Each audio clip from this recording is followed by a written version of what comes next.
All right. Back in here. 93, 93, 93. Do what thou wilt should be the whole of the law. In this particular live stream,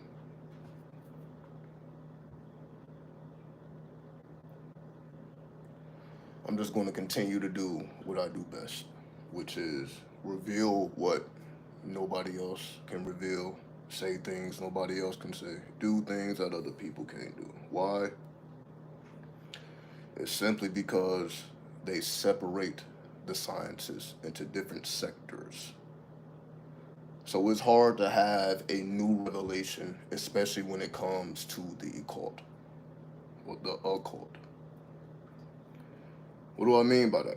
Meaning, you're not going to hear nobody else say what I'm about to say because the only reason I've been able to come to this conclusion is because I study everything. I don't limit my research to just tarot, astrology, numerology, Kabbalah. I literally was just reading some literature. I just read a 100-year-old book. I just read a book that was written in 1920 about ancient Egyptian mysteries. This is what the fuck I just read, and I'm like, it blew my mind because I'm like, yo, all the things that I thought was like 93 Mary, like when you read the Lemic workings, right, or writings, and you hear eat the flesh of your enemy. When you hear things like that, basically, they were, what do they call it? They were eating the dead. They were drinking the blood of the dead. Like when you read the workings of the Lima and you read things like that, it just seems like, oh, that's just some white shit, right? Niggas wasn't into that, but when I read these older works, I'm like, the fuck we was into that shit. So it's like even the most outrageous, what's up, Cam 93? Even the most outrageous stuff that you read in the Lima is already present in the ancient works. So no matter how weird or mysterious or how strange the Lima may seem on the surface, because these are ancient writings or they come from an ancient place. And remember, Awas revealed the book of the law. It was not written by Aleister Crowley. I understand that more now because when I'm reading the works of the ancient Egyptians, the ancient Kemetic people, I'm seeing the same shit. I'm like, this is just how they got down, especially in times of war. In times of war, especially when you read the myths of Horu or Horus, how he was engaged in a war with Set. And when he killed the enemies of Set, they ate the flesh of the enemies and drunk the blood of the enemies. That's just how they got down. What's up, Immortal 7293? That's just how the fuck they got down.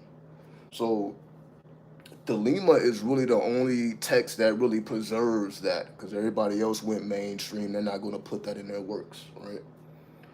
So I'm just coming to the realization. I'm like, this is all us, right? It don't matter how weird, how strange it appears. This is our shit. This is what we've been on. Ain't nothing new about this shit. It's just strange if you consider yourself a square. If you consider yourself a modern person, a regular person, an average person, all this is going to seem very strange to you, right? And that's why they always come on my channel or wherever the fucking they try to be positive and say don't do this, don't do that. I'm like, you don't even know yourself, right? We don't even know ourselves. So that's why I don't even be paying no mind to that shit. So people be coming over here trying like, maybe you shouldn't promote that. Yes, the fuck I should, because this is the type of time we've been on. You just don't know, and that's your damn fault. Especially if you were elder. If you don't know, that's your damn fault. Don't come over here acting like we're doing something wrong because we want to talk about this drill shit. We want to talk about death and what's beyond death. Because the average person like, wow, I want to live. Of course you want to live because you're afraid of death. Because you're.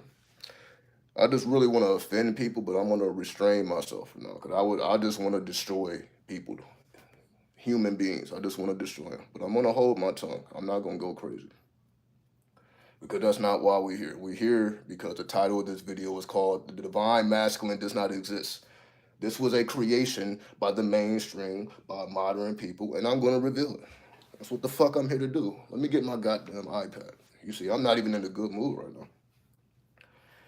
And I'm like, damn, this is why motherfuckers don't be liking the type of shit I'm saying. I'm like, yo, because this reminds you of you. And if you don't like yourself, then I'm just reminding you of the parts of you that you don't want to know that you tried to forget. But that's what the horn god is supposed to do because, again, there is no such thing as a divine masculine. Let me give you further insight into that. Meaning, just all you got to do is look at the tarot. Look at the tarot. When you look at the major arcana of the tarot, what card represents the divine masculine? We know the card that represents the divine feminine. You know, you got the high priestess, you got the empress, you got the star, and you got the universe card, aka the world card. You got like 4 different cards that represent divine feminine nature, right? On all levels. But when it comes to the divine masculine, that's not around. They tried to put that shit because on the universe card, sometimes you see a man, but that man is androgynous, so it ain't just full man. It's an androgynous man that's mixed with the feminine principle because the feminine principle is the cosmic principle because we know the cosmos is a big womb, so that's feminine energy, right? So when we think about the matriarchy, that's what the matriarchy is. So when we think about the patriarchy, now we got this man cosmic god. That's bullshit because that's feminine energy. Anything cosmic, the cosmos, stars, that's all feminine. It's because of the patriarchy. Now we're thinking about this cosmic god is masculine, which makes no fucking sense. Let's just get that understood. That makes no, there's nothing masculine about that because that's a passive energy. When we look up at the universe and we're looking at the stars and we're looking at planets, that's a passive energy. That's not an energy that's moving rapidly. That's a slow moving pace. That's moving very slowly, right? That's feminine.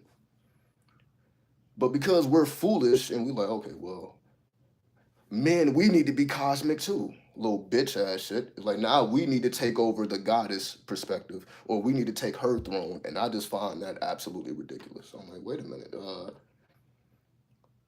There's no need for you to be divine if you're masculine. That's a feminine trait. But who else gonna tell you that? All right. Who else is gonna tell you that? That's a feminine trait. And we're not here to be feminine if you're masculine, right? So you got to be the horn god, right? The motherfucking the person that is unliked, because a horn god is not liked, just like Saturn is not liked. You're the energy that's not likable. You're an unlikable energy. You're not meant to be liked. I don't think a lot of men are liked, right? What's up, Kelly? Salute to you. Tuning in late. Well, we only been live about 8 minutes. We just activated right now. So you're right on time. We just I've been on here less than 10 minutes. We just getting started. So you're right on time. Because all I've really been saying is there's no such thing as a divine masculine. And because we just live in a soft ass world, men want to be soft like women. So that's why like we want to take the place of the goddess, right? I thought there was a divine masculine. There isn't. And that's why I said, look at the tarot. Look at the tarot. What card in the tarot represents the divine masculine? That's why I asked the question for all the tarot readers out there. What card represents the divine masculine? Because if you can't find that card, then that's what I'm saying. What I'm revealing here is based on evidence. But it's the type of evidence that most people miss because they're not looking deep enough. This was revealed to me by the spirit, so that's just how the shit works, right? That's why I'm asking, what card represents the divine masculine in the tarot? Thoth's tarot, which I have right the fuck here. Right? I have it right here. Okay? And when I look through all these cards, like there is no card that represents a cosmic man. When you look at all of the men in here, you see earthly shit. You don't see no cosmic. Let me show you, right? I'm gonna take out every card in the major arcana, and we're gonna go through all the masculine cards, and you tell me where's the divine masculine. You're not gonna find it, right? So I'm gonna prove it right now. So that means the reason why people say this is they're not telling you the truth. That's not real. That is a fabrication, and I'm just here to let you know that that's some bullshit, right? Makes sense. Exactly, right? That's how you know this is straight from spirit, right? That's how you know. That's how you know. Like, But why are we not thinking about this? Why? Because motherfuckers is on in their own world. They don't want to reveal the truth. Because again, is this going to make some money? Probably not. I'm probably going to piss people off with this shit. But that's not enough for me to not do it, right? So, but let me reveal everything, right? Let me do what nobody else would do. That's why I say fuck them all, right? When you 93, you really don't have no friends because ain't nobody gonna be willing to really just face the truth like that because they're already programmed with their bullshit, whatever spiritual bullshit they're already on. They're not gonna drop their shit to get over here. So like they can't be one of us because they're still trapped into the bullshit. So that's why I say this shit is only for 93. Because I don't expect nobody else to even understand what I'm saying or accept it. Because once you accept the truth, you got to navigate with the truth, right? Which is not easy to do. You think it's easy for me to tell the truth at all times, regardless of the consequence? Is that an easy task? Absolutely not. That's how you lose friends. That's how motherfuckers don't really want to fuck with you, right? But then you realize, I'm like, all right, well, you don't even know yourself. I shouldn't be fucking with you. Why would I be fucking with people that don't know who they are and refuse to know who they are? They don't even want to know. Fuck them. Fuck them. Right? Because we got all the tools right here. They just refuse to utilize them. So a majority of the people don't even have this deck, right? They got their own decks, right? That was made by other people who don't know shit either. So that's why they're misled because the decks that they have, if you don't have this deck, then you're missing out. So I don't give a fuck what type of deck you. If you don't have this deck, I don't take you seriously. I don't take you seriously. You're not gonna reveal no new shit from the tarot if you're not dealing with this deck because this deck was designed for the future. This deck was not designed for the past. That's why it's still relevant to this day. That's why I can still use this deck in 2023, 2024, and beyond, and still reveal truth that most people are still missing. Right with this deck, not no other deck. So that's why I have this deck. It was designed for the future, for the aeon of Horus, not Horus. I'm not even going to reveal the real name. If you didn't read the book of the law, you don't read. So I'm just going to say the age of Horus for the mainstream. If you read the book of the law, you know the real word, but I'm not even going to reveal the real word. But I'm going to show you what I'm talking about here. So let me make sure I got all 21 pieces assembled. I'm going to show and prove right now that that's bullshit. So then you have to ask yourself, well, who, not necessarily who, but why did we accept an idea that nobody even had to prove? We just say, oh, the divine masculine, divine feminine. We just accepted that shit because it felt good to hear. That's why we did it. It just felt good to hear this shit. There's nothing backing that shit though. We just wanted to hear this shit. That's why I mean people's self-esteem is so goddamn low. They just need to hear that they're high and mighty. Especially men, you are not fucking high and mighty. Let the women be that. Let the women be high and mighty. That's not the position you're supposed to play. You're supposed to be this motherfucker on earth, the horn god. That's it. 1, 2, 3, 4, 5, 6, 7, 8, 9, 10, 11, 12, 13, 14, 15, 16, 17, 18, 19, 20, 21. Here's the whole major arcana. The 21 cards of the major arcana. Before I go through these, I just want to verify. Is a divine masculine in the tarot? If it is, what card is it?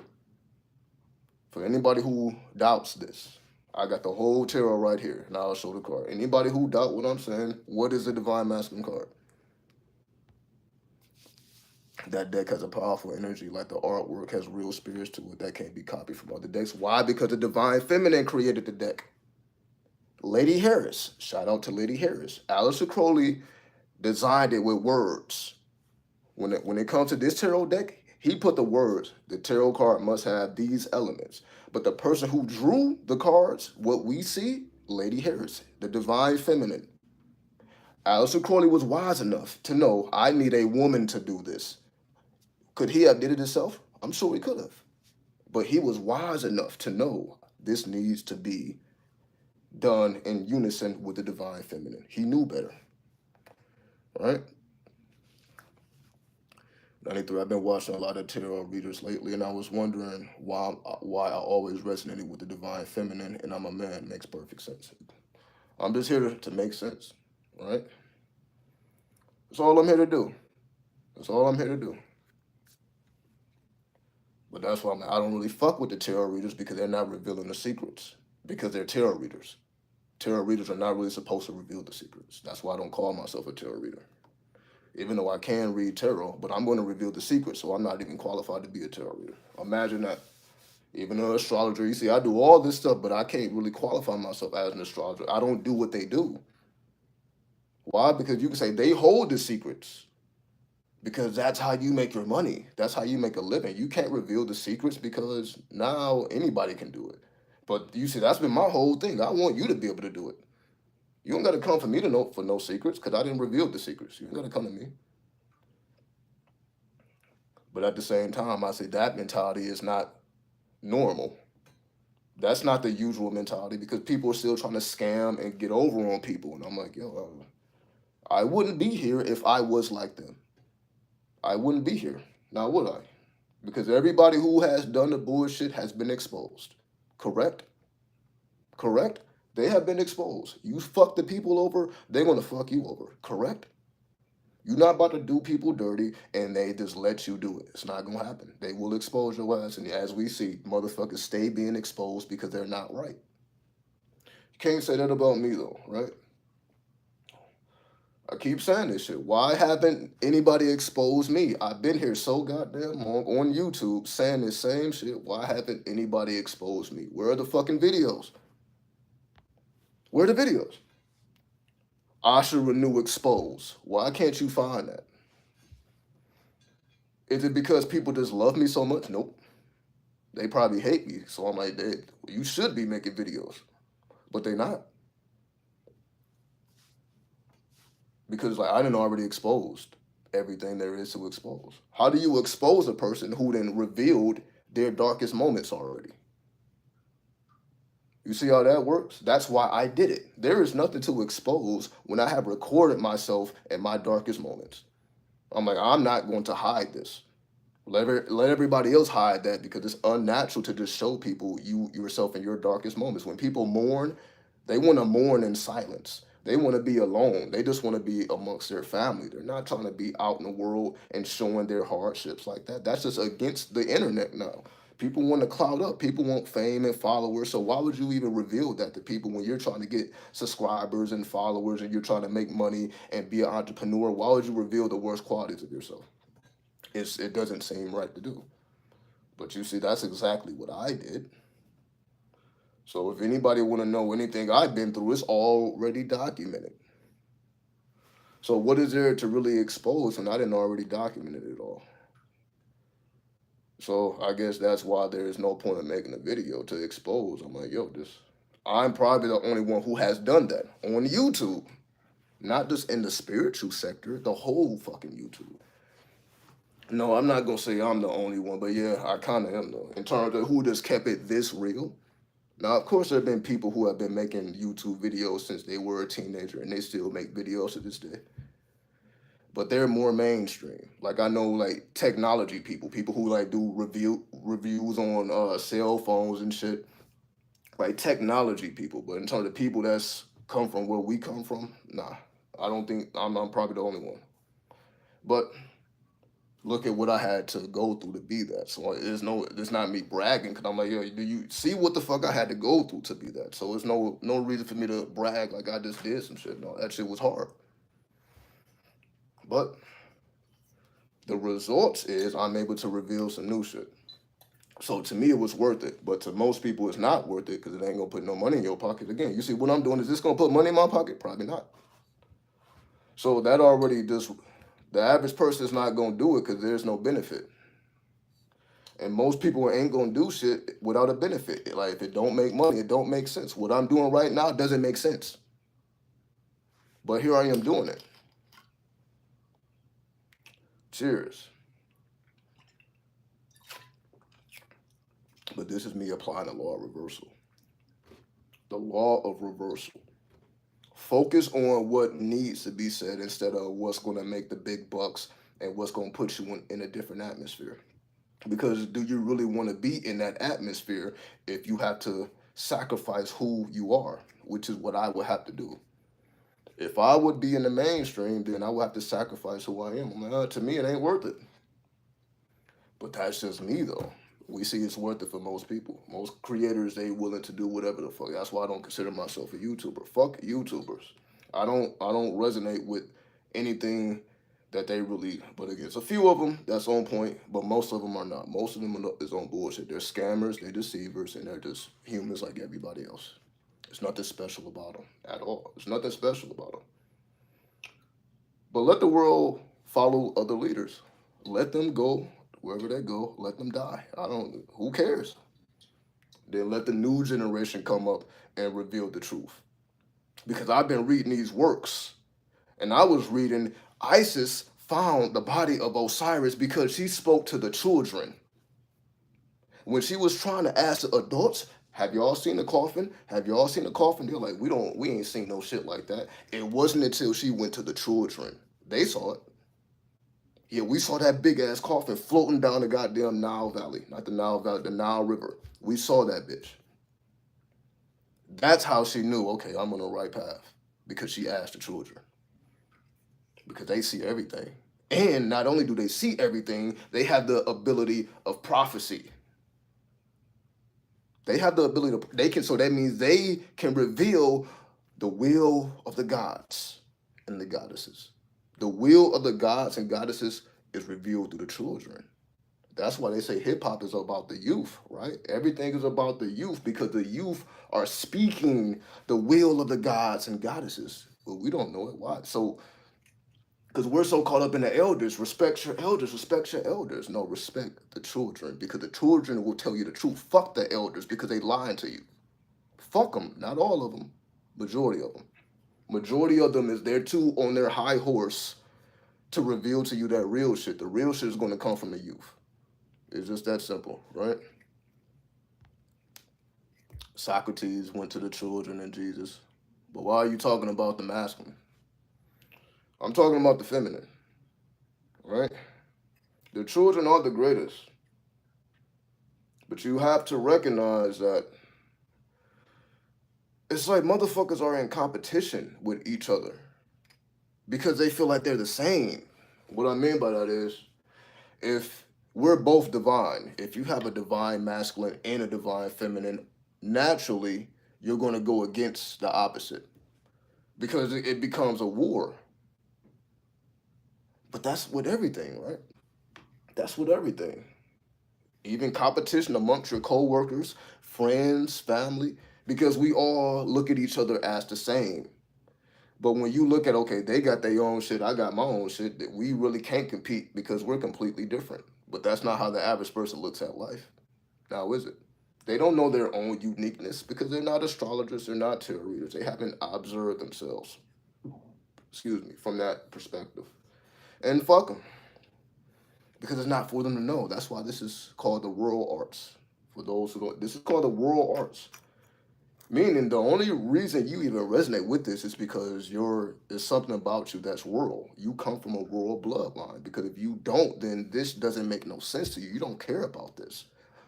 The ancestors did. So if you care about the same things that the ancestors did, you have to come from a world bloodline. Otherwise, you wouldn't care. You're not going to come from a bloodline of fools and all of a sudden now you're into the occult and you come from a bloodline of fools. That's not how it works, right? Somebody in your bloodline put in some goddamn work. It probably was you. And that's why you came to this life, this world to continue your journey. This is a continuation of what you've been doing from your past lives. So if you ain't already been putting in this work, you don't care about this. There's people who go their whole life and don't give a single fuck about the occult their whole life. Be here a whole 70, 80, 90, 100 years and never gave a single fuck about the occult. Because you really don't need to. Do you need to know about the occult to make money, to have children, to live a decent life? No, you don't. So for most people, why do they need to know that shit? They're not doing anything to really have to know it. You don't really need to know the occult if you're just doing regular shit. What the fuck you need to do? What do you need the occult for? Why do you need to know how to read the tarot card if you're just trying to get a job and make money and have a family and retire?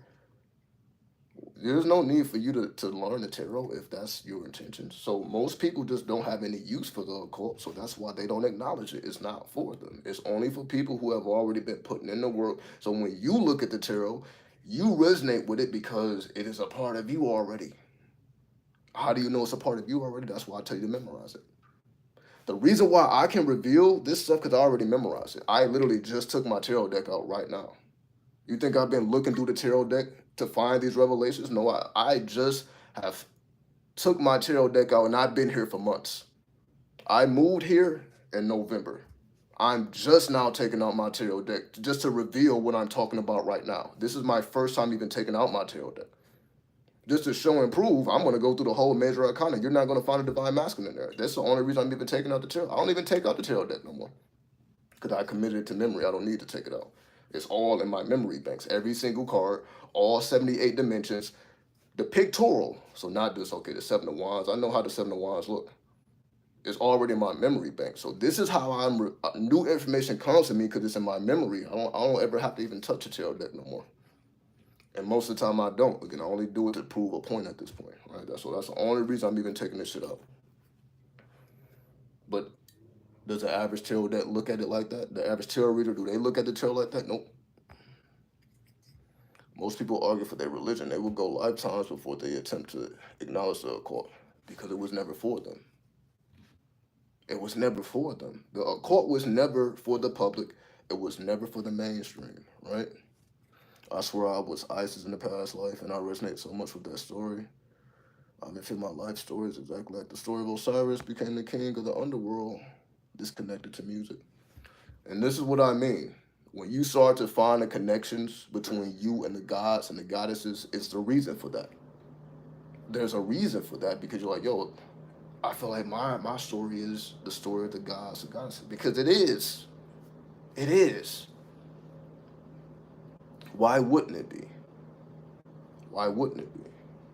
The only reason it wouldn't be is because you're just a regular ass human being. That's what religion do. Religion destroys that. Religion makes you feel like you're nothing because you're just here to worship God. You're just here to be like Jesus or some shit. But you're nothing. Without God, without Jesus, you're nothing. That's why they say Jesus is the way, right? Accept Jesus as your Lord and Savior, otherwise you're lost. That's how they go about it. Without Jesus, you ain't nothing. Without God, you ain't nothing. So people only got their clout, only feel some type of importance because their relationship with another nigga. But I'm like, fuck the niggas. There is no divine masculine. So let the people keep praying to Jesus, let them keep praying to God, and I'm like, yo, there is no divine masculine. So what the fuck are you really praying to? And the tarot proves it already. So it ain't my words, the tarot. I wouldn't even be saying this if I couldn't prove it through the tarot. That's just a Virgo with me. My ascendant is Virgo. So even though I'm a sun sign Scorpio, my ascendant is Virgo, so I'm like, okay, I'm not about to say shit if I can't prove it with some type of evidence. I may feel this way, but if I can't prove it, I'm not even going to reveal it. I need to be able to prove what I'm talking about. That's how I know, damn, that shit is real, even though it came from the spirit. Nobody told me this shit. Nobody, you studied the spirit. There is no divine masculine. You know that, right? Think about the tarot. It's the spirit. Think about the tarot. Where is the divine masculine in the tarot? So I'm thinking about the tarot, not looking through the cards. I'm thinking like, damn, I'm going through every card. I'm like, damn, there is no divine masculine. So I'm like, damn, whatever the fuck that's revealed that to me is telling me the truth. Because I just thought about all the cards. I don't see the divine masculine in there whatsoever. So I'm like, okay. Do you think that would have came to me if I didn't know the tarot by heart? So that's why I always say I'm telling y'all the secrets. It's up to you whether you do it. I'm always revealing to you the secrets. Memorize this shit. I'm always telling you to memorize it, but are you going to do it? It's up to you.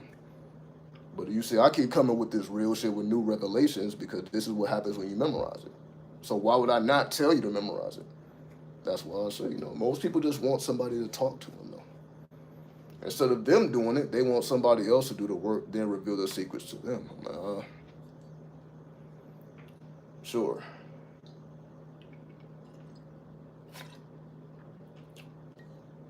Anyway, I just got extra energy right now because the spirit has been. I was supposed to make videos way earlier, but the spirit like, read this book. Fuck a video. Read the book. All right. I took heed, and I see why I had to. See, when I'm sweating and shit, I'm getting hot. The spirit is all in me right now. So anyway, let me show you the universe card. Here is a divine feminine. It's the universe card, which is the last card of the major arcana. Right? We've all seen this before. The universe. Right? You see, that's a woman. That's a woman. 21, XX1. That's a woman. Right? Oh shit, I like this camera. Y'all saw how it zoomed, how it got clear and shit? Y'all saw that shit? Look at this. You see how it's blurry? That shit. Dang, you see how clear it? Like, oh, you see how clear the car get when I had to upgrade the technology. See, the old phone wasn't doing that. I put this shit all close. That shit still blurry. That shit get clear as fuck when I get like, oh shit. I didn't even know that. I'm still getting used to it. I ain't even like, all right, there you go. Because before I'm like, yeah, if I get too close, the shit get blurry. But I'm like, oh shit, I can get close as fuck. Like, you see it clearly. Look at that. Yeah, and today is the 21st day. You're right about that, Cam. Look at it. Look how clear it look. Damn, whoa, that's crystal clear. Look at that. Oh shit. You can see everything. You see everything. Look, you can see everything. You see everything. But anyway, that's a divine feminine. No question about that. That is the divine feminine. That's the last card. Okay? No question about that. Where is the divine masculine though? Where's this cosmic God that we have incorporated into our life that we gotta follow these 10 commandments and this jealous God. Who is this jealous motherfucker? Where is he at? Because if you can't find him in here, that means it's some bullshit. I don't see him. I don't see him. Where is this divine masculine at? I don't see him. I don't see it. I don't see this shit. I see this. I see the horn God. I see the devil. I see that. But where is this divine masculine? I see the horn God here, though. Where is this divine masculine at? This cosmic God in the sky that's ruling over everybody's life, telling motherfuckers what to do, punishing motherfuckers, sending people to heaven or hell. Where is this divine masculine at? Where? There's the star card. That's another divine feminine. Right? I see feminine. Whenever I'm seeing anything cosmic, anything starry, I'm seeing feminine. Knew it? Feminine. Where is this divine masculine? Right? We see earthly men. Okay, what's up, Ziku? Got the drip veil. You already know how we do. That's another feminine. So that's all 21 cards. You see, I ain't even got on the shades. Ain't even got on the Medusas. I was trying to be humble. I can put this shit on too. See, I ain't even got on the jewels. I guess I got this on though. So yeah, I can go stupid crazy. I'm trying to be humble right now. See, the original, a lot of ovaries. All right then. As it should be. as it should be, right? So where did this divine masculine idea come from? That's where I'm trying to get you to understand, right? Where is this divine masculine at? We just took heed to this shit. I'm like, damn, so nobody had to prove this? That's why I can't fuck with the spiritual community, the conscious community, whatever the fuck you want. I'm like, y'all no. So we just been going with this bullshit and nobody had to prove this? Nobody had to prove it? I guess not. Because I have yet to see anybody prove again with the tarot. Fuck there some a book somebody wrote. We're talking about from the ancestors. Clearly, the ancestors did not acknowledge some type of divine God. It's not in the tarot, and the tarot comes from the ancestors.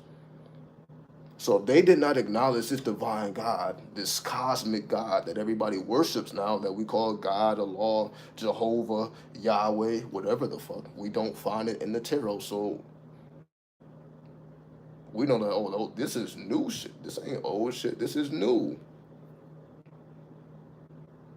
So we just continue to be lied to because it sounds good. I'm like, ain't nobody proving shit. At least right now, I'm trying to prove some shit to you. I ain't just saying this shit. I just showed you all 21 degrees of the tarot, and we don't find a divine masculine. At least I'm trying to prove it to you. Instead of just running my damn mouth. I'm like, yeah, let me give you some evidence. So it's clear it's not there. It's not there. So clearly the ancestors knew the divine masculine ain't no shit that even you should even acknowledge. But you should acknowledge the horn God though. That's why you got the devil card in the tarot, but there's no God card. There's no God in the tarot, but there's a devil. Do we understand that now? But who else gonna tell you that? All right? Again, motherfuckers is too busy trying to make bread. They're trying to get they bread up. They're trying to get their fall. They can't just talk like this. Again, I'm gonna lose subscribers from revealing the truth. I keep telling y'all, every time I go live, somebody get in their feelings, they don't like what I'm saying, they unsubscribe. So I'm not gaining anything from doing this, right? Samael, why are you bringing up Samael? Where is Samael in the tarot? I don't even know why you brought that up. Where is Samael in the tarot? We're talking about something we can show and prove. So it is heavy because, only we can reveal the truth. That's what this shit is about. Don't expect nobody in the mainstream, don't expect nobody who's human to reveal this shit to you. All right? They call me the goddess because that's what a god is. Androgynous spirit mixed with the hegemonous. What the? You using big ass word. The homo luminous. The homo luminous. Bottomless pit coming out of it. Like, you using big ass words. Using some big ass words. But yes, the energy of androgyny is masculine and feminine mixed. But as you see, androgyny still makes it feminine. This is androgyny, the universe card. This is androgyny because you see her dancing with the snake. So the masculine is here, it's the snake. But you see, it's not the divine masculine though. It's more earthly. What about the Empress and the Sun card? It's not the divine masculine. But let me show you, right? All right, let me show you the Sun card. This is what's on the Sun card. You see twins.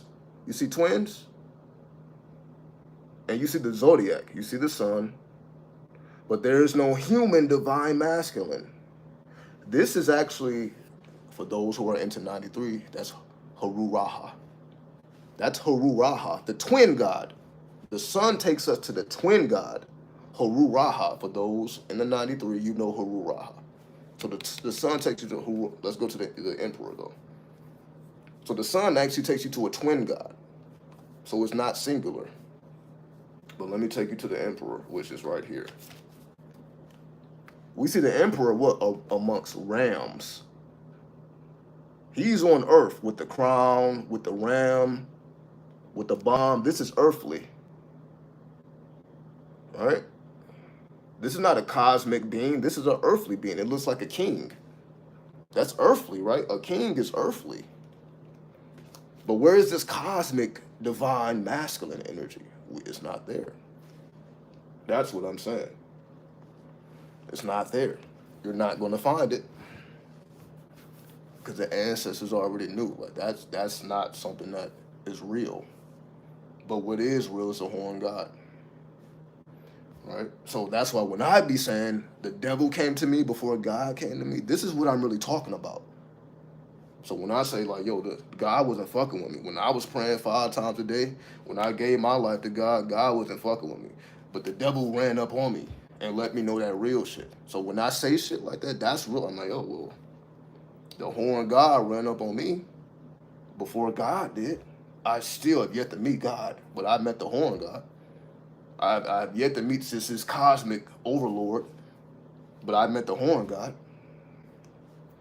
right? Saturn, feminine, Capricorn plus masculine zodiac, like the little dot and the yin sign and the yang. Again, you can't say feminine and masculine is divine masculine because it's not, right? Because you don't need a masculine principle to make it a divine feminine, right? Do the feminine energy need masculine energy to be considered divine? No. So men, or the masculine doesn't need the feminine to be considered. Well, I guess you technically would need the feminine to be considered divine because that's a feminine attribute. So as a man, you would need the feminine.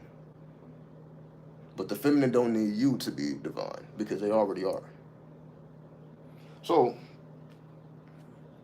that's why we are the lords of the underworld. Let the women be the goddesses of the heavens and the stars. We are the lords of the underworld. We got our own dimension. But you see, that's some dark ass shit to say, right?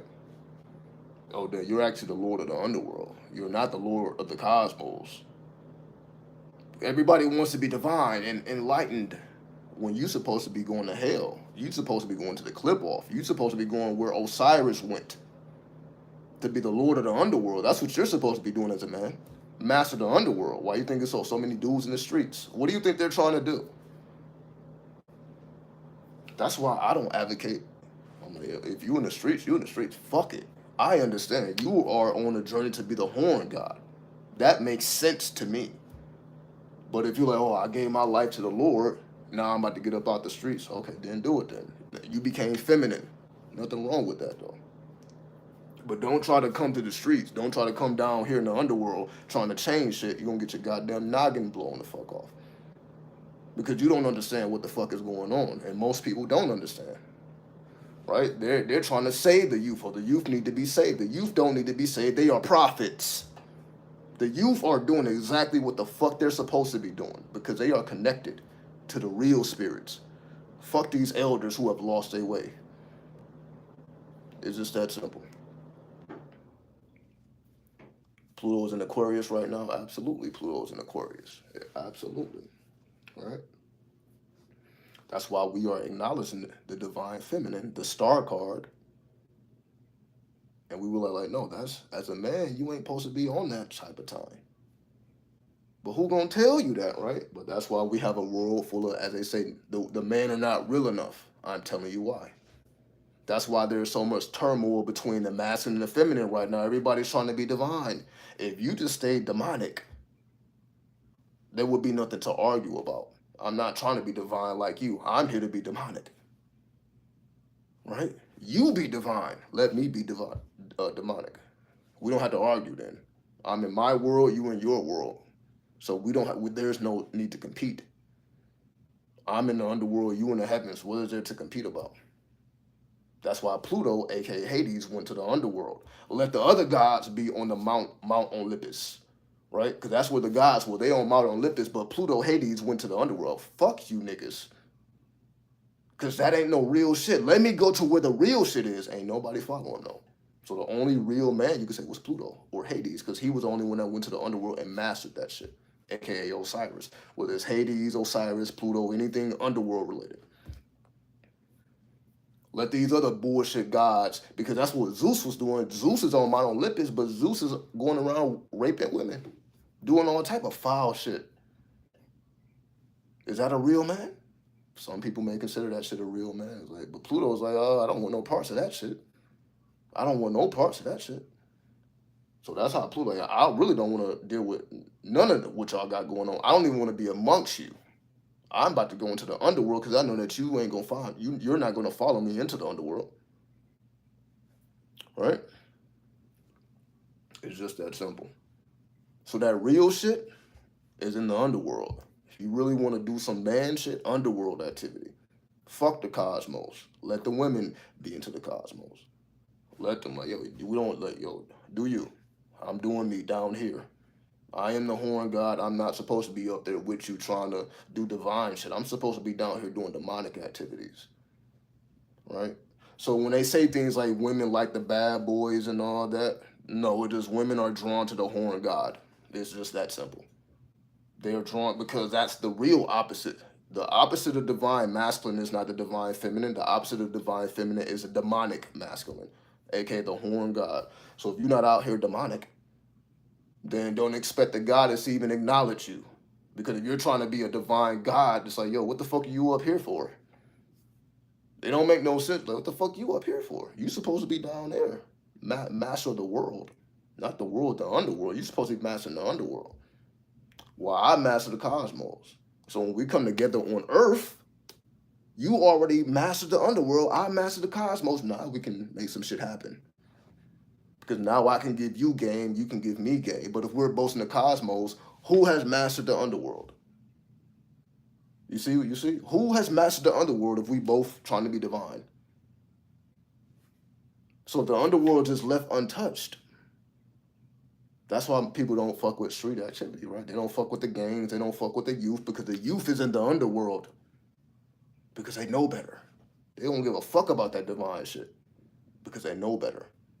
But because we take them for granted, like they don't know what the fuck they talking about or they don't know what they're doing, they are connected with the gods directly though.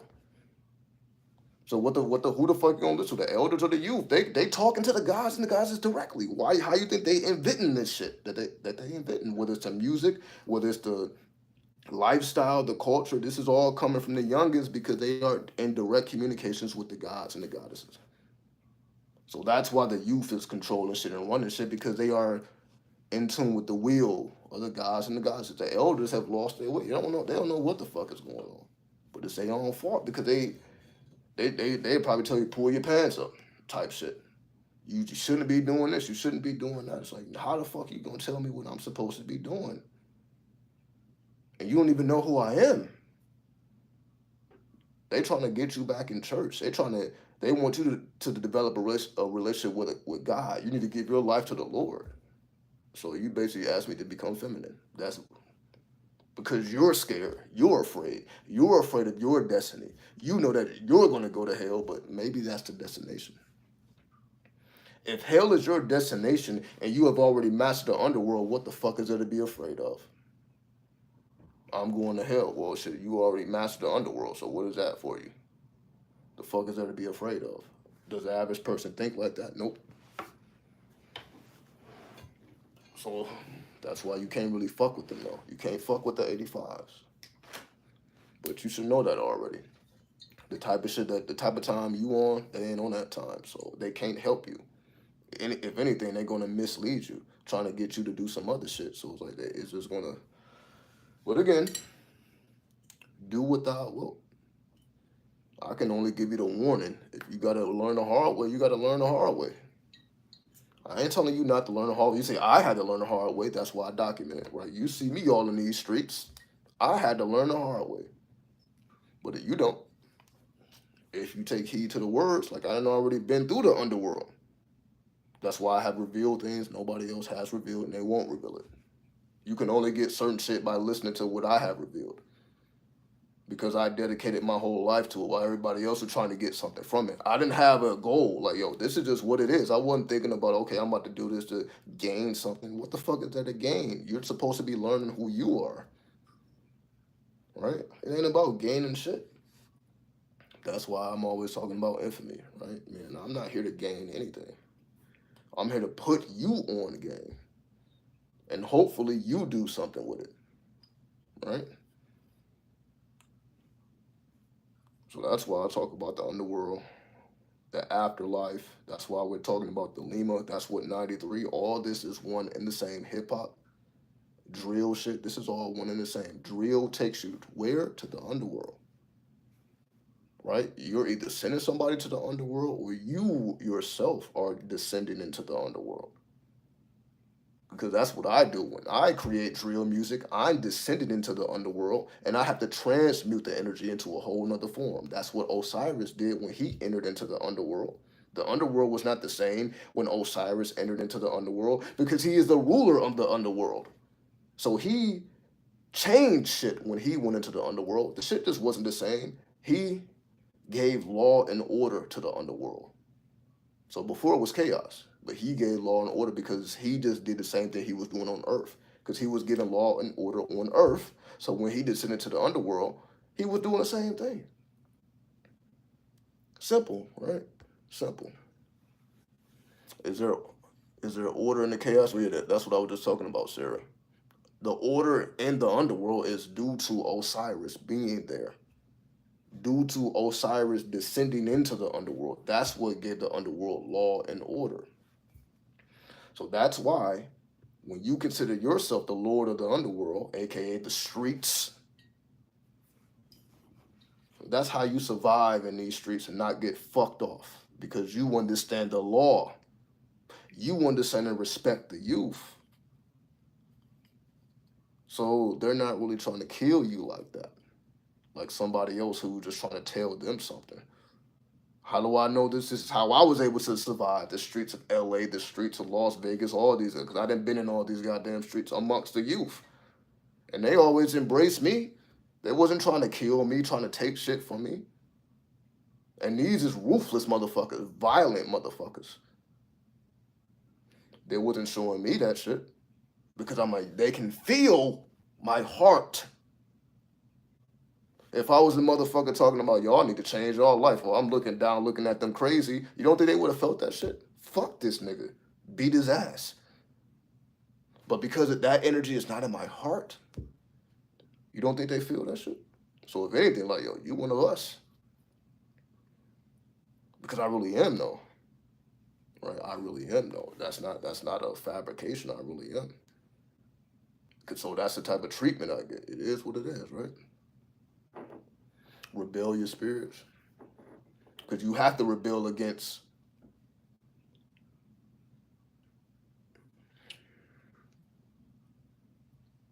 what is the proper word? Colonization. You have to rebel against colonization, or you might as well just be a fucking Christian then.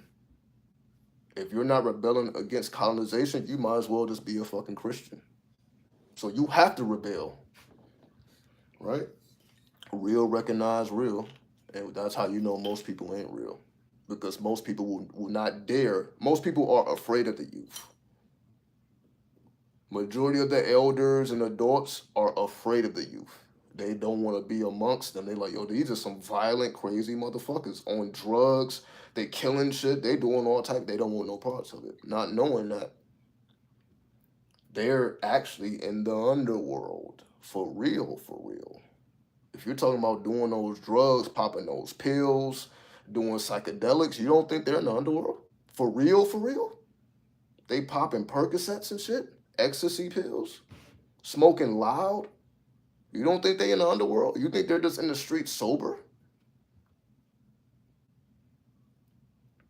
So if they're doing the psychedelics, and you know they are, they're doing everything they selling, right? You got motherfuckers doing lean, right? The devil's drink. They're sipping the devil's drink directly. That's how. If you pay attention to the culture, you can see this shit.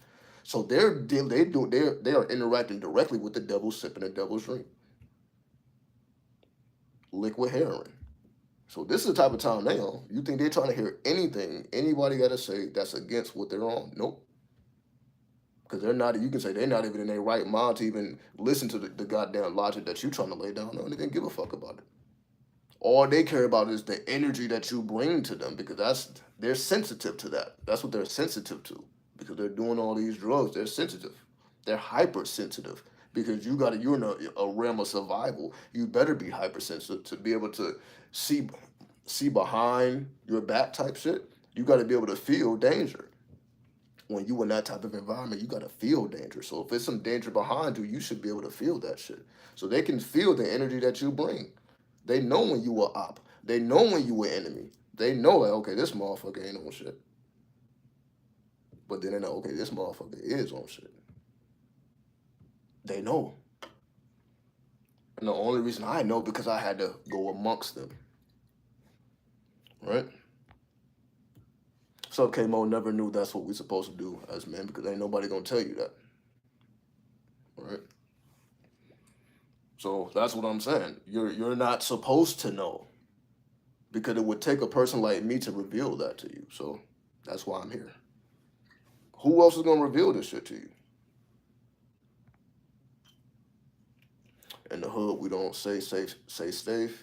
In the hood, we don't say stay safe. We say stay dangerous because you understand that we are in the underworld. There is nothing nice about this. They will take your fucking life and smoke you in a goddamn blunt. They will kill your bitch ass and smoke you and roll your ass up in the blunt and smoke you. That's what's going on in the underworld. Why do you think they smoke niggas? We smoking niggas. Don't. They are not playing. They are not playing at all. So don't play with them. They are not playing. Do not play with them. They will roll your ass up in the blunt and smoke your ass. That's what the fuck they do in the underworld. Hate it or love it, but that's what the fuck is going on. So if anything, seek to understand because that's how you will preserve your life amongst dangerous ass people. But that don't mean they're gonna be dangerous towards you because your energy, like, yo, I understand what's going on here. That's what it really means to be the OG. The OG ain't just the one telling people, okay, you need to change your life. The OG is with them, amongst them, giving them the game about the underworld. This is how you survive here. I'm not gonna tell you to you need to leave and you need to change your life. This is how you survive in this atmosphere so that you don't end up dead or in jail. That's what the fucking real OG is supposed to be doing. Helping the youngins survive the underworld. Not telling them, okay, you need to just go do something else with your life. No, you're probably here for a reason. You probably have a reason to be here. So since you're here, let me show you how to navigate the underworld because I know you ain't going nowhere. And if I don't give it a game, you're going to end up fucked. All right, what am I drinking? That's what I'm drinking. All right. Peach, fruit stand, vineyards. You can get this at your local 7-Eleven. Your local what? Well, I got it from 7-Eleven, so it's about $7, right? Nothing too crazy. Everybody got access to it. Hold on, let me see. 9% alcohol. If you can see it there, it's 9%, so nothing too crazy. That's why I can just sip on it. See, I'm not drunk or high or anything. Even though I got it right here. But it's a nice little chaser for the weed. That's what I do it. Because I used to mix the tobacco with the weed. I ain't even doing that shit no more. Because I'm like the weed needs to hit stronger and tobacco helps you to interact with spirits, right? So that's why I was mixing the weed and tobacco to get closer to the spirit. But that's also what the alcohol do. The alcohol gets you closer. So I'm like, all right, I don't really need the tobacco no more. So now it's just weed and alcohol. That's what I'm doing. Weed and alcohol. So there's no need for me to pop no pills or do no extra shit. But I will fuck with the psychedelics though. Right? So it is what it is with that. That's how I descended to the underworld. So that's how I know what the fuck they're doing. Because I've done psychedelics. So I know the type of effect it has on you. I know what happened when you do the LSD, when you do the mushrooms, when you do the DMT. I done did all this shit.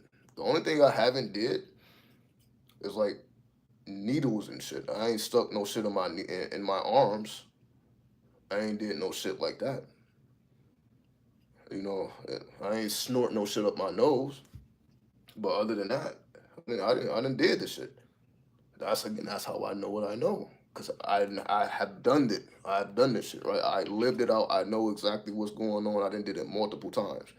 2015, the last time we was in the 8 year, I was introduced into psychedelics. So I was introduced into psychedelics on the 8 year. So I probably will be doing more psychedelics this year because that's just what we do in the eight vibration. Saturn, even though Saturn is like the energy of being sober, but it also is the energy of going into the underworld, which is a lot harder to do that shit sober. I'm not saying it's impossible, but it's a lot harder. Not impossible though. If you got your meditation up, if you got your spiritual senses up, then it's not hard. Because I know everybody's not a drinker, everybody's not a smoker. Again, I didn't start drinking and smoking until I was 21, right? So I know how it is to not be a drinker and a smoker. Majority of my youth, I wasn't doing drugs until I got to those streets of LA. Until I got to those streets of Las Vegas, then shit changed. That's what it was. I'm like, oh shit, I need to get with the times. So that's how I know I had to come to the West Coast to be this, right? I had to come to the land to the land of Osiris to be this. Because the West Coast is the land of Osiris. Okay? So I had to come to the West. I was born in the East, but I had to come to the West to be the horn god, to be the Lord of the underworld, because that's where I met Osiris. Osiris came to me when I was in the West Coast. Well, I'm still in the West Coast, but when I was in California. So I met the god when I went to California. So that's how I know all this shit. I had to come to the West. Because Osiris is the god of the West. Is he not? He is a god of the West. So I had to come to the West Coast to meet Osiris. Then he jumped up on me like, yo, that's how I knew shit was real. Osiris came to me in the West Coast and he's a god of the West. That's how I know this shit is real. Because this shit actually happened to me. So I'm like, I know this shit is real. Nobody gotta convince me or nothing. This shit is actually happening to me. The gods is pulling up on me. And it's not nice though. They're not friendly though, but they will pull up on my ass and tell me what the fuck the deal is. And like, yo, you figure it out. So, mm, so that's why my energy ain't nice because the gods don't play nice, right? If I'm going to be a reflection of the gods, then let me show you how they are instead of trying to pretend like they're about love and light and some shit like that. Like, nah, they're not. If you read about Horus, Horus just wants to slay shit. Horus wants to spill some blood. I don't know what the fuck people been reading. Again, I just read 100-year-old book, and this is the realest shit I've ever read. I'm like, damn, none of the guys they ain't nothing nice about them. It ain't nothing nice about them. It ain't nothing nice about them. Do you know the asteroid numbers? The asteroid numbers of the seven sister stars of Pleiades. The asteroid numbers. I'm not sure what you even mean by that. The asteroid numbers. I was on a mission getting my star. I'm not even sure what you mean by that. But again, your name is Ziku. So I understand why you're asking that because when I work with the 50 names of Marduk or Marduk or Murdoch, it takes me to astrology. So I understand why you're asking that question because when I work with those deities, I become interested in astrology. So I will just tell you work with different names of the 50 names. I know you work with Ziku, which is the 15th name. So I really know what you're doing. Ziku is the 15th deity of the 50. I would encourage you to work with the other deities if you want those type of answers because when I work with them, and I work with all 50 of them, and they reveal astrological truths to me. So you can say that's how I got so good with the astrology because I was working with those 50 names.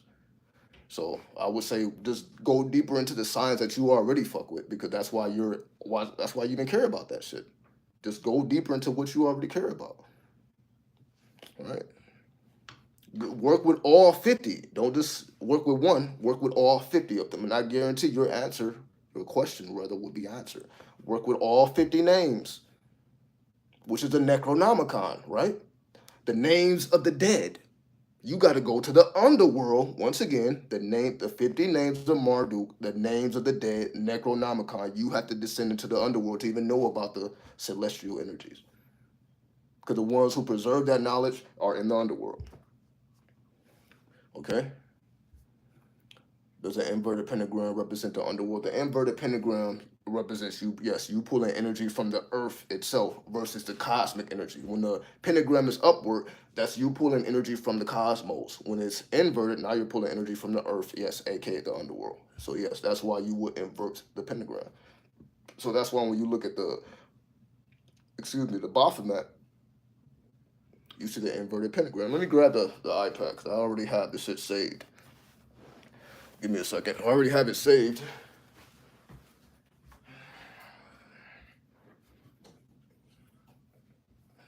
Let's see. All right.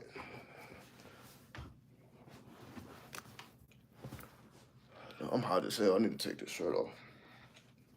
I'm not gonna lie. You see, I'm baking right now. The Holy Spirit is within me. I'm hot as fuck right now. In the winter. Hold on. All right. So as you see, I've been reading literature.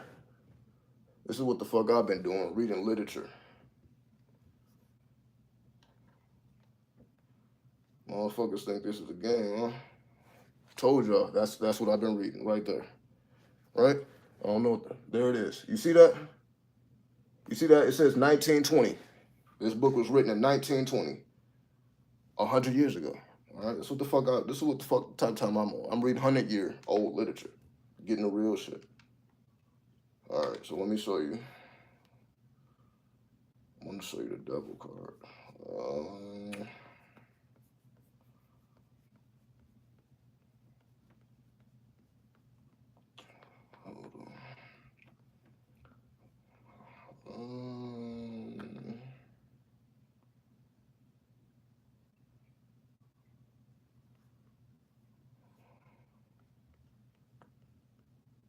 Okay, here we go. So this is how the real devil card look. For those who are not even really, who don't really understand how the tarot has been whitewashed.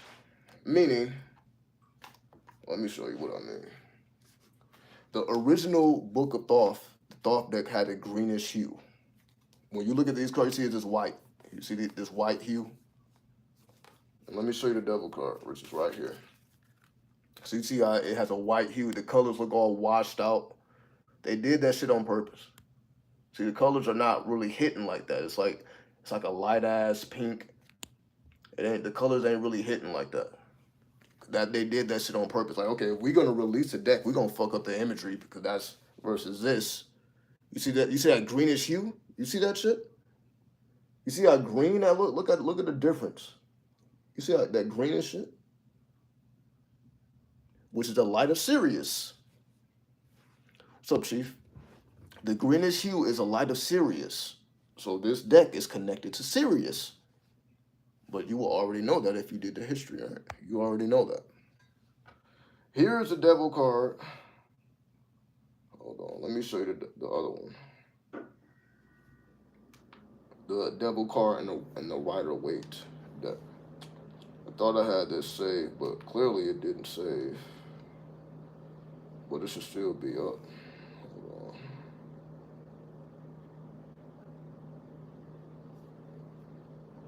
So let me show you the other devil card. Oh, Rider-Waite. Alright, here we go. So, alright. Which is this. That's the devil card in the Rider-Waite deck, which is what people are probably more familiar with. Right? And as you see, the devil always got that ugly ass face. You see that ugly ass face? And I don't want to show too much of that. You see this naked motherfuckers there just strike the video. So I'm not even gonna show that too crazy. But you see a man and a woman naked. So I ain't even trying to show that too crazy. But as you see, whenever you look at the devil card, you see that ugly face. Ain't nothing pretty about that shit. You see that? You see a motherfucker with an ugly face. For a reason. And you see that inverted pentagram. Did you not see that inverted pentagram? You see the inverted pentagram right at the third eye? Exactly. Inverted pentagram. with that ugly ass face. That's what you that's the type of time you should be on as a man, right? But who gonna tell you that? So that's why I say you represent the aspects of life that are unlikable, right? Who the fuck wants law and order? Ask any child, do you like the fucking law and order that your father established? Probably not. They would rather just be able to do whatever the fuck they want. So who the fuck wants to be around somebody who establishes law and order, who got morals and principles, and telling you you can't do this, this is right, this is not right? Ain't nobody trying to be around that shit. So you're not likable, but you're necessary. It's necessary, and then people don't appreciate you till after you gone. That's how the shit works. It's not until you're not around, then they really like, damn, that shit was really needed. We hated that shit when you was here, but then when you gone, they're like, damn, we really needed that shit. Because when it's not there, you see how much of a difference it made. That's how they knew how much of a difference it made when Osiris got killed and then Set took over. You see the difference, like damn. It's different when the ruler got finesse versus when the ruler is just all about being brutal and crazy, right? Um, what do you think about them saying the clowns come from the Nephilims, and the clown comes from jesters, who are disembodied spirits? You see them on mushrooms at times. Have you ever seen jesters on mushrooms? I know it's incorporated with the tarot. Jesters, no. I know what you mean because yes, they are underworld energies. That's just the energy of the circus, though. So I'm not. I'm gonna take it beyond clowns. It's the whole circus. Originally, when you went to the circus, it was some scary shit. You were saying some shit that made you uncomfortable. So clowns were scary before they became friendly. Before they were friendly, they were scary. When you went to the circus, they was some scary ass shit, right? So that's why the clowns are paid with the white faces. That means they're dead. So that what they disembodied spirits. The white face means you are dead, right? So yes, this is a dead spirit, aka underworld spirit. The whole circus, underworld spirit. Even in Las Vegas, there's a hotel called Circus on the Las Vegas Strip. I already told you about that. It's haunted. Take your ass to Circus and go to one of those rooms. I think it's like room 123. If you walk past room 123, your solar plexus is gonna freeze up. I know because I did it twice. I'm like, when I walked past this room, I guess somebody was killed in that room. It was some strange shit. Nobody is able to check into that room. That shit is just sealed. But when I walk past, I'm like, what the fuck? It's a what the fuck moment. I'm like, maybe I was tripping. I went past it again. It's what the fuck. So I know that shit. That's just how it is, right? Yes. So those are underworld spirits, clowns, and all that shit. And when I go into the underworld, I see clowns. Not like when I go into the underworlds of the streets of LA, you're gonna find clowns. That's what I found when you look at the graffiti that don't get covered up, you gonna find clowns. So, but that's for people who really in the streets like that. Most people ain't gonna see it. Most people don't even know real graffiti because you gotta find it. You gotta go into the underworld to even see the real graffiti. If you want real hip hop, you gotta go into the underworld. You want to see the real shit, the underworld. You want to hear some real shit, underworld. That's why hip hop is connected to the underworld. That's why hip hop is connected to the streets. It's all the same shit. Simple as that, right? But it ain't too many people that can connect the dots like that because they're not really living this shit. They're not real hip hop. So that's the only reason I can reveal this. So I'm not just a person that just read a bunch of literature. I really live out hip hop every single day. Right? I live this shit out every single day. To the point where I'm like, yo, I have to do what the youth are doing. The youth are getting sturdy. So I gotta get sturdy. Because that's what the youth are doing. And that's the prophecy. They're showing us what the fuck we should be doing. And I took heed. So that's what I do. I took heed. And that's what I was telling y'all the last live stream. I fucking fucked around and caught the Holy Ghost for the first time in my whole life. Getting sturdy. Not breakdancing, getting sturdy. I'm like, oh, because they're waking up the dead spirits. Dead niggas. I'm waking up dead niggas. Oh, now I'm catching the Holy Ghost. Okay. But who taught me that? The youth. I'm looking at, fuck the elders, the youth. I'm looking at what they doing. Oh, I'm like, oh shit, I like what they're doing. That's the coolest shit I've ever seen, in my mind. What's up, Ashe? Peace. You already know. The coolest shit I've ever seen is getting sturdy. That's why it possessed me. I'm like, yo, there's no way. Just like I know when breakdancing came out, that was the coolest shit they seen. Imagine seeing breakdance for that's would be the coolest shit you've ever seen. Motherfuckers spinning on their head and shit, windmilling, coolest shit you've ever seen. That's how I feel. I'm like, getting sturdy. That's the coolest shit I've ever seen. I'm like, I can't believe I haven't been doing this shit. Because it's like a more advanced form of what we was doing when I was a teenager coming up. We was doing those moves, but it was like simplified. So when I look at getting started, I'm like, yo, they put all the shit that we was doing in our youth, and then they took it to the next level. So that's why it wasn't really hard for me to get sturdy. Cause I'm like, yo, let me go back to doing the shit I was doing when I was 15. Cause we was already doing those moves at 15, but just not in that way. They took it to the next. I'm like, yo, that was a prophecy. Do you think they invented that shit on their own, or were they channeling what they was experiencing in their journeys in the underworld? I know they're channeling because they are prophets. The youth are the prophets. It's interesting how they stomp on the ground because it's called ghost dancing, to wake up the dead. Every time before we went into battle, we're waking up the dead. Yeah, so we're going to stomp that fucking ground, waking up the dead. So when I'm stomping that ground, I'm feeling surges of energy like, oh, fuck, I'm waking up the dead. I'm waking up the dead. How the fuck am I catching the Holy Spirit stomping on this motherfucking ground? Oh, it's on now. I'm like, oh, that's what I had to do? As an underworld? The horn god? As a horn god, you better be stomping on the fucking ground. You better be waking up the fucking dead. You better be waking up the dead. Because those are the only spirits that's going to really fuck with us anyway. The only spirits that's really fucking with us is them dead niggas. That's it. Sorry to tell you. If you ain't fucking with the dead, who's going to fuck with you? With the gods? You got to master the underworld before you get to the cosmos, though. So to even understand the gods, you better take your ass to the underworld and meet the underworld god first and foremost. You better tap into Osiris before you start fucking with these other motherfuckers who's on some other shit. The most, I would say, yeah, the finesse lord is in the underworld. So when you read stories of Osiris and see what he was doing and how he just had the finesse game on point, that's why he had to go to the underworld. The only one qualified to go to the underworld was Osiris. He was the only god qualified, just like Hades or Pluto was the only god qualified to rule the underworld. It was always just one motherfucker that's like, all right, I'm about to go. Fuck all you other motherfuckers. I'm going down here because I don't want to deal with you. Because you're not right. You're corrupt. The gods became corrupt. So while everybody's still praying to their corrupt gods, let them.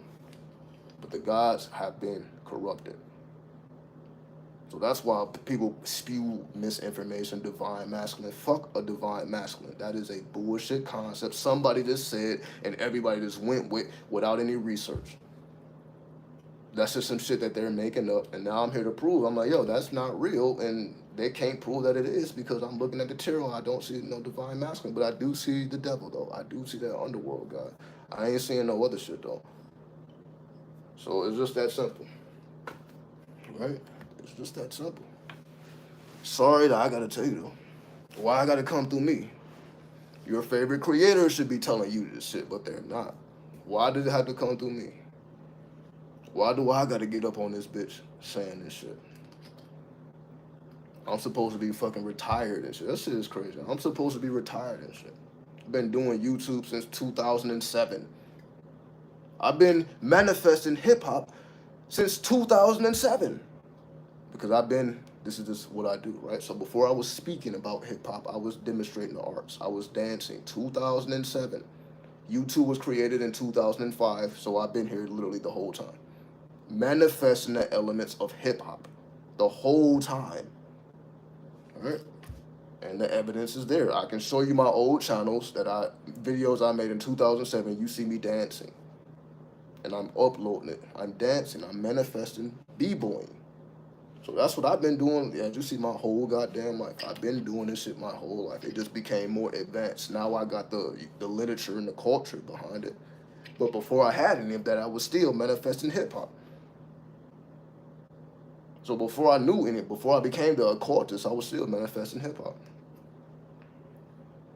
So here I am still talking about hip hop.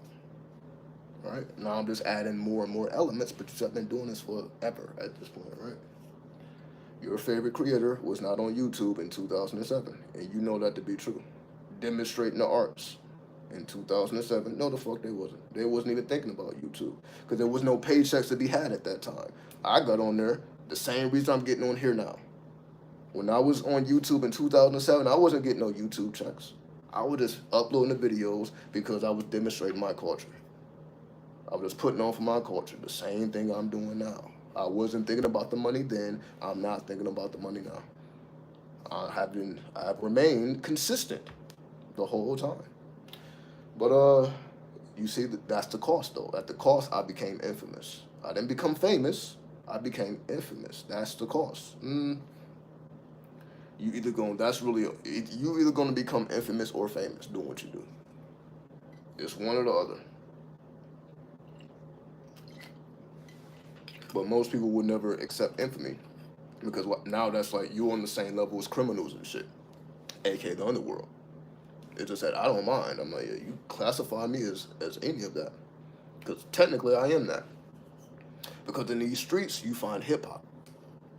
So these youth, while they're doing all this killing and drug dealing and just destroying their communities, the result is hip hop because they're making music too. And that's essentially what's putting money in their pocket for real, because they're transitioning into the music to the point where they don't really got to be in the streets like that no more. That's how it be, right?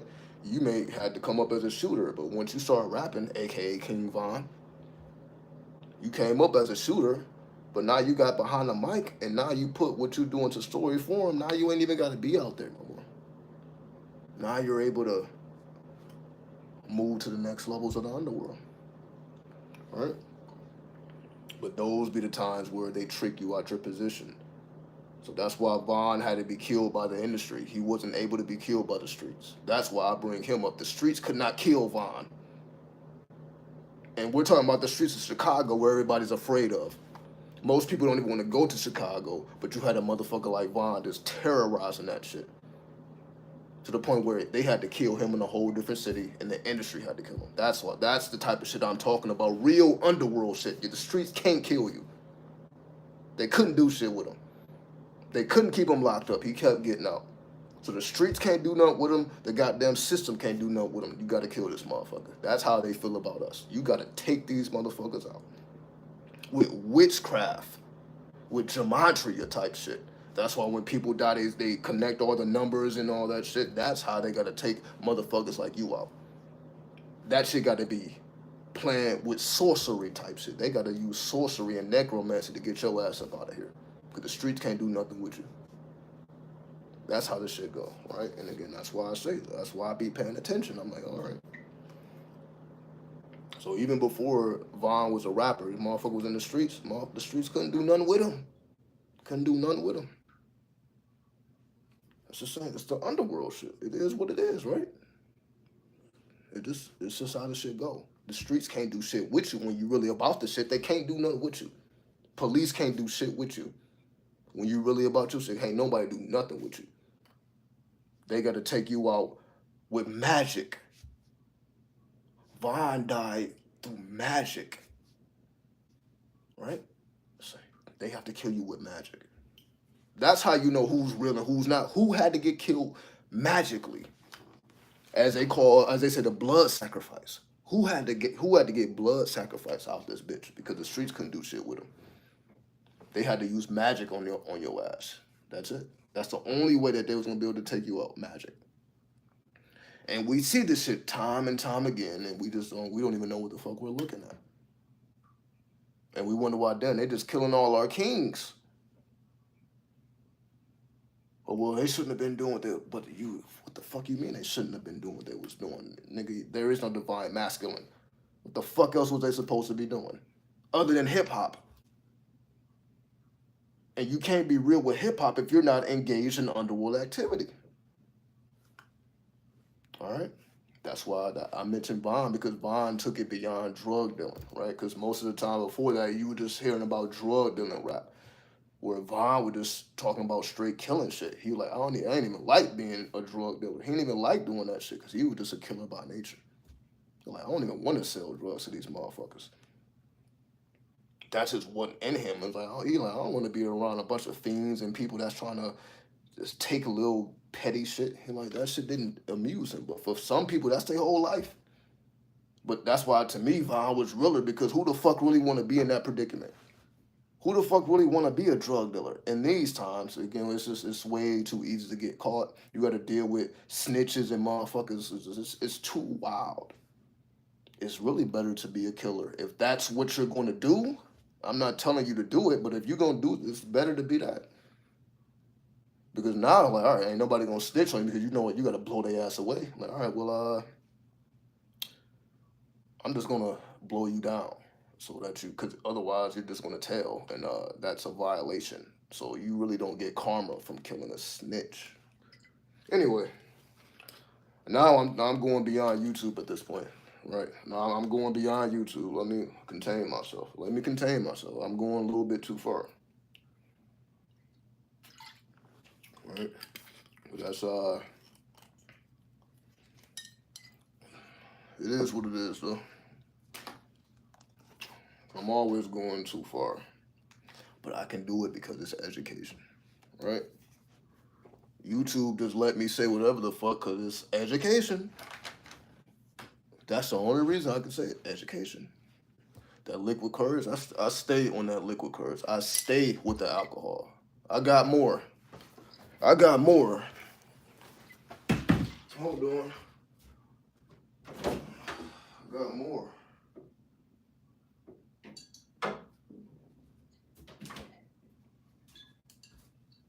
don't think I'm playing though. I got more. Oh, another bottle. You see that? Pineapple. Yeah. I'm playing around. And I got this, right? All right then. So you already know.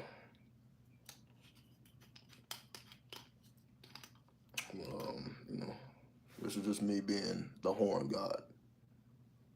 That's what this is. As the horn god, this is what the fuck I'm supposed to be doing.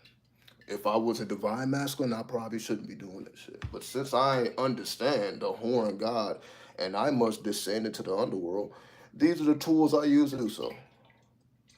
Right?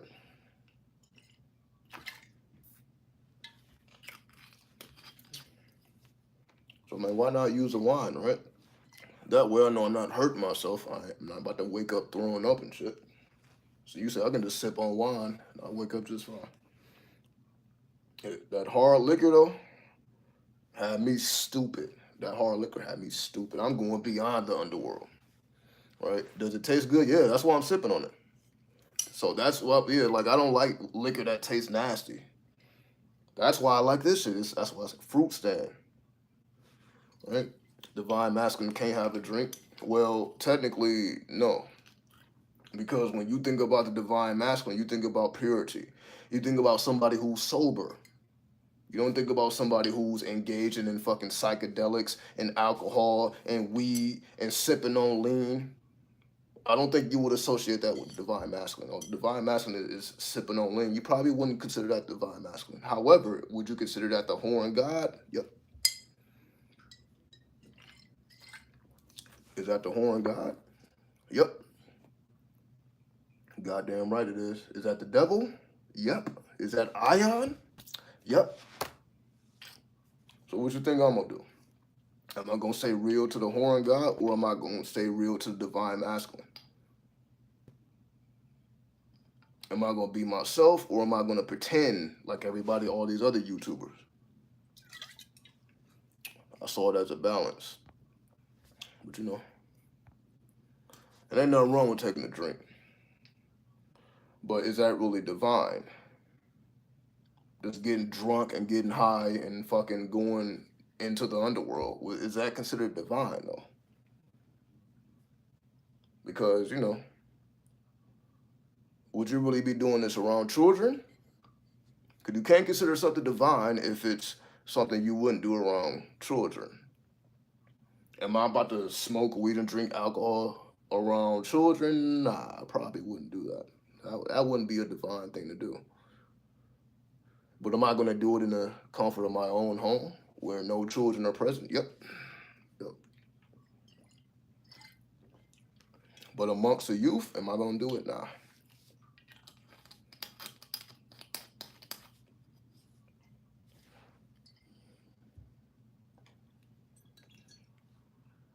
Let's see.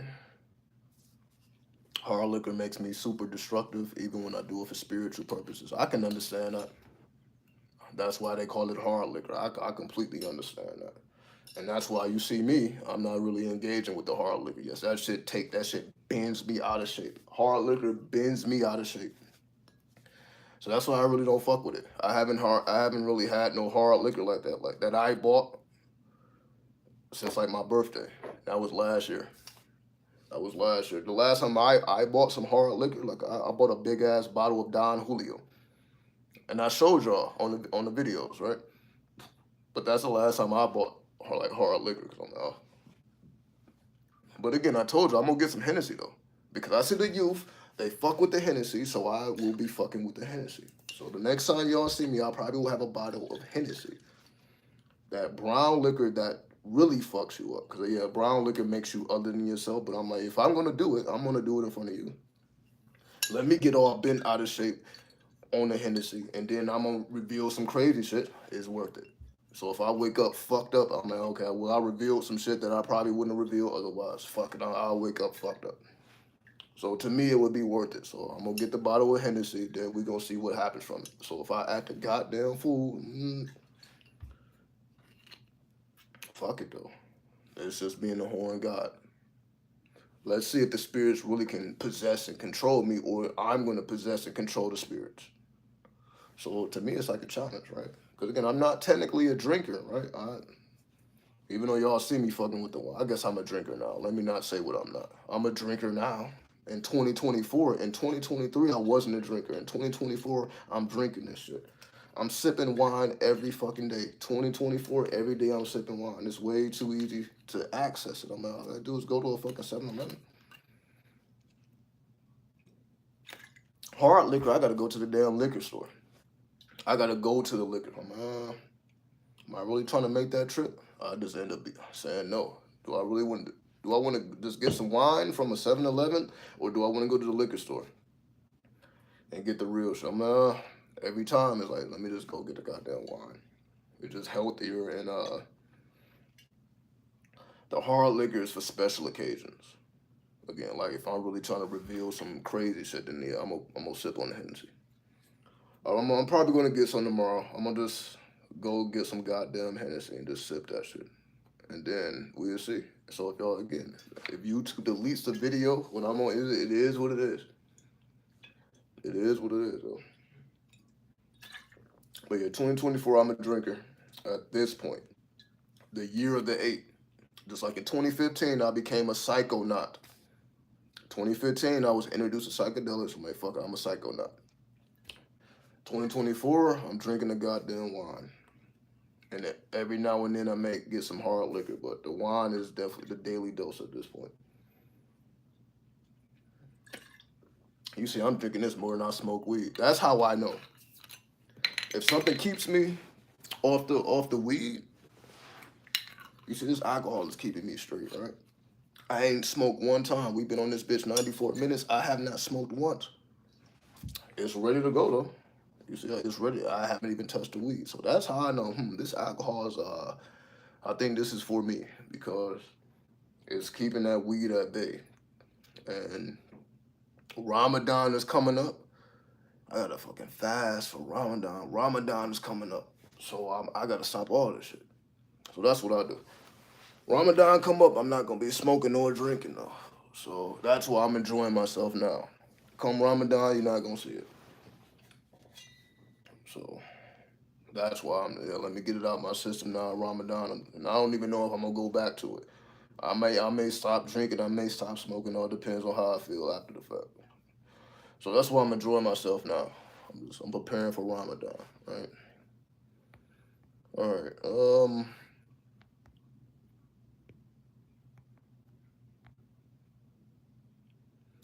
That's a cultural thing because on the island, people smoke weed around children. Yes, they do. Yes, they do. You're completely right. But like, I just know for me, like, if you ask me, would you smoke weed around your son and drink around your son? I'm like, no, I wouldn't do it around my children. But I'm not gonna say what somebody else should do in their household, how they run their household, where they're paying their bills at. I'm not gonna tell nobody else what to do. You pay your bills, you pay your lights, you had the children. I'm not gonna tell you how you fuck you should raise your children. You do whatever the fuck you want. I just know for me, am I gonna be doing it around my son? Nah, I wouldn't feel right because I've done it already. I remember when he was like 4 or 5 months. I'm smoking in the same room as him. I'm like, looking back at that, I'm like, what the fuck was I thinking? Looking back, I'm like, what the fuck was I thinking? Right? So I'm like, oh, this young shit. I wouldn't do it now though.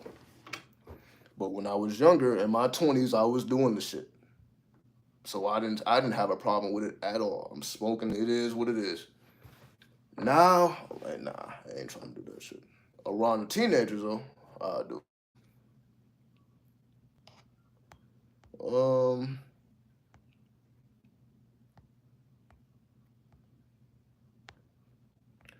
what do you think of Baphomet symbolizing liberation of the soul? I heard Pennant talk about that. That's why we always talking about the horn god, right? That's why right now I'm talking about the horn god. That's what you should be doing as a man, connected with the horn god. Fuck the divine masculine, because it is how you liberate your soul. Because you have to go into the underworld and then become reborn. You must become different traveling the underworld, right? You don't descend into the underworld to be the same way you were when you started. You will become different. That's Pluto though. Pluto represents permanent change. You descend into the underworld for permanent change, not temporary change, permanent change. Right? So and it does liberate your soul. Being the horn god is very liberating.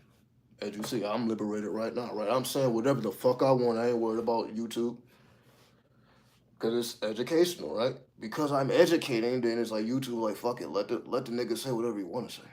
As long as he ain't showing guns and he's not promoting violence, well, I guess I technically am promoting violence. Anyway, um, maybe I'm a bad influence because a little red wine every day sounds like heart health. But they say that shit about the Scorpios, so. So I said, with me, I get it. I agree with you. The wine is healthy. Hard liquor, I'm not gonna say hard liquor is healthy, but wine is healthy. That's why you see me sipping this shit just relentlessly. It is healthy.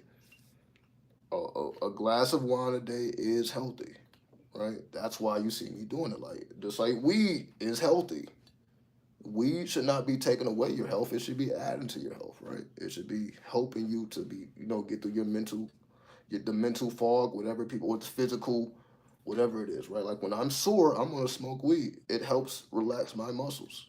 When I got some mental fog, I'm gonna smoke weed. It helps me get through the mental fog. So it is a healthy way of going about life. I just know I'm like, yo, I can't do it around kids though. I can't do that. I'm like, I'm not gonna feel right doing it around kids. But again, it's like that's just my soft spot though. That's just my soft spot. See, other people don't give a fuck. They're like, yo, I'm just gonna be myself around kids. I don't feel like I can be myself around kids. Let me stop saying kids, children. Kids are like goats. Let me stop saying kids, children. I don't want to be myself around children. Teenagers, fuck it. Teenagers, fuck it. Fuck it. But children, I'm like, oh no. If you ain't hit puberty, I'm like, I ain't, oh, nah. I ain't doing, no. That's just me though. I'm not saying it's right or wrong, right? What somebody else do is what they do because I know everybody has a different mentality. So that's why I'm like, this is not a guideline to what somebody else should be doing. What I'm doing is not a guideline to what somebody else should be doing.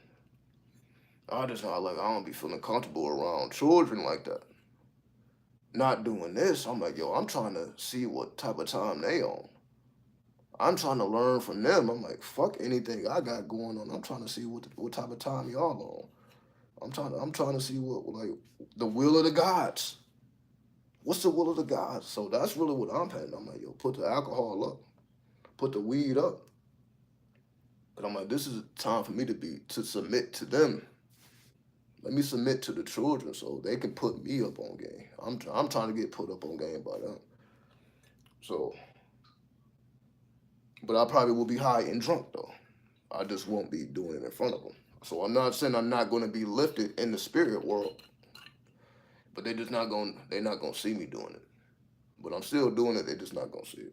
When they become teenagers, fuck it. The wine is staying on the table. The weed, it is what it is. But children, I'm like, nah. I'm trying to get the game from them. I feel like this would just. They're like, yo. Then they ask an unnecessary question. What the fuck is this? Don't worry about it. Like, I ain't trying to answer those questions.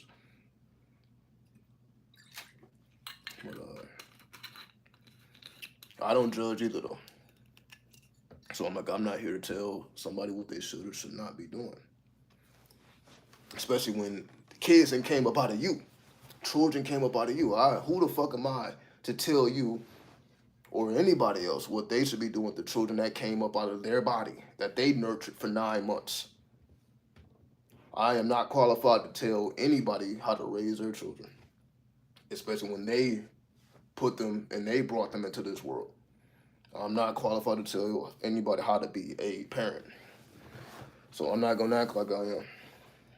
So I'm just gonna be honest. I'm gonna be honest with you. I'm not qualified to say, okay, this is the right way you should do it. This is the wrong way.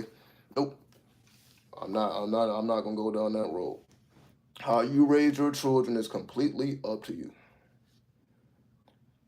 Do not let me influence you no other way. So if you want to smoke, you want to drink, you want to be yourself around your children, and they came up out of you, they came out of your nutsack, out of your ovaries. Fuck it. I'm not qualified to say shit to you when it comes to that. So I'm not gonna act like I'm not qualified. Cause I let a motherfucker tell me what I should be doing with my children. So let me not go there, right? So I'm gonna humble myself. I'm not gonna tell nobody what they should or shouldn't be doing. That's not why we're here, right? Do what thou wilt is why we're here. Do what thou wilt. Whatever you feel is the way to go about it, that's what you do. Do what thou wilt. Not do what I say, do what thou wilt. Right? Do what thou wilt. So fuck my opinion when it comes to do what thou wilt. Fuck my opinion. The only thing that matters is do what thou wilt. So if you at peace, then be at peace. I'm not challenging nobody when it comes to that. It is what it is. Um then your discipline is impressive. I feel like I have to be this way though. So that's why I don't really think about it. I feel like I have to be disciplined. I have to be. It's like I'm only here because I'm disciplined. I would be dead. So the discipline is what keeps me alive. Right? Try Crown Royale. I've tried that. I've had that. So I've had that. I've had Crown Royale. And it's not bad. Cause they have like the bottles, then they have like the cans. It's not bad. It's not bad. It's actually Cause I know it's the apple. It has like an apple flavor. If I'm not mistaken, it has like an apple flavor. But they can have different flavors too. Again, I'm still new to the liquor game though, so that's all. Like I want to say I'm a drinker because I drink daily, but I'm really not qualified though. Cause I'm like I still ain't really fuck with the brown liquor yet. I need to fuck with the Hennessy before I can tell people what you should or shouldn't be doing with the liquor.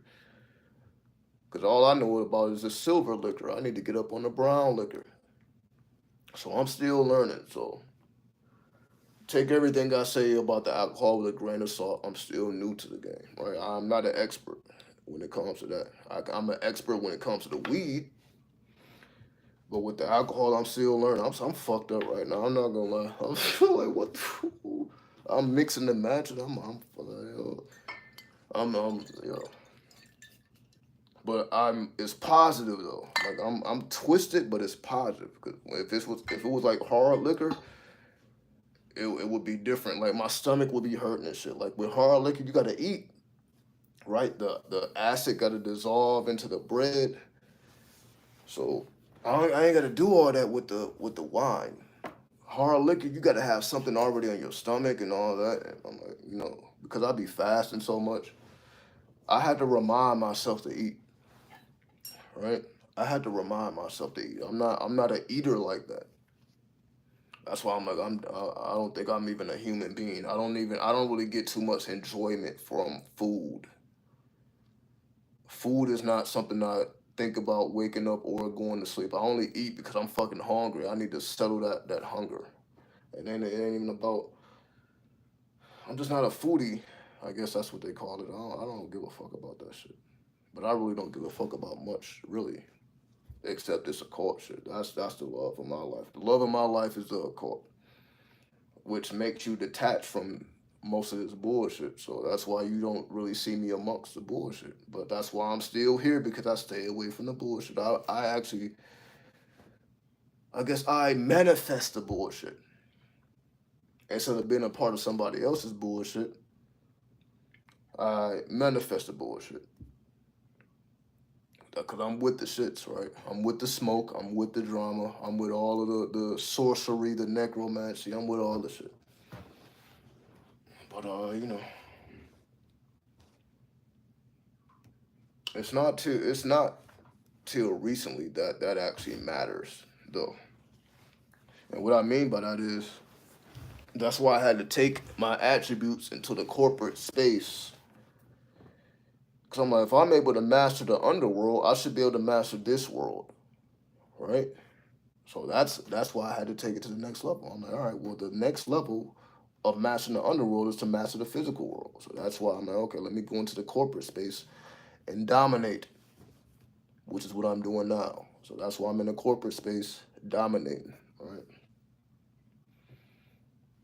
But that's what you're supposed to be doing, right? I could have stayed in the underworld, but I'm like, all right, I need to challenge myself. Let me master this physical world. Because I know that motherfuckers ain't really gonna be paying attention like that. Just like I can be the master of the underworld. But if I'm not showing physical results, then I'm not expecting people to even listen to me. It's just like that. That's why I gotta put on the goddamn Versace's. That's why I gotta put on the velvet fucking do-rags. Cause I know people like nice shit. So I gotta put on the goddamn jewelry and this shit. Cause I know people like nice shit. Do I give a fuck about it? Not really. But I know human nature. So I'm like, are people gonna really take heed to what you saying if you don't look like you know what the fuck you talking about? Probably not. If I don't have the look to match what the fuck I'm talking about, do I really expect people to really take heed to it? Not really. And outside of 93. I'm not talking about 93. Outside of 93. Because as y'all know, if y'all been around long enough, y'all see I was on this shit before this, before this. So you see I was on the same type of time though. But for everybody else, they're not gonna understand that shit. So that's why I'm just putting it in people's face. I'm like, fuck you. It's really a big fuck you, right? I'm like, damn, you not really gonna even take heed to what I'm saying if I don't look presentable, right? So let me look presentable to say it. It's like it's a big fuck you to people, man, because I know this is what you want to see. You like seeing the rappers flash and the money and the jewels. Motherfuckers like seeing that shit. So I'm like, all right, I'm gonna put this shit in your face because I know that you like it, but fuck it though. It is what it is. I'm not doing it because I give a fuck. I'm doing it because they give a fuck. And it is what it is, right? That's just a sacrifice that must be made. It is what it is. I ain't tripping. It's a sacrifice. I'm like, all right, fuck it. If I need to put on some fly ass shit, then fuck it. Exactly. Illusionary magic. Exactly. Illusionary magic. Because it works. It works. It is what it is, right? I'm just real enough to just let you know that. I'm like, I'm not doing this shit because I give a fuck. I'm doing it because they give a fuck. So if I'm trying to get into their psyche, I gotta show forth the type of shit that they already into.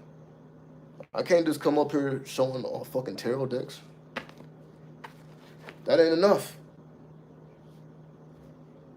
I gotta show some other shit, right? That's what I'm thinking about. I just need to have a stack of money. I just need to go to the bank. I need to withdraw some money just so I can fucking flash it. That's what I need to do. I need to withdraw money out the bank account just to flash it. That's what I need to do. Just because that's what motherfuckers want to see. I'm like, I'm about to give it to you though. I'm going to give it to you. That's the difference. I don't mind. If I need to flash money, I need to wear the Versace's, put on this, and all type of designer shit. If I need to do it, fuck it then. Fuck it then. I don't give a fuck. Why? Because I know how the world works. Right? If I got to be the devil, I'm gonna be the devil. Fuck it. And the devil look nice, don't he? The devil looks nice. Like, all right, I ain't about to do no devil shit, and I'm looking crazy. I can't be looking out. I can't be looking crazy. I ain't already been through those phases, right? Y'all done seen me looking crazy already. But if I say I'm the horn god, then I'm like, all right, eventually, I gotta show forth some other shit. If I say I'm the horn god, well, if you the god of anything, you gotta be able to show forth some shit. Then fuck it. That's why I upgraded technology, right? As you see, I upgraded technology. This is the best quality you probably have ever seen me in. This is the most high quality, and this ain't even a high. I'm still using a front-facing camera. Now imagine if I'm using a back-facing camera. This is just a front-facing. This is just a selfie camera. Imagine if I was using the back camera. It would be looking even better. Because I know I had to invest. Because people like nice shit. So I can't come up on here with a raggedy-ass phone. Right? I need to come with the latest and the greatest. Right? So I'm like, okay, I better upgrade my motherfucking technology. Because people like seeing nice shit. I better get on this bitch looking nice. You see, I'm not fucking just, like I need to shave. None of that shit, right? And, oh, hold on. And you see under this, my hair is looking decent, right? So I'm not putting on this do-rag to cover up a fuck up lineup or shit. Like my hair is just fine. Right? As you see, it's just fine. I got waves. You see the waves coming in? Hair is just fine. I'm just doing this is just demonstration, right? I ain't wearing this because I have to wear it. I just know how the world works, and I'm willing to participate in how the world works. That's just what the horn guy's supposed to do, right? I'm supposed to bring the glamour. I'm supposed to be doing that, right? That's what the rappers do. That's what hip hop is about, right? I'm supposed to be doing that. I understand that now, man. I can't come at y'all with broke vibes and expect you to take heed. I'm supposed to be the master of the earth. No, I can't do that shit with broke vibes, though. It is what it is, right? Yeah, you already know. Yeah, you already know, Ashe. You gotta have your drip on point, right? You better have the drip on point. And that's why I wanted to give you what I gave you, right? I'm like, yo, let's get that drip up. Because, man, you know, we can be as spiritual as we want, but when you come with that drip, it's different. It's different when you come with that drip, right? Now motherfuckers really want to take heat. Because they see that drip, so I'm all for it. I'm with the nonsense. I am with the nonsense. Everything. I'm paying for everything now. I be telling y'all, right? I'm wearing expensive-ass cologne. This is my work bag. This is what I take to work every day. Right? You see the Versace's? Right? This is what I take to work. Deodorant, don't even know why I got this 5-hour energy. This is just symbolic. I don't even drink this shit. You see, this ain't even open. You see, this still got the plastic on it. I don't even drink this shit. I just got it. So I'm like, damn, I be tired sometimes. Maybe I need it. I still ain't. This is in here. But I'm just showing. I got it. You see this fucking cologne? Right? God damn it. Motherfucker. You see this shit? Expensive shit. Right? That's what the fuck I wear. I gotta mix this shit. See, motherfucker don't even know the game. I mix this. So this ain't no cologne like some Versace or shit. No, this is the real shit. I mix this so it creates an original tech. Anyway, I'm just letting y'all know. I'm with the shit all day. That's why I bust my ass every day though. I bust my ass because I'm buying all type of nice shit.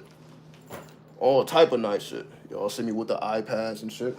I got 3 goddamn cell phones. But I got to though, because I'm not expecting nobody to take heed to what I got to say if I can't show forth the drip, right? But it is what it is though. So just expect more of that. Right? Doing shit like this. Motherfuckers don't even know about these. So I got the smell good. So I'm making sure my environment is all these bamboo sticks. Got the bamboo sticks, making sure the smell good. So every time I walk in this bitch, it's smelling like lemons and shit. But anyway, I'm not playing around, and I don't expect you to be fucking around either.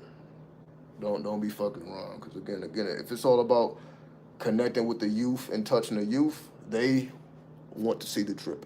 I don't give a fuck. They want to see the drip, right? Let me change my goddamn glasses. Hold on. They want to see the drip. So I'm going to give it to them. What's up, May? 93, 93, 93. All right, I'm going to give it to them.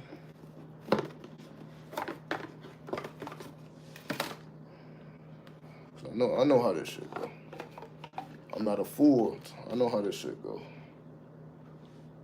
All right, I know how this shit go. That's why I'm just on the ultimate level of fuck it. Just because I don't care about it don't mean that I shouldn't wear it. That's what I had to learn the hard way. Just because I don't give a fuck about the materialism, the world does. So yeah, y'all probably can see this better now. The last time I showed, oh yeah, you see that shit clear now. I remember the last time I showed these, you couldn't even see it. Fucking my camera wasn't even able to zoom on that. You see this shit clear now. Look at you can see this shit clear. You see that? Yep, that's clear as fuck now. Oh yeah, you can see that shit. That's the real deal. Right? We ain't playing around. You see that shit? What does that say? See if y'all can see that. It's made in Italy. Let me see. Where is it? Oh, it's actually this way. All right. Y'all see that? Let's see if you can see it. See, it says Versace, made in Italy. See, so this is authentic. There you go. You see that? Versace. All right. Real shit. Full price. Pay full price. Okay? All right, then. This shit was not on sale, paying full price. Okay? Gladly, too. Gladly paying full price.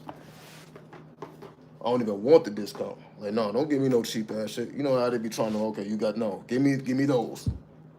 Full price. I don't want no goddamn discounts. But that's how it is, though, you know. Just that simple. Y'all know I got all type of colors and shit. I'm getting more colors tomorrow. I'm gonna get a gold one. I got the blue, I got the light blue, I got the red, I got the green. Now I gotta get a black one and I gotta get a gold one. I'm getting those tomorrow. I'm getting more shoes. I had to get some goddamn shoes too. Like the work shoes I wear is like hurting my feet now, so I had to get some Timberlands. I got some Timberland Pros and shit. But that's what I do, man. That's what I do. At this point.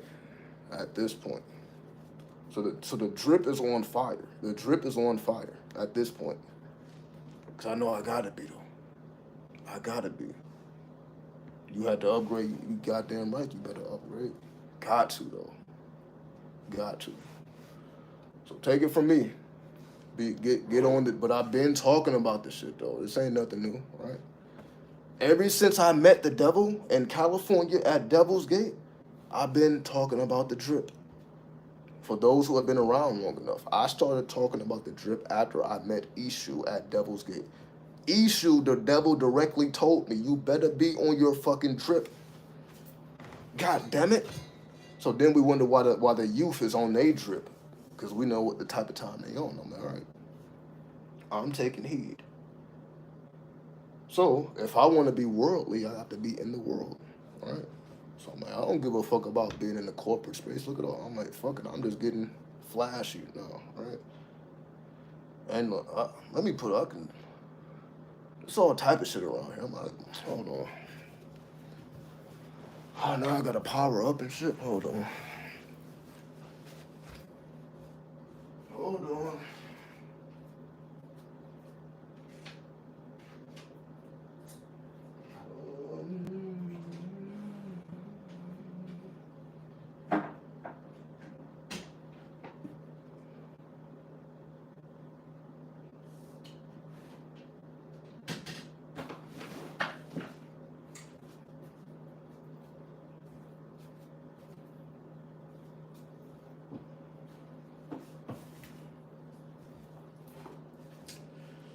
All right.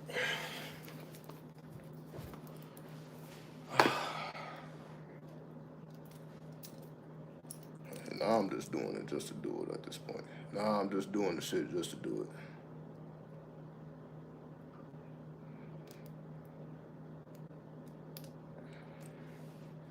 it. All right.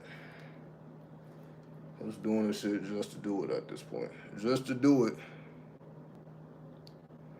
All right. Just to do it. All right. Just fucking around.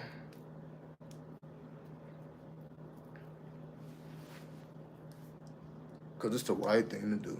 It's just the right thing to do. All right? Regular shit. Cause I'm like, I'm not gonna just go all off and be crazy with it. Anyway, but actually, if y'all want to know the truth, I'm really about to be on the silver. I'm about to get silver everything, cause we are in the silver state. So I'm like, this gold shit is more my California self. I need to get up. I need to get off the gold and get up on the silver. So that's the next phase. So y'all gonna see me with a lot of silver. Just that's just me transitioning to Las Vegas, right? But anyway, let me not get too off subject. I can be talking about this shit all day, but that's not why we're here, right? It's not why we're here, right? The gold roses. Hold on. This type of shit I'll be wearing, right? Cute ass shit. Probably ain't seeing too many dudes wear that, right? Black roses. Because the black rose means something to me. What do I mean? Because you see, I'm wearing this right now. The black rose, that's what got me into spirituality.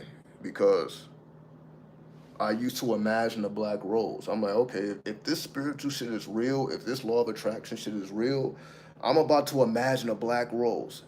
And when I see a black rose, I know this shit is real. So every day I will keep my mind on a black rose, black, until one day a motherfucker, I guess, we're just getting off of the bus and they had a book bag with black roses. I'm like, oh shit, there it is. I've been having this shit and I didn't have to go look for it. Here it is. I see black roses right in front of me. All right, this shit is real. It was just that easy. It was just that easy. So that's why I fuck with the black rose, right? So as you see, everything I do is symbolic. It's all symbolic. I don't know if y'all can see this.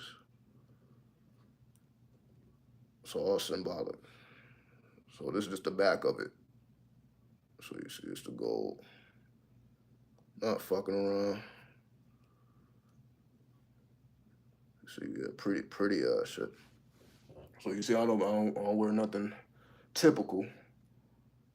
Probably not gonna see these in no other dude's ears. Probably see this in a woman's ears before you see it in a dude's ears. So there you go. There you go, right? Bow, bow. It's just drippy shit, right? All right. We don't get too caught up in that though. But I'm just letting y'all know, yeah, I'm not fucking around. I'm just gonna keep adding to the collection. Just buy a lot of fly ass shit. You know?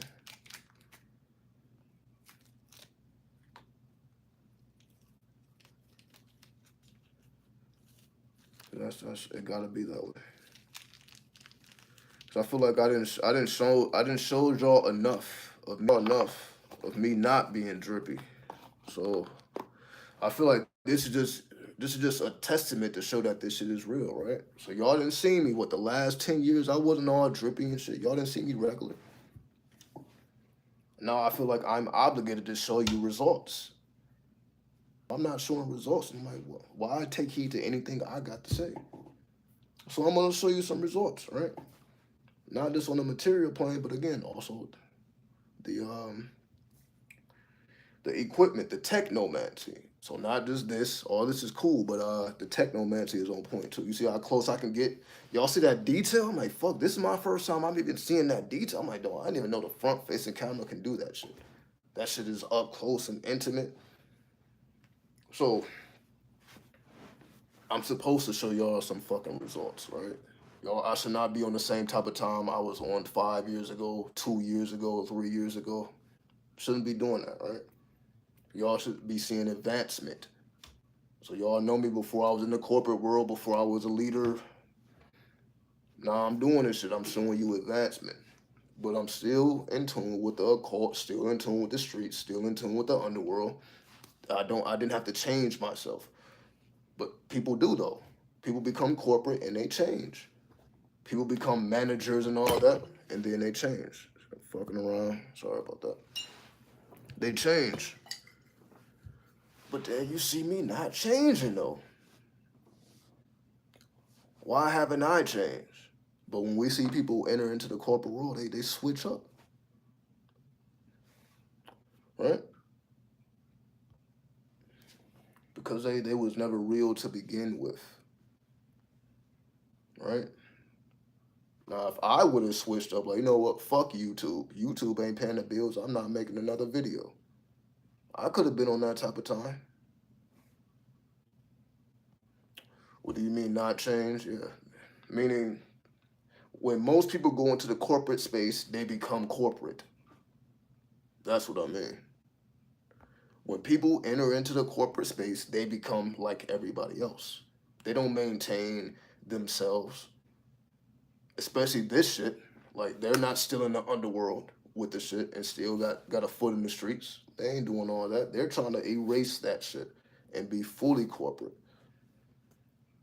I mean, by the time a person makes it up to the manager position, now you're the manager. Are you still cool with all the people that watched you come up when you was right next to them?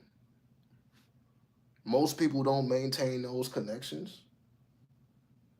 I didn't seen it with my own eyes. I didn't seen it.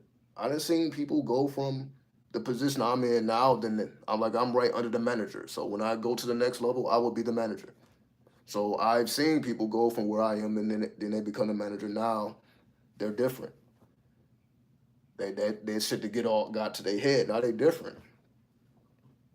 When I become the manager, which is not gonna be too long from now, shit, it'll be like if it ain't by this year, it'll be next year.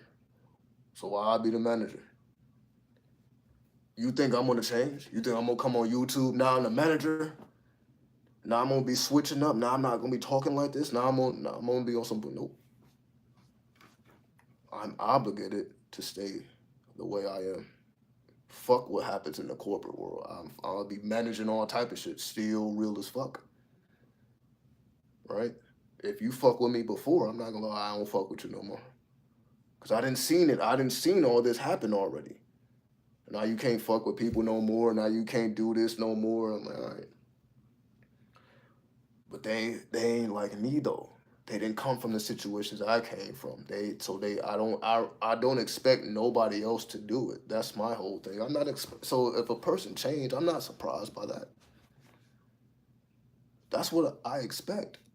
When you don't come from the underworld, I expect that. Because you're still trying to grow into yourself. You're still finding yourself. I understand that. But when you have found yourself, it's like the world shouldn't change you. You already know who you are. So even though I'm a leader now, it's like I lead from the underworld though. And that's how I have my respect. Cause I hear that the people under me tells me this. I'm not just thinking this shit. They come to me and they tell me this. The people that I lead, they're telling me this. Yo, you the best. Everybody else, they get into a position of power and they forget. They don't really fuck with us no more. They just want to give us orders and shit. They're telling me this. They're telling me this because like, damn, you like the only one we can really talk to. We can be real with. Everybody else is on some bullshit. So I'm just telling you what has been told to me. I'm not just making this shit up. So the people who I'm in charge of is telling me, is coming to me and letting me know, like, yo, damn, you the realest out of everybody. Because we done been amongst everybody and they all on bullshit. Because this is their first taste of power. They just now tasted power. I used to say, I done been tasting power. I've been in the underworld. I know what come with it. So I'm like, this shit it didn't change me. I'm like, yo, I already know what the fuck to do with this. And then they tell me, like, yo, clearly you know how to navigate power. You know how to manage power without it getting to your head. But that's why we fuck with you. Because you're doing it the right way.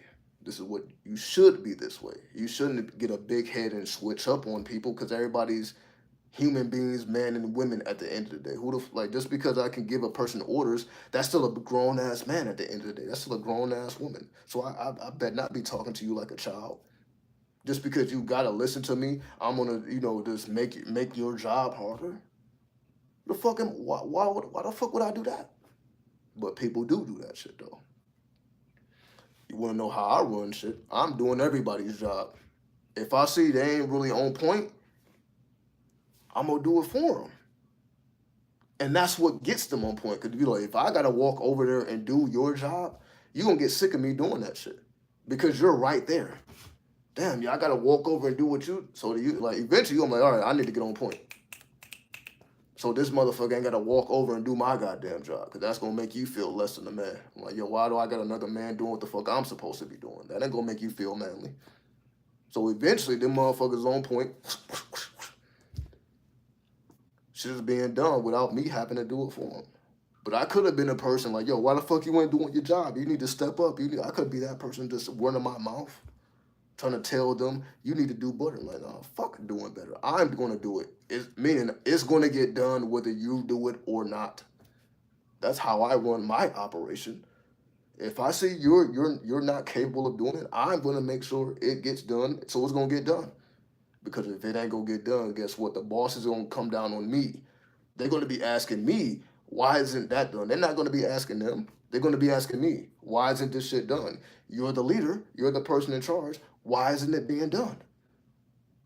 So I'm like, all right, if I want to keep the fucking gorillas off my ass, it got to get done. So if you're not doing it, I'm going to do it. As long as it's done, it's going to be done. So either you're going to catch up and like, all right, I need to make sure this shit is done, or you're going to be replaced by somebody else who's on point. Because I'm on point.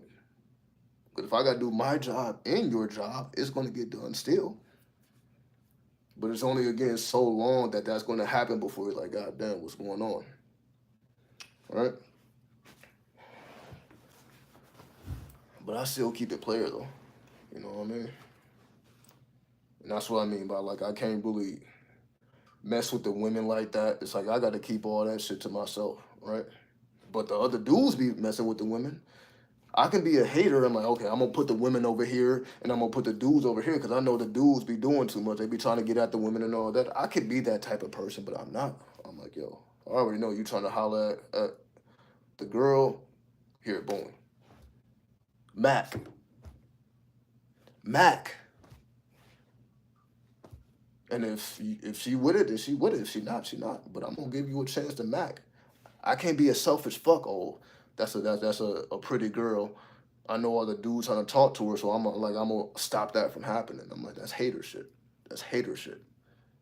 I'm not a hater. I'm like, oh, okay, the dudes want her, huh? All right, I'm gonna give every dude a chance.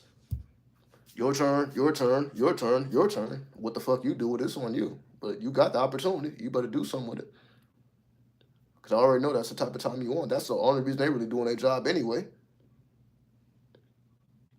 right? The only reason they even doing their job, they trying to impress the women, right? They trying to impress the women. And I'm like, yo, impress them. If you want to be a square, I'm not about to stop you from being a square. But because I'm a player, I keep my hands to myself. I'm looking at all the other dudes trying to get at the women. That's what I'm doing. I already know what the dudes. I'm looking at it all day. But I'm like, I can't be that though. But I can put you in position to get some ass if that's what you're trying to get. I'm not gonna say, you need to do your goddamn job. I'm like, nah. If she trying to give you some ass, then let her.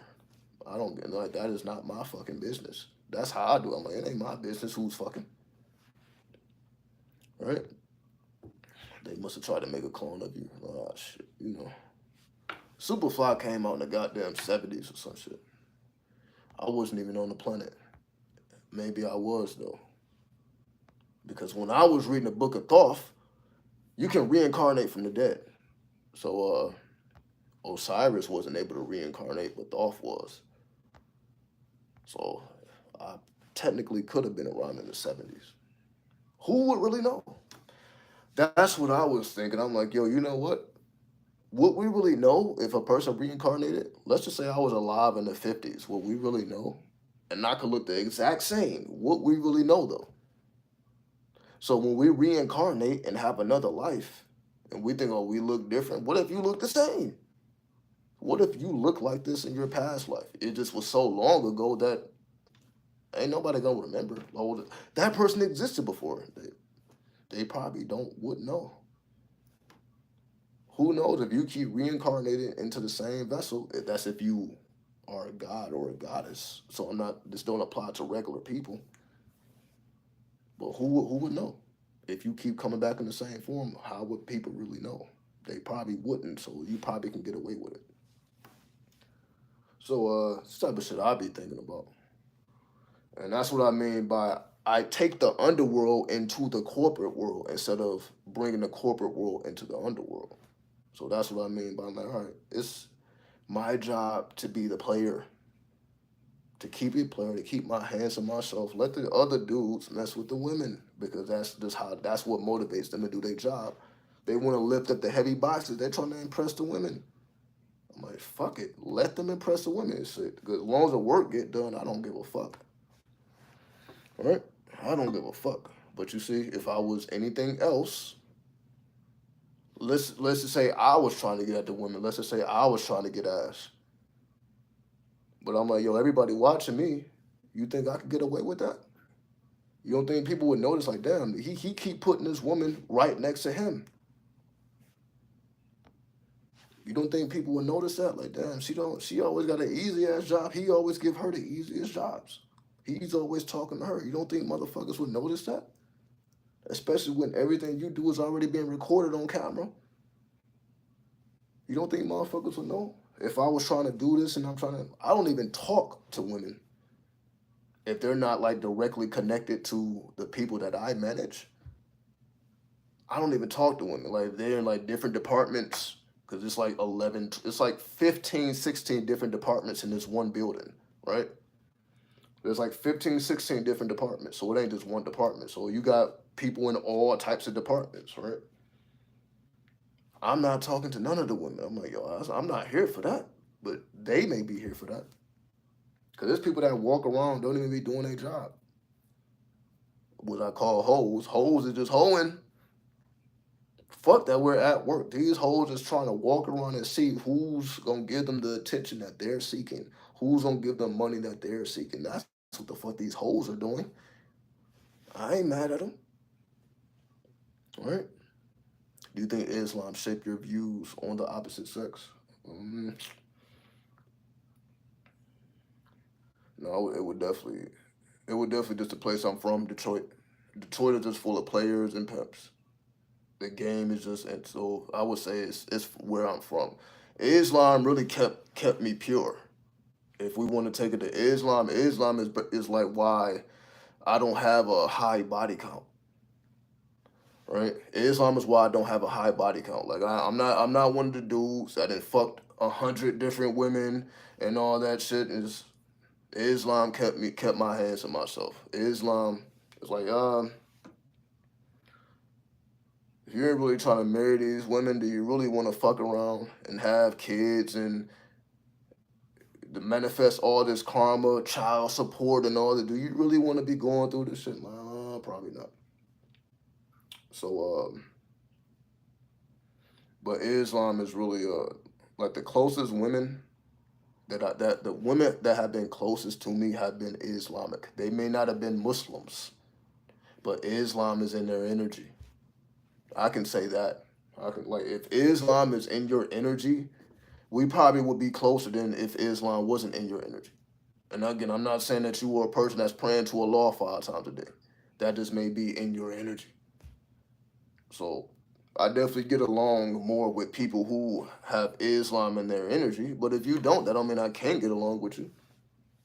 But I've been on that type of time my whole life, though.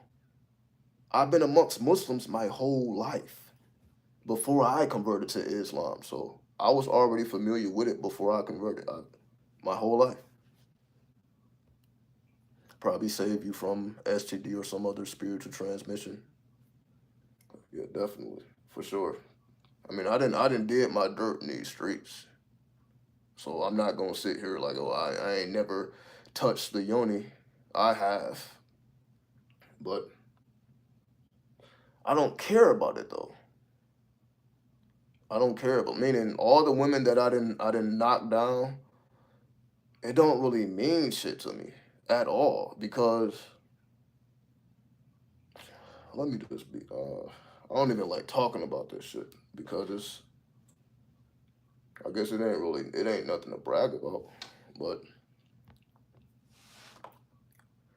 basically what I'm saying without sounding arrogant or egotistical. Women are just the regular women, modern women, they're not able to handle my energy. That's just a reality. They're not able to handle my energy. So, especially sexual energy. They're not the average woman, they can't handle my energy. I'm like, well, I'm walking around with porn star energy. It's like, yo, that's not something that you need to give to a regular woman. So that's why I stay away from them. I'm like, yo, I'm not supposed to be giving you porn star dick, and that's not what you built for. That would be wrong of me. That's why I keep my. I'm like, yo, I'm no. Let me protect you. I'm trying to make sure that you don't hurt yourself because you can say I'm a bad influence. I take it. I'm a bad influence, but I keep it to myself. What's regular, like women who are not used to, they're not used to really, I just say this modern women, they're not used to my energy because I'm not a modern man, right? Meaning, I have trained myself tantrically.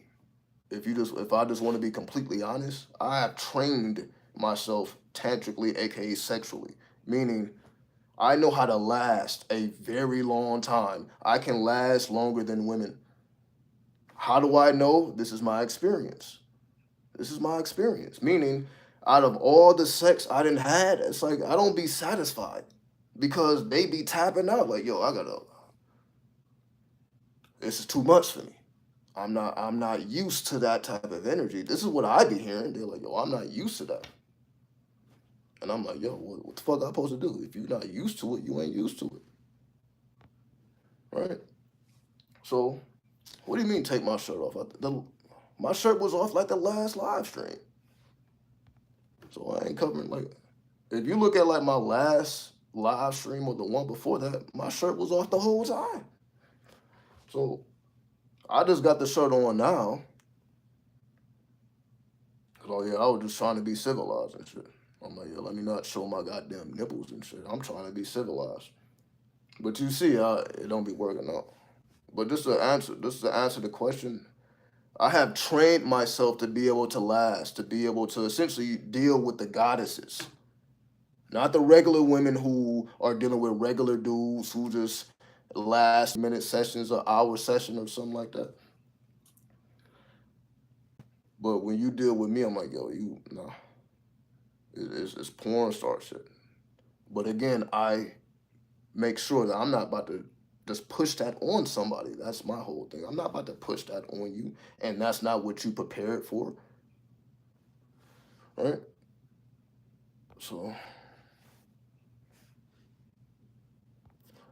I wish that for every woman would calm down a lot of attitude problems. This is what I mean. This is what I mean. Yeah, a lot of women are mad because they're not sexually satisfied. Just because a woman gets attention from men all day, every day, that don't mean the dude know what the fuck he's doing. Most dudes don't know what they're doing because they don't have the experience. They ain't fucked enough. I guess fortunately I didn't have plenty of time to do all that shit, right? But don't I'm not telling you to be like me, right? I was doing this shit since I was single digits. I was single digits, all right? Dude, I'm not telling you to be like me. I was fucking single digits before puberty. I was fucking before puberty, before I could even bust a nut, before I can even have children, right? I don't recommend that, though. I don't recommend it. So that's just me wise enough. Like I don't recommend it, but that's just my story, right? So I've been sexually active since like 9 years old, probably before that. So that's why I'm like, yeah, I got porn, so I got way too much experience. I got more experience than I probably should have.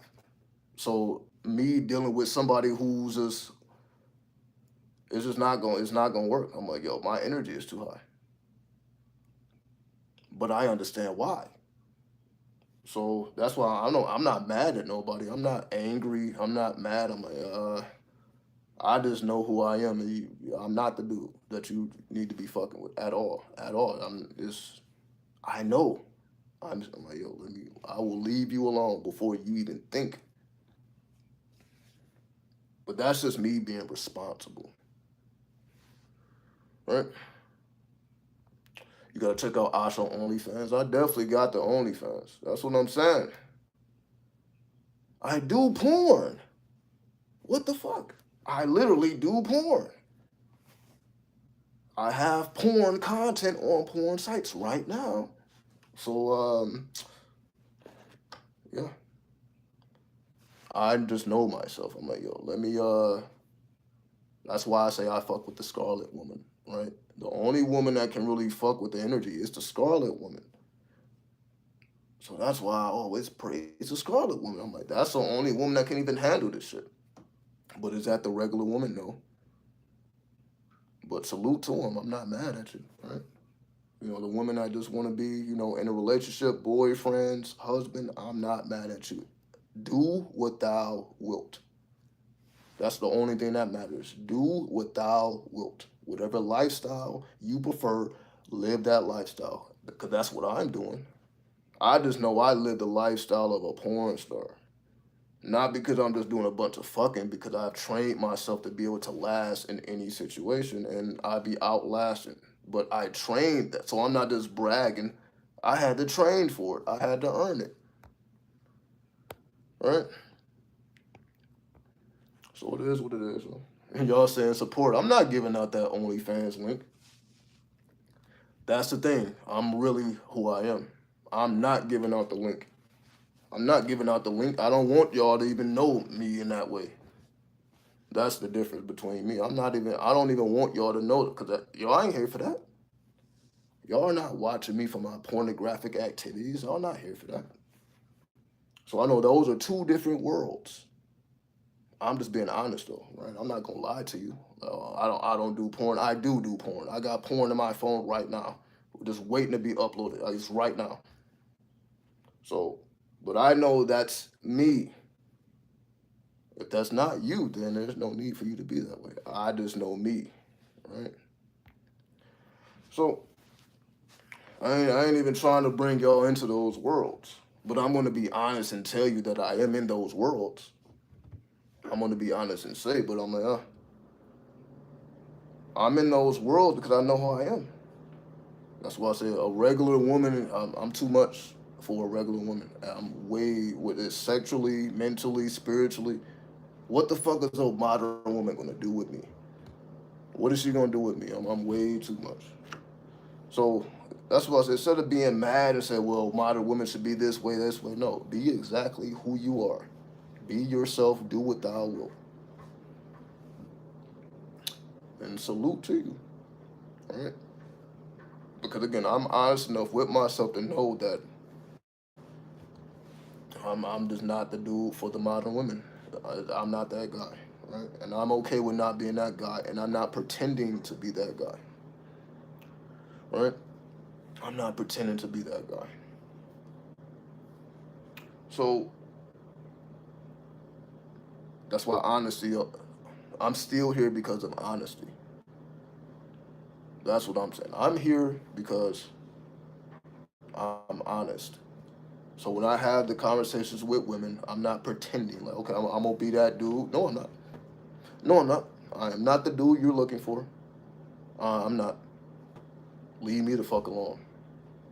That's why you don't see me just in and out of relationships. I'm like, I already know who I am. I'm about to waste your time. Fuck me wasting my time. I'm not gonna waste your time trying to be something that I'm not.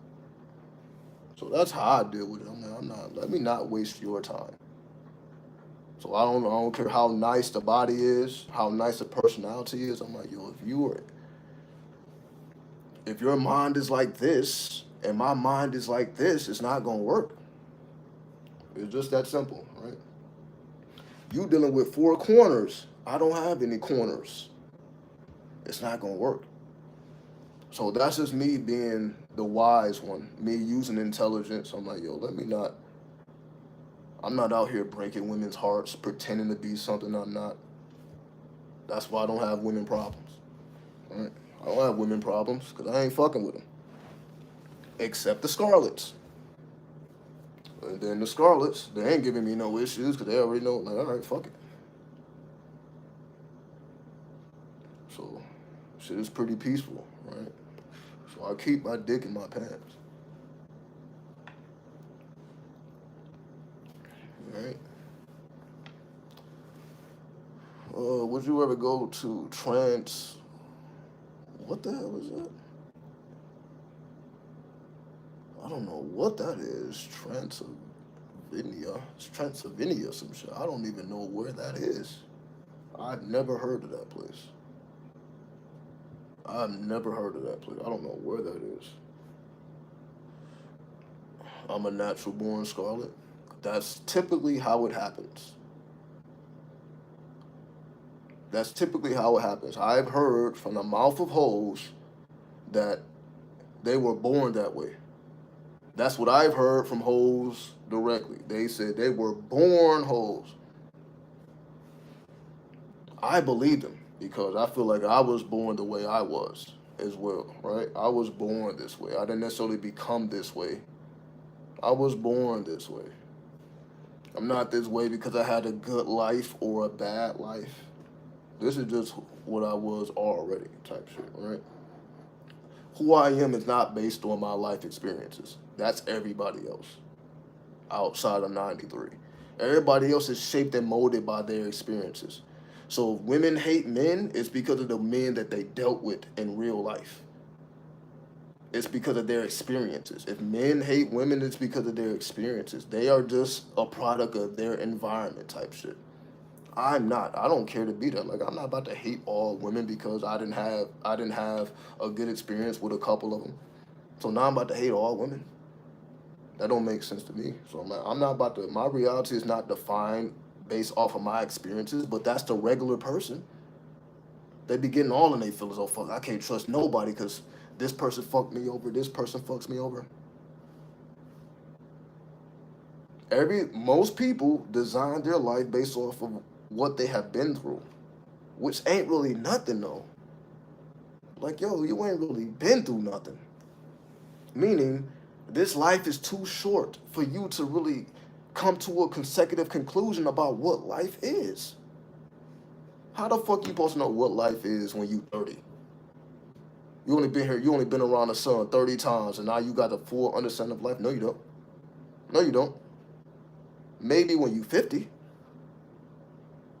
but when you young, you don't really know. Because all you know is your experiences, but your experiences don't define life. Your experiences don't define the nature of a man, the nature of a woman, the nature of the universe, the nature of the occult. Your experiences don't define none of that. The majority of people are trapped into their experiences. All they know is what has happened to them. And that's their comfort zone. They're just comfortable not trusting people because people have fucked them over. So their comfort zone is not being trustworthy or not trusting others. But that also makes them not trustworthy themselves. Because if you're going around life not trusting people, how does that make you trustworthy? When you can't trust. If you can't trust, how can you be trustworthy? That's the way I understand this shit. Right? So that's why I don't take those experiences. Basically, my personal experiences in life don't define my perspective. That's why I say I don't even think about my past. If I was just thinking about my past and all the women that fucked me over, I probably would be upset too, like these other dudes. But I don't think about it. I'm like, why do I need to think about women that really didn't? They was not a significant part of my life anyway. Just because we had sexual experiences, I'm like, this woman ain't even thinking about me. I ain't thinking about her. It is what it is, right? So I don't take nothing personal. So that's why my heart is pure. I can say my heart is pure. My heart is pure. You know. That's why I can get on here. I can praise the scarlet woman. I'm not telling women to be different. Be the scarlet that you are. Right? No problem. And if you're not that, then you're not that. No problem. Like, am I gonna treat you differently because you're not? Nope. Because I'm around modern women all day. I'm probably around more modern women than scarlets on a day-to-day basis. So those are the women that I have to interact with anyway. And then that's what I know. I'm like, okay, as long as I keep my hands to myself, I don't have no problems with the modern woman. The only time I be having problems with modern women, and if I try to put my hands on her, not violently, but trying to get intimate and trying to have a relationship. When I try to do all that, that's when problems occur. When I keep my hands to myself, I don't be having no problems. So that's why I don't be having problems. I know, keep your hands to yourself when you're dealing with modern women. They are not for you in that way. Just stay player, stay cool. You ain't gonna have no issues with them, and they ain't gonna have no issues with you. Because you ain't trying to fuck them over, and then they can't fuck you over because ain't nobody playing games. It's very simple, right? So that's why like most people be going through their problems with the opposite sex because they're not real and they're not true to who they are. If you a hoe, you need to just be a hoe. If you're not, then don't. It's just simple, right? You need to live the lifestyle you're already acclimated to, right? You need to live the lifestyle you're already acclimated to. So if you were born a certain way, you need to be the way that you was born. I feel like I was born amongst players and pimps because that's what I was supposed to be. To the point where the spirit had to tell me directly, you are an older soul. That's why you even give a fuck about any of that anyway. So when the spirit revealed that to me directly, I'm like, oh, I see why. I'm like, oh, this is not my first rendezvous, hon. Because when the spirit reveals it to you, it's different than you coming to the conclusion by yourself. So that's why spiritual activities and putting in this work is so important, because the spirit communicates to you when you put the work in, and then you can get answers to the questions that no human being could give you the answers to. That's why I don't really fuck with human beings when it comes to the occult. I'm not trying to learn the occult from human beings. I'm learning from the gods and the goddesses directly. That's what I'm supposed to be doing. I'm not supposed to be gaining knowledge from another man or another woman. How are they going to tell me about me? They can tell me about stuff outside of me, but what man or woman is qualified to tell me about me? Unless they're looking at my chart. If they're not looking at my chart, how are they going to be able to tell me about me? Right? But the spirit can tell me about me. The spirit can tell me, and that's exactly what has happened to me. I am the way I am because I had to clarify everything with the spirit. So when I say to the spirit, damn, why do I have playeristic tendencies? Why do I have pimpish tendencies? Why? You are an older soul. The fuck you mean? You're looking at me like, why are you even asking me that question? You are an older soul. Be older. It's just that simple. You come from an ancient place, so you have to be ancient. So is it really a coincidence why I'm into the occult, why I'm into ancient sciences, why I'm into the ancestors, why I'm into the dead? Is it really a coincidence? It seems like I was just born this way. Because I've always been into this shit. Which is why I had to take it to the spirit world. Now the spirit's just letting me know, like, oh yeah, you have been this way the whole time. Because your soul, it didn't say nothing about my body. The spirit didn't say nothing about my age. It didn't say nothing about my body. It said you are an older soul. And we know the soul is timeless. So that's how I know, man. All right, this ain't a bodily thing. This ain't just because I was born in a certain time period or a certain location. This is just what was already in me. So me being born in Detroit just brought that out a lot more. Because all I was seeing was player shit and pimp shit when I from where I was from. I didn't really see a bunch of modern shit. It's just that simple. But again, I was raised amongst the streets though. What do I mean by that? Like I don't really be liking to reveal my personal information because I'm like, yeah, it's underworld shit. Meaning, my mother comes from the underworld. Meaning my mother was in the streets. Not necessarily being hoish, but she was dealing them drugs. Just I don't want to say nothing more. I ain't trying to put her information out here. I ain't trying to reveal that shit. But she comes from the streets. So underworld. So it was inherited to me. It's just that simple, right? It's just that simple. That's just my life. My mother and father came from the streets. Both of them young. Neither one of them had parents. Parents that gave a fuck, basically. Neither one of them had parents that gave a fuck. They met in the system. My mother and my father, they met in the system away from their parents. Their parents had given them up to the system. They met each other in fucking foster homes and shit. My mother had, that's her life. Right? So I came into the picture.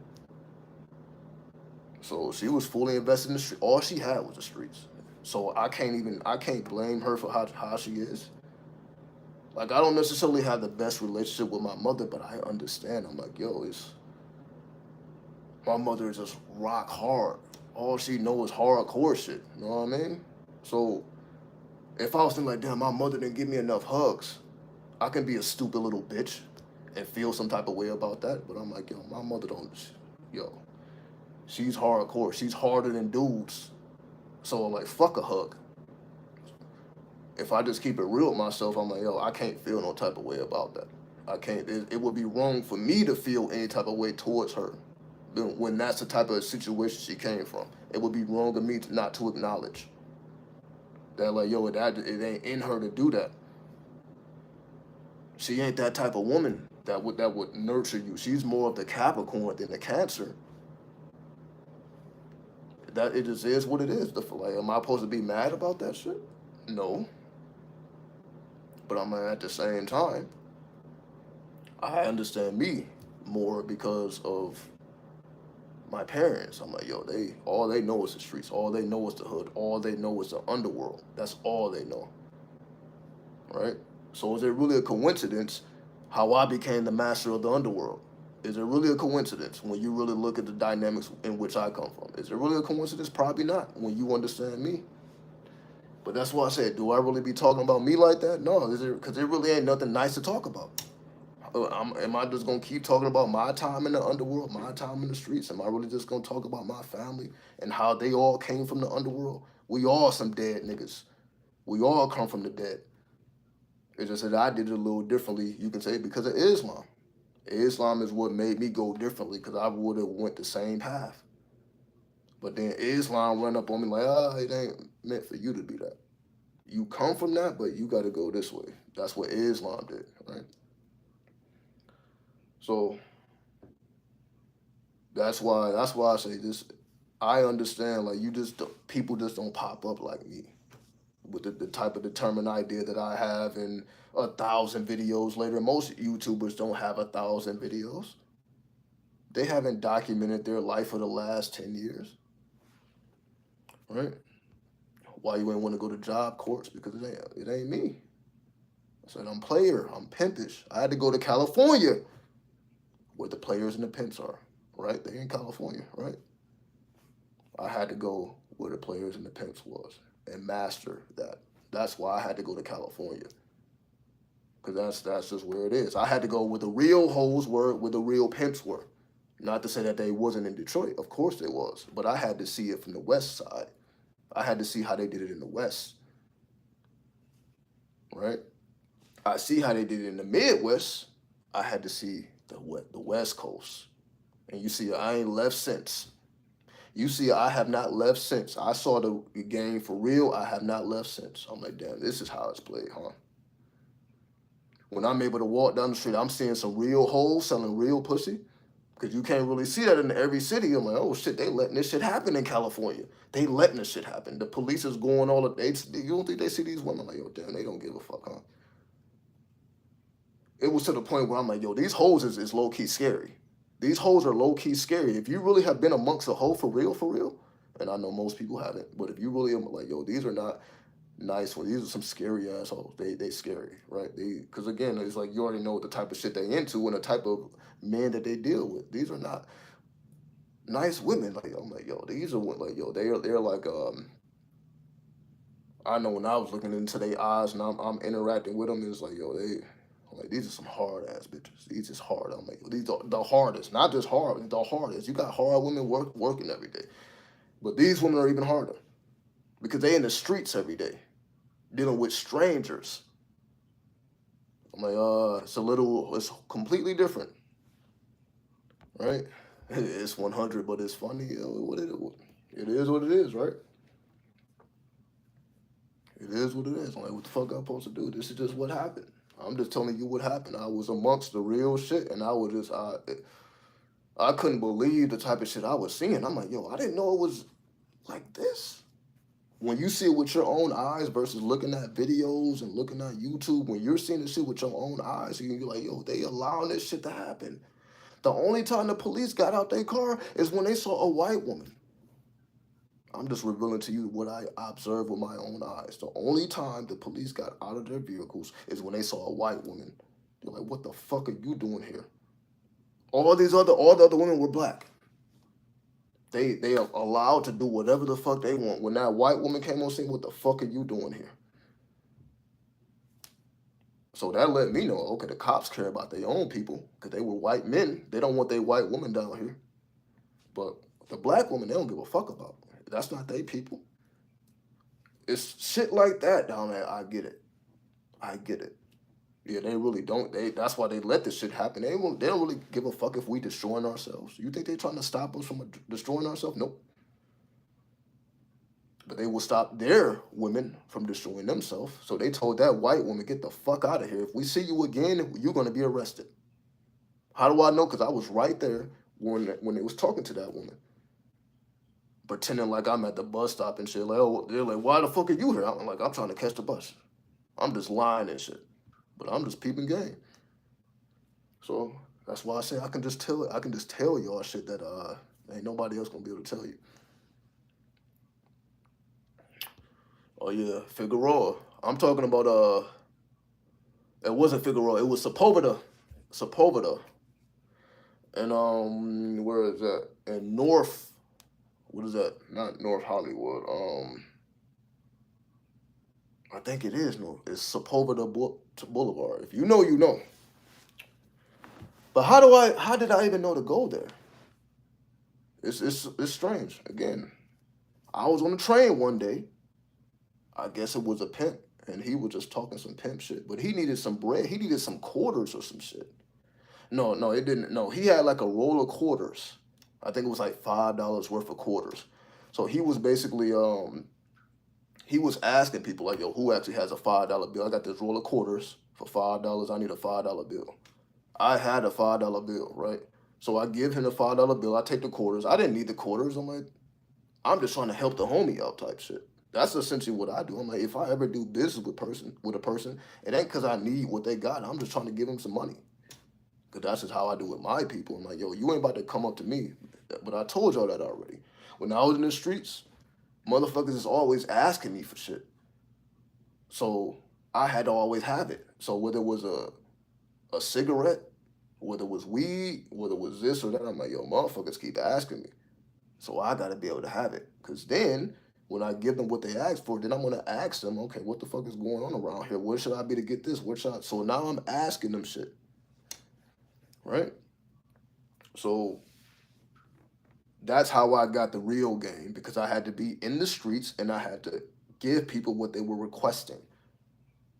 That's how I got the game, not just because I'm just there. I'm giving people because they're asking me. I'm not about to ask you for no game and I didn't give you nothing. So it's only after I give them something that I ask them a question. I'm not just going around asking people questions because now they're looking at me, Trey, who the fuck is this dude? This is what I mean by you have to know the laws of the streets to even understand what the fuck you're doing. That's just a law. You better not ask nobody for nothing if you ain't give them nothing. But now they looking at you crazy. What the fuck you asking these questions for? But if I give you the cigarette, if I light up the blunt for you, now I ask you a question, you're gonna more readily be able to answer me because I didn't gave you your fix already. Right? I didn't gave you your fix. So I had to learn the game by supplying the streets with what they wanted. That's what I had to do. That's how I know what I know because I had to do it. I didn't watch nobody else do it. I had to do it. That's how I begin to come up in the streets. I'm like, okay, I see what the fuck is going on here. I know how the hoes move now. I know how the pimps move. I know how the police move. I know how the squares move. I'm watching everybody. So while everybody's in their home sleeping at 3 in the morning, I'm in the streets watching the hoes get into these cars, get out of cars. I'm like, damn, this is how they do it. I'm like, oh, that's how they do it. That's how they invite. I'm like, okay, so you got to go through the crossroads. Okay, when they see the hoe, they got to. I'm like, oh, I get it now. You don't just pull up on a hoe. No, you gotta peep her and you gotta bend the block and you gotta come to the side shit. I'm like, oh, it's a whole shit. You better not just pull straight up on the hoe. That bitch ain't gonna say shit to you. But if you do the proper route, oh, you got action. You bet not come up to her because they going up and down that main street. You bet not come to them on that main street. You better come off the side shit and then you holler at them. I'm like, oh, the game is really strategic around this bitch. This is not no random shit. This is some strategic shit going on in California. That's why I didn't go to Job Corps. I had to go to California to learn how the game works, the underworld, right? So this is what I mean, you know. But getting back to that story, The only reason I even knew where to go, because I didn't even know what the whole stroll was. But I had a determined idea. I'm a pimp, I'm a pimp, I'm a player. That's all I had. So I'm running into the people that got the game. So why giving the $5? He's talking about some pimp shit. I'm like, yo, you know where the hoes be here? Like, I know every goddamn stroll. He wrote this shit down for me. Go here, go here, go here, go here, go here, go here, go here, go here. He gave me every stroll. I'm like, God damn. Right? Don't petition these spirits without an offering. That's what I'm revealing here, right? If I didn't give the man what he wanted, he wouldn't have gave me what I wanted. He's asking people for money. Ain't nobody giving him no money. I'm like, damn, I do got $5 in my pocket. Do I really need these quarters? Nope. I need that game though. Here's the five. I think I gave him some fucking cigarettes and some weed too. Right? I think I gave him cigarettes. I'm like, yo, like, you just gave me the game. Like, yo, I couldn't have got this from nobody else. I'm like, yo, take that too. Cause that's just I'm like, yo, I honor the game. I appreciate the game. I'm gonna reward you for giving me the game because that's what I needed. I needed that more than anything else. So now I'm going directly to the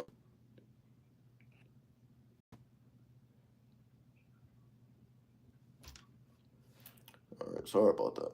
I don't know what the fuck just happened.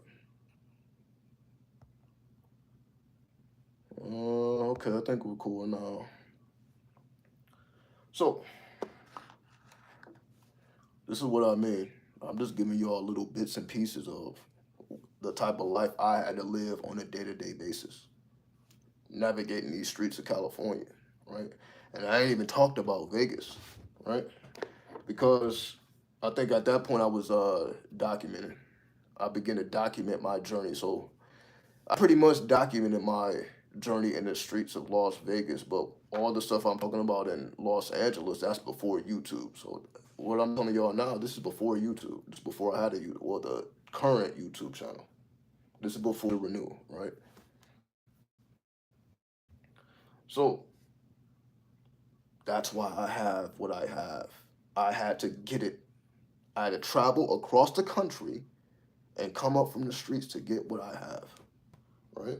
That's why I have it. Ain't nobody tell me shit. He could have wrote down those strolls and I never visited. I had to visit. I had to go myself and observe what was he lying or is this the real shit? The hoes didn't come out till like 1 o'clock. So I remember like I had got there like at 11. I'm like, it ain't no hoes here. Hoes didn't come out till 1 in the morning. When they came out, it was like a stampede. Like they just all appeared simultaneously. I'm like, what the fuck is this? I'm bored and shit. I'm like, man, it ain't no hoes. This motherfucker, like, it was lying. 1 a.m. they all come out. I'm like, oh shit. Damn, I guess this it's a time that they gotta come out. They gotta come out in the AM hours or some shit. But again, it's just stuff that you're not gonna know unless you are there in the midst of it. So I done been in the midst of all type of shit. Like I said, I done had conversations with killers, people that revealed their crimes. They telling me, yo, I had to kill this person, I had to kill this person. This is how it feels when you murder somebody. The revealing shit, and it's like, I'm like, oh, what the fuck? The fuck you telling me this shit for? Because I'm in the underworld. The fuck, like, yo, what do you think an underworld god is gonna tell you? Some positive shit, or they're gonna tell you about some underworld shit? Like, yo, this is how you get away with murder. I know how to get away with it. Somebody told me.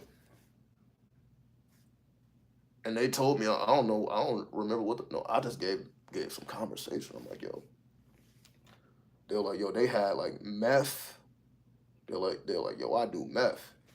They gave me some of that shit. I'm like, yo, I don't know if I'm comfortable doing that shit. I'm like, yo, I don't know what the fuck that do to. So that's what I mean by I done seen some real hoes on drugs. Like some hoes be needing certain type of drugs to get in. This is what I mean. Like, yo, it's I wouldn't recommend you exploring that. I wouldn't recommend it, but if you're like a sexual deviant, it probably would be something you're into, right? Meaning,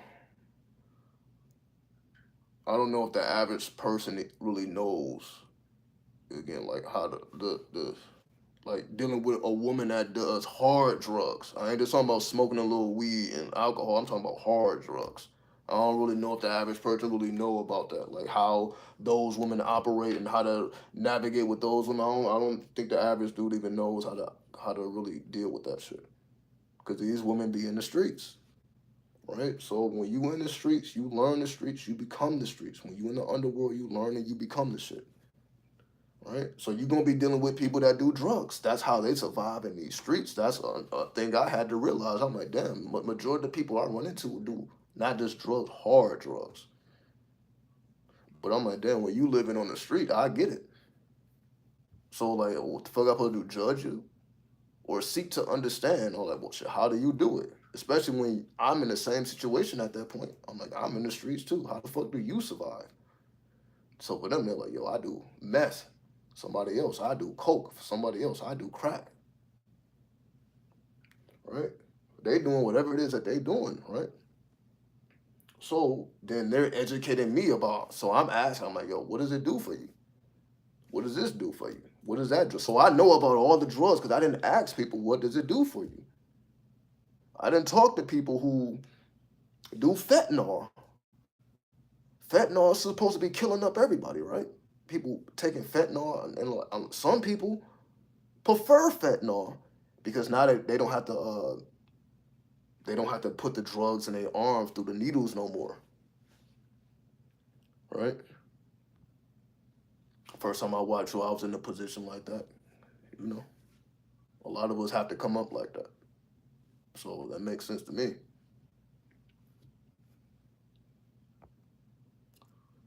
Um,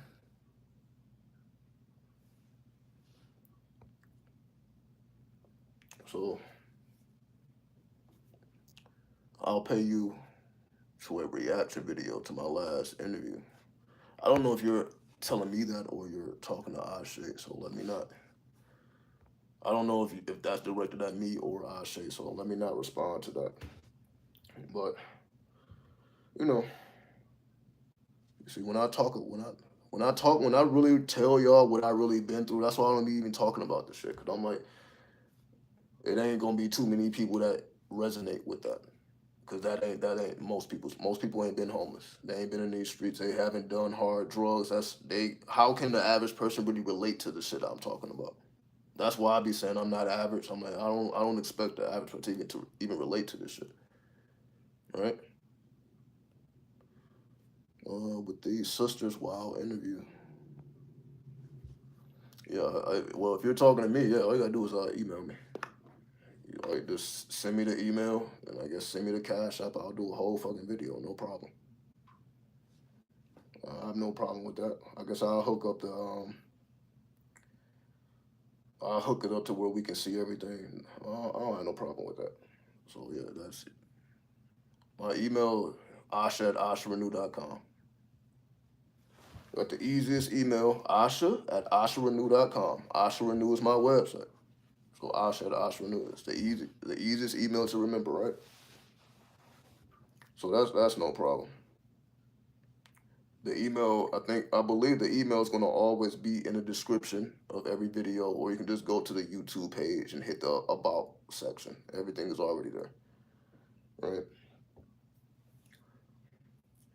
But that's why I be saying I'm like, if the more and more I talk about the underworld, the less and less people relate because ain't too many people been through that, right?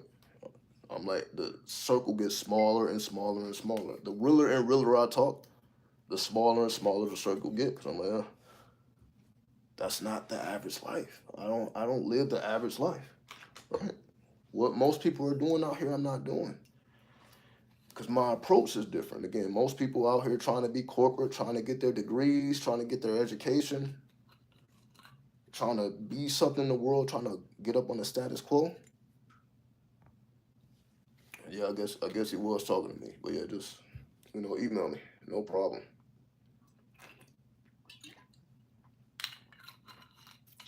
But I guess that's what makes me unique. Because I have an original perspective. Because I have lived a life that most people haven't lived. And I continue to do this shit, right? So I guess that's what makes me different, I guess. But again, to me, it's like regular because this has just been my life, right? So when I say I've been around drugs my whole life, I've been around the streets because I'm like, yo, when your mother's in the streets, how the fuck are you not gonna be in the streets? So of course you're dealing with street dudes because my father was a street dude, right? So I mean, you just can't make this shit up, right? You just can't make it up. So I'm in one room and she in the next room selling crack out the windows and shit. The type of shit I grew up. So I'm in one room, she in the next room serving. It is what it is. The fuck, I'm like, yo, do I blame her for that? Nope. She was doing what she had to do as a mother. She was like, yo, I ain't about to, I ain't, cause she could have been the other type, like, yo, I'm about to work this 9 to 5, but I'm gonna struggle. She like, nah, nah, we about to get this drug money. So that's how I came up. Drug money, street money. The fuck up, boy. It is what it is. It's just the truth, though. Now, eventually, she went into the corporate world and she became, she went into the medical field and now, but again, that's later on. If we're talking about the origins, as she became more refined, that's what happens. But the origins, she was about no games. She's like the hardest woman I know. But I'm like, I guess that's why I'm hard, right? Do you ever channel Young Dolph? I don't really. I try to stay away from the rappers, the mainstream rappers. I try to, cause it's like it's already too much energy around that. Like people are still making videos to this day talking about Young Dolph, especially because Big Jook got killed and he was supposed to be the one that put the money up for Young Dolph to get killed. So like that's already in rotation right now. So I feel like a lot of people be already pulling on those energies. So like at that point, I don't really fuck with it.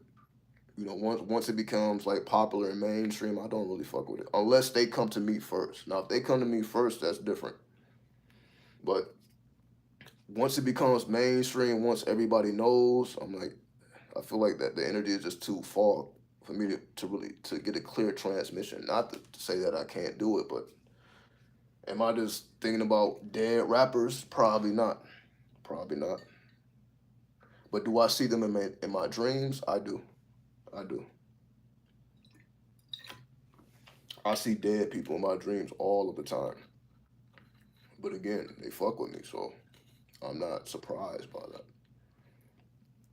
I be seeing King Von and shit in my dreams, and it's like this is how I really know hip hop and I know these rappers because when they come to me in my dreams, it don't really be the image that they portray to the public. It don't even be that. Again, like even Drake. I didn't like Drake didn't came to me in my even though Drake is alive, so I guess that's not the same. But even the way that he was in my dreams, that's not really what we really know Drake to be. Like what the energy that he presented to me was like a family member.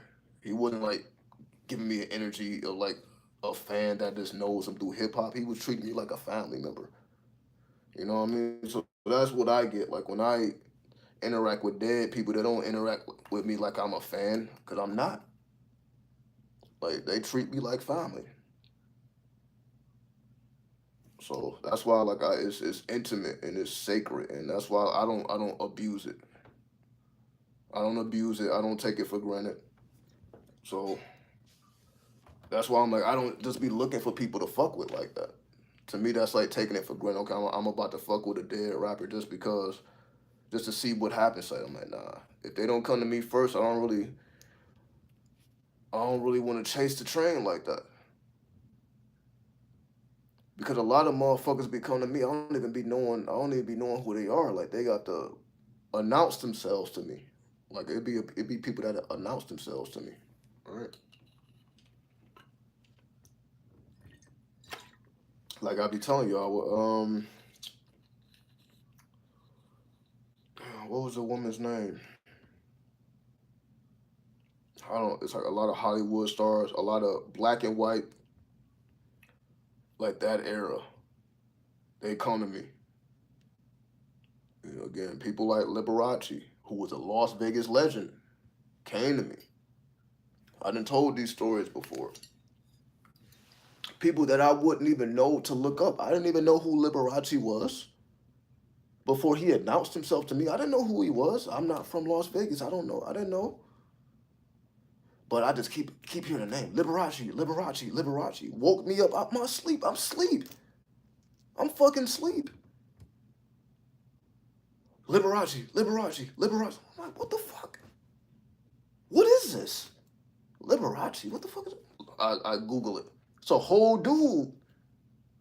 It's a Las Vegas icon. He taught Elvis how to dress. How would I even know that this person existed? I never heard none of his music. I didn't even know he existed. I knew about Elvis. I didn't know about Liberace. But Liberace clearly knew about me. He knew about me. I didn't know who the fuck it was, but the motherfucker came up to me, waking me up out my damn sleep. Now I know who he is because he knew who I was. So that's what I mean by that's how it be happening for me. Motherfuckers be coming to me and just they torment me until I have to figure out what's going on. Hence, I had to be woken up out my sleep, and then I had to research it. If I wasn't being woken up out my sleep, I probably wouldn't have took it seriously. But that's what I mean. The dead come to me and they're not friendly. They like, yo, Liberace, wake up, motherfucker, wake up. I can't even enjoy my sleep type. I'm like, wake your ass up. It's time to work. We're not on your time. You are on our time. We're not on your time. You on our time. That's why, excuse me, that's why I was like, yo, you better fucking figure out what's going on instantly, or this shit is gonna happen to you. It's not gonna be nice. So it's just shit like that where they announce themselves. The same thing I tell you all about the spirits. The spirit announces itself. That's how I know who fucking with me. They tell me their name. It ain't just like a spirit that just see. Sometimes I notice the spirit because I can, like, for example, King Von. If I see a King Von in my dreams, I know who it is. But it be sometimes where I don't be knowing. I'm like, I don't even know who the fuck that is. Well, that's so and so. I'm like, I never even knew this person existed. I got to do a whole Google search. Oh shit, I had no idea. Then I'm like, why the fuck is this person coming to me though? Is it just because I'm in Las Vegas? There's a lot of people in Las Vegas. The fuck is Liberace coming to me for though? Waking me up out my sleep. Is he waking up other motherfuckers out their sleep? No, even Red Fox. Red Fox came to me with some spooky, weird shit. It was some of the weirdest shit that I've ever experienced. Because like my mother would watch that shit. Like my mother would watch, what is it, Sanford and Son. She would like watch that shit on repeat. And I'm like, she wasn't doing that shit. I'm like, why the fuck are you? But I'm like, he's a Las Vegas legend. So because my mother's spiritual too, I guess he was channeling through her. Because I guess she was from, like, my mother's spiritual. She don't claim the shit though, right? Because when I really look back at the type of shit that was going on, I'm like, yo, that was just straight spiritual. Because I'm like, yo, why the fuck does she watch Sanford and Son on repeat while she sleeps? It ain't like she's watching the shit awake. She put the shit on when she ready to go to sleep. Put on Sanford and Son, and she just sleep to the shit. I'm like, what the fuck is that about? Until the motherfucker came to me. Then he came to me. I'm like, oh fuck. I'm like, damn, he is a Las Vegas. I'm like, why the fuck are Las Vegas legends coming to me though? Like, who the fuck am I? I am not the person with the big ego. Like, okay, you need to come to me, cause I'm the top dog. I'm not even thinking like that. I'm like, yo, I'm trying to be humble and shit. Like, who the fuck am I for you to even wanna announce yourself to me? Like, I'm special. I'm not looking at myself as special. But these motherfuckers is like, yo, they interrupt my dreams. It be some scary ass shit. Like I fought myself in this house. It's some scary ass shit. It's scary as fuck. It's scary. It's not nice. That's what I'm saying. My interactions don't be nice. It don't be nice. This shit be scary. I'm like, what the fuck is going on? Especially with him. Red, that shit was weird. It was some of the weirdest shit I've ever experienced. To the point where I'm confused. I'm like, what the fuck is going on? Do I need to visit his grave? That's what I'm thinking. I'm like, I gotta go visit his grave. Because his grave is here. So that's what I mean by it's like even though I'm spiritual, like the shit ain't necessarily fun. I'm not having a good ass time. I'm just a spiritual dude. I'm this channeler. This shit is not. I'm not happy with this shit. Like again, this shit is by force. They come to me and they force me. Like yo, you better listen, or we will have you in a position you don't want to be in. They are not playing. It's nothing friendly about this shit. That's why you see my energy is not friendly, right? Am I a friendly person? No, not at all.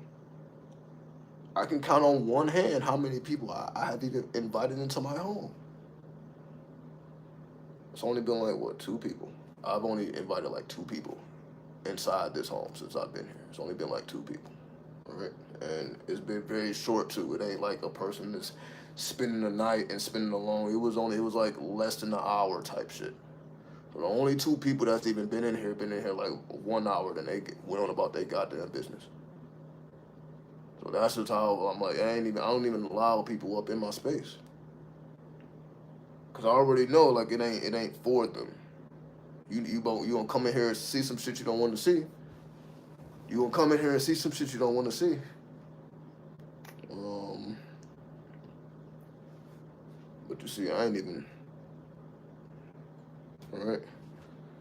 You see, I've been sipping. I haven't even been smoking. See, you see why I sip? It keeps me away from the weed. You see why I've been sipping this whole video. I haven't even. We've been on here almost 200 minutes. I haven't even taken a puff of weed. But you see, you look at these bottles. These bottles is almost gone. Though. These bottles is almost gone. But the weed ain't. You just sitting here. That's how I know. I'm like, okay, this is some shit right here. I'm like, the weed is just sitting here. I'm just looking at it, and I'm like, I really do. But again, I guess the alcohol is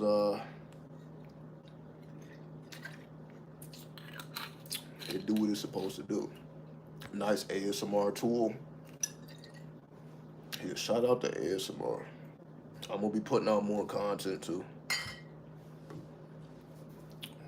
Yeah, ASMR is like the love of my life at this point. Like I watch more ASMR than any other content. If you look at my subscriptions, most of the people that I'm subscribed to is ASMR artists. So, like, if you look at my homepage, ASMR. That's what I watch. I'm only listening to music on YouTube and ASMR, which is another form of music, right? You really make me horny. Well, yeah, it's tantric ASMR. Like the type of ASMR I do, I don't do regular ASMR because I realize ASMR is more than what they know it to be. See, I know the occult aspects of ASMR because as an occultist, I can see more than somebody who's just an ASMR artist, right? So I understand the occult aspect. That's why I'm even implementing ASMR because I can see the occultic aspect of it. Nobody else sees it. I'm like, but they're not ASMR artists are not occultists, so they don't see what I see.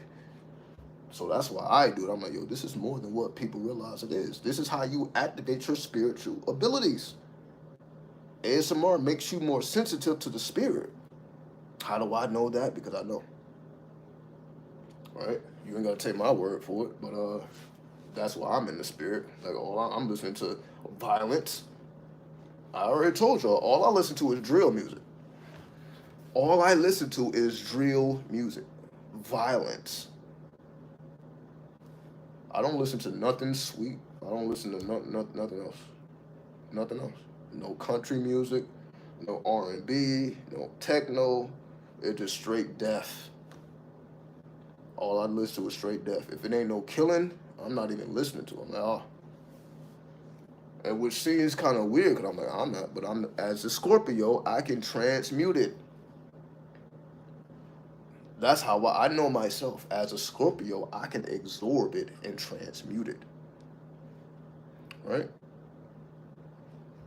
Everybody can't do that. Everybody can't listen to drill music then create something different. Right? I know you heard of Larry June. No, I have no idea who that is. Again, I don't be knowing who these people are. I be learning about them after the fact. I don't be knowing who these people are. Santa Morte soundtrack is awesome. I don't even know what that is. But this is what I mean. Like y'all would expect me to know these things, and I don't be knowing. I don't even be knowing it, cause I don't even be on YouTube like that, even looking for it. I don't use YouTube for like spiritual shit.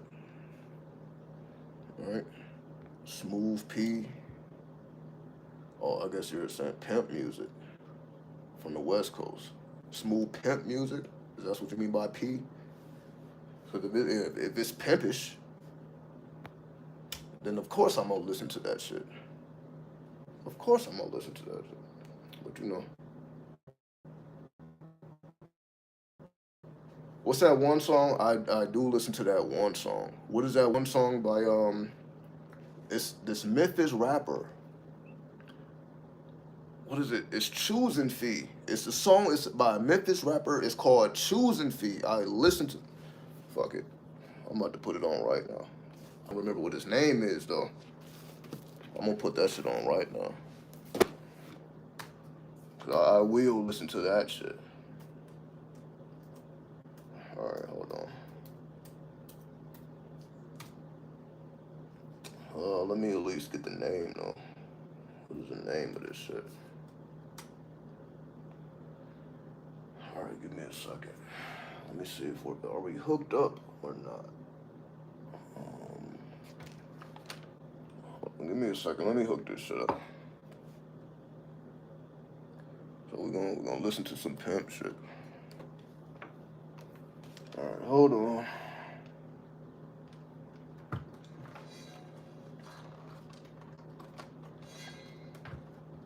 Hold on. So let me get y'all the name of this shit though. Cause I guess that would be the only non-violent music I listen to would be like pimp music. I'm fine with that. That's the only non-violence I can tolerate at this point. Um, do I like the movie Tales? Not familiar.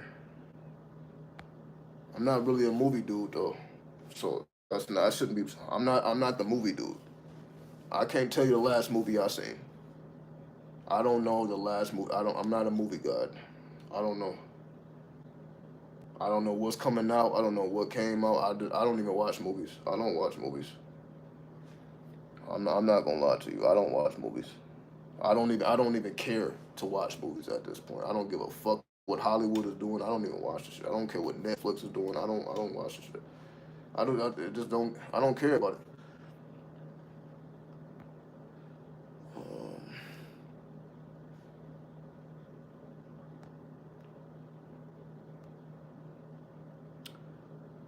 Um, there's a rapper from Memphis called Evil Pimp. His music is raw dark. I'm familiar with Evil Pimp. I know who that is. I know who that is.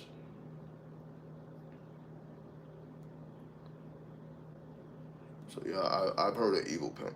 But again, Memphis is another city that's pimped out. So you listen to music from Detroit, listen to music from Memphis, shit. Sometimes even Texas.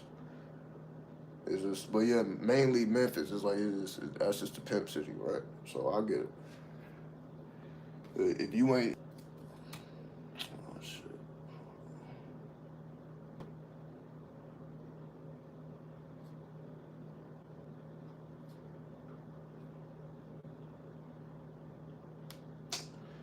Oh man, hold on.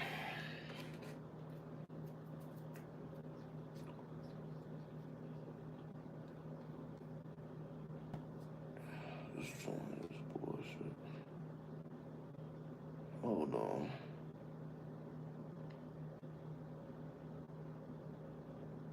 You gotta connect to the internet, put passwords in. I don't even feel like doing all this shit. But I'm trying to find out who this dude is, though. Hold on.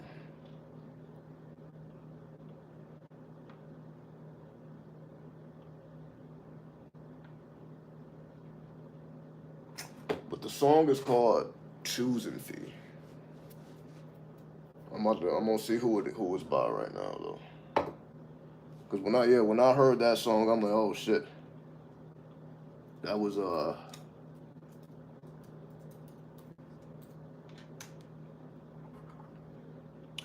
damn. I think the name is like it start with a J. Fuck, I don't know. Start with a J or some shit. Hold on.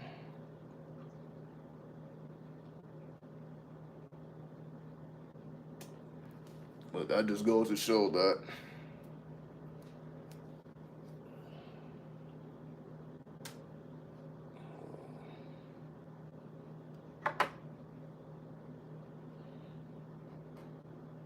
I'll be so disconnected. You were like Mystical the rapper. Um,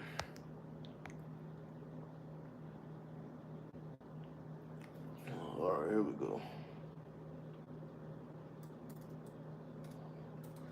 Choose and Fee. What is it called? Okay, it's by I Don't Know Jeffrey. So yes, I Don't Know Jeffrey. That's the artist. There we go. There you go. It's called Choose and Fee. There you go. Let me,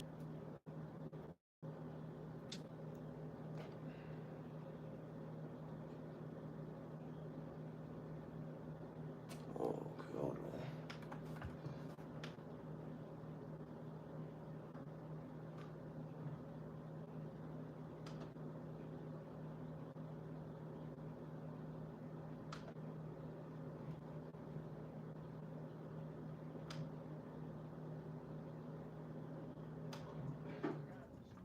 All right.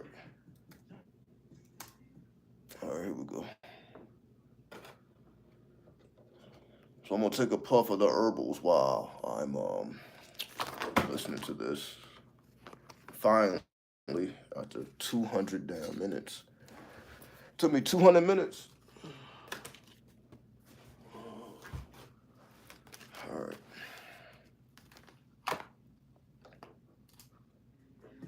Fuck you niggas think 14 karat gold, pinky ring, foreign sneaky link, crib same size skater rink, y'all niggas rinky dink. All I sip is mud, nigga, Easter pink. Yeah, there we go. Mask on my face, nigga, trick or treat, treat, yo. Yep. Get a freak, nigga. Hold on. Step inside the party, bitch, who is he? She gon' change her mind, she hear that choosing feet. All right, hold on. What is going on here? Well, this is my first time even opening up the computer. I ain't even had the computer open. So all this shit is popping up. Let me just start this over. What is going on? I can't drink no shot You know and they what? prefer the link. $3,000 drink, more than your There we go. fuck you niggas think. 14 karat gold, pinky ring, foreign sneaky link, crib same size as skater rink, y'all niggas rinky dink. All I sip is mud, nigga, Easter pink, pink, yo. Mask on my face, nigga, trick or treat, treat, yo. Nigga don't want no beef, he must be gluten free, nigga. Step inside the party, bitch, who is he? She gon' change her mind, she hear that choosing feet. Jeff, Dr. Jeff, yes, sir. Fuck the guy All right. choosing feet, sir. All right. Johnny Cash.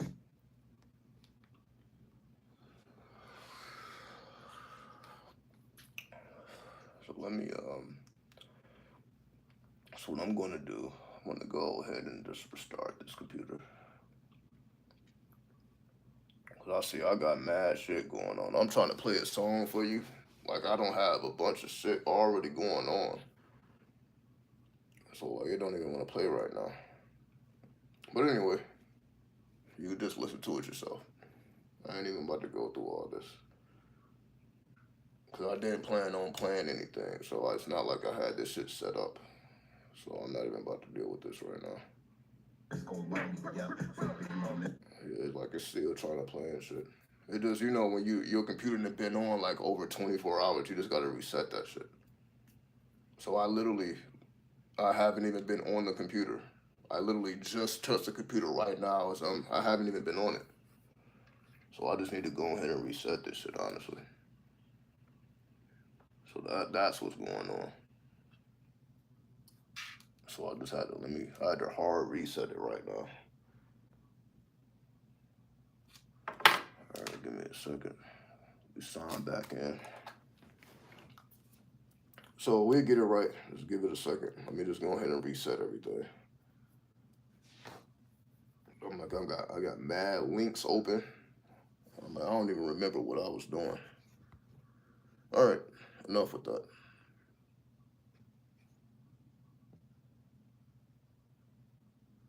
Years ago, I would light up with you on these live videos. That's what I'm saying. We done been through a lot. We done been through a lot, right? And that's why I still tap in. So it's people who have been around for years. So y'all know me more than most people. So it really be for y'all. That's why I consider y'all 93. You know what I mean?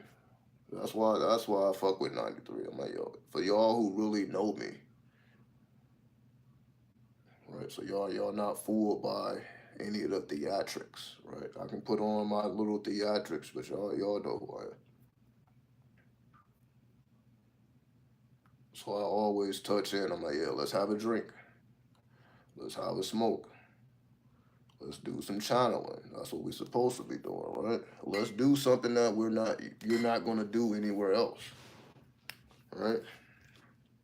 Let's have an experience that you're not gonna have anywhere else. That's why I'm like, let's reveal some things that otherwise wouldn't be revealed because, we be dealing with people that still got fear in their heart.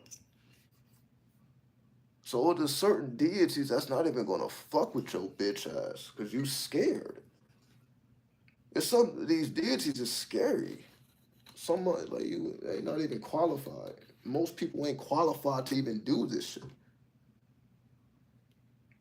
But again, look at me. Look at the type of life I had to live to do this shit. So that just lets you know right there. This is not. Most people ain't qualified to even enjoy nothing like this.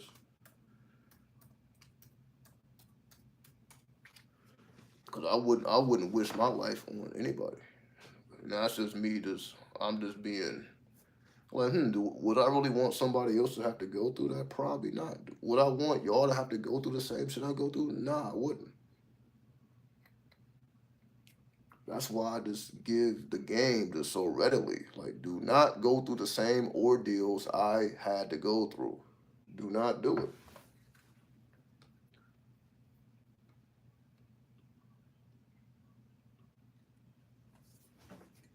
Because you don't have to. That's what it is. Because if you listen to me, you don't have to. Because I already revealed everything that's waiting for you in these streets. Have I not revealed everything that you will encounter in these streets? Not just recently, but when I was in the streets. I thought I did.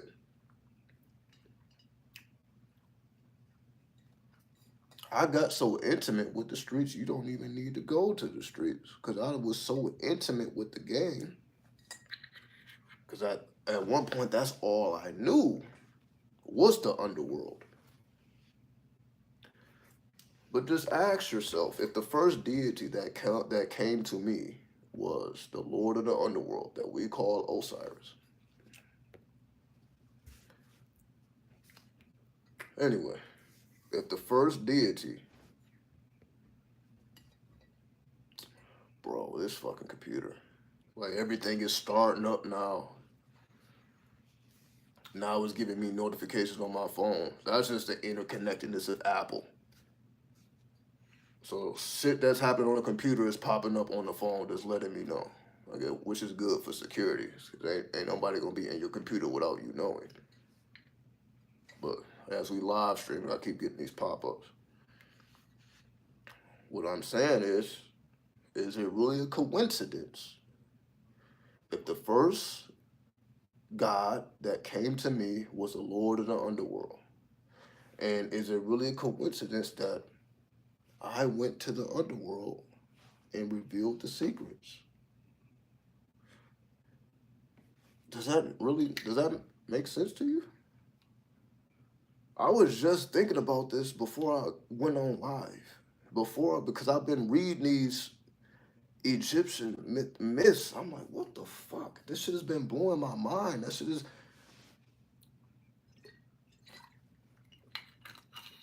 That's why it took me so long to get on live. I couldn't believe. I couldn't believe what I was reading. I couldn't believe the shit. I couldn't believe it. I couldn't believe it. I couldn't believe it. But I'm just saying, is it a coincidence that the Lord of the underworld comes to me and I end up being the one who reveals the underworld, which is what nobody else has done? That's what I don't give a fuck. On the whole YouTube platform, nobody has revealed what I have revealed about the underworld, right? Because Osiris didn't come to them. Osiris came to me. Because Osiris knew, I guess they knew, he's going to do the fucking work. He's going to be the one to do the work. So that's why we came to him. And what did I do? I just did the fucking work. So I'm like, I guess they just came to the person that they knew that who was going to put the work in. Somebody else would have failed. I ain't about to make no 1,000 videos. I'm not about to go into the underworld for real to get the real game. They ain't doing all that. They got other shit to do with their life. Right? They got other shit to do with their life. Okay? That's what I'm saying. So, me just looking back, I'm like, I get it. They had to come to me because I was going to be the one to put the work in. Nobody else was going to do the shit, or they would have went to somebody else. Because when they came to me, I'm like, I wasn't spiritual. This is my whole thing. When the spirits ran up on me, I was not spiritual. The only thing I had did up to that point was meditate. That was the only spiritual thing I knew. When the spirits came to me, these Egyptian spirits, right? How old is this channel? Past 10 years? Yes, this channel was over 10 years old. This channel was created in 2013, October 22nd. So we're in 2024, so it's been over 10 years. We hit the 10-year landmark back in October, which was right before I moved here. That was right before I moved here. We hit the 10-year mark. Because I moved here like November 7th. So that was like 2 weeks after I moved, before I moved here. All right. So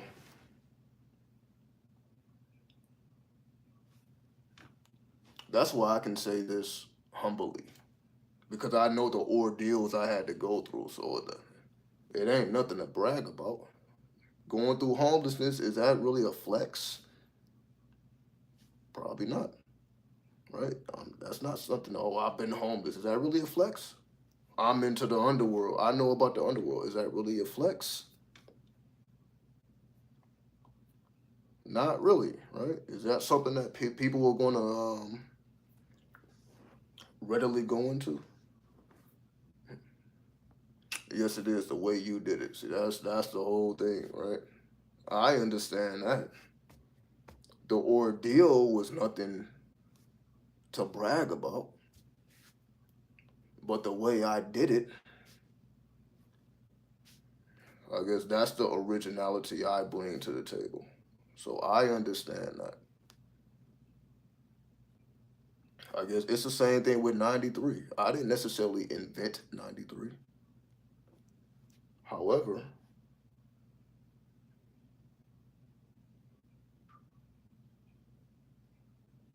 the way that I represent 93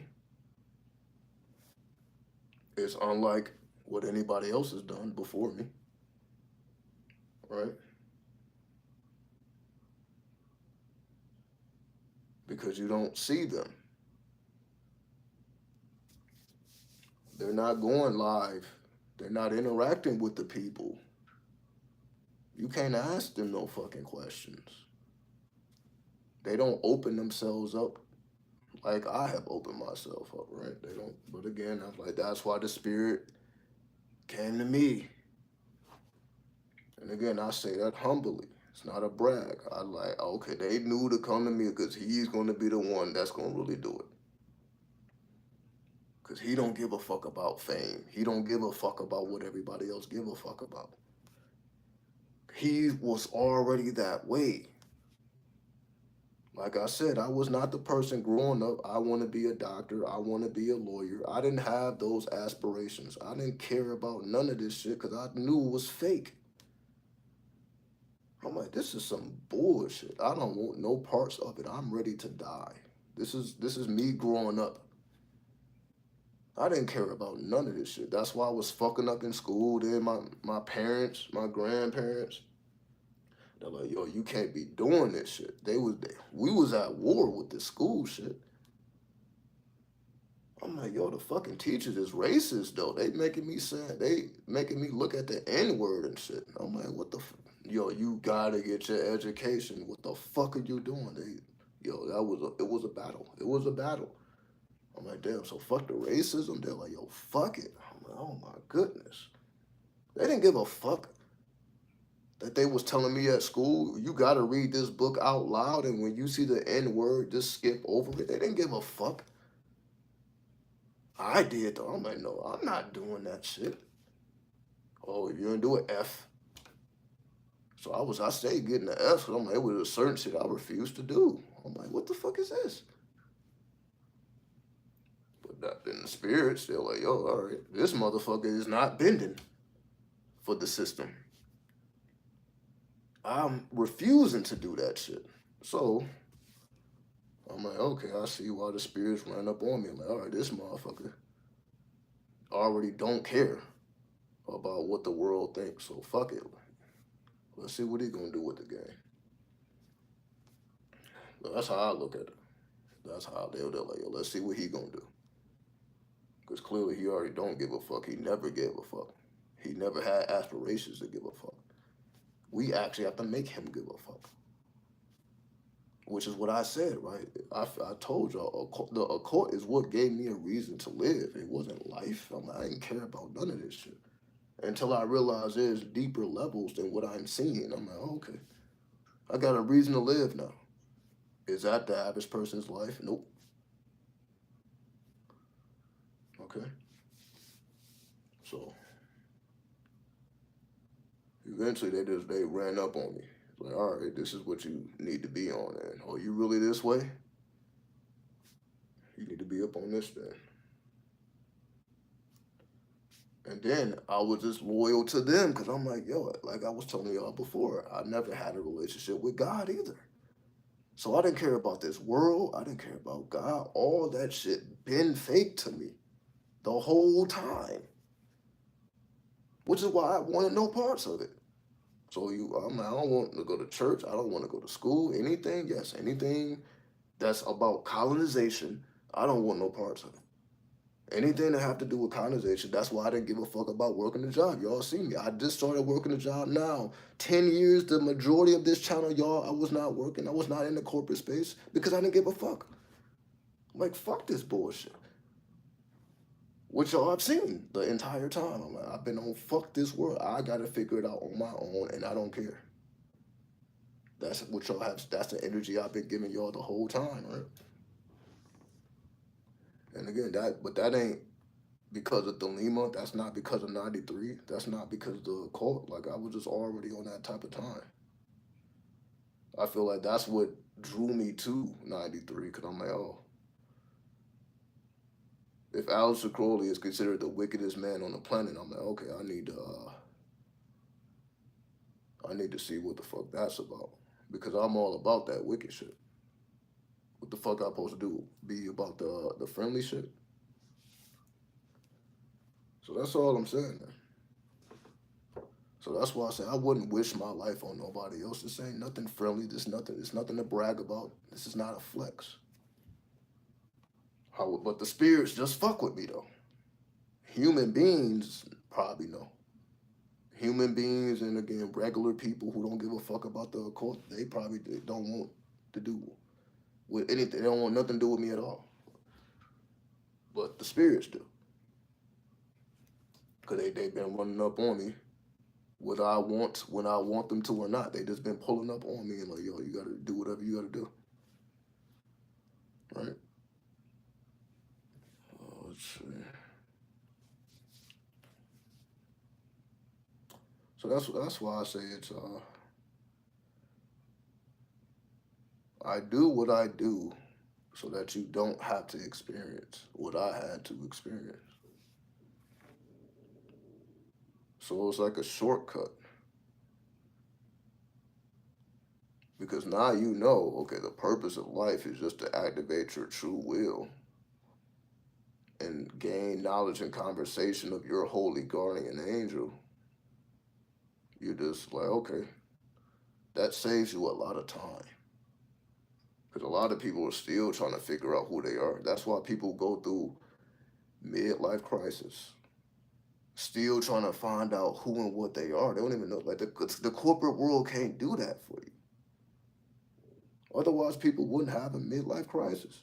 Because at the mid part of your life, you done pretty much you're stable by that point, basically, or you're striving to be stable by that point, right? By the time you get to your midlife,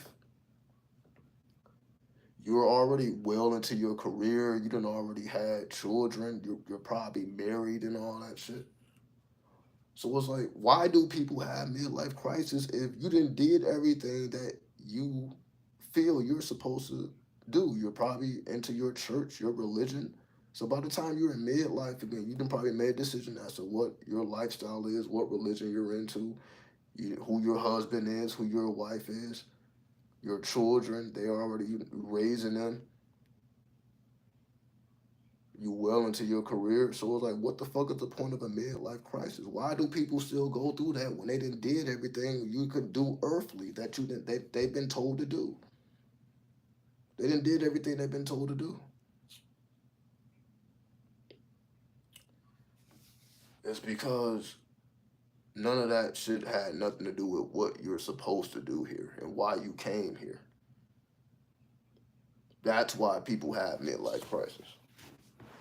Because you can do everything that you're technically supposed to do. You can be the best father, you can be the best mother, you can be the best worker, you can be the best boss. You can do all of these things that the corporate world gives energy to, that the corporate world makes you feel like you're supposed to be this way and you're supposed to do this and have this by this amount of time, by this certain time, so on and so forth. You can do all that to a T and still not be happy. And then you don't know why though. A lot of people don't even know why they're not happy. Like, yo, I didn't did everything I'm supposed to do. Why am I not happy? Why don't I feel fulfilled? Because at some point you have to enter into the spirit before you die. Meaning you could do all things earthly. That's not gonna make you innerly fulfilled though. It don't matter how much money you have, how successful you've been. That's not gonna stop you from having a midlife crisis. Because you didn't have people in these predicaments already, and that it's not stopping. Like, yo, you have a mission to fulfill, and you don't just get to ignore that. You don't get to ignore your mission, so it's about to be blasted back to you in your midlife when you thought you was doing everything you supposed. Like, no, you haven't did anything according to your life purpose though, and you don't get to just not do that. That's what that's about. That's why motherfuckers, the spirit reminds you, like, motherfucker, what are you? You think you about to get up out of here without accomplishing your mission? Or we about to torment you. You about to get tormented. You will not feel happiness until you do what you're supposed to do. That's the real reason why a lot of people be dying fucked up. I'm just gonna keep it absolutely 1 trillion. A lot of people are not dying happy. Majority of the people who die are not happy. You think they die in a happy place? Nope. And it's not because of the amount of money they had or how many children they had, whether they was married or unmarried, or whether they were sick or not sick. It ain't nothing that we can see because they try to ignore it. They try to cover it up with money. That's the real reason why they put money in your face, because they put money and success in your face because they want you chasing that. They want you chasing the money and the success, the fame, whatever it is, because it keeps you away from your purpose. If I'm gonna pay you 6 figures, you're getting 6 figures a year to do whatever it is that you do.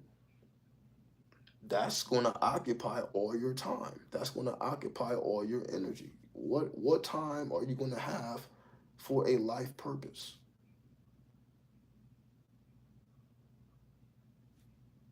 Right? That's why people run into midlife crisis, regardless of how what status they have entered into. If you are not in alignment with your purpose, it's like, yo, you have wasted your life. But to you, you're like, yo, how did I waste my life? I'm successful. I raise successful children. I have a successful career. I eat healthy. I am the embodiment of success. Like, why the fuck would you be? What's the issue here? That's why most people don't get it. They don't understand. It don't make sense to them. Nobody told them, okay, you have a purpose in life, and it had nothing to do with you making the most amount of money, or you having this, or you having that.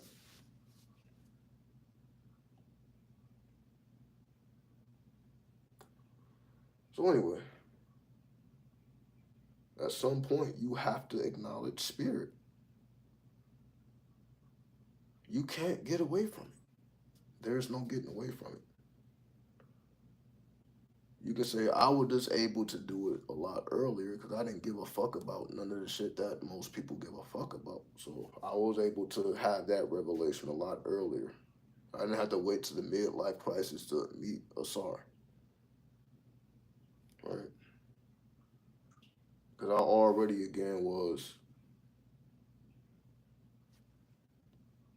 It wasn't nothing in my way for that not to happen. So even though I can say I wasn't doing anything spiritual when the spirits ran up on me, I wasn't chanting a spell. I wasn't doing any type of witchcraft. I didn't have any knowledge of anything occult at all. That's before I was into the occult whatsoever. I didn't have no occult knowledge other than like astrology, right? And that was the time the spirit ran up on me. Like it wasn't because of anything I was particularly doing. Like I was opening up some type of portals and then they was coming through these portals. I didn't know how to open up a portal. I didn't know any of this stuff. Right? Again, this is before I was into the tarot. This is before I was into any of this stuff whatsoever. So, but again, I'd already had this not give a fuck attitude. So I'm like, that's the only thing I had. So I'm like, that's the only reason I would see I see why the spirits would even have ran up on me, because they already know, okay, this motherfucker. If we don't run up on him, like he just probably gonna just. It wouldn't have been that I off myself, but I would have put myself in situations where people would be trying to take my life, because I would have. You could say I would be too scared to take my own life. So in that sense, it's good to have enemies. That's why people have ops, right? That's just for somebody else to kill you because you don't want to kill yourself, right? That's what that is. An op is just somebody who would kill you because you ain't about to off yourself. It's just that simple. So it's just easier to kill each other than to kill self. You gonna say, yeah, that's deep because yeah, you know that shit is real. You know that shit is coming from a real place, right? That's straight from spirit. So that's what I mean. I'm like, it's can't nobody tell you this shit if they ain't really with this shit. So I can't tell you nothing else but deep shit because it ain't nothing else that's distracting me. As y'all see, right? I don't have many distractions in my life, as y'all see, right? So y'all see, I live a certain type of lifestyle. I have a certain type of discipline that, as you see, most people don't have. That's the whole thing. So that's why I'm able to receive things that most people don't receive because I have to make the sacrifice. I remember you saying you walked around with a red bandana hanging out of your pocket. Yeah, I did. In the streets of LA. And motherfuckers challenged me because of that shit. Motherfucker was willing to square up with me because of that flag. And I'm like, oh, this. But again, I was having dreams. I was having dreams. Why? It's oh, good. I'm in the streets of LA. I'm having dreams. I'm like, of bloods. I'm surrounded by bloods. And these motherfuckers is like embracing me and shit. Like, yeah, you one of us. I'm having dreams. It was so deep that now I'm carrying the fucking flag. I am one of you. And I'm carrying the flag in LA and wishing somebody would say something to me about it. That's just how deep I took it. That's what I'm saying. Is that a smart thing to do? Nope. Could have got myself killed running into the wrong people. However, I probably wouldn't have cared because to me that shit was I'm like, yo, why are they coming to me like that? To me, it's real. To me, it ain't a dream. To me, it's real. But again, eventually I met the game, so I get it. I met the game, Hollywood Boulevard. I told y'all that story. I put up El Cristo Negro. I had El Cristo Negro as basically what the album cover. I'm like, yo, this is. Then I end up running into the motherfucker. Cause I'm like, yo, what the fuck is up with these bloods? I'm like, I get on a train, the train is full with bloods. They fill with bloods. I'm on Hollywood Boulevard, there's bloods everywhere. I'm like, what the fuck is going on? Little did I know, I guess it was a game concert. I guess he was doing a concert, and they came out in full force to support him. I didn't know what the fuck was going on. But what happened in real life, they embraced me. Cause when I was amongst them, they giving me food. We talking to women. I'm like, I'm one of you. So the same shit I saw in my dream when I was really amongst them, they didn't give me no negative energy whatsoever. That's just the reality. With the Crips, they was gang banging on me. They wasn't showing me no mercy. I don't fault them for it though, cause that's what made me tougher. The Crips made me tougher, cause yeah, they was the ones on the streets asking me where I'm from and putting me in positions where I'm like, oh shit, I can't just be lollygagging around here. These motherfuckers is trying to destroy me if I say the wrong shit. I can't even pay my fucking phone bill, right? I remember just trying to walk down the street to the Metro PCS at the time, trying to pay my fucking phone bill. They posted up outside the Metro PCS. I didn't know that that's just what they did. Because I'm like, damn, I saw them posted up outside the other Metro PCSs. I don't know. I didn't know that that's what they did. I'm just ignorant. I'm from Detroit. I don't know what the fuck they doing in LA. But this is just what the fuck they do. So I can't even pay my phone bill without a motherfucker in my face saying shit. What the fuck is this?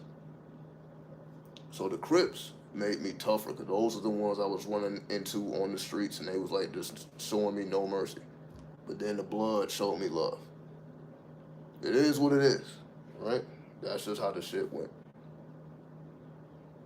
But again, I was not surprised by that because of what was happening in my dreams. So was I surprised that I met the game that the Bloods embraced me? No, that was not surprising to me. I'd already had the premonitions. So that's what I mean by when you really in those streets, it's just certain shit that be connecting and lining up in ways that you can't explain if you're not going through that type of shit. How can I explain that shit to a person that's not having those same experiences? Like I'm really dealing with real underworld energy. El Cristo Negro is the lord of the underworld, right? That's just in the Palo Mayombe. So I'm working with these Palo spirits, and they showing me they real. They showing me that they real. I'm like, yo, each one of them got a different. I'm like, yo, that's my first introduction to how spirits really work was Palos, because again, it's Spanish, and I'm in LA, so I'm like, I'm in. It's a certain energy, or the West Coast. I'm like, okay, I understand why this energy is more powerful over here versus if I was like somewhere on the East Coast. But I'm like, yeah, that this energy is California is pretty much fucking Mexico. So I'm like, I get it. I get why that energy is potent here. So I need to work with those energies here because of where I am. I need to pay attention to my environment. So, so the spirits you work with should be based on your environment. Cause that's how I'm like, yo, when I was working with Spanish deities, they was fucking with me heavy. And I learned them intimately, personally, one by one. Cause that was the first time that I was like, spirits are like showing me that they real. And like in 3D type shit. I'm working with the god of thunder, and I'm seeing fucking poles catch on fire and rain. How the fuck that happened? I'm working with the god of fire, the god of thunder. I see a pole catch on fire in the midst of rain. I'm walking down the street, North Hollywood. I'm just walking down the street, fucking pole, just catch in rain. I'm like, what the fuck is this? I'm like, damn, I am working with this motherfucker, huh? I'm like, oh shit. This is the type of shit I'm seeing. And I'm the only one outside. I'm the only one that's seen it. Cause I'm like, it's not only is it like 2 in the morning, 3 in the morning, it's also raining. So ain't nobody just about to be chilling outside. And I'm like, yo, I'm seeing this shit just set up. I'm like, yo, what the fuck? I've never seen no shit like that before and after. Before or after. But that I'm like, oh, that the spirit let me know, like, oh, here I am. Like this shit is real. It's just shit like that. I'm like, oh. It just had to be raining, huh? You just had to show me in this way. Because if it was like not raining, I'm like, or if it was the daytime and other people can see it, it would have been noise. It had to be at 2 in the morning when it's raining and I'm the only one out. Right? Let's see.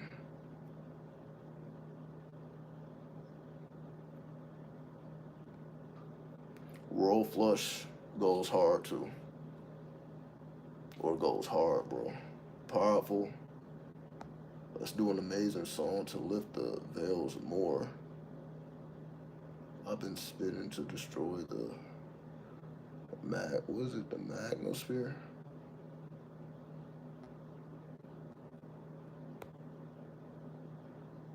Yeah, just send me your music though. Send me the music to my email. Send your music to my email. That's all you gotta do. Oh yeah, you see, yeah, it ain't shit to hop on the track. It ain't nothing to do that.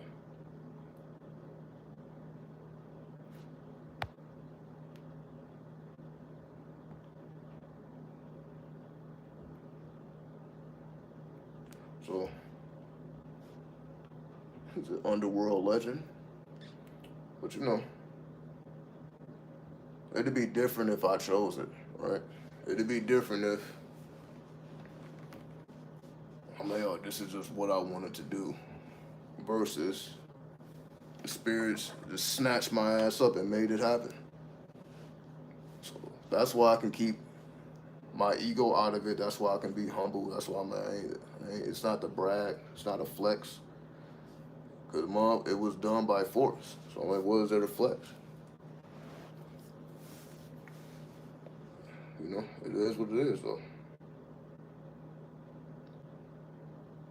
I don't know no other way to be. That's why, like, yeah, everybody, what most people do is bullshit to me, even if they're spiritual. That's my whole thing, right? I don't give them no less of hell because they may know about some fucking chakras and meditation and angels and love and light. But again, it's like I don't even those type of people don't even be in my atmosphere either at this point, right? I feel like I didn't cut that energy off. So like everything that I talk about, so whether I say like yeah, modern women, they don't really fuck with me. Um, Spiritual people don't really fuck with me. I'm like the people that I don't fuck with essentially don't fuck with me either. And I'm like I couldn't be happier. I couldn't be happier. And I'm like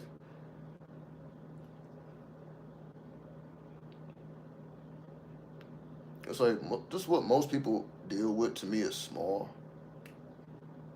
So it's hard for me to relate to human shit. So I'm like people be talking about family shit to somebody who don't really fuck with their family. You know, I don't really, it don't really bother me as much. And like dudes complaining about their chicks, chicks complaining about their dudes, don't really bother me. I'm like, I'll keep my hands clean. So I mean, like what most people be going through, that's what I mean. Like it be small to me. I'm like, I'm not even dealing with that. But it ain't because I'm lucky. It's just because of the decisions that I make on a day-to-day basis. I just make it small. But when you're not strong enough to make those decisions, then of course it's big, but it's because of you though. It ain't because of them, it's because of you. Meaning if you have a weak dick,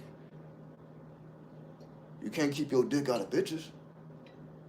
That's not their problem, it's your problem, right? It's dudes like that be having problems with women. Because women be their weakness. You can't have problems with something that don't make you weak. That's what they call addiction a problem and shit. Like, oh, you have a problem because it's making you weak.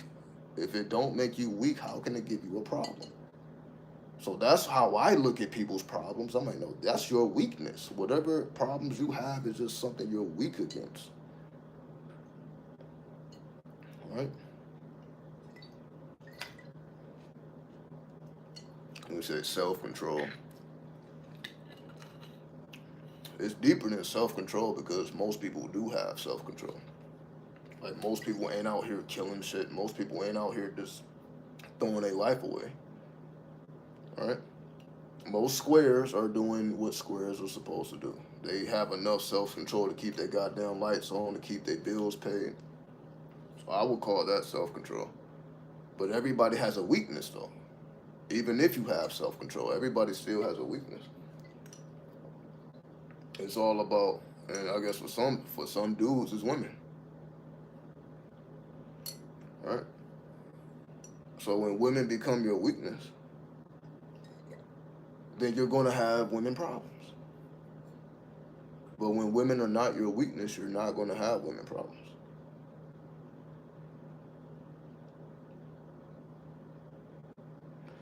But what will make women your weakness? It's because you don't understand the secrets of Osar. Because when you look at Osar, does he not have an erect phallus? Even though he's dead, his phallus is still erect in the underworld. Am I right or not? People don't even understand what that means. Why does this dead nigga have a hard dick?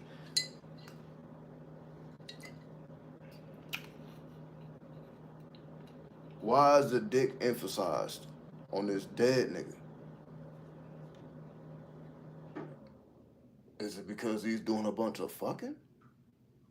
What is that? What is that trying to convey? But you see, people ain't even thinking that far. That's why I said the mysteries have never really been revealed. Because if you don't even have the capacity to think about the mystery, you can't even contemplate on it. I be contemplating on this shit. That's why I'm revealing what I'm revealing. There is no such thing as a divine masculine. That's because I contemplate on it. If you're not even contemplating on it, you're not gonna come to that conclusion. And the only way to contemplate on it is to have it by heart. If I had to pick up my tarot deck and look through each of the cards, then it's like, you know how long that would take to come to a conclusion if I had to verify everything with 2D? Versus, okay, I can visualize everything, every card in my mind. I'm like, okay, yeah, it ain't there. Is that in the tarot? I can visualize every card. Okay, yeah, it ain't there.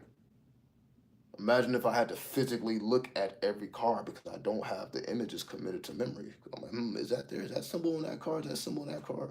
Oh yeah, that symbol is there. Oh no, no, that symbol ain't there. Oh damn, why isn't it there? Why is it there and not there? Imagine if I had to look at the cards to think like that. You see how it just it don't work. It don't work when you have to do that, which is why it don't work for most people. Because if you don't have it in your memory, it's like it don't. You can't ask questions. Why is this there and not there? Why is this here and not here? Why was those changes made and those were not made? You can't answer those questions without it being in your memory. And that's what I mean. That's what separates the real from the fake. Because most people don't have this shit committed to memory. There's like, which I wouldn't understand why you wouldn't.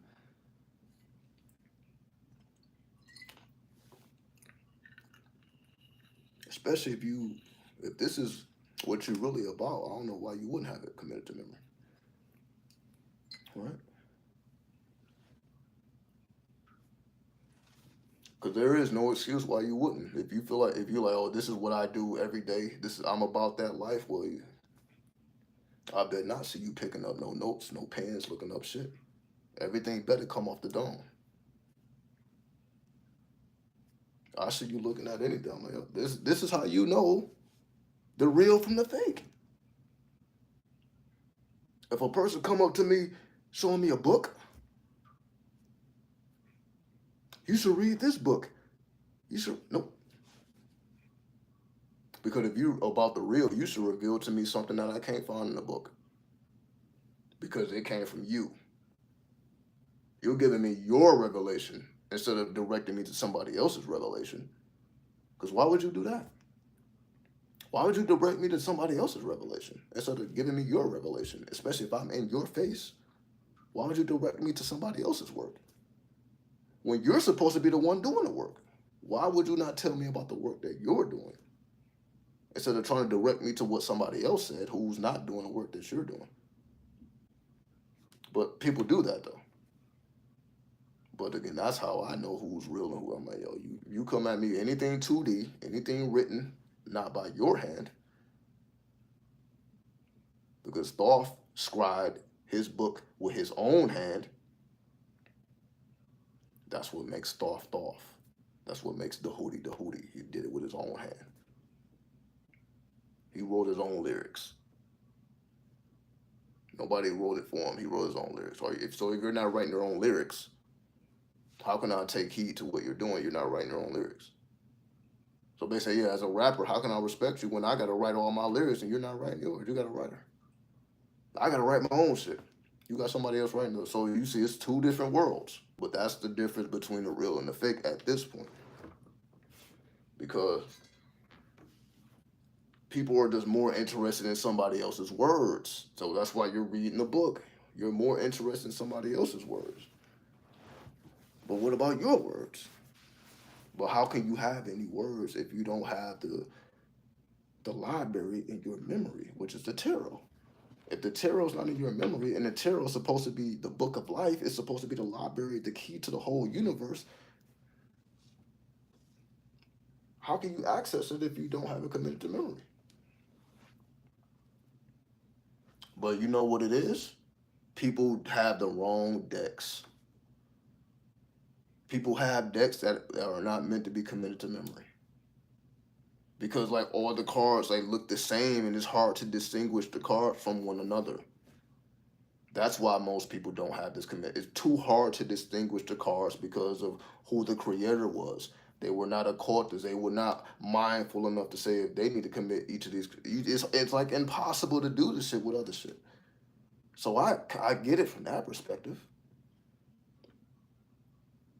This is the only deck you should be fucking with. That's why I keep telling you. It's because it's easy to put it in your memory, which is where it should be. It's just that simple. I don't have no other tarot deck committed to my memory. The only one I got committed to memory is that one.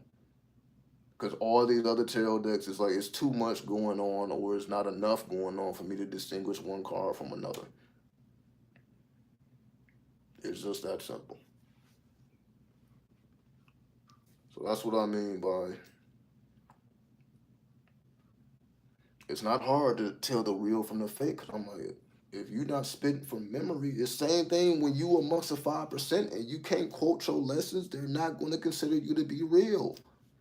You are not one of us. You are not one of the gods. Because we have to keep this shit in our memory. We got to keep all 120 of those lessons in our memory. So if you're not putting in that same type of effort, we're not even considering you to be one of us.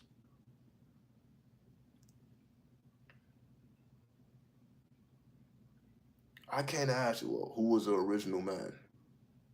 And you don't know the answer, but you say you one of us. It don't work like that, right? If the answer, the original man is an Asiatic black man, the maker, the owner, the cream of the planet Earth, father of civilization, God of the universe. If you don't say that shit, I'm like, nah. But what do you mean, who was the original man? Just have a good day. Have a good day. Because it's not even worth even engaging in that. You see what I mean? Like, when you know what you know and it's locked into your memory, there's no question about who's who. That's why it's easy. At that point, it's easy. The hard work is committing it to memory, but then shit gets easier after that because then you realize how many people don't have it committed to memory. So, like, yo, they can't even come to certain conclusions because they ain't even committed to memory.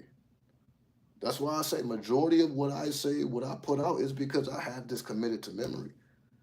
So I'm contemplating things that most people are not contemplating because it ain't in their memory. How can you contemplate it if you don't even know it like that? But it wasn't until I committed it to memory that I realized, like, oh, this is something that most people don't do, even if they consider themselves occultic or spiritual. They don't have this shit committed to memory because it's like it's not required because they consider themselves spiritual. Like, all right. So even when I say that you need to commit it to memory, the average, you don't have to do that shit to be accepted into a spiritual community. You don't have to have this shit on cap. So most people don't because they were never required. It was never a requirement. But when you a 5%er or you're Islamic, it is required that you activate your memory. So when I say I've been amongst Islam my whole life, so I'm like I already knew I had to master my memory banks. Because that's what they value. They value memory. Fuck how much money you got. Do you know your goddamn surahs? Do you know your prayers? Then lead the prayer then. Prove it. You know your surahs? Prove it. Lead us all in prayer right now. Simple. Because if you don't know it, we're going to see that you don't know it. And you can't fake that you know it. Oh, you know that? Lead us in prayer. You know that? Do it. It has to be shown and proven. There is no, okay, I said I did, but I don't have to prove that I. Oh, you know that lesson? Quote it. You master those lessons, quote this lesson. What's today's mathematics, right? You better not say, what is today's mathematics? Like, yo, so you came outside and you don't even know the mathematics. How did you even step outside without doing today's mathematics? Meaning, so you don't even know what's going on today. You don't even understand the theme of the day. But you navigating the day, not even knowing the theme. So you're missing so much stuff. There's so many things that you're supposed to be extracting wisdom from that you're missing because you don't even know the mathematics. You don't even did the due diligence to even know what's going on amongst you, around you, and what you should be paying attention to. You haven't even did it do, which is what most people are not doing. That's why they're just mindless zombies, because they're not doing the due diligence as to, like, okay, the energy, what's going on with the energy, what's going on with the people. The mathematics is gonna tell you that. You got to go through the mathematics as soon as you recognize the number, as soon as you wake up. Like, okay, so we know now because it's after 12. So now we went from Sunday to Monday. Now we went from the 21st to the 22nd. Right? It's the 22nd day. It's the day of the master builder. Right? It's also the day of Uranus or a double moon. A double moon equal into Uranus. Moon equal Uranus. What does that formula mean? So you can't really answer those questions if it's not in your memory. Okay, 2 equal 4. So that's moon equal Uranus. What the fuck does that mean? Are most astrologers breaking this shit down into formulas? Nope. So you can't even really get that answer from an astrologer because most astrologers don't even deal with midpoints. Right? So that's what I mean. That's why I don't be taking most people seriously. I don't take more. I'm like, it's not in your memory. So you really don't know it. If it's not in your memory, you really don't know it. You just think you know it, but you really don't know it because it's not in your memory. Especially when I gotta demonstrate this shit. Do I not have to demonstrate that I know this shit? Do I not come before y'all every single time without looking at no fucking notes? Do I not tell y'all I don't be knowing what I'm gonna say before I say it? I hit the record button and I speak from my heart. I don't tell. I did. I can speak from my heart because like I'm speaking from my memory. I have enough memory to speak from the heart. So I can speak for hours from the heart because I have enough memory, right? It's like reminds me of the marching band. You better play the song and the 50 other songs off of memory. Exactly. And you see, they demand. They demand it. It ain't asking. No, hopefully you know these songs. No, you better know your shit. And we're gonna know if you don't. Because we're gonna all be in unison and you gonna be playing the wrong notes. And we're gonna see you don't know what the fuck you're doing. Get the fuck on. So you gonna know who's fucking around, who know they shit and who don't. Because it's easy to tell when the memory is at play. You see, the memory just makes it easy because anybody can run their fucking mouth. Everybody got knowledge. But what do you know? What do you really know though? That's how you tell. You tell because of the type of conversations that people have. Is this an original conversation or is this conversations that I have with most people? You know, when you talk to me, I'm gonna be talking to you about some shit that nobody else is talking about. But it's shit that's I'm thinking about. I like, listen, what I'm thinking about. My thoughts is gonna be somewhere in the underworld. Are you gonna get that from spiritual people? Probably not. Their mind ain't in the underworld. They don't even talk about the underworld. And if they do talk about the underworld, they don't talk about it as if that's their home. Like they Hades or they on their Hades energy. Okay, I made a home in the underworld. They may just be traveling through that bitch. But you see, I never was talking about this shit because it was cool. Everything that I talk about, it ain't because it's cool. It's not because it's popular. It's because most people avoid it. I talk about the shit that most people avoid talking about, that they don't want to talk about. That's why I talk about it. Let me talk about what ain't nobody else gonna talk about. Because they don't have that type of energy.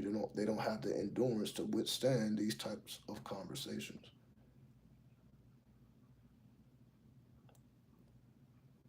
So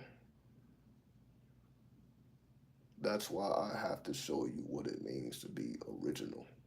Because I see that it's a lost art. It's a lost art.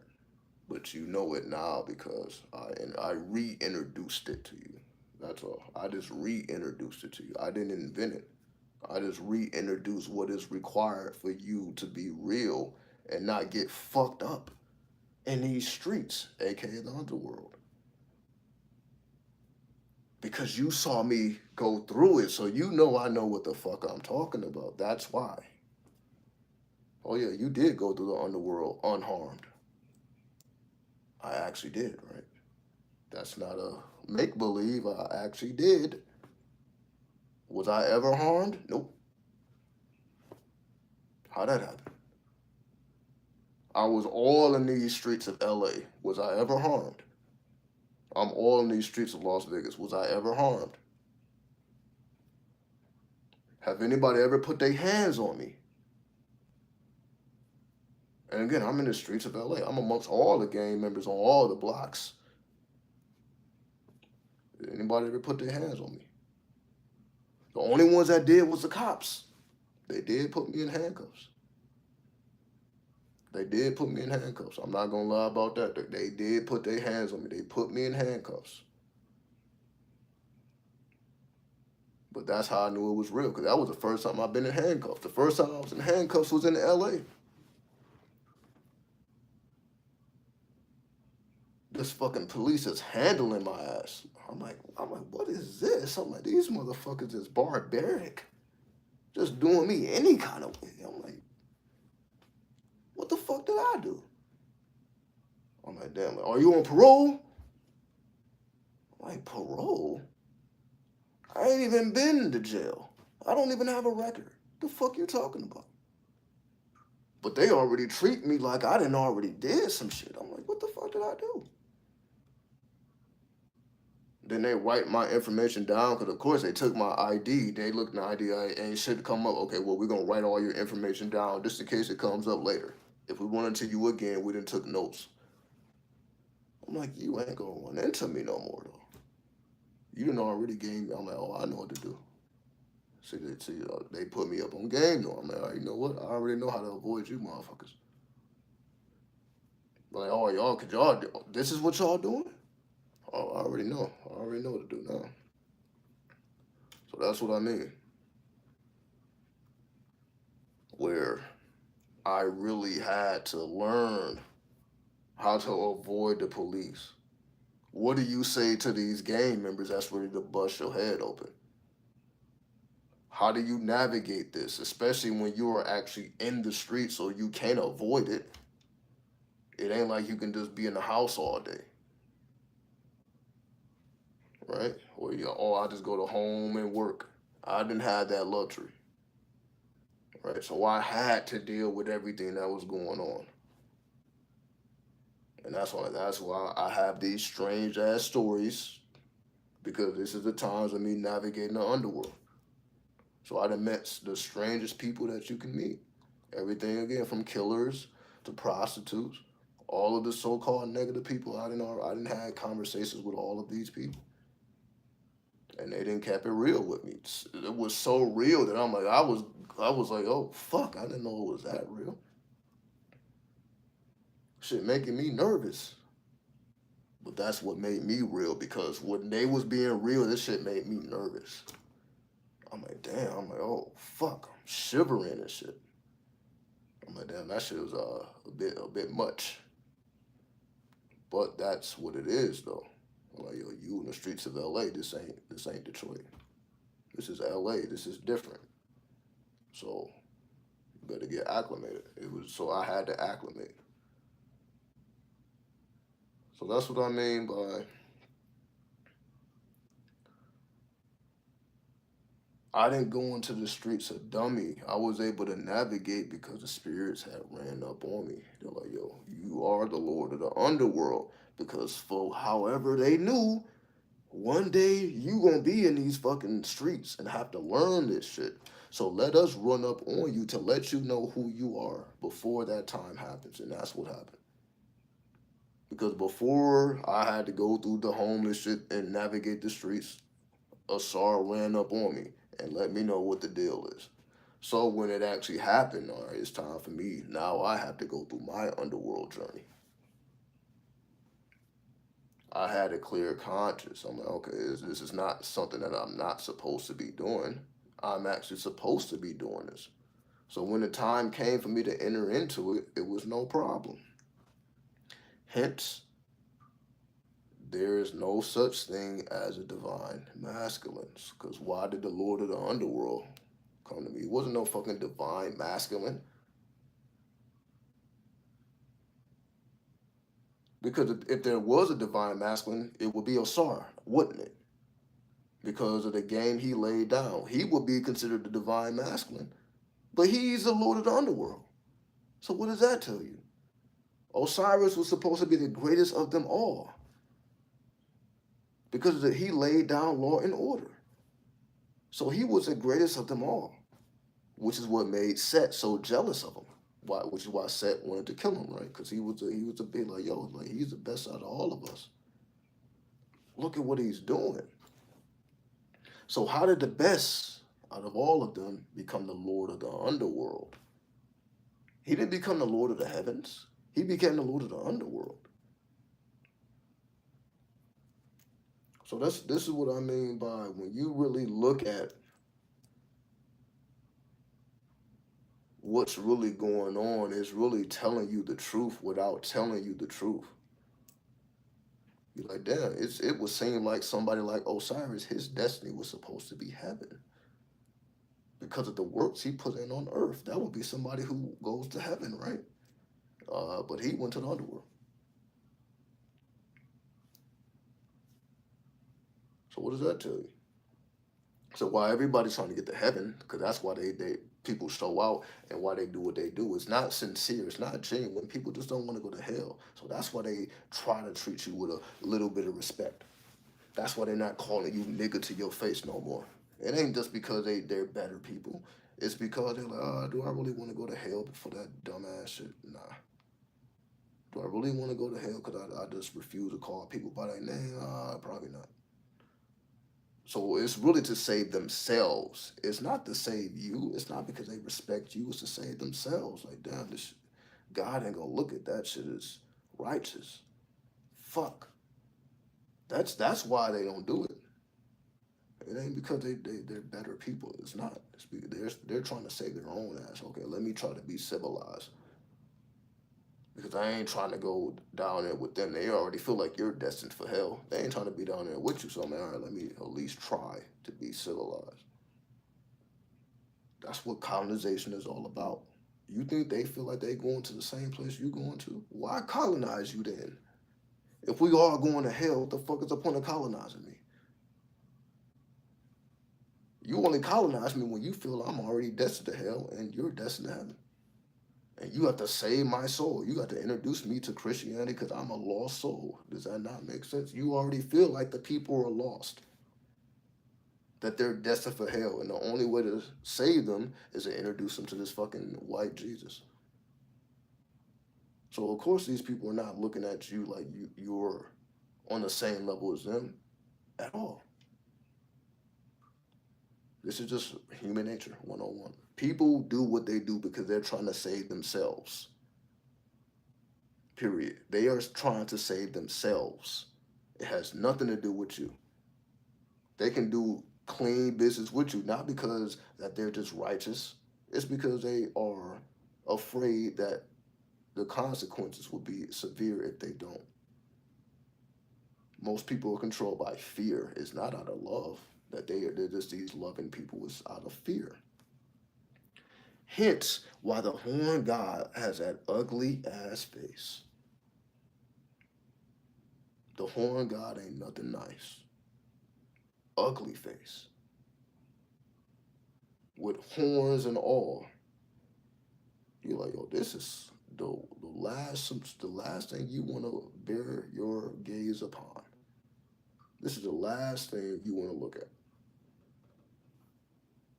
But it's a universal truth, which is there is no such thing as a divine masculine. That's why you don't have a God card, but you have a devil card. They show you the devil in the tarot, but you don't see God. If anything, you see a goddess. You're gonna see a goddess before, and I just showed y'all. You see the goddess in that deck. There is no God in that deck though, but there is a devil. So why is it not a God there? But it is a goddess, and there is a devil.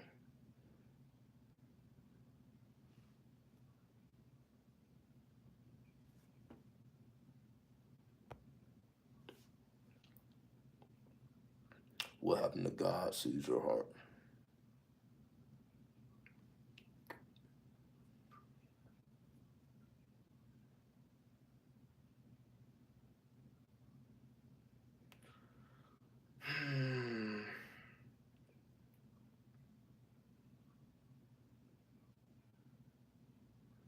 I would say the goddess sees your heart. I would say that. I wouldn't say God sees your heart. I would say the goddess sees your heart. And if anything, it's the goddess that really fuck with you. It ain't the God, it's the goddess. Because the God introduced shit like the Ten Commandments, right? You should do this, you shouldn't do that, you should live this way. That's the whole Bible. That's all this holy shit comes from the so-called God, right? Where is the holy book that came from the goddess? It seems to me like these holy books came from the God, the false God. Where's the book that was written by the goddess? Seems to me like that didn't happen till Helena Blavatsky got on the planet. When she wrote the book Isis Unveiled. Isis Unveiled, right? So, that just shows you right there they don't fuck with the goddess. Where is the holy book? Seems like motherfuckers is patterning themselves after that fake shit.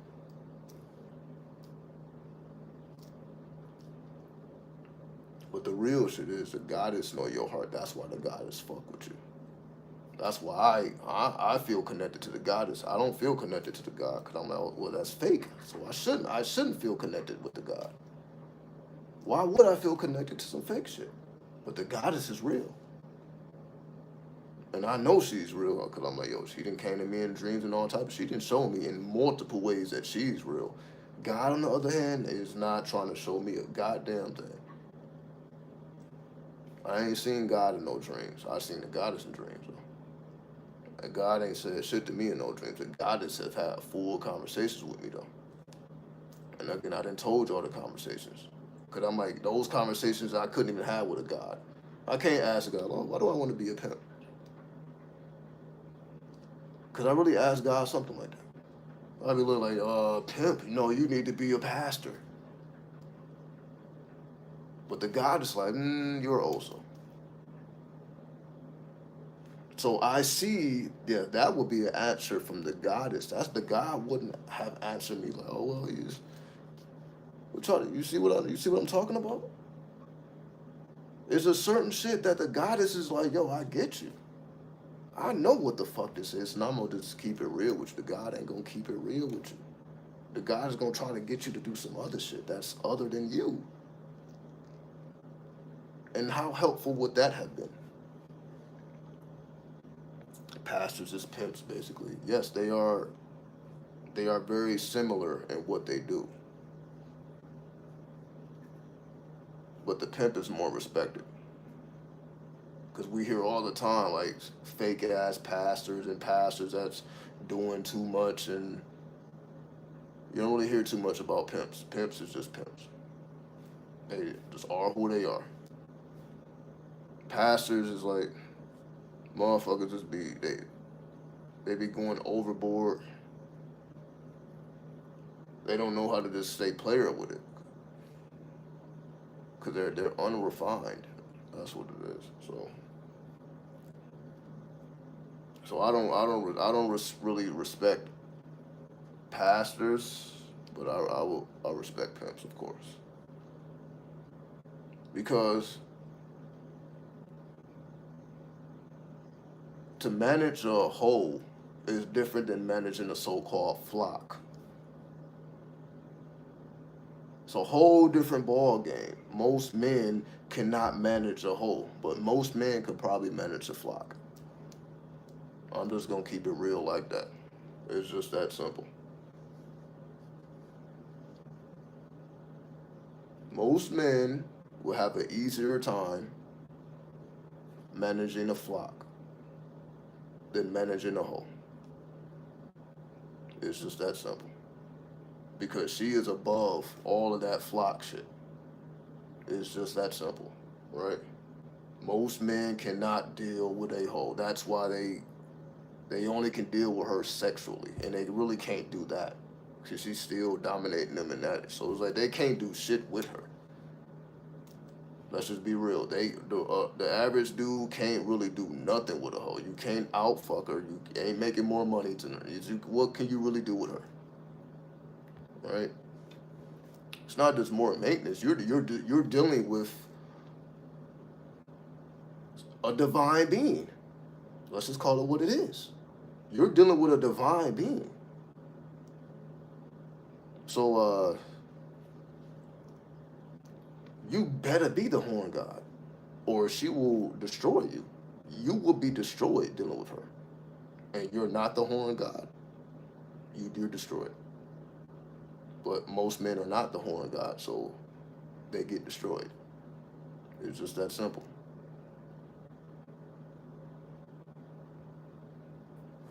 They're supposed to have their queen, first lady, on the chessboard. You mean the bottom bitch? You mean the bottom bitch? Yes. You better have your bottom bitch on the chessboard. You better have her on the chessboard. Because that's where she belongs. And that, yeah, you see, she can navigate in any direction she chooses. The average dude, they don't know how to deal with a woman who can navigate the chessboard, meaning she can go into enemy territory and take over. That's what the queen is all about, right? The queen can go to the opposite side of the board and take over. The king, not so much.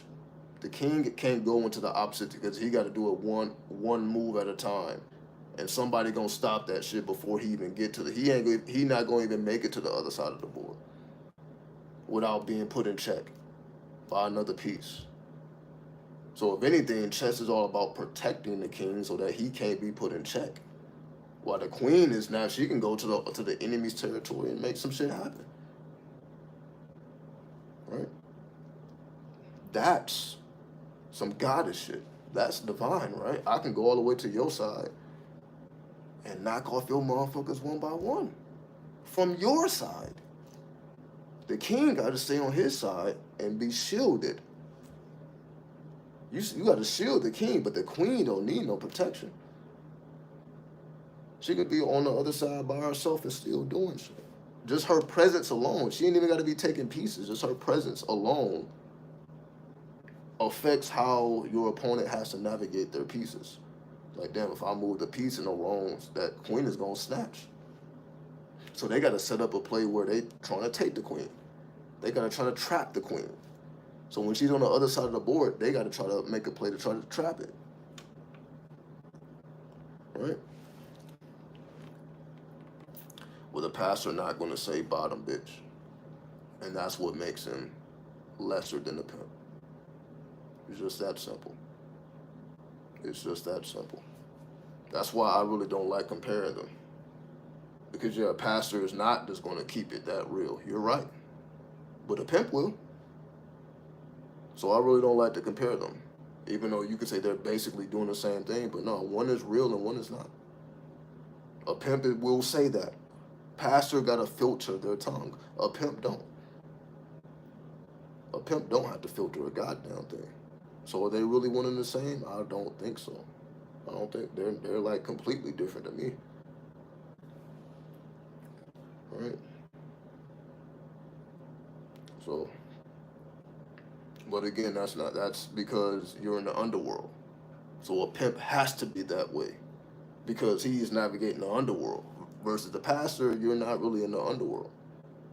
You're trying to direct people towards the heavens. The pimp is directing you towards the underworld. Two different mentalities, two different energies, right? One trying to get people to heaven, you trying to save people. The pimp like, yo, let's dominate the underworld. Where it ain't no victims here.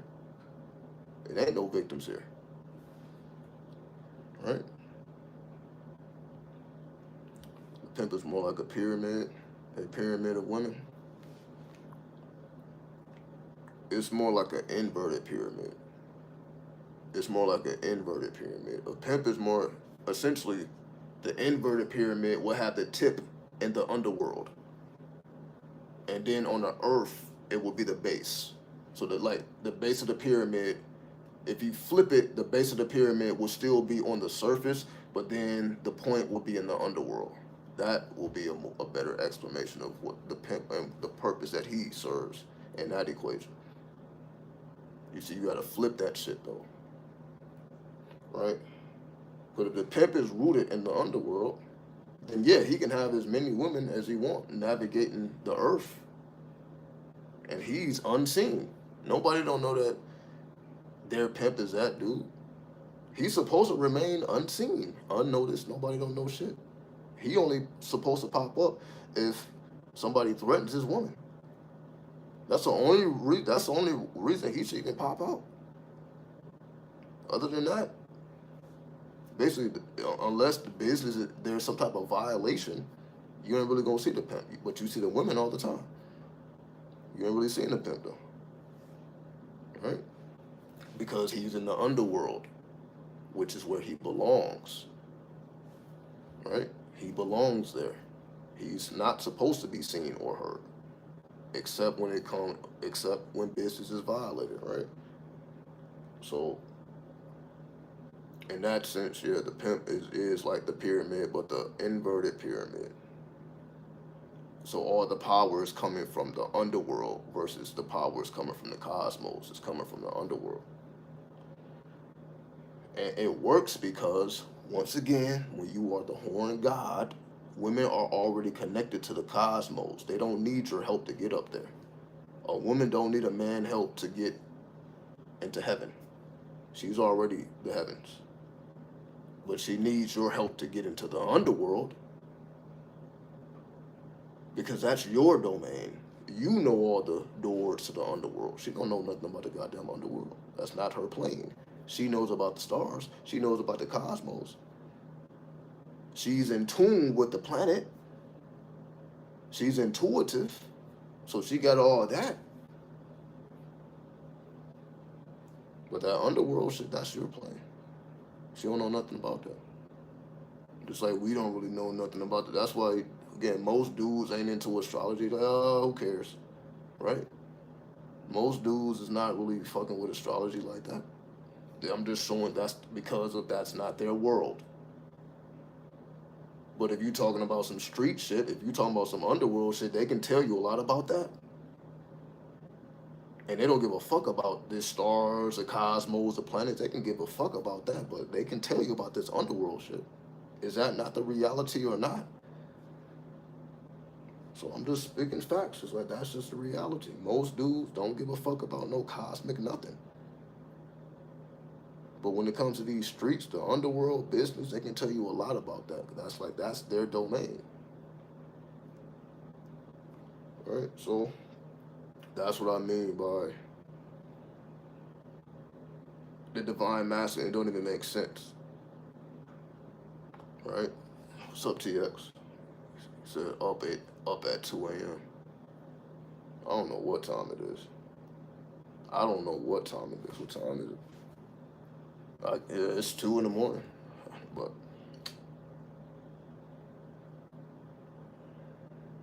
you know, yeah, it's 5 in the morning on the East Coast though. So I mean, I've been in bed all day. I'm not gonna lie. I'm not gonna lie. I was dumbfounded by the literature I was reading. I didn't really do much today. I've been in the dark. I just turned the goddamn light on. I've been in the darkness all day. It's been raining here in Las Vegas, so I'm like, oh yeah, I'm not going no goddamn where. So even if I wanted to do something, I'm like, I'm not about to be all wet and shit. So it's like this has just been a time to fall back. So that's why I'm like, yeah, it's two, but I'm like, I don't feel like it's two. Cause I didn't have like a long day of work or no shit like that. It's cold as fuck in Detroit. I mean, that's why I'm not there. It's just that simple, right? That's why you don't see my ass on the East Coast. You know, it's not that's not my time no more. It rained yesterday. It's supposed to rain today. So I mean, so I'm like, I'm cooling, right? I'm not. I ain't doing. I barely be out in the world anyway like that anyway. Cause it's just not my thing. I rule from the underworld, so I stay in the underworld. Only reason I really come out into the world is to do business, make the money. Other than that, like you see, I'm not in no woman's face. I'm not in dude's face. I'm not asked for favors. I don't need the attention. So what most humans need and want, I don't care about that shit. So it's like it ain't. I just keep my money in my pocket type shit. So that's what I mean. It's like motherfuckers don't be knowing how to do none of this shit. That's why I feel I had to do it. I'm like, man, let me just go ahead and get a job and do this corporate shit just to show motherfuckers it's like I done been doing this underworld shit, but I can dominate this shit easily. But let me demonstrate that. Fuck me talking about it. Let me demonstrate it. And that's all I've done. Right? Just showing and proving that I am who I say I am. I'm like, all right, well, it's cool talking about the underworld. It's cool talking about the streets. But what about that corporate shit? Now I can give y'all that game too, which is what I'm supposed to be doing. That's why you are the Lord of all worlds. That's what the law is, right? The Lord of all worlds. That means the heavens and the underworld, as well as the earth, right? So I'm like, all right, it's okay. Lord of the underworld, that's cool, but I gotta explore the heavens and the earth too. And what better way to explore the heavens and the earth than through the woman, especially the Scarlet Woman, because she can reveal things about the earth and the heavens that I don't know about, or that would take me a long time to discover. I can get to things a lot quicker through the Scarlet Woman. That's what makes her very useful. Remember, it was through the Scarlet Woman that the book of the law was revealed. So never forget that. Never forget that it was Aleister Crowley's wife that told him that Horus is looking for you. You need to go to the museum. But they talked to her first. So without her, it would be no book of the law. Without a woman, without the Scarlet Woman, it would be no book of the law. It's just that simple. Just like there would be no tarot deck, no Thoth deck without a woman. So clearly, Crowley knew what the fuck was going on here. Like, yo, I need to be with the Scarlet. And look at the works that they have produced. They are still with us to this day. We still got access to the book of the law, and we still got access to these tarot decks because of the goddess. That's why. Because the goddess took it to levels that he knew that he couldn't take it. That's why he commanded, Lady Harris, you got to draw this tarot deck. I could draw it, but it ain't going to be forever without you doing it. I need the universe to do it. It's just that. No birth without her. I'm not sure what you mean by that. I'm not sure what you mean by no birth. But I'm just making the point that the goddess rules over the heavens. So that's why she was commanded to do certain works that are heavenly. That's why Nuit is a goddess of the skies. It's a goddess, right? When she stretches her hands and her toes from one side of the universe to the other side, that's a goddess, right? Okay.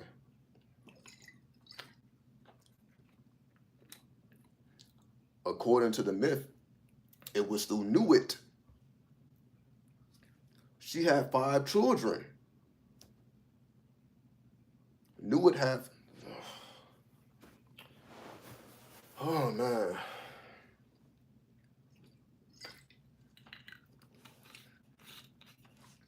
I'm just bracing myself because I know most people don't know the real story, so like I have to reiterate the shit. I have to reiterate the shit. Meaning Thoth knew it was cursed. She was cursed by Ra that she could not bear children during any day of the year. Right? Knew it was cursed, so she couldn't bear children. So Thoth, with his infinite wisdom, played a game with the god of the moon, a gambling game. Right?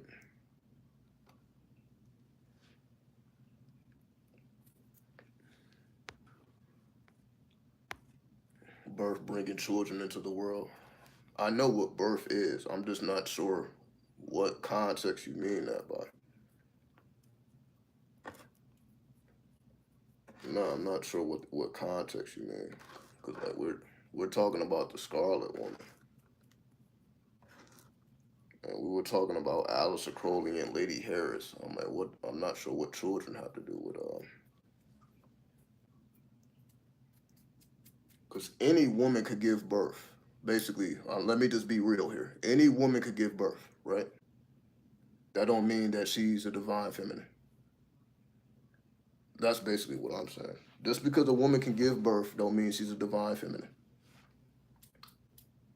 Just because you have ovaries don't mean you're a divine feminine. Just like they say, just because you're a man and you have a dick and balls, well, no, a male. Just because you're a male with dick and balls don't mean you're a man, right? That's something you have to earn, correct? To call yourself a man, a real man, that's because of what you earned. So that's why I was like, that kind of confused me. I'm like, what do you mean birth? Like, any woman can give birth. Right? I'm not saying that it's less sacred, but that don't mean you're the divine feminine. Just because you're a man, you're not the horn of God. But moving on to the mythology, Thoth had to gamble with the god of the moon, and Thoth won to the point where he had earned enough moonlight up to 5 days. He had up to 5 days of moonlight, and that's why they say the moon goes through its cycles because originally the moon was able to shine fully forever. So just imagine like looking at a full moon every night. Basically, what they're saying is originally that was the case.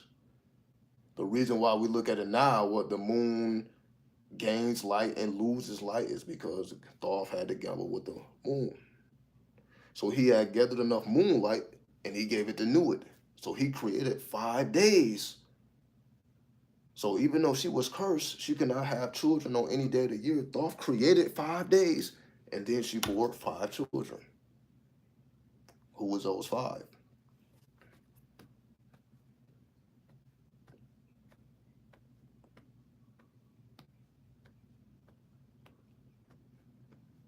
I'm not gonna name the 5. I'm just giving you a hint of what these real myths are really trying to convey. They're conveying things that most people miss, which is, why the fuck would Nuit be cursed? What the fuck did she do to be cursed? To the point where she could not bear children. The fuck did she do? Why would Ra curse the Great Mother? To the point where she cannot bear gods and goddesses, which is what she did. Thoth had to do some magic for her to even bear children. It seems like some patriarchy shit, right? It seems patriarchal. But you know,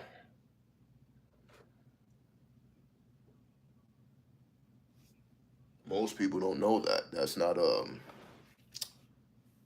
the mainstream. I'm telling y'all again, I got this from 100-year-old book.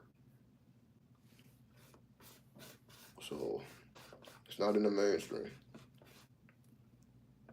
The myths that we are familiar with is not in there.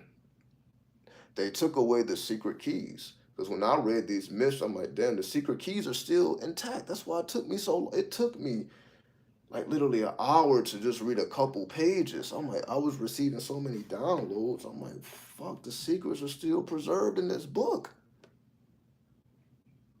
I couldn't believe it.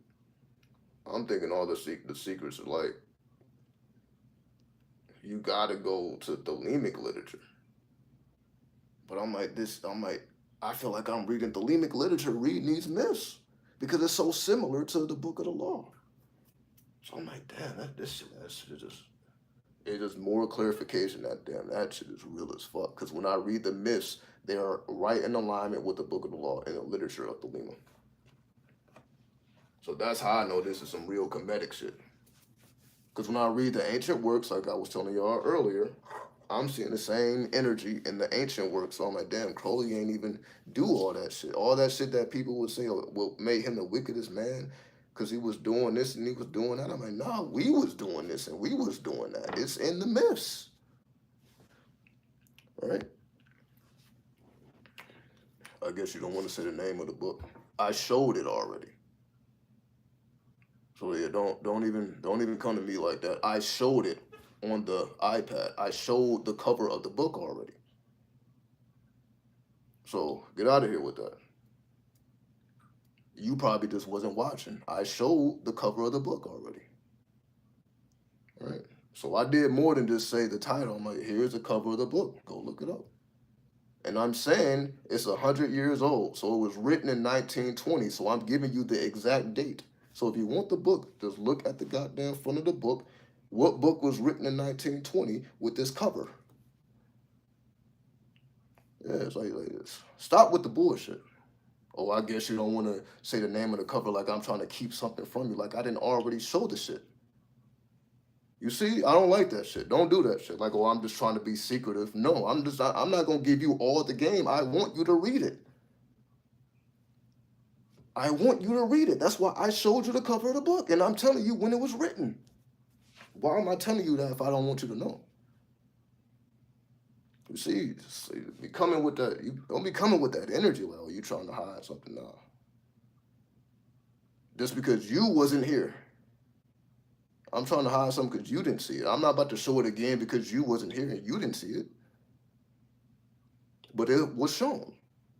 I put that shit all the way close, right? I'm like, here is the cover. Right?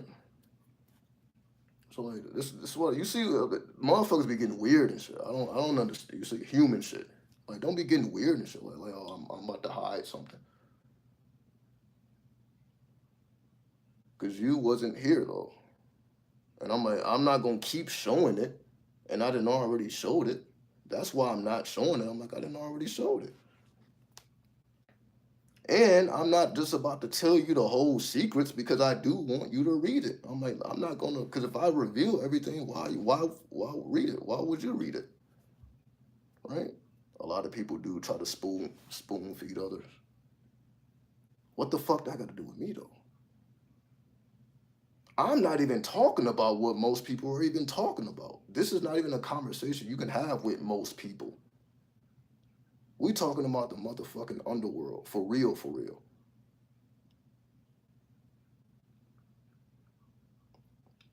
But again, I don't expect you to get it. That's the whole thing, right? If you're not one of us, then I don't expect you to get it. Because that's why you come in with that energy. I'm like, you come in with that weird shit. I don't, but I'm like, if you're not one of us, then I don't expect anything other than that. If you're outside of 93, then I actually apologize to you. I don't expect you to really understand anything that's even going on right now. Trying to disturb the whole energy and shit. I'm like, come on, man. Now, if I didn't show the book, then you would have a point. But I'm like, yo, I don't already showed the shit. And giving you exact details so you know what to look for. And I'm not going to tell you the whole thing so that you can get the game for yourself. Fuck my interpretation. What's your interpretation? You read the miss. But I know you're not going to read it. That's the whole thing, right? Because if you really had a desire for it, you wouldn't really need to ask for it. You would have found that shit. Because I said the title of the book, the the year it was printed, and I'm talking about one of the chapters in the book. But anyway,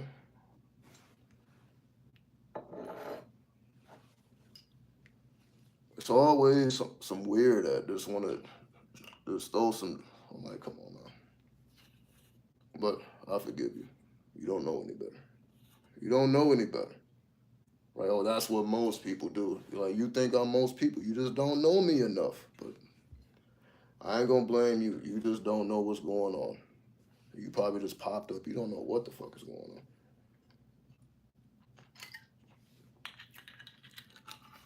But keep your thoughts to yourself. That's what I'm saying. Don't come in here like, oh, you don't want to do this. Keep your fucking thoughts to yourself because you don't know what's going on. Keep your thoughts to yourself. It's just that simple, right? Because when you do that, now I gotta destroy you. Now I gotta do. See, I don't be trying to do this, but now you bring it out of me because you putting the energy on me. I'm like, I'm not that, yo. I'm not that. Oh, that's what most people do. I'm not most people. So now you're trying to put me in the same box as them. What are you doing? You see what I mean? This is how the world treats you. That's why I don't fuck with these motherfuckers, right? Somebody, cause you see how they just misinterpret everything that's going on here. Like I ever try to keep something from y'all, and I didn't reveal the most intimate details of my life to you. What the fuck do I have to keep anything from you for? Right? Even in this video, I didn't reveal things I never revealed on this channel. On this video, right? Because there's certain shit that's uncomfortable to talk about. I'm like, I don't know, do I really want to be talking about that shit? Oh my god damn. But what am I supposed to do? Not keep it real? I am the horn god. I gotta say the uncomfortable truth, the ugly truth that they call it, right? I'm just revealing the ugly truth. The horn god is the ugly truth. That's why it's called the devil. It's the ugly truth. So while most people are just saying a dick and balls, they completely they don't even understand what's really going on here.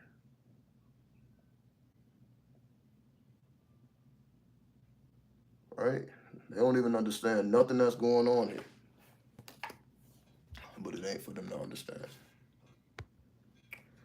This live been dope. I've been here like 3 hours. You know,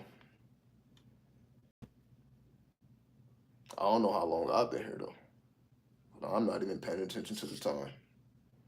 I don't know how long I've been here. So if you've been here 3 hours, I've probably been here longer than 3 hours. But I couldn't even tell you how long it's been. Well, I'm just, reiterating. There is no such thing as a divine masculine. I'm just the first one to reveal it in this way. because it had to come through me. Now, you may hear other people talking about it after this fact, but just know I was the first one to go through it because that's just how it is, though. That's just how it is. Because, you know,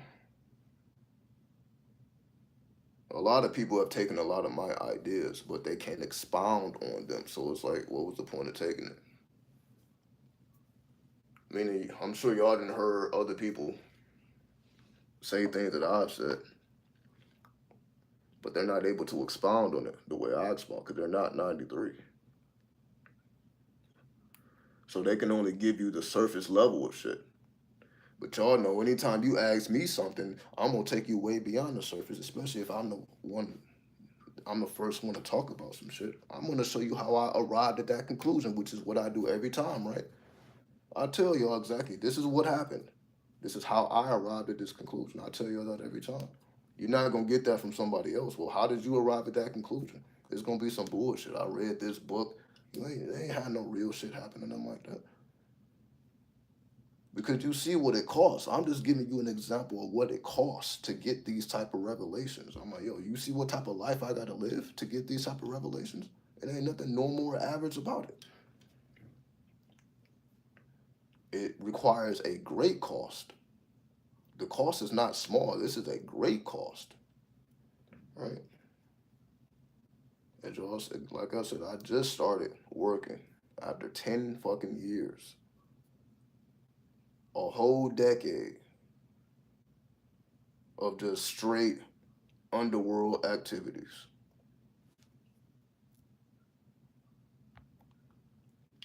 You don't feel like it's in energy? What do you mean? What do you mean it's in energy? I'm not sure what you're referring to. I'm not sure what you're referring to. Just give me a little more clarity of what you're asking.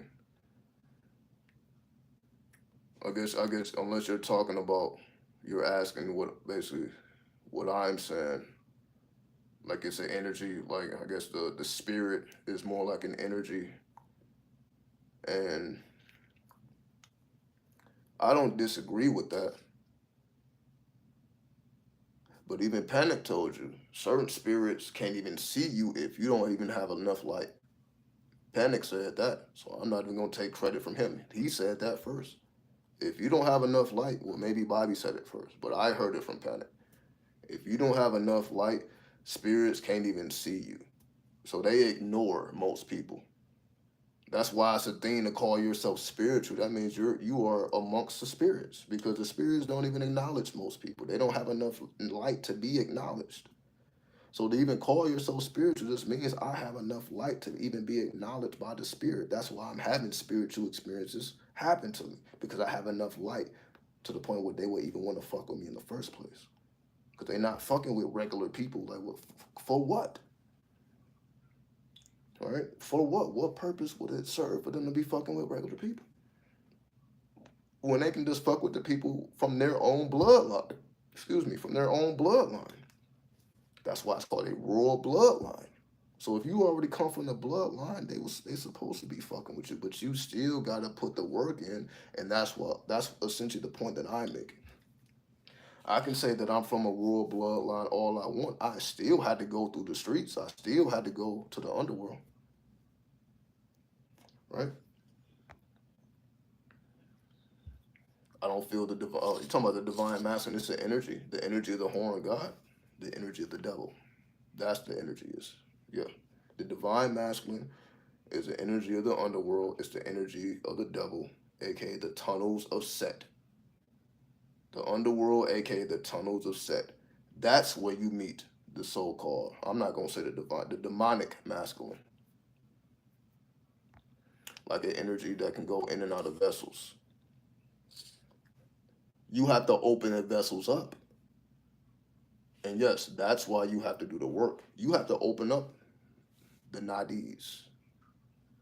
They're called nadis. You have to open up your nadis for the spirit to even be able to enter into you. Because if your nadis are clogged up, most people is clogged up because of the life that they live. Most people live a life that has their nadis clogged up, so the spirit can't even fuck with them like that. Even if the spirit wanted to. So that's why you have to live a certain way. You have to think a certain way. You have to live a certain type of lifestyle so that you become a vessel. That's why you have to live a certain way. If you don't do it, then how can the spirit fuck with you if you are not open to spirit? And what makes you open to spirit is doing so-called spiritual work. Chakras, no, we're talking this. No, nadis are not chakras. So no, I'm not talking. See, you see what I mean? The difference between the mainstream and the occult. The mainstream only knows about chakras. I'm not talking about nadis. Nadis are not chakras, but that's not a term that most people use. So I understand why you like. What do you mean chakras? I know that's not a term that most people use. But every now and then, you see, I'll be throwing out shit just to let y'all know. I'll be reading. I'll be heavy with the literature, so I'm gonna throw out terms that most people ain't use because they don't know. Like, what the fuck is an ID? So, but no, it's not a chakra. It's not a chakra though. I never heard of that, and you probably won't hear of it because people don't know what it is. I know what it is because I had to read about it. If they haven't read the literature, then they don't know about it either. And I know most people ain't read the literature. So that's what it is.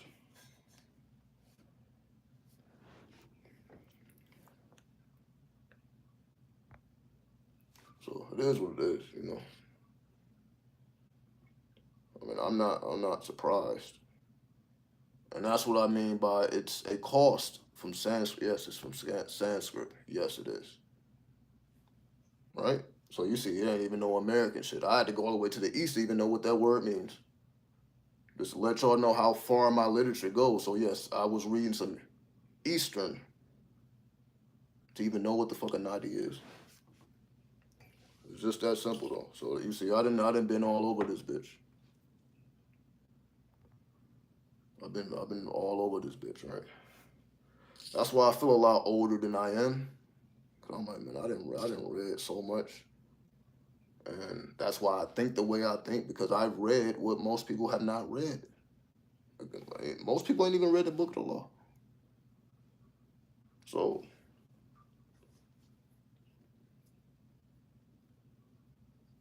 like I said, most people that's not most people's life. Most people wasn't spending.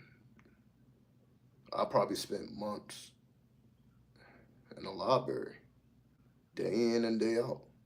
That's not the average person's story, but that's what I was doing. I had to educate myself in the library from sun up to sun down, and I did it.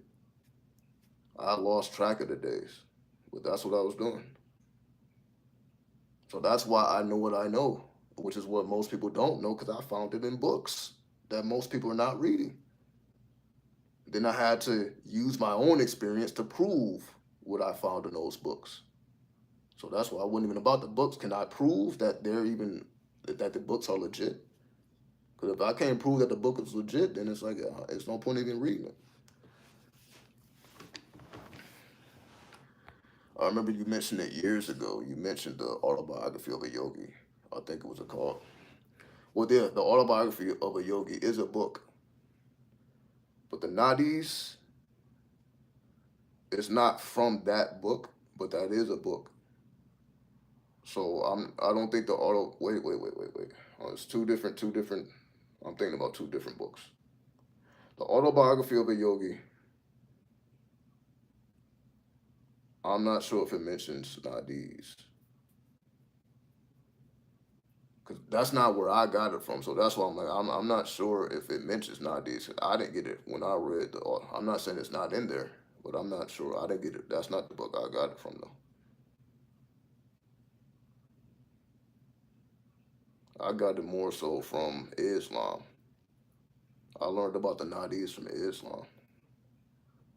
So it may be in the autobiography of a yogi. But if you like, where did you learn it from? I learned it from an Islamic source, aka Master Farad Muhammad. Well, what is that Islamic source? Master Farad Muhammad, the writer of 120 lessons. All right, that's where I learned it from. Now, are there other books that speak about it? Of course. I'm sure he's not the only one that knew about it. But he was speaking about these things back in 1930, which again is like 100 years ago, right? So that's why, like, when I talk about stuff, it's because I done read a lot of older books, and I use a lot of terms that are not even in rotation anymore. So that's what be what it is. So that's what I mean. Like, I'm like, damn, that a lot of this stuff didn't translate to the new age.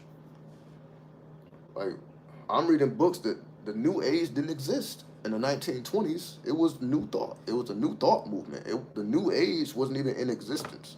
So they wasn't even using spiritual language. So like basically the so-called spiritual books before the new age, when it was a new thought movement, had a different type of lingo. That's the difference. And once the new age took over, that basically died out. So that lingo died out. But I'm like, I'm very familiar with that lingo because that's a lot of the works in the libraries was written around that time, like the 20s, the 30s, and kind of the 40s. So like I read a lot of books from those times, like again, 100 years old. And I'm like, damn, they don't even use these terms no more. And that's why shit like the law of attraction, most people don't know where that term came from. I know where the law of attraction came from. I know the book that it came from. If you ask the average person, where did that term come from? They don't know where it came from. Because again, most people are not like me. Like, damn, where the fuck did you get that? I did the research. Where did that shit come from? And once I learned where that shit, I read all of his books. I'm like, who invented this term? I'm reading all his books. He had like 5 books. I read all the books. And I'm not gonna reveal it. I've revealed it before. I'm not gonna reveal it. I'm not trying to make this shit easy. Cause it's not like you can't find it. You can, especially we got Chat GPT now. It ain't like you can't just type this shit in and get an answer. So it's nothing I'm saying that you can't get an immediate answer to. But I just do hella research. Did it come from The Secret? No. The Secret just used it. That's when it became popular. But The Secret, they didn't invent the term. They just used the term because it came from the New Thought movement. So they're just using it in the so-called New Age movement. But no, they didn't invent the term. That's what I mean. The original term had a whole different meaning. They changed the whole meaning. That's how I knew it was bullshit. I'm like, yo, the original definition of the term don't mean nothing that how they're using it now at all. At all. I'm like, because it comes from a different time. The New Thought movement wasn't talking about chakras and spirituality. It was straight mathematics.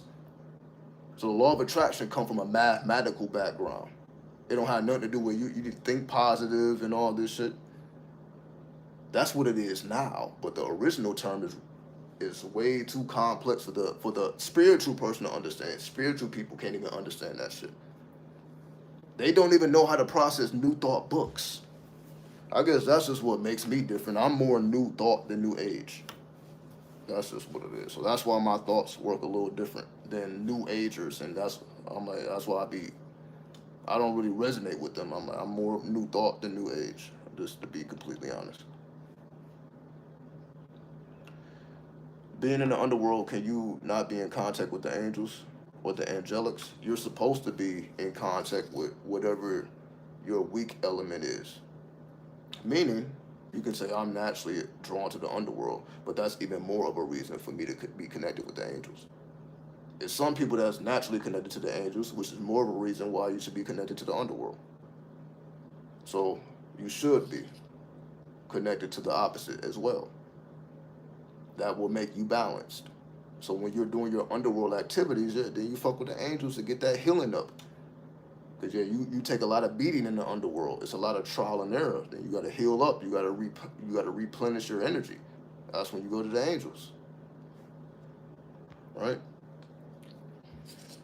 Say as above.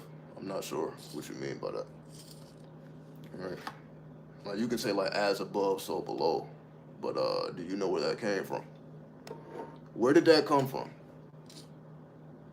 Where did it come from?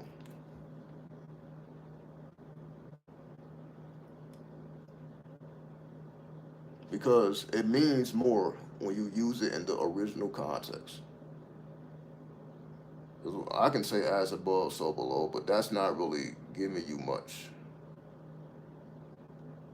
Where did it come from, though? Do you know? Where was the first time as above, first below with you? What book, basically? It came from a book. What book did it come from?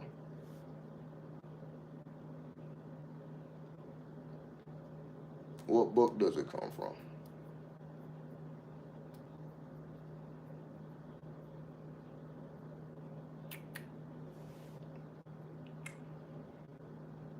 I don't know. This just reminds me how much I've read. I don't even like to. I don't even be thinking I read that much, but apparently I have because I'm like I be knowing where these terms come from. So it's like when you use it out of context, I'm like, wait a minute. Kabbalion. Yes, it comes from the Kabbalion. Where in the Kabbalion? Where in the Kabbalion? Be right back. Look at this guy. My dog has to pee. Get out of here, man. Just say you don't know. Just say you don't know. Very simple. Just say you don't know. Cause you know I'm gonna be on your ass. If you saying some shit you don't really know what you're talking about. That's all. To make you better, not to make you worse, to make you better. Cause when you see where it comes from, you're like, oh, okay, I need to use it in the proper term. That's all. Because as we see, we're in the times where people just take shit and they don't know where it came from and it's used out of context, so you never really get to the source of what people are even talking about. That's the times we're in now. It's just people have taken all these terms and they don't even know what the fuck it means. Because nobody's asking them what it means. Nobody's asking. Right? I feel you, Immortal 72. I need that angelic energy now, as you should. If you from the underworld, if all you know is the underworld, then yes, connect with those angels to balance it out. That's what you're supposed to be doing. That's why it's called the Goetia and the Notoria. Those are the keys, the lesser keys and the greater keys of Solomon. Right? That's what you're supposed to be doing. That's essentially that's how the science was taught. That's why I'm saying that's what you're supposed to be doing. That's why we were given the Goetia and also the Notoria. But people don't be talking about the Notoria. They only want to talk about the Goetia because people just want to be bad and dark, but they don't even talk about the Notoria. Not knowing that them angels are not playing at all either. That's why they be the only thing that can slay demons is those angels. So just imagine how bad they got to be to slay the motherfucking demons. It just go like that. So angels are not what you think they are. They're not pretty and cute. The angels is killing shit, tearing shit down. They are not friendly either. But their energy is different though. But they're nothing to be played with either. So of course angels have been watered down but yes, they are teachers of white magic, aka healing magic.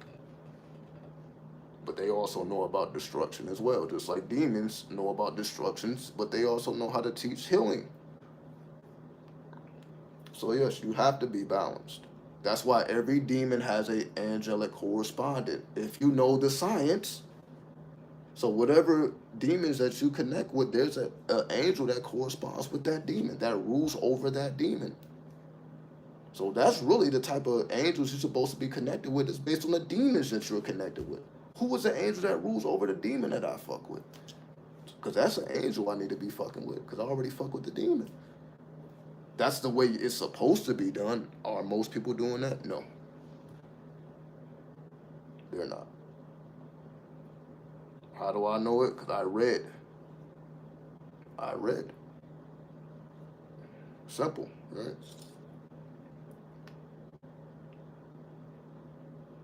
As you see, how many books have I pulled out other than showing you the book that I read? You see, this is coming from my memory, right? Y'all peep that, right? I'm just pulling shit out of my memory. right? So y'all see, I stay with this shit because I never know when I'm gonna need to pull it out. That's why I stay with I stay with those memory banks. I never know when I need to pull it out. But you see, I be pulling out swords when I need to, taking you directly to the literature. But that's just the Virgo in me. The Virgo was like, yo, you better have those daggers.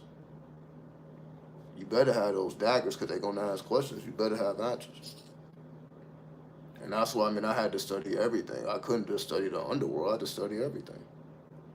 Because yeah, what if somebody start asking me about the angels? I'm supposed to say, oh, I don't know about the angels. I only fuck with demons. What kind of shit is that? I just like I can't help you because I just want to fuck with demons. I don't want to fuck with the angels. I had to fuck with the angels, so if you ask me about angels, I can tell you about angels because I work with angels too, right? Because I had to. Because who am I to call myself a teacher if I don't know the field that I'm operating in? Everybody ain't drawing the demons. Everybody ain't drawing the angels.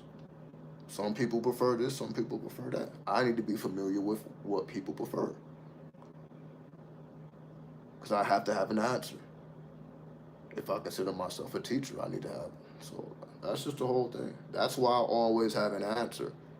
Because you see, I never know what the fuck y'all gonna ask, but I gotta have an answer. But I'm like, yeah, I did read that before. I read that, I read that, I read that, I read that, I read that. Well, I've been through this, I've been through this, I've been through this. So either I seen it with my own eyes or I experienced it with my own self. All right.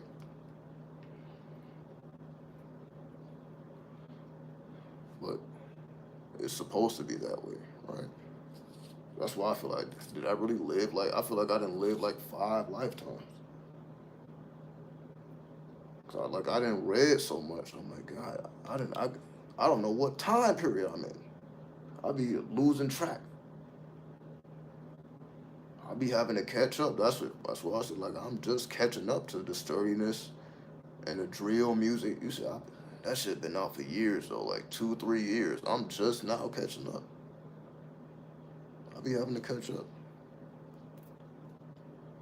You look like young Dolph for real. I'll take that. I'll take that. I don't have no issue with the debt. I don't have no issues with the debt, so I'll take that. I'll take that. And this is just how I look now. I wasn't even trying to. This look, I wasn't even trying. This wasn't what I was going for. This is just what happened. So that's why I'm like, oh yeah, this was not intentional. I didn't intend for my shit to be this short. This was not intentional. I'm like, fuck, this shit is not even. I'm like, that shit just kept getting shorter and shorter. I'm like, fuck, it is what it is though. So this was not planned. This was not intentional. This is just what happened type shit. But that's what happened when you cut your own hair, right? So I cut my own hair, right? I'm doing all this shit. I be lining myself up. So if I fuck up, then guess what? I gotta live with it. It's my fault. So that's what it be. I be doing my own maintenance. And sometimes that shit I be getting crazy. I'm like, oh fuck. So you gotta live with your mistakes type shit. So that's what it be. I'm like, sometimes I don't be intending some shit. And like instead of just cutting this shit off, I'm like, either this shit gonna be hella short, or I'm just about to cut this shit off. And I'm like, I ain't about to cut this shit off. I ain't about to be walking around with no mustache. So fuck it, this shit about to be short then. Cause I'm like, yeah, it is what it is, you know. But yeah, I guess nobody had a problem with it in the physical world. I'm thinking people gonna be calling me Hitler and shit. I'm like, no, I guess motherfuckers are like, oh, it is what it is. They ain't say nothing to me. I'm like, all right, well, I guess it's just me thinking like that. Motherfuckers ain't thinking about no goddamn Hitler. Motherfuckers ain't thinking about no Hitler. Like that's it's different because it wasn't intentional. Like if this was intentional, I would tell you, yeah, I was going for this. I was not going for this. I was not going for this. Normally it would be like double this, be like right here or something. Like I'm like, damn, I'm doing this and doing this. I'm like, damn, this shit ain't even. This shit ain't even. What the fuck? Just trying that shit is getting shorter and shorter. I'm like, oh fuck, I gotta leave it alone now. So that shit probably still ain't even. But I'm like, fuck it, it is what it is. I did it. It's my own art. So I'm just showcasing my own art. It's the reverse Hitler. I'm all with that shit. I'm all with it. You know what I mean? Because when you do great things, you're gonna be hated. Again, they call Aleister Crowley the wickedest man in the world, but he never spent a day in jail. So imagine that. Imagine the wickedest man in the world never did a day in jail. So you couldn't call him a criminal. He didn't have a criminal record. So that's what the type of shit I'd be looking at. So damn, you get the title of the wickedest man in the world and you never even been to jail. You never been in prison. Nobody accused you of doing no stupid ass shit. To the point where you got convicted. You just been doing magic. Then they call you the wickedest man. All you been doing is magic. You ain't been doing shit to nobody. Because if he was really doing shit to people, would he not have went to jail? If he was harming all these women and kids and whatever people accuse him of doing, I'm sure that he would have went to jail. Who the fuck would just let him just do shit like that, right? Because that's what happened at the Abbey. Like when somebody died because they drunk the poison water, he had told the people, "Do not drink this water; it's poison." Of course, they did it anyway.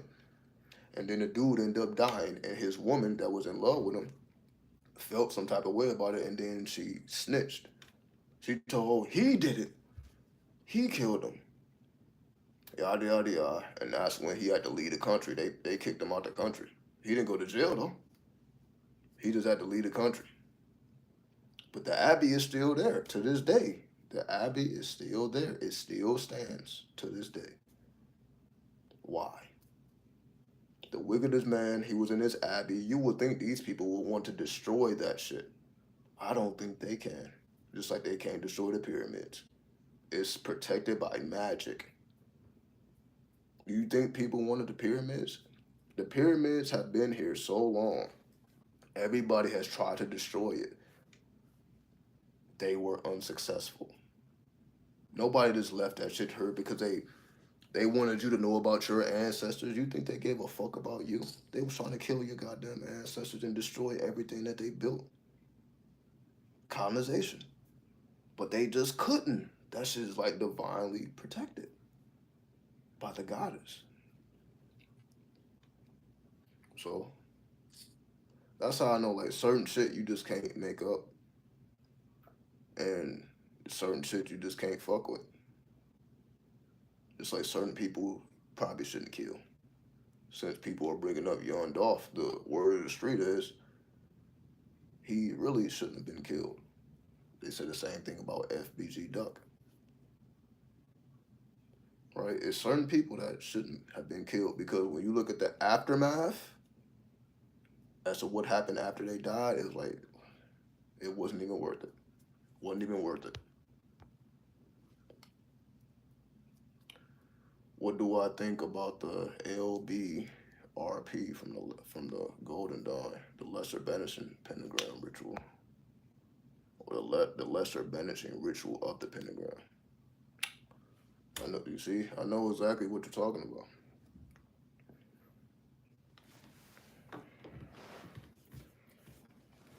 I mean, it's a good technique to learn the difference between the elements. Because the whole purpose of doing a banishing ritual is to banish all energies, right?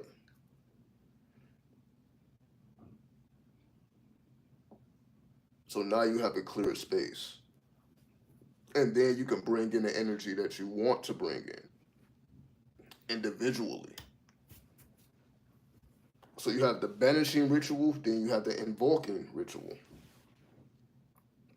Or basically the lesser banishing ritual, then the greater banishing ritual. You have the lesser and the greater. It's always the lesser and the greater. So it just teaches you begin to learn the elements. That's what I was doing. So I would banish, then I would bring in a certain element. Okay, I'm gonna banish everything. I'm gonna just bring in the fire element, and then I just sit in meditation and meditate on the fire. Banish the fire. Okay, I'm gonna bring in the water. Meditate on the water. Banish the water. I'm gonna bring in the air. Meditate on the air. Banish the earth. Banish. So it definitely helped me to learn the individual natures of the elements, which was very useful. It was very useful because like, okay, I see what this is. I see what this is. Cause you just get familiar with what atmospheres you work best in. Do you work best in fire, water, air, or earth? A combination of this, a combination of that. So where to get your formulas up to see what formulas that make the most sense to you. So that's what it's about. So it's not only is it to just to cleanse your magical space, but you are able to bring in energies one by one. So whether it's an element or whether it's a spirit, a deity, whatever it is, you are able to work with it with just those without it just being chaos. Basically, the ritual gives you law and order. So the only thing within your circle is what you want to be in the circle versus just whatever is around type shit. So yeah, it's useful to clear your environment, to clear your atmosphere, so that you can begin your magical workings. Right? We're 93 going to Egypt. I mean, shit, whenever. Honestly, it ain't nothing stopping it. It's just more of like when I go, it's like you know how I do when I travel. I ain't just trying to go to take no pictures. I'm trying to go underneath pyramids and shit. So I had to learn Arabic. I'm just gonna tell you the truth. If I really want to know the secrets of Egypt, the guardians of Egypt are Arabic speaking people. So the ones who done been all up in those caves, the ones who didn't know the secrets, because the ones who's making the discoveries are Arabic people. They speak Arabic.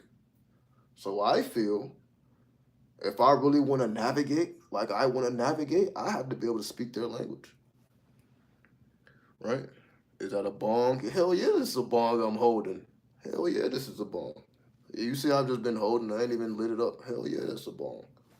Hell yeah, I told you. What do you mean? What do you mean?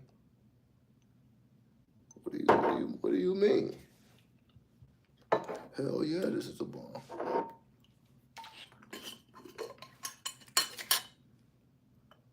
The book of the law told you. I'm trying to let me see if I'm going crazy. Can you see the sparkles? Can you see the sparkles?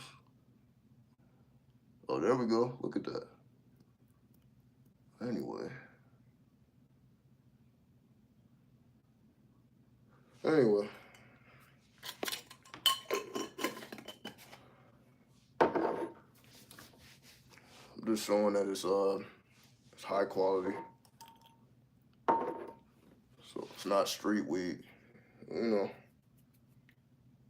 straight from the lab type shit. But that's just how you do on the West Coast. And I'm sure everywhere else. At this point, as it's becoming legal, it's easy for people to access it now. Versus it's a lot harder before. I remember trying to get weed in New York and shit. And I be telling y'all, it's like I have to reinvent myself based on the location, not underworld weed. I guess technically it is underworld because it came from a lab. It's not. It didn't come from the earth. So I guess technically that would be considered underworld because it was grown in an unnatural environment versus a natural environment. Right? It was an unnatural process versus even though I guess it was naturally grown, but it was done with certain lights. Meaning they didn't grow in sunlight; they grew in. For those who, let me not say who grow their weed. Everybody may not understand the process. So laboratory, it came straight from the lab with certain exposure to certain light. In Las Vegas case, it is moonlight. What I noticed is Depending on where the weed is grown, you're gonna get a different experience. When I smoke California weed, it's way different than when I smoke Las Vegas weed.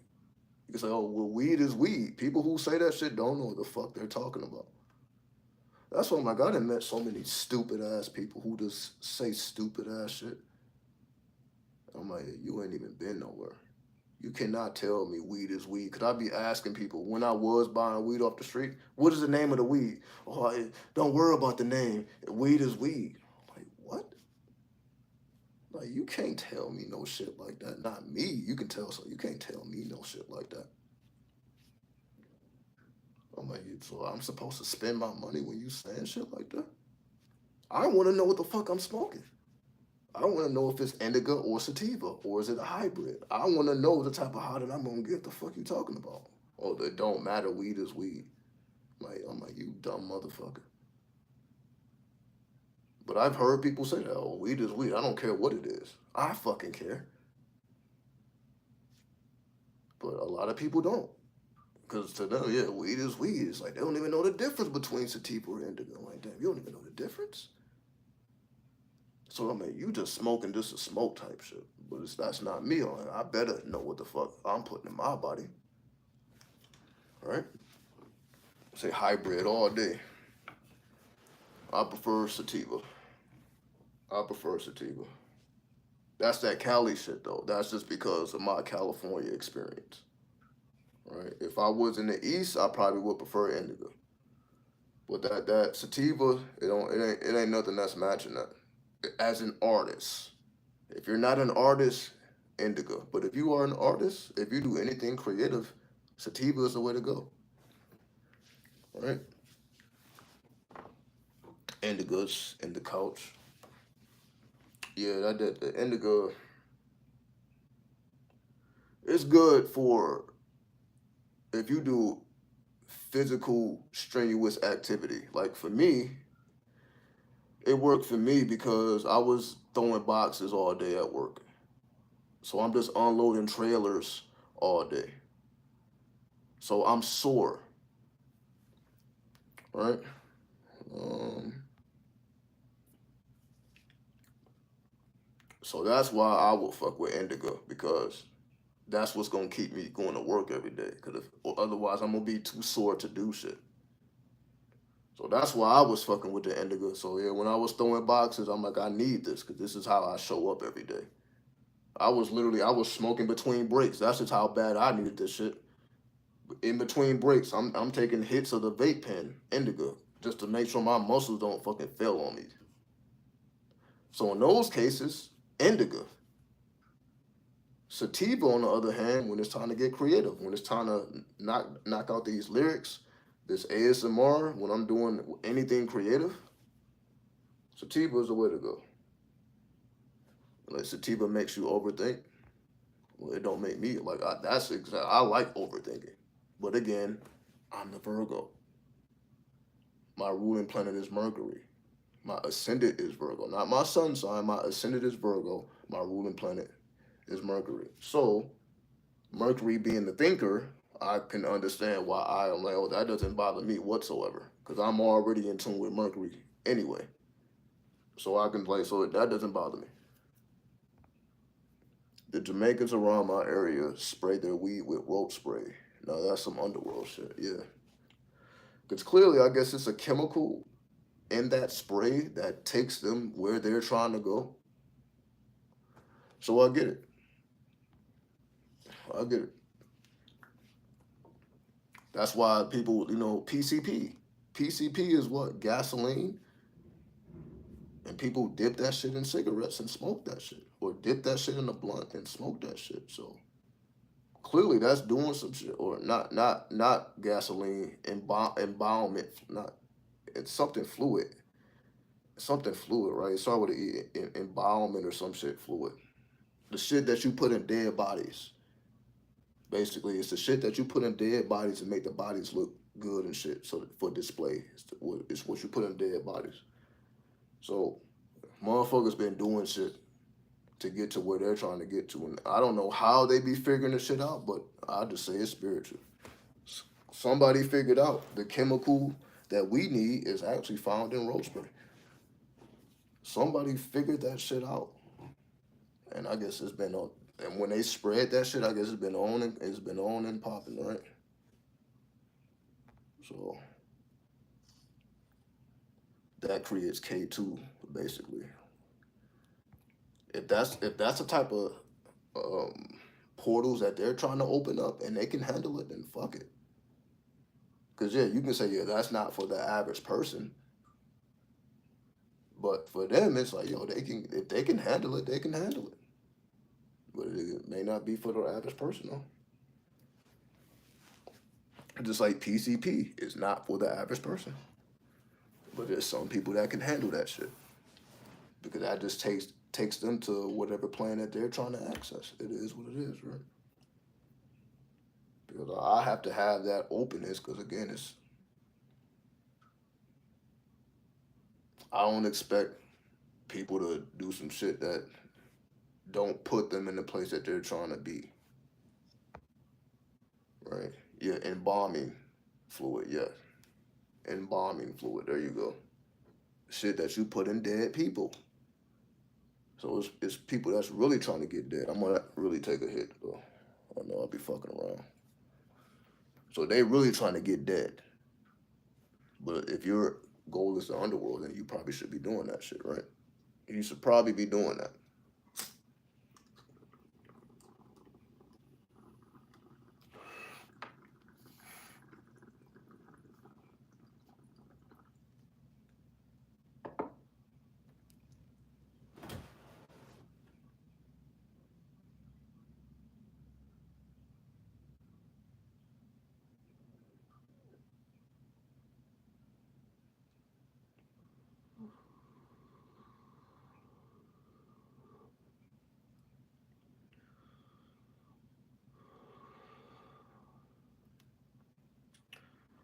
But yeah, I guess y'all still fucking around, huh? It's 3 in the morning. We still here. That's what I be telling y'all. I be trying to give y'all a break. As y'all said, if I'm on my bullshit, we will never leave. We will be on this shit another 10 hours. But I be giving y'all little breaks. But you see, I'm slowing that shit down. I'm about to put out so much content. It's stupid. I'm just 2024. I'm just going stupid. I'm going stupid. You're not going to be able to keep up. I'm warning you right now. Why? I just know people don't have the type of time that I have, right? Even with a full time job.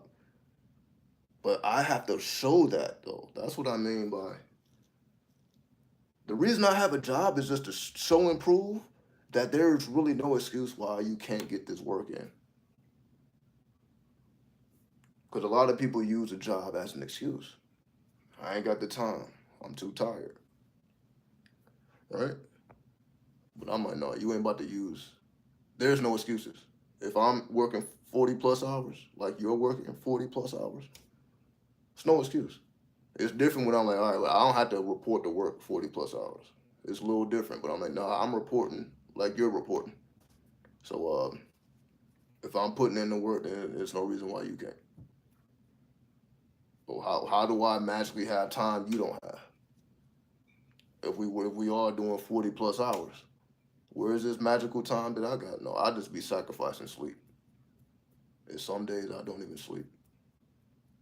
That's the difference. Some days I don't even sleep. It's been happening recently. I'm like, you see, I've been putting out 5 videos here, 5 videos there.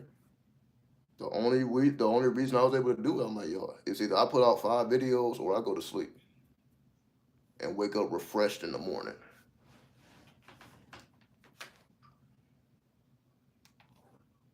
So, what decision you think I made? Do I wake up refreshed or do I edit these videos and only get to like lay down for like 30 minutes and I got to go right back up and do 12 hours? Well, you see what decision I made because those 5 videos came out and then I did those 12 hours. So, that's the difference. That's the simple difference. Some days I'm not able to sleep because I still have to be creative. I can't let this part of me die because I'm working. Fuck that fucking job. I can't let my creative aspects die because I'm working this. Fuck this job then. I'm not gonna quit. I'm just gonna sacrifice sleep. Fuck, I gotta go to work tired. Fuck it. I gotta go to work sleepy. Fuck it. Because I was able to be creative. I was able to put out some content. I was able to release some music. I was able to release some ASMR. That gives my spirit enough energy to get through the day. I'm like, damn, I ain't even need to sleep, huh? This is what I'm learning. I'm like, damn, I don't even need to sleep. I'm just fulfilled. The job ain't fulfilling me. I'm fulfilled because I'm putting out content. That's what fulfills me. That I'm showing my face. I'm showing up. I'm working harder than everybody else. That's what fulfills me. I know that I'm doing more than most people. That's what makes me fulfilled. I'm like, no, what's your excuse? Because I'm like, yo, if I'm willing to sacrifice sleep, I mean, you're just not willing to do it, which is no problem. But now I'm doing these hours and I'm doing creative. I'm doing more creative shit than the creatives, and I'm working harder than the workers. I'm outdoing the workers and the creatives. I'm all for it. I'm all for it. That's the difference. But that's what is at the horn God. That's what I'm supposed to be doing, though. It's not really that I'm special. I'm supposed to be doing the works of the horn God. I'm supposed to be tapping into my Capricorn. I'm supposed to be tapping into the Baphomet. I'm supposed to be displaying what it means to be the horn God, which is what I'm doing now, right? Grinding. You're doing more than grinding. Everybody's grinding, but they ain't sacrificing sleep, though. No, they're not doing that. Not to be creative. Not to be creative. That's the difference. They putting in their hours, but are they sacrificing sleep to still be creative because they know that that's in their heart? I'm like, damn, if I don't do this, this shit is gonna die. If you what they say, if you don't use it, you're gonna lose it. Damn, if I don't do this, I'm gonna lose this shit. Is a job really that important? Fuck no. I don't work too hard for this shit. Just to lose it because I'm in the corporate world now. But that's a lot. But you see how that can happen though, and that is what happens to people.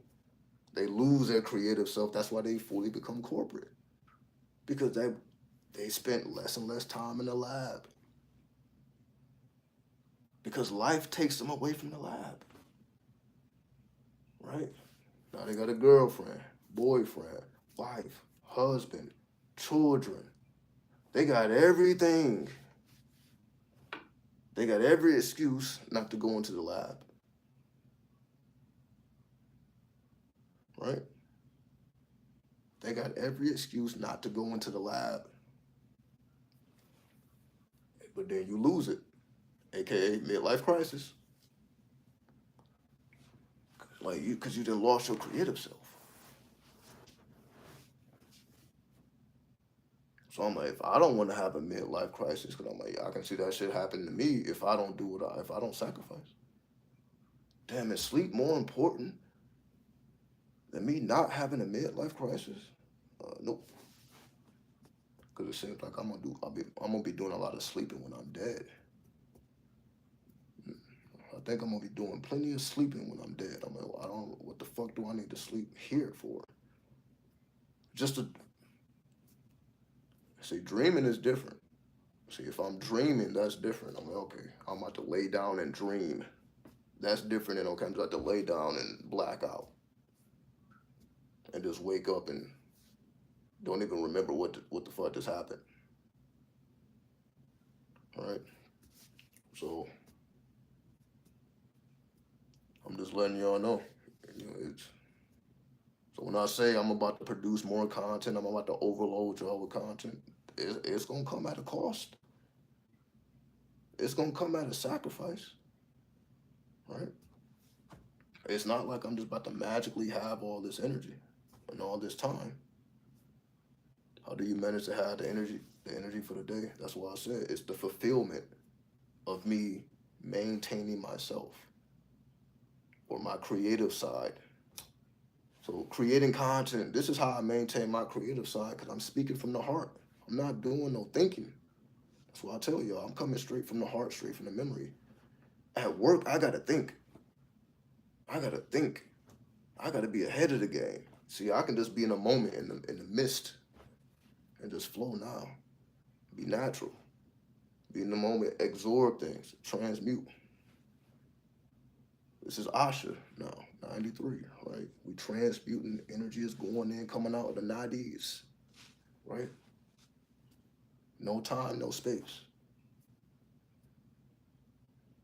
But I also realize if I don't utilize that, I'm not guaranteed to keep these attributes. Why?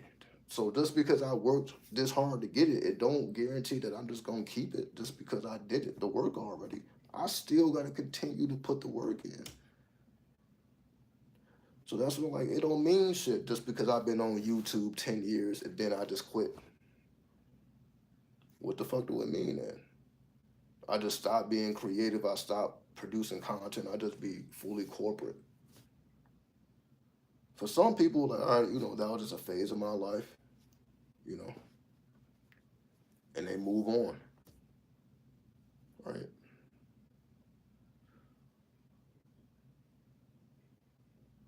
But since we know that these are not phases, meaning we see content is the future. So the more and more content I'm able to produce, I'm going to get better at producing content, which goes well beyond YouTube. And this is just going to be the way that we translate messages and conversations. It's going to be through social media. It's going to be through content. So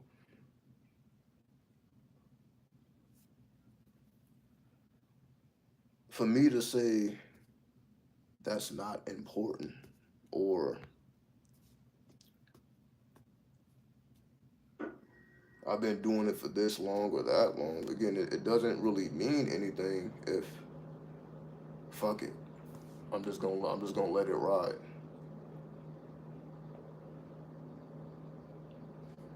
The time only matters as long as I'm active.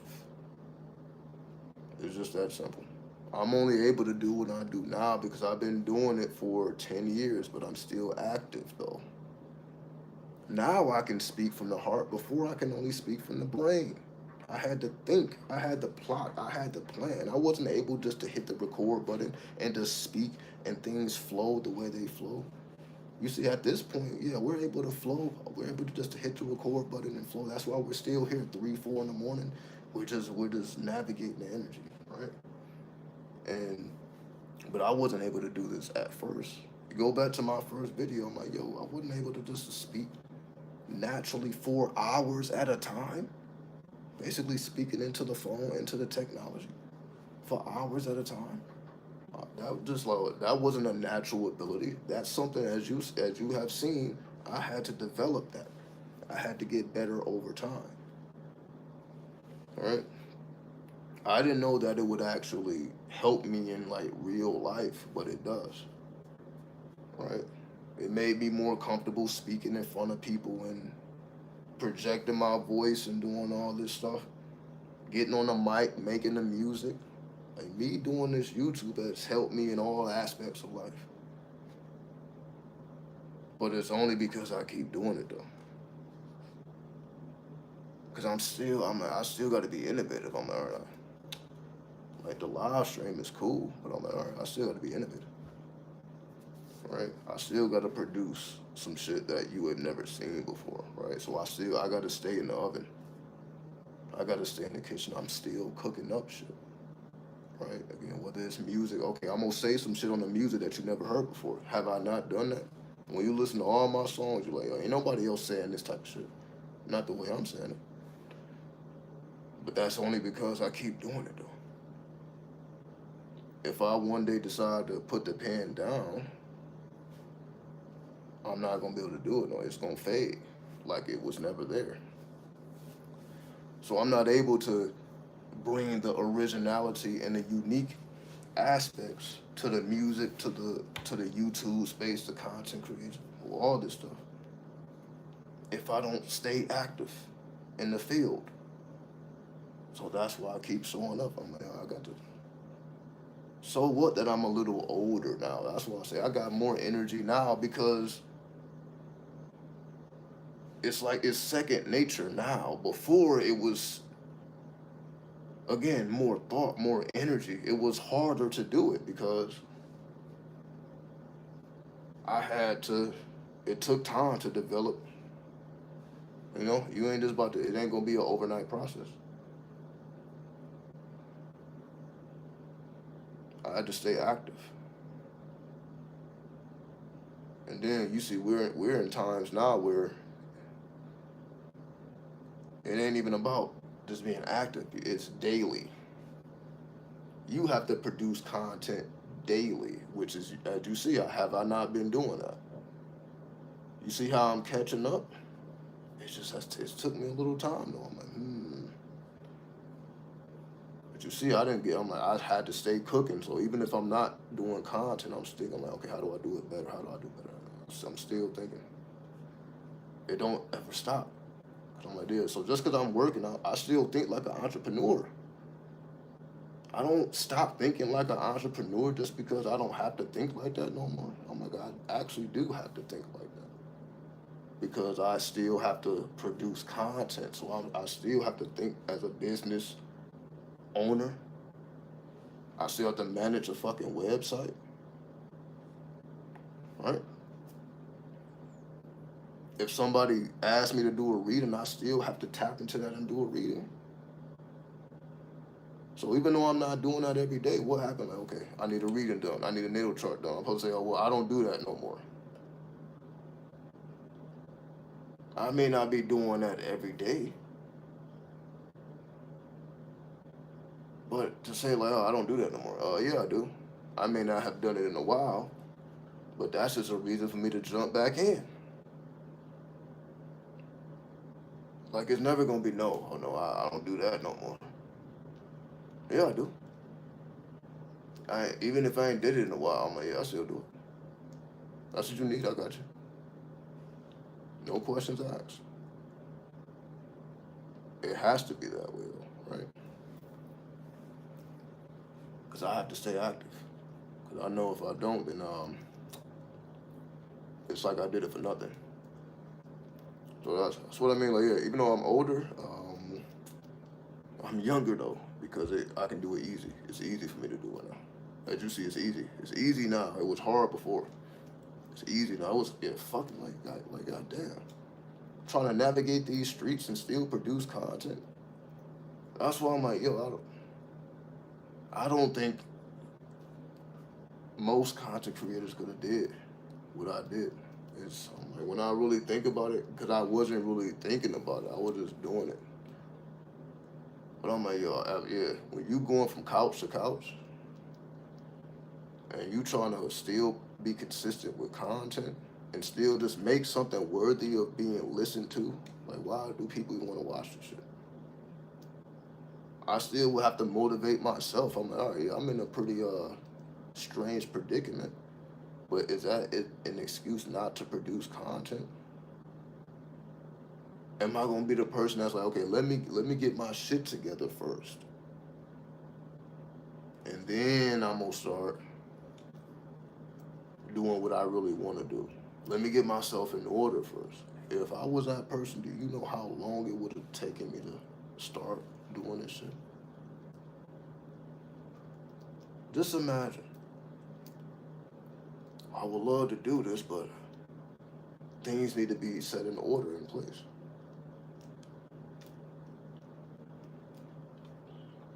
You wouldn't have 10 years of content to reflect on. I'll tell you that much. You wouldn't have what you have now. It wouldn't exist. It only exists because I just had to jump in that cold ass water. I just had to jump in the cold water.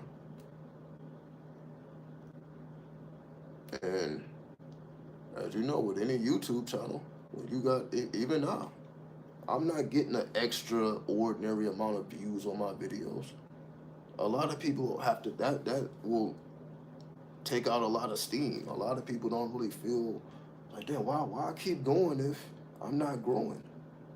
If I'm not reaching more people, why am I still doing it? Because clearly YouTube is blackballing me. They're like, yo, we not giving this dude no reach. As you see, most of y'all only know about me because y'all been knew about me. It ain't really too many people that's like, oh, we just heard about you. And that's not really the case, right? So most content creators, when they're like, damn, I'm blackballed, they're gonna fuck me over. They basically they're gonna stop me from making money. That's ultimately what it is. For most content creators, they would have given up. They're like, damn, why even keep trying? So I'm really saying, like, when you really look at the adversities that I had to overcome. So not only am I going through life shit, now I'm being blackballed because of what I'm doing, right? But I'm like, oh yeah, let me just be me. Let me not try to be someone else. But I'm like, yo, being you is pretty fucking forbidden. Apparently, that's what YouTube taught me, right? YouTube, like, apparently, your lifestyle is pretty it's we're not going to promote that. I'm like, I get it, cause I do be talking about some stuff you probably wouldn't want your children to hear. But you need to hear it though. It's not really made for children, but for adults,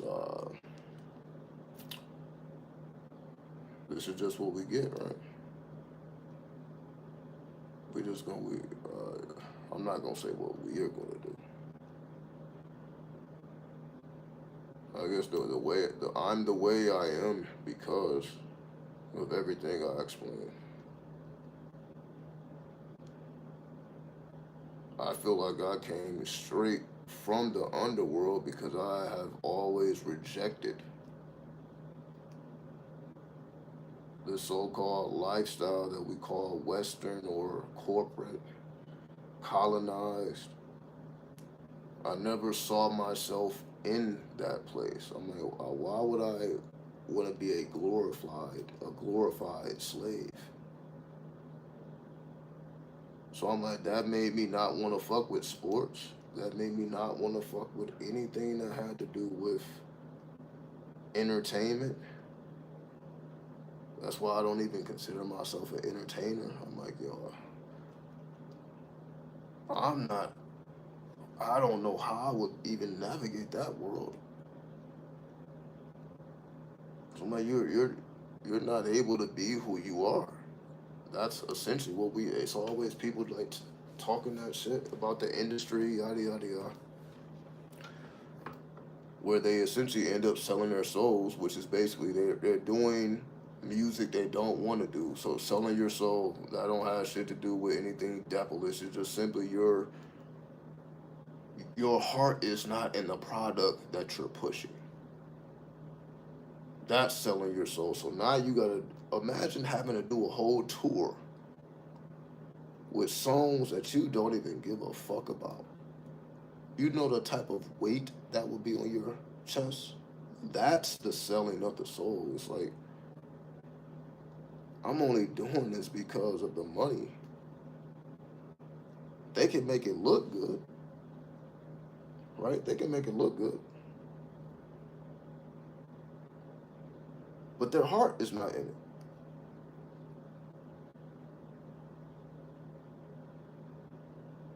So you're not fulfilling your true will, essentially, is what we're saying here. If your heart is not in it, then you can't be fulfilling your true will. Even though it pays you well, it gives you a great lifestyle, but you're not fulfilled, which is what we always come to. You're not fulfilled.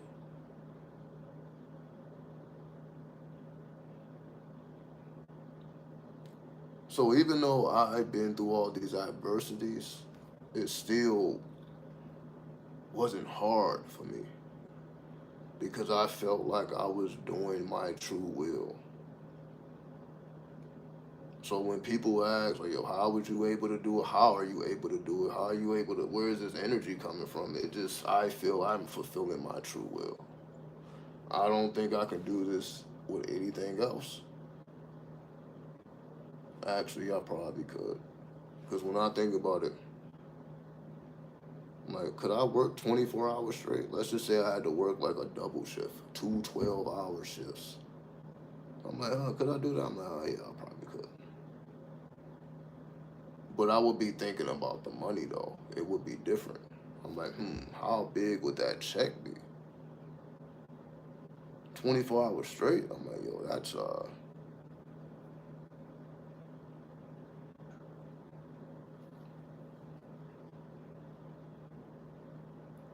like, yeah, that gotta be like, and you getting like overtime and night shift pay. I'm thinking like $1,000. That's like a quick $1,000. Time and a half and shit. Yeah, it'll be something. Anyway, yeah, you'll get a nice little lump sum for that.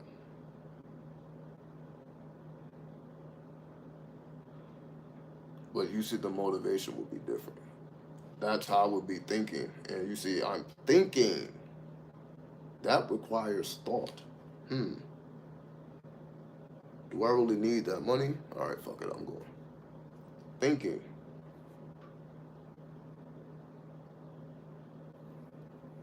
When I do this, no, it's this. Anything creative, as we know, is this. This is the creative world. This is Venus, right? Heart chakra, Venus, being creative, right? That's all Venus. That's all the heart space.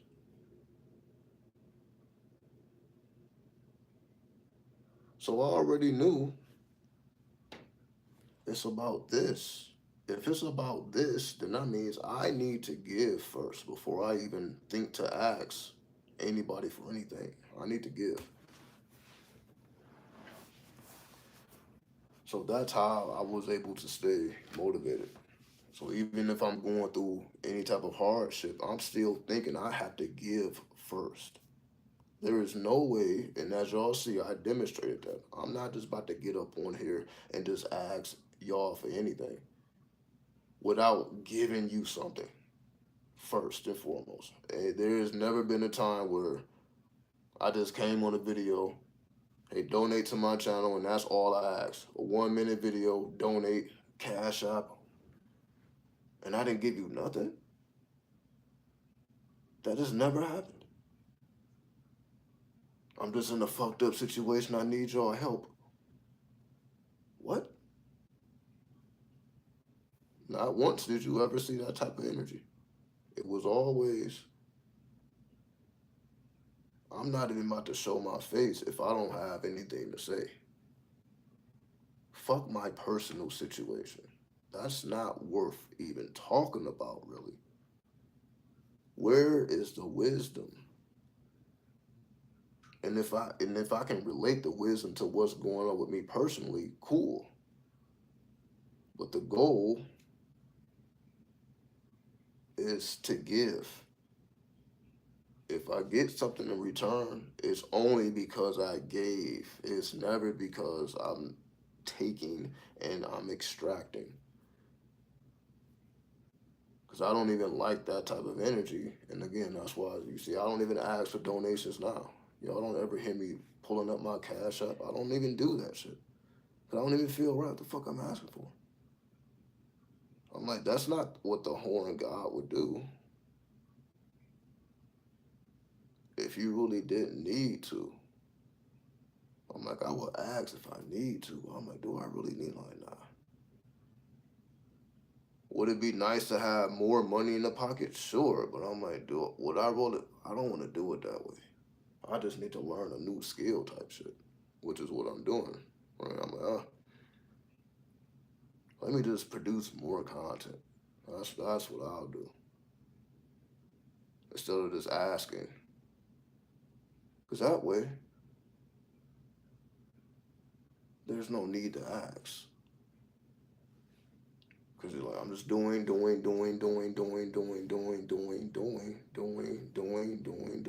And to the point where if I receive something, I'm not even thinking about what I'm getting. Let's just say somebody give me a little donation.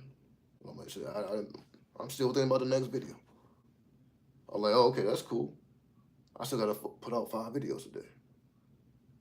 Nice, that's cool. That's cool. I still gotta do videos though. So it's like I'm still thinking about what I have to offer instead of the offering that I receive. I'm like, okay, cool. Of course, I'm gonna give it. I send the heart. You know how you can send the reply to the cash app. Like I hit the reply, and but then I'm thinking about what to do next. Like, cause in reality, I'm like, I don't even be thinking about money no more. It's like I don't even be thinking about it. That's why I don't even be asking. I'm like, I don't even be thinking about it.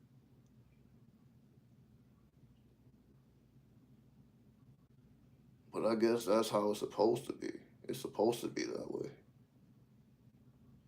You shouldn't be thinking about where your goddamn next dollar is coming from. If you have the proper skill set, that really shouldn't be what you're thinking about. So I'm like, that's just normal. I'm like, damn, I'm just really starting to get normal and shit. That's crazy as hell, right? Like it should be that way, right?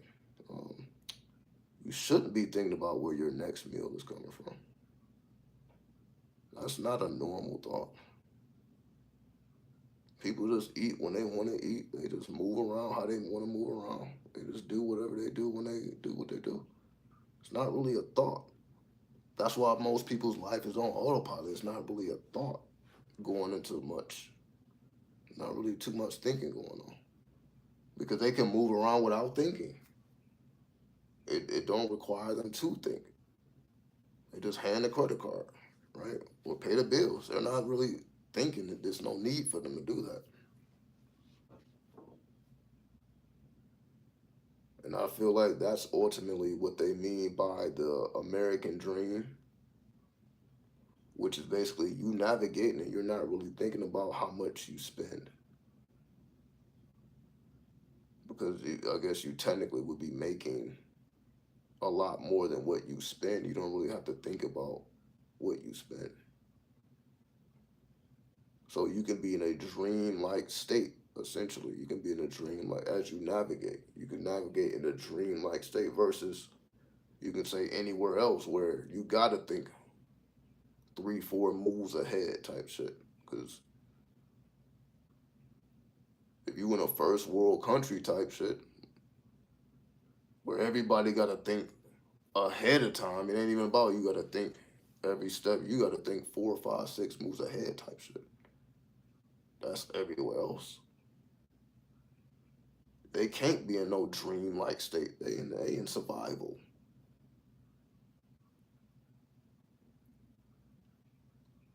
So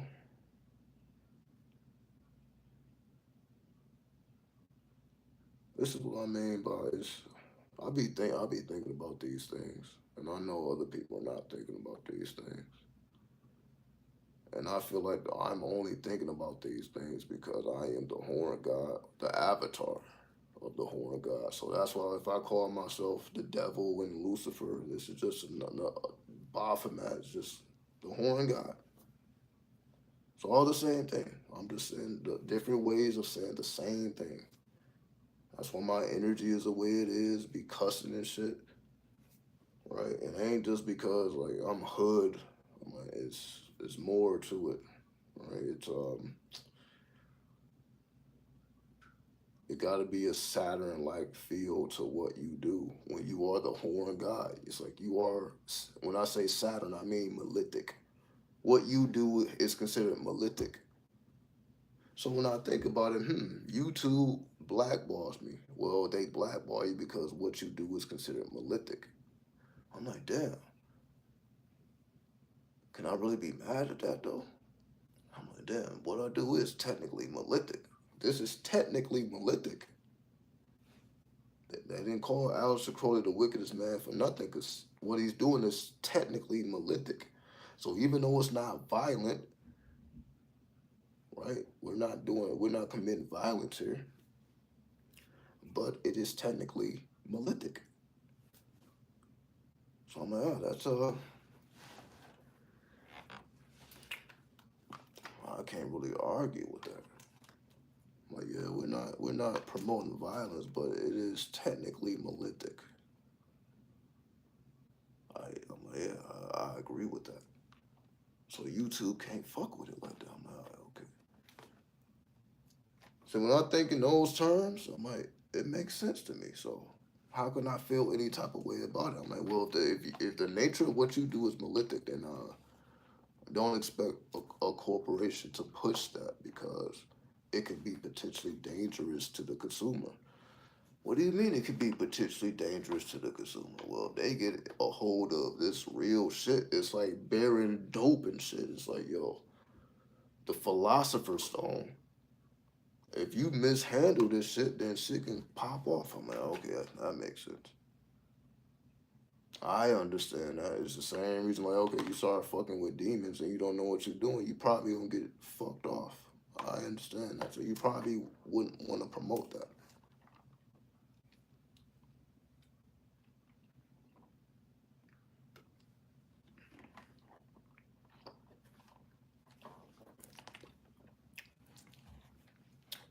Here I am promoting real hip hop. So it's not just the Lima, it's real hip hop, which is the underworld. Underworld shit. Real hip hop is always in the underworld, right? Real hip hop is like always like on the bare surface. It's really in the underworld. It just be making little peaks every now and then. So when I add up all these equations, I'm like, the nature of what you do is malefic. That's why it doesn't matter that you're not talking about violence, that you're not promoting, people to harm themselves or things like that. It don't matter that you feel like, you try to be as technical and historical and have data and facts backing what you're saying, so you don't feel like you're just saying anything. You want to bring evidence. Fuck your evidence. Fuck your historical documents and references and books and readings and literatures and all this stuff. The nature of what you do is malefic. And because of the nature of what you do is malefic, we're not going to promote it. So that means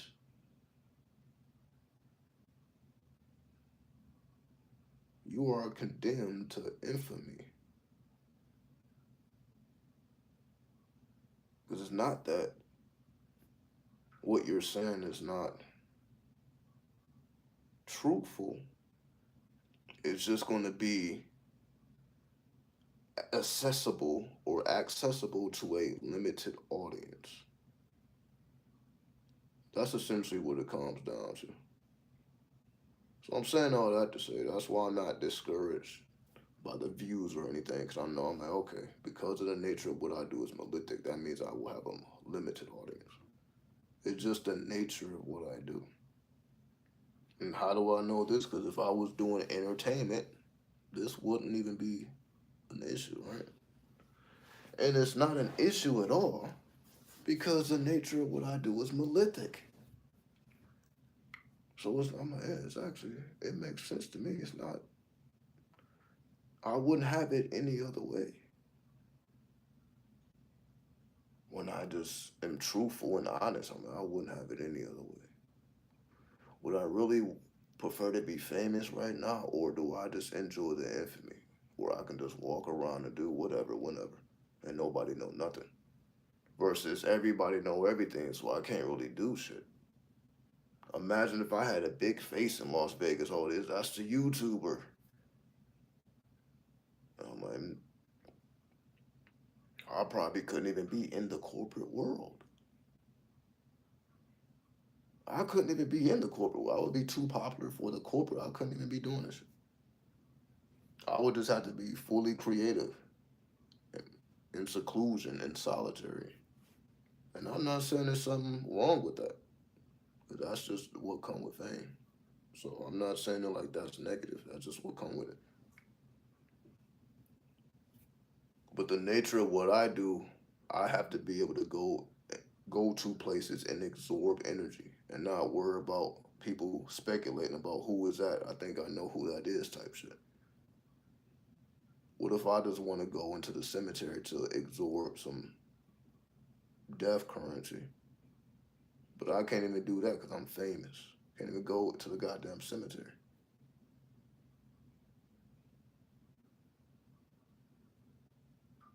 It's simple. It's really that simple. So man, in order for me to absorb certain energies, I have to remain infamous. People can't know who I am. I have to come in this form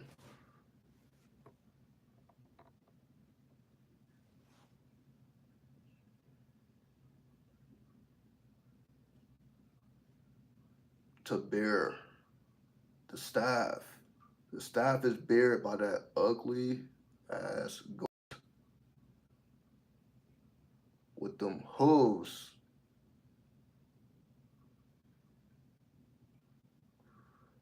You probably don't notice, but that little gremlin is covering up their eyes. He's covering up the eyes of that guy, and that guy with his foot. So all three of them are blind. So only that goat-like being can actually bear the goat. The goat is unbearable to these people. Their vision is blinded. And when you look at that one, you see there this is more feminine, where they're in complete worship because they're actual followers. They with the shit, so they can bear it and they love what they see. They love that ugly ass face. They love it.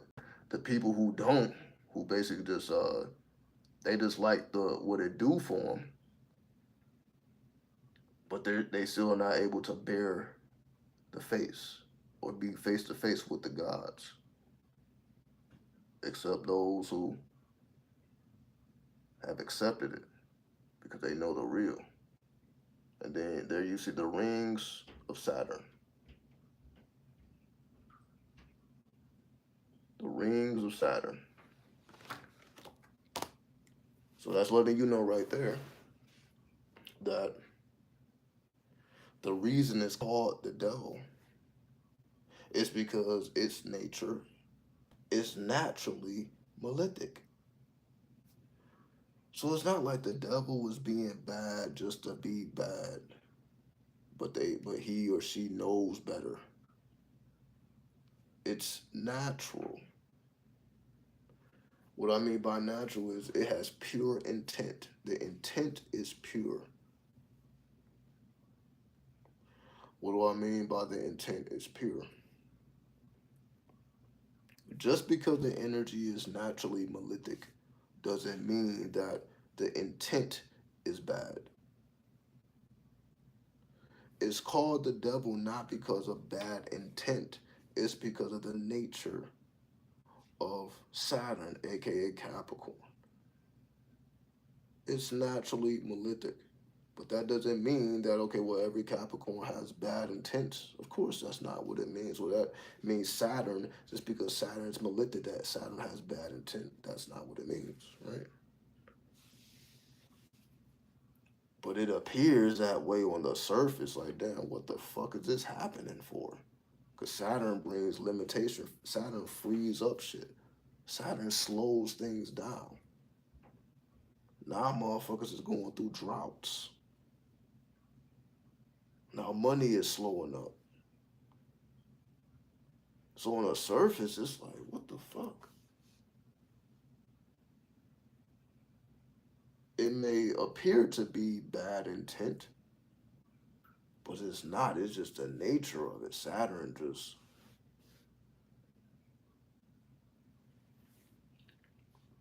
exactly. This is an 8 year. That's just Saturn.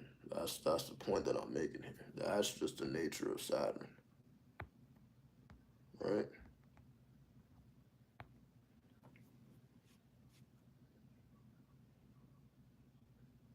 it's malefic, but not with bad intent. So even this year on the surface is going to appear very malefic, but you can't say it's with bad intent.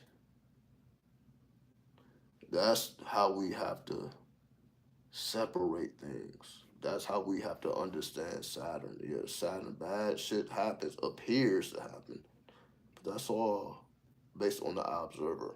So somebody's money slowing up appears to be a bad thing.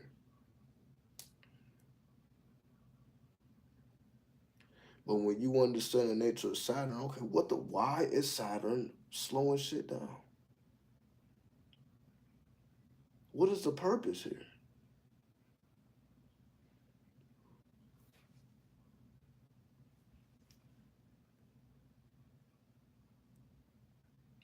Because when we look at the positive attributes of Saturn, or the number eight rather,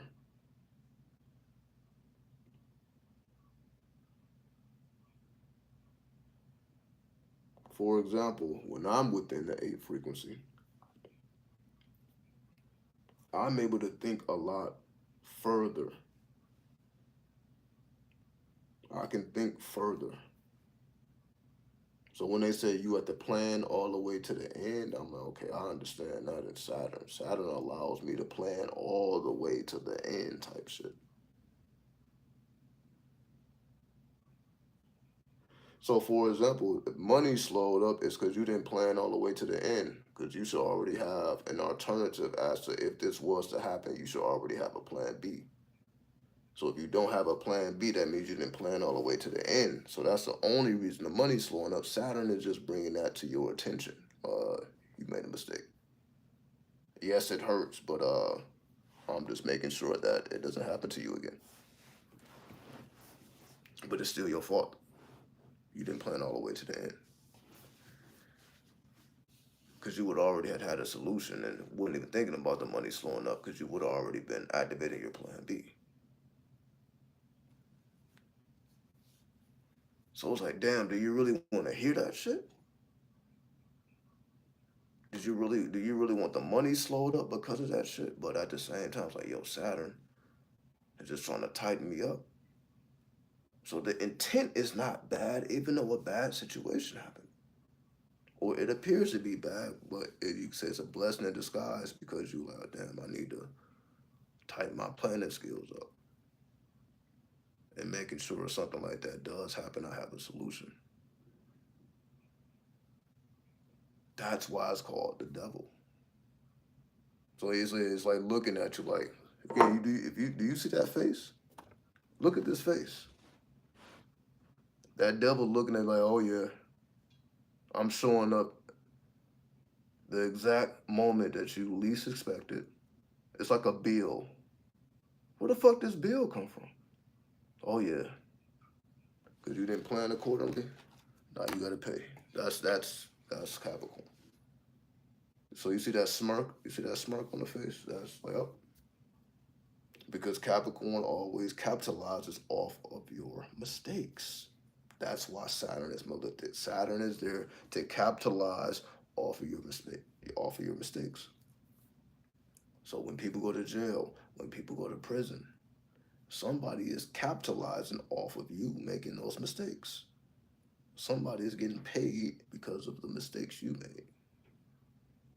So they know that's why we hate the system because the system has figured out a way to capitalize off of your mistakes.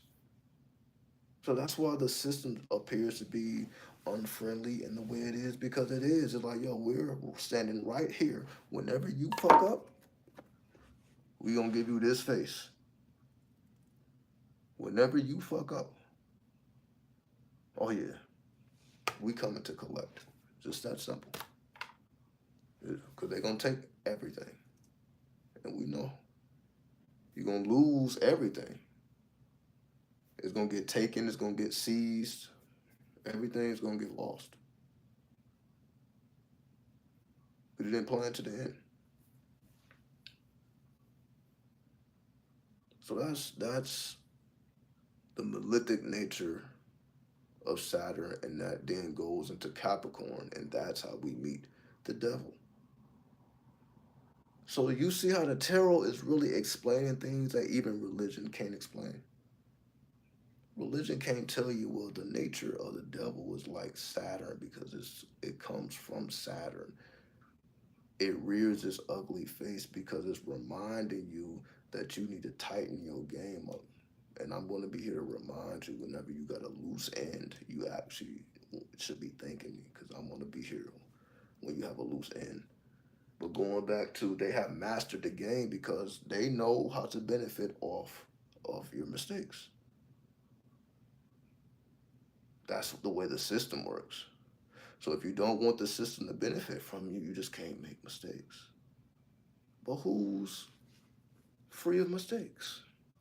That's why Saturn is a natural energy that, okay, this is the planet because everybody's going to make mistakes. But that's when you meet Saturn. When you fuck up, that's when you meet Saturn. Like, oh, fuck, this energy is going to be here every time I fuck up. That's how you know it's a constant energy.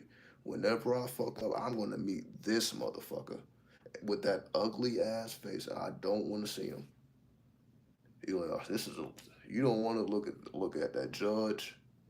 You don't want to look at the face of that police officer. You don't want to look at the face of the prosecutor. You don't want to see none of these people's face. You don't want to see none of their faces. You don't want to be in that courtroom. You don't want to be in that police car. You don't want none. You don't want to see none of that shit. Right? That's the last thing you want to see. The last thing motherfuckers is thinking about when they wake up in the morning is seeing the face of a cop, seeing the face of a judge. It's the last thing you want to fuck with. But it's there every time you fuck up. It's a consistent energy. It's malefic by nature, but it's like it's also designed to keep you from fucking up because of the costs. Like, yo, if I fuck up, they taking everything. So I can't make mistakes. And the only way to not make mistakes, that's a positive aspect of Saturn. Saturn teaches you, okay, this is how you don't make mistakes or not make mistakes. In our case, as we're talking about content, it would just be work harder. So that's why when I was saying earlier, just me outworking the creatives, me outworking the workers, because ultimately the consistency is what allows you to demonstrate that you know what you're doing. Meaning, if I'm not demonstrating it, then I'm just talking. If I'm not actually putting in, punching the clock for 40 plus hours, I'm just talking. If I'm not actually producing content on a daily basis, I'm just talking. And that's why, again, y'all, you see y'all seeing me, right? I'm producing content on a daily basis.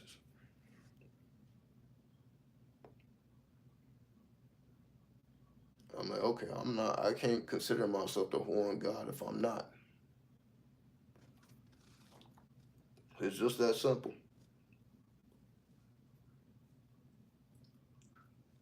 If I'm not doing this daily,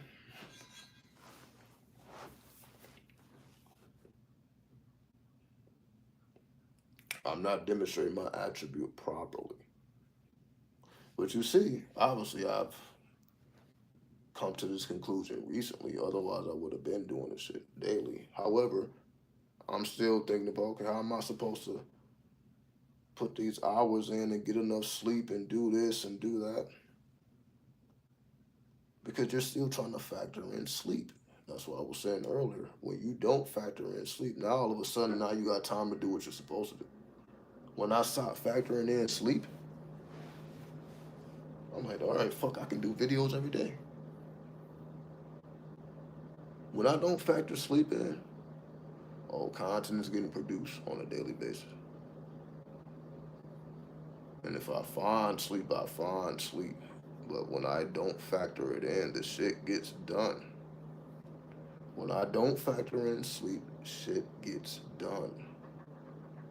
Because there's no excuse at that point. I'm like, all right, well, the time that I'm sleeping, I could have been working. And then When it's off to the next thing, I can look back at what I did and I can see the results versus damn, all I did was sleep.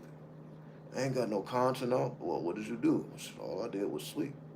So I just slept for those 8 hours or those 4 hours versus at the end of those 8 hours or 4 hours, I could have been looking at content that I put up.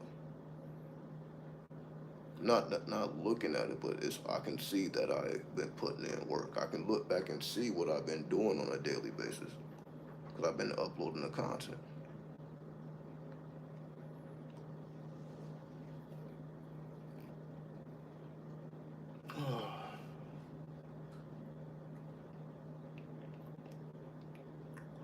So that's what I mean. I get more satisfaction from looking back and seeing the results from the labor versus just waking up and not having nothing to look back on. Okay, well, what did you just do?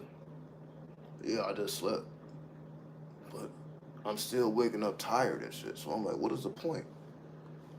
What is the point of me even sleeping if I'm still gonna wake up tired? Like when I wake up and I don't feel refreshed.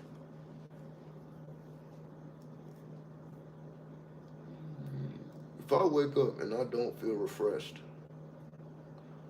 then I'm gonna be looking at myself stupid. Like, why don't I just go to sleep?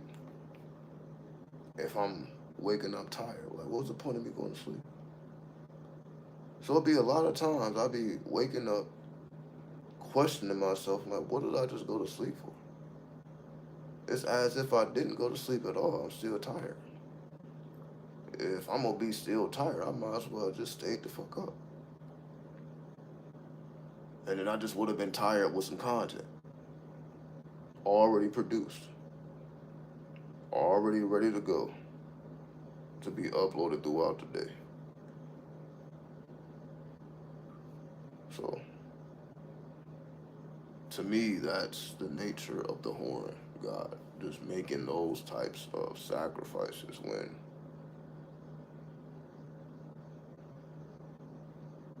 again, the eight is to build or destroy. It's dualistic. So that's why I say, okay, I must exist in the corporate world, but I also have to exist in the creative world. I can't just let that go to waste. That also has to be balanced.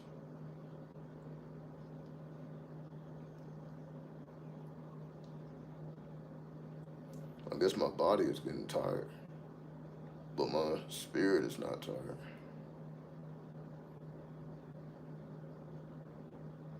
Y'all let me know. If y'all ready to check out, we can check out. If not, I'm just gonna keep going. Cause all I'm gonna do is catch a second wind, and the energy will be right back. That's what we about. I'm not. Why am I even asking you? Why am I asking you? I'm not about to spare you. I'm not sparing you. I'm tired of talking. Let me demonstrate. I'm not about to ask you. You're just gonna fall off when you tired, right? That's what's gonna happen.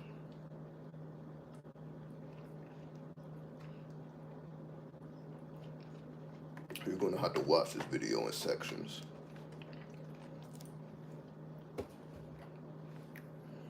But I just wanted to make an extra long video because I'm making the lives extra long. Because the videos are going to be pretty short. They're not going to be like no longer than 10 minutes. So the longer content would be the live streams. The shorter content would be shorter content. So it'll be more, professional and cooked.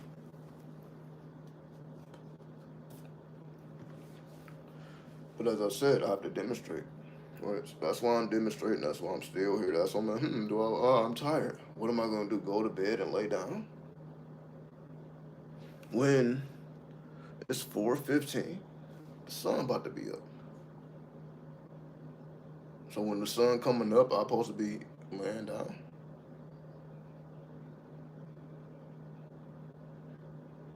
I mean, technically I could. I'm like, would the horn god do that? When Capricorn represents the workaholic, right? Capricorn represents the workaholic. So that's the energy I have to demonstrate. Like, damn, this motherfucker worked too much. That's the energy I'm trying to give you. You wanna know my intent? My intent is when you look at this content, like, this motherfucker's working too hard. He's putting out too many fucking videos. That's the type of energy I want. I'm like, okay, watch. Small, he doing too much. 5 videos a day, 10 videos a day. What are you doing? What are you doing? You're doing too much. Slow down. I can't keep up. When y'all start saying that, I'm like, yep. So that's what's gonna happen. It's just gonna be so much that you like, yo, I can't even keep up with this dude.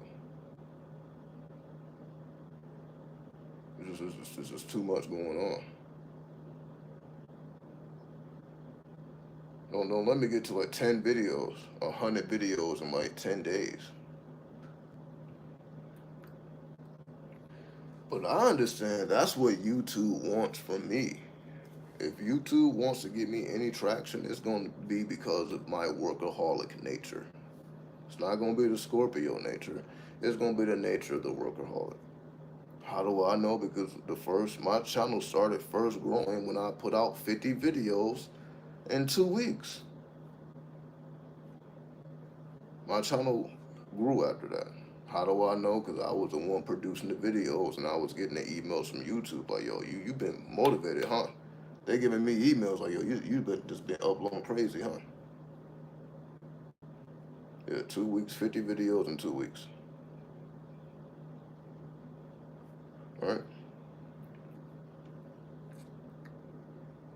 So but I know that because I'm like, okay, somebody else may not have to do that, and I can't judge what I'm doing based off of what somebody else doing. I'm like, okay, in my particular case, as the horn god, I have to outwork everybody.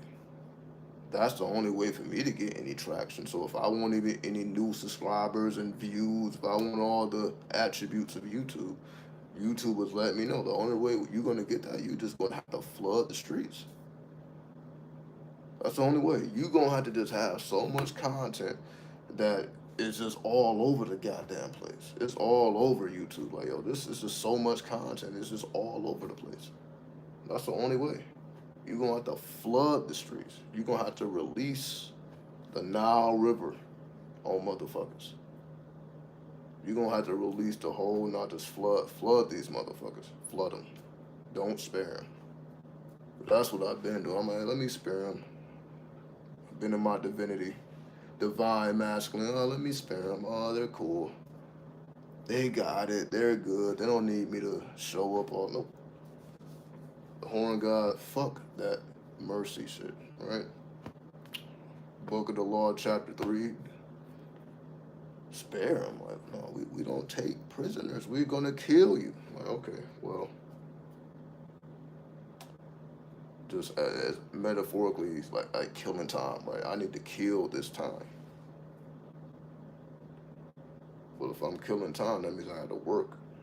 Because time is gonna move slow if I'm just standing around doing nothing. But when I'm creating, the time just be zooming by. So that's how I be knowing. I'm like, whenever I'm creative, the time just be going so fast. So I always be feeling like I'm running out of time. But when you don't factor in the sleep, it's like,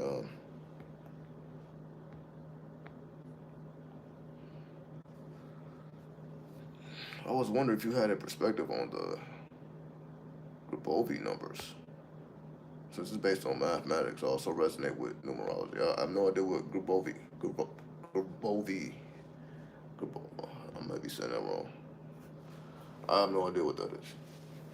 So I'm not gonna be able to tell you about that. I'm not familiar with those numbers. I can look them up, but I wouldn't be able to give you no insight.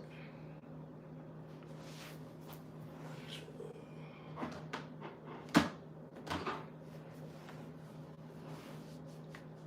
have to access my other device. Hold on.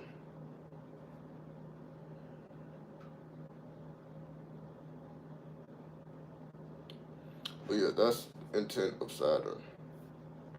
Saturn will make you into a workaholic to the point where you get a thrill off of outworking people. That's where your thrill comes from. That's the thrill of Saturn. Like, oh, I'm just outworking you motherfuckers. Because Saturn is the heaviest planet. So the fact that Saturn is carrying all this weight is ridiculous to majority of the planets. Saturn is heavier than the sun because the sun is mostly hydrogen, so the sun is like weightless and shit.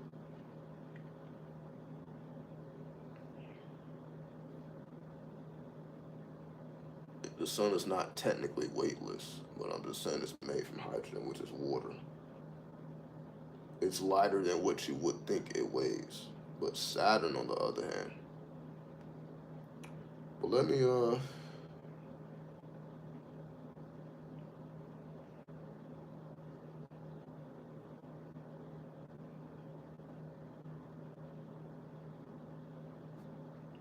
I can type it in right now.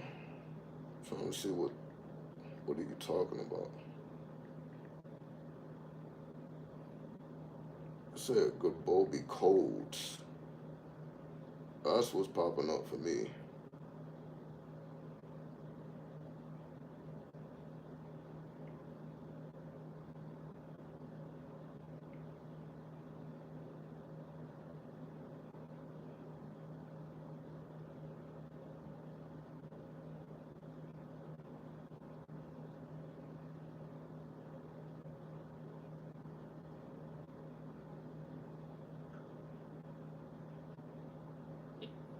Uh, Gabovi, Gabovi. I don't know. I'm saying that wrong. Gabovi, Gabovi.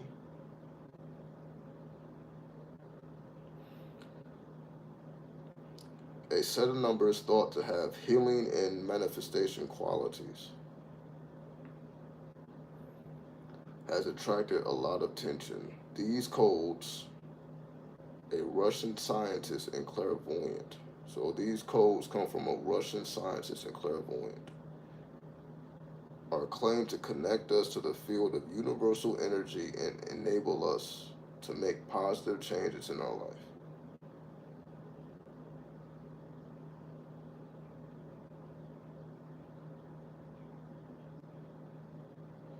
Grigory Gabovoi professed to have created a coded system that could treat a wide spectrum of mental, emotional, and spiritual afflictions. Gabovoi asserts that everything in the cosmos is constructed of energy and that we may manipulate this energy to affect positive change. The codes are built on a foundation of sacred geometry and numerology. Each code is made up of a series of numbers, each of which stands for a certain vibration or energy field. It is thought that when we concentrate on a specific code, we are connecting with that frequency and attracting that energy into our lives. You must either write down the Gabovoi codes on paper or enter them into your electronic device in order to use them. After that, you have the option of carrying the paper or concentrating on the numbers on your tablet. Oh, it's implementing technology. Oh, I'm all with it. I'm all with it. It's mentioning tablets and electronic devices.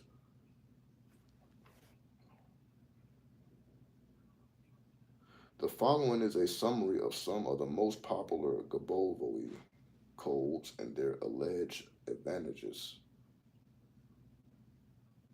Like, and they're given a list of codes here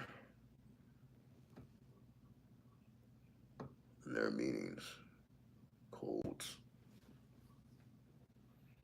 Well, as I said, I'm just now looking into this, so I wouldn't be able to say if it's accurate or not. So you will have to ask me in like a week. At some point, I'll test it out.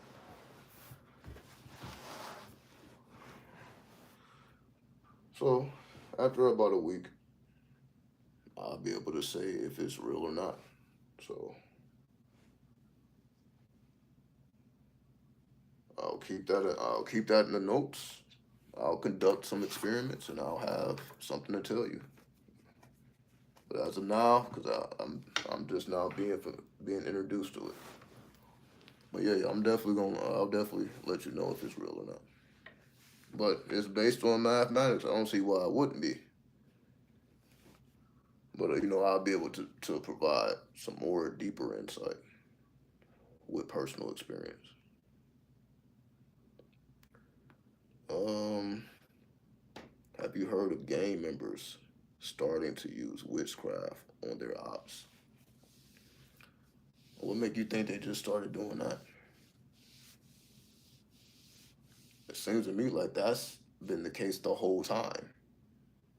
Because a lot of the gangs, especially in Los Angeles, they're from the South. Like the people who moved to California, a lot of them came from the South. So they already had voodoo in their bloodlines.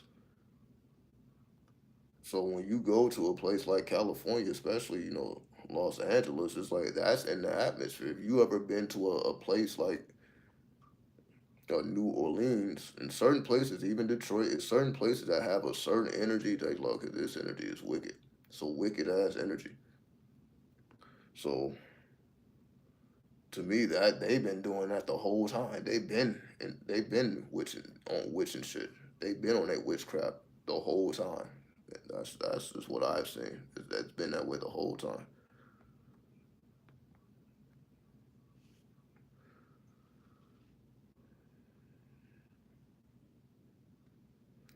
Do you do reaction videos on live? If so, I got a video for you to react to, and you can give your thoughts to. If not, it's alright. Somebody asked me about that earlier. I literally was asked that same question earlier in this live stream. They said they would pay me to react to a video, and I just said just email it to me. So all you gotta do is email it to me, yeah, and then make the offering. Right, no problem.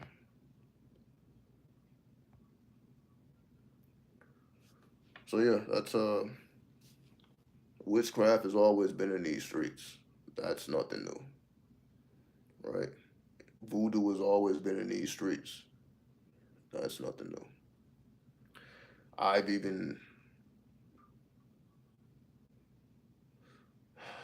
I'm like, do I really want to say that? And I'm like, I just don't be feeling like it's my place to reveal gang shit. Cause I'm like, I don't really have nothing to do with them.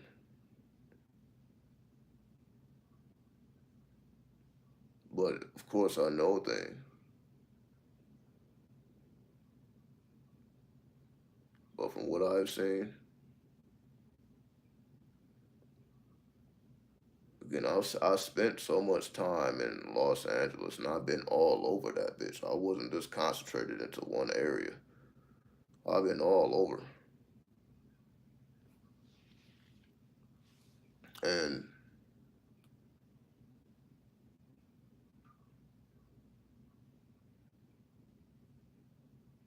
for example, Devil's Gate is in Pasadena, right?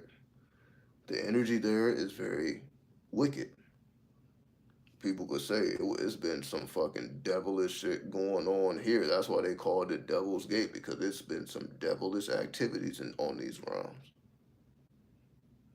It's clearly some witchcraft because it ain't really something going on that people are doing today. But just for what has been done in the past, it still lingers in the atmosphere. The atmosphere still has a certain signature from the witchcraft from the past.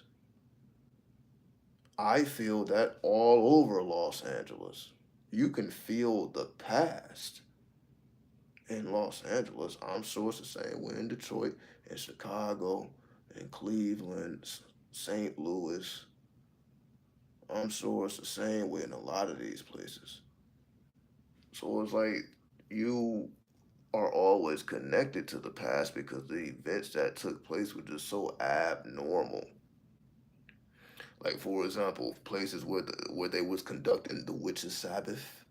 Like for example, Devil's Gate would have been a perfect place to have like the witches' Sabbath, and you seeing all type of demonic activity just going on. So just that the energy from that shit lingers, even though that you can say that ain't going on now, 2024. But you can say at some point something like that was going on where you can say human sacrifices and animal sacrifices was taking place. So that type of shit just don't disappear. So if you're sensitive to energy, you're going to be able to pick up on that, and that's why that energy is as sinister as it is. It's just like some sinister shit has been going on here, right? Kids came up missing and all type of shit. So like it's some sinister shit. Like it's a sinister type of spirit here that's kidnapping kids and shit. The motherfuckers don't know what's going on.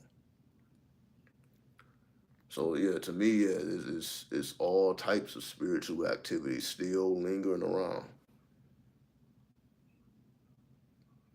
It's just lingering around in the atmosphere because again, that shit just don't disappear. Especially when we're talking about magic. Magic has a special type of energy signature. That's how you can tell magic has been worked in certain places because it's a certain energy signature that just don't go away. It don't disappear. Which you feel at Devil's Gate, and I'm sure people feel it. Basically, in haunted houses, when you go to a haunted house, when you go to again places where people have been killed, it's a certain energy signature that ain't going nowhere. It's like it's just there. You will have to like completely reset the energy for it to not be there. But a lot of times you can't. It depends on what the fuck. If it was of a magical nature, it's gonna take a magical nature to some magical nature to delete that energy. If magic was used to create it, it will require magic to delete it. So because a lot of people ain't practicing magic, again, except the people that are inside of the gang. So the real question would be: are gangs magical practitioners? Are they occultists? And yes, in the higher chambers they are. And am I gonna say the? I would say it's a person carrying around a gun until yeah they are. Again, they all got their magical handshakes, their greetings, their lingo. The reason why it's cultural, it's a whole culture behind it. Again, they have their own language, their own way of communication. Everything is internal. So that in and of itself is magical. They have, days of celebration and again celebrating the dead. Everything is ritualistic. You have to consider that's voodoo. So are elements of voodoo still present in gangs? Absolutely. They may not call it that, but when we think about gang culture, because it is a culture, it may be monolithic. It's a monolithic culture, but nonetheless, it is a culture. Gang signs are mutras. That's what I'm saying. It's magical. It's monolithic, but it's magical.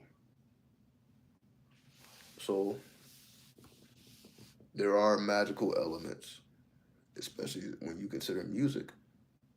They're producing music that's hypnotizing to the masses. That's magical as well. Why is the masses so concerned with what gang members have to say? Or is it really not that at all?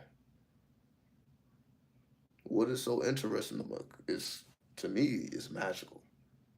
You can't say it's not. I mean, it's there. It seems like you have to be a part of a gang to even get on at this point. Do we not see that? Like majority of the people in the industry got three letters behind in front of their names, right?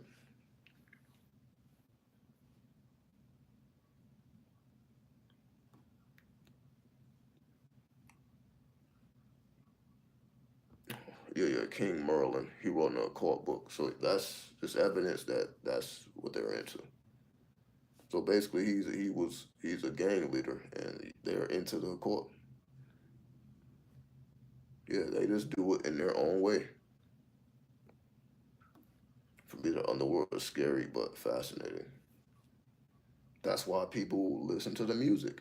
That's why people are into gang culture. That's why people want to know what happens in prison. All these things get stupid amounts of views. Prison stories, all type of shit. That people, yeah, people are. I don't want to go to prison, but I want to hear them prison stories. I don't want to be a part of the gang, but I want to see what the fuck they be doing in these videos. I want access to whatever they have going on without having access to the violence. So because it represents the underworld. What does the game represent? Access to psychedelics, access to men, access to women, access to resources. You get access to anything in the underworld. The black market. You have access to the black market. That includes the prostitution, the pimping, all that's a part of the black market, right? So the gangs, you can say, control the black market. Okay, and a lot of them have transitioned into the dark web, so they have access to literally anything. So if you know how that shit works, you gain access to the dark web. You can get anything shipped anywhere. There's never a drought.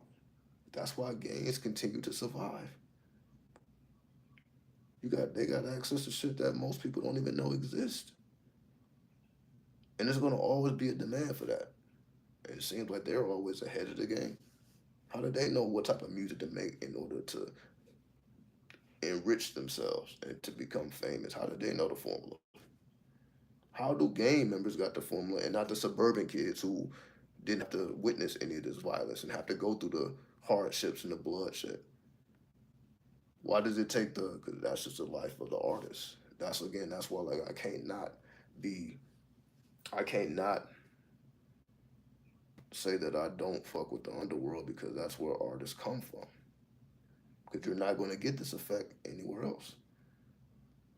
You have to go into the underworld to even understand what the fuck is going on around you.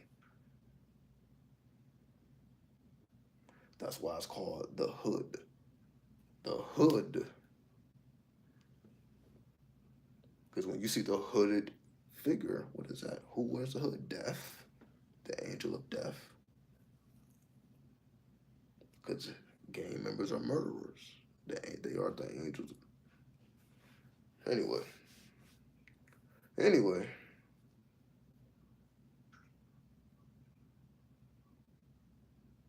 So as you see, we can go into that. But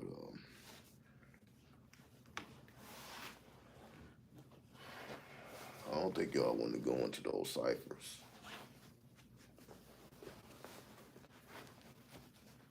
Because which I really want to talk about what the women have to go through in the gangs. I don't think y'all really want to even have that conversation. I don't think y'all want to have that conversation. You really want to have that? Nah, I don't think you want to have that conversation. Cause it's nothing nice.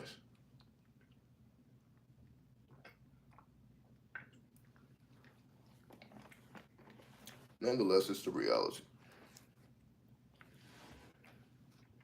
and the reality is never nice. It's not supposed to be. It's supposed to be ugly and disgusting. You're supposed to look at it at disgust. We'll look at it with disgust.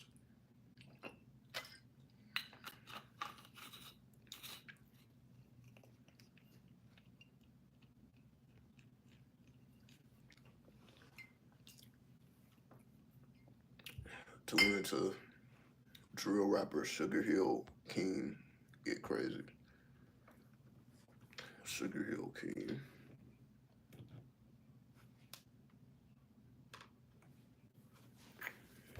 Um,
you get crazy? What's that move? Oh, alright. So shake that shit. Oh, you crazy? I'm crazy too. After we bump, bitch, you gotta move. Let's go shoot, I'm throwing it too. You shooting at me, I'm shooting at you. So bitch, so you better move. You AK, every coming through. I'm like if I'm throwing no move. Matter of fact, I'm bringing the boom. And my niggas gon' shake up the boom. You bigger than me, then you get boom. Fighting this gun and you move like. I ain't fighting this gun and you move like. Call a thotty, come shake up the room. I'm coming with breeze, she coming with move like. Up first before you even make a move like what? Like God, God.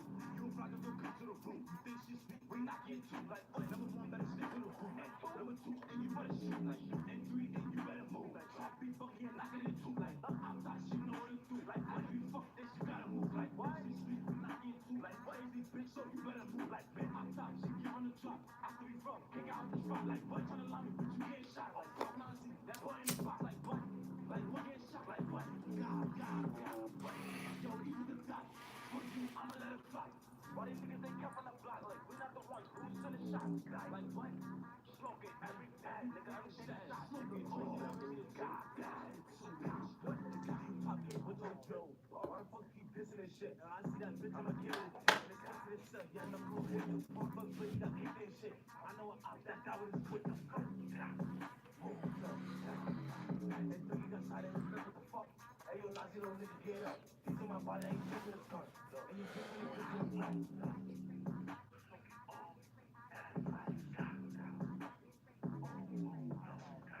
Oh, you crazy? I'm crazy too. After we bump, bitch, you gotta move. Let's go shoot, I'm throwing it too. You shooting at me, I'm shooting at you. So bitch, so you better move. You AK, every coming through. I'm like if I'm throwing no move. Matter of fact, I'm bringing the boom.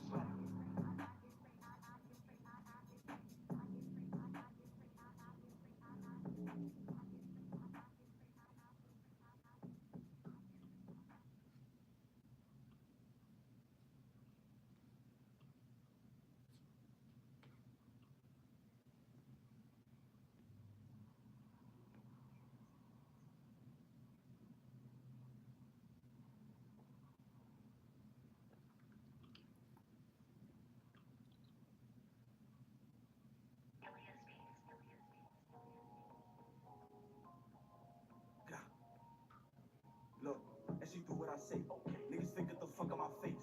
Move up, you know he don't play. Move up, he go up it. God. And she do what I say. Okay. And she bad, might beat it today. Don't run, put the beam on his face. God. I beat up a box. Don't trip. I'm not fighting this knock on my head. TG, you a bitch. Beat out as you running this shit. Like, why they mad? Cause I'm jumping the fools. Move up, that's their favorite song. We slide out, we fly at the V. I'm telling them move, dead nigga creep. Yo, move, put the gun on proof. We fly at the flocka, so you better move. With the move, I go cool. And I see a flocka, I know what to do. Gang, gang, gang. Suck my dick, straight shots. Yeah, and she do what I say. Okay. Niggas think get the fuck out my face. Move up, you know he don't play. Move up, he go up it. Yeah. And she do what I say. Okay. And she bad, might beat it today. Don't want put the gun on his face. Yeah, I'm not gonna lie, that shit is hard as hell. Niggas think get the fuck out my face. Move up, you know he don't play. Yeah, that shit is hard. And she do what I I say. like this one. And she bad, might beat it today. Don't want put the beam on his face. That shit is hard though. Oh, wait a minute. Oh, see, it's touching me now. Well, shit. See, when you can't deny, you can't deny it. I'm like, all right, you got it. You got it. See, I can't even contain myself now. That, oh, I can't deny it. You got it. You got it. You got it. So nine ether. From your experience, what has worked for you navigating through the underworld? To stand true to the laws. No, I mean, don't, or as they say, the rules of the game. The rules of the game. There's rules for a reason. As long as you don't violate those rules, you're really not gonna have too much to worry about. And what I mean by violating rules is just a level of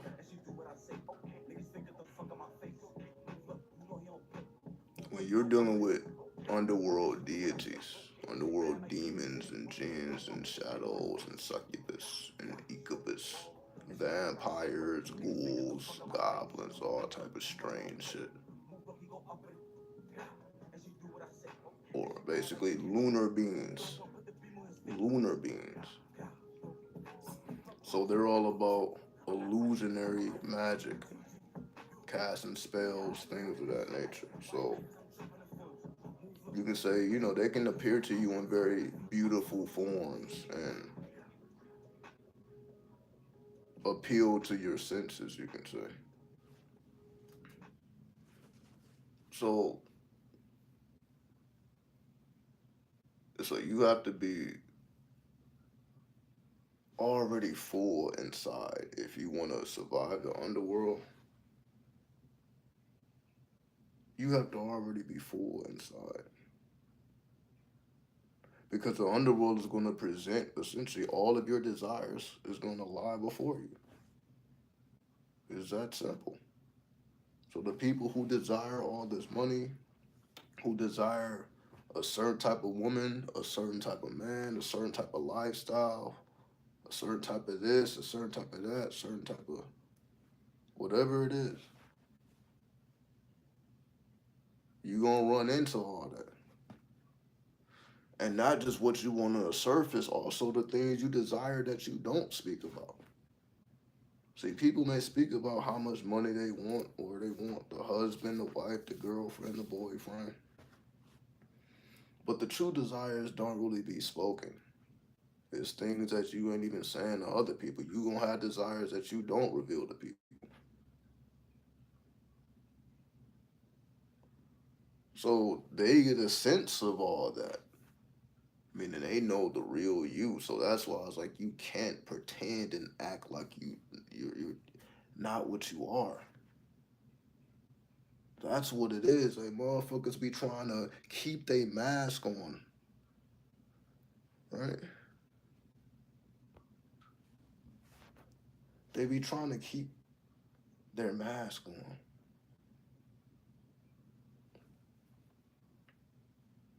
So they not gonna appreciate that.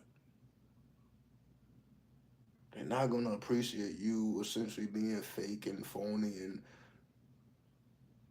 trying to essentially con them because they're gonna give you what you really want and basically watch it destroy you because you didn't have enough courage to just be real. That's what it means. Like when people say be real, that ain't even no earthly shit. It ain't really about be real on earth, cause that ain't even for nobody else to see. Like when you could, if you consider yourself real, that ain't really for nobody else to see. But motherfuckers want to be seen. But the reality is, to be real is you're real when nobody's looking.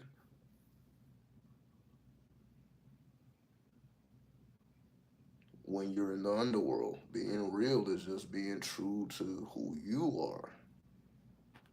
Because if you remain true to self, if you look in the mirror and see something completely different, you will still recognize you. That's the greatest conquest of the underworld. You look in the mirror, you see something completely different, but you still recognize you. If you can do that, you'll be fine. Because the underworld is gonna take you through it. It's just all the darker and deeper emotions that are not expressed. That's all it is. The underworld is giving way to all that energy that remains locked up. Now it's automatically given expression. So all that pent up anger and rage or sexual energy, whatever it is that has just been stored up inside of you, wherever it is, now all of a sudden that shit gets thrusted out. Now you got to deal with it. So basically, all the underworld is releasing energies that you essentially didn't want to deal with. Now you just have to deal with it. So that's what I mean. On the face of it, on the surface, it seems malefic, it seems evil and wicked, but the intent is pure, right? It's just that simple. So just stay true to why you're really doing what you're doing, which is to activate your true will. Because that's why you should be doing what you're doing. That should be the ultimate goal. The Lima. Knowledge and conversation of the Holy Guardian Angel.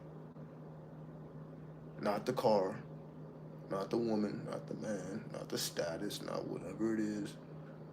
Because you're going to be presented with all the shit. And you got to deny it.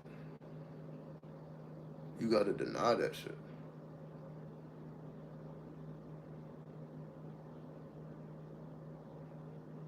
Because if you don't, it'll eat you alive.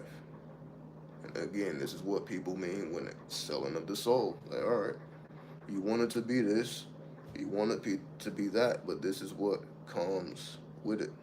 This is the cost of it. And this is what I mean, planning all the way to the end. If you don't plan all the way to the end, you don't calculate the cost.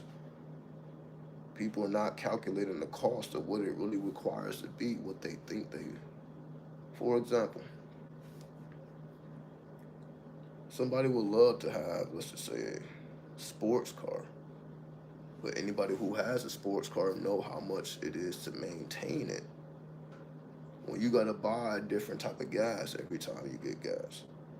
You gotta take it to specialty types of shops just to get it repaired. You can't just take it to a regular car shop. So then the parts are more expensive. So now they just can't pull a part from here or here. You gotta order a specialized part. Then you gotta have a specialized type of mechanic. You can't have a mechanic that just work on regular cars. You gotta have a mechanic that work on sports cars.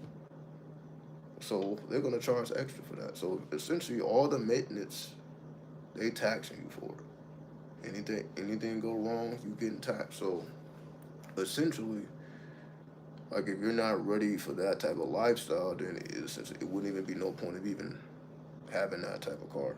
That's essentially what it boils down to. Cause like if you get that type, or the same thing can happen with a home. Let's just say you buy a home. Like, I'm not about to lease. I'm about to buy a home, and you spend all this money on it. Let's just say you spent $1 million on it, but the maintenance of maintaining $1 million home, it can run into the tens of thousands, even the hundreds of thousands, and that's just maintenance. Tens of thousands to hundreds of thousands, depending on what's going on. Things that you wouldn't even consider, in like a regular home, a regular size home. Things that you wouldn't even consider. But these things become a factor. And if you don't plan all the way to the end, now you're left with all this extra, and then it breaks you. A lot of people get broken because they didn't properly calculate the cost of what it is that they truly desire. You could say even with a woman, even with a man. You want a certain type of woman, you want a certain type of man, you didn't calculate the cost of, all right, if you want this certain type of person, it requires this of you. People didn't calculate, well, what does it require of you to maintain a relationship of this nature? They were just thinking about the person. They wasn't thinking about what do you have to do. But they may have strange tastes and strange desires, things that you just simply couldn't have calculated. So you're like, oh, is it worth it? So, and it's like that with everything. The underworld just makes it more evident because it's working more so on the undercurrents and the under realities of your desires. Again, things that you're not speaking about. That's why people be so thrown aback with this underworld shit because you're seeing shit that okay, you probably have not uttered to another human being. Like some type of repressed memories type shit. Some again, some shit that nobody else will know or only a select few people, if anybody. So this is the type of shit that you're encountering. That's why it's called the tunnels of Set. Set represents the adversary. This is everything you don't want to see, everything you don't want to deal with.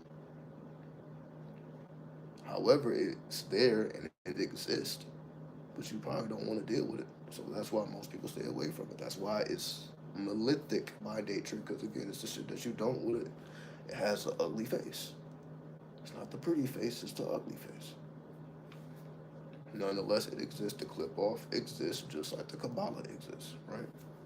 The clip off, you can say this represents the undercurrents of the Kabbalah. The more unstable forms of the stability that we see in the clip off. So the stability that we see in the clip off is illusionary. So it appears to be perfect, but it is illusionary because the clip off, you can't say the Kabbalah is perfect, but the clip off is imperfect because the Kabbalah wouldn't exist without the imperfection. So even though you can say it appears perfect, the only reason the perfection appears to exist is due to an imperfection.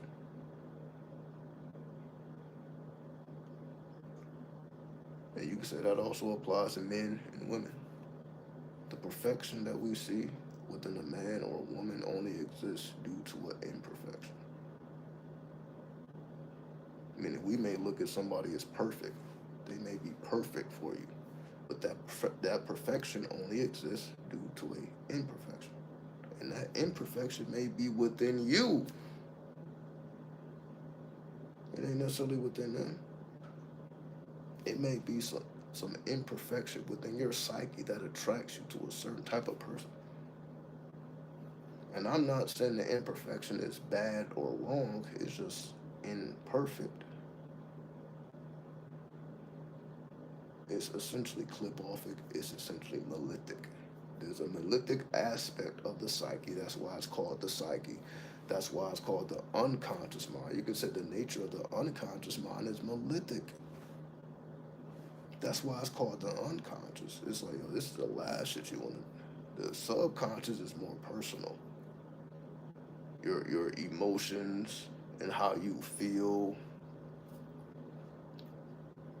your intuition, your subconscious. That's more of the moon, lunar energy. But when we think about the unconscious, we know we're going to Neptune. We got to go all the way to the outer planets to even understand what the unconscious is. We got to go all the way to Neptune to even have an idea about what the unconscious is. That's letting you know how far you got to journey to even grasp what you're really dealing with. Because the energy is malefic by nature. That's why it's so far away from the sun. That's why Neptune represents chaos and disillusion and things is going all over the place. Which is why you see the hanged man there, because the only way to maintain the stability is through sacrifice. That's what the hanged man figured out. The only way for this to be maintained is as I have to sacrifice a part of me. Otherwise, all chaos will ensue. That's the nature of Neptune. It's like that. This only can exist or happen with my sacrifice. Otherwise, it's not gonna happen. As you know, you're like, okay, if you were a parent, you're like, all right, well, the only way the bill's gonna get paid in food in the mouth, I gotta put the work in. It's not gonna magically fall out the sky. I may teach my child Santa Claus, but I know that shit is not real. It's my work ethic that's going to put the presents under the tree, for example. gonna be my work ethic that's gonna put the clothes on the back, the food in the mouth. So that's just what it is. It's monolithic. Cause you're like, yo, if I don't turn into a monster, then my child will have to face monsters, right? We understand the more monstrous you are, the less monsters the child has to face. So you're like, okay, I gotta be a fucking demon. Why do you think people become demons? They don't become demons because they want their kids to be demons. Let me be the demon so that that shit's not passed on to the children. But again, these are the more unpleasant aspects.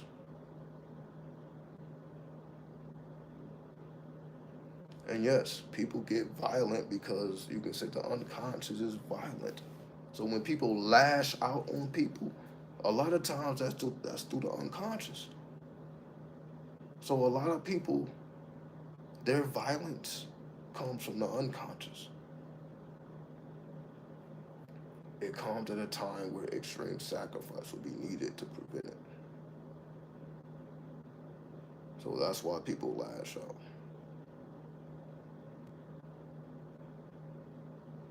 So yeah, these things are way deeper than what most people understand. But it's because they not fucking with the right shit to understand this stuff. So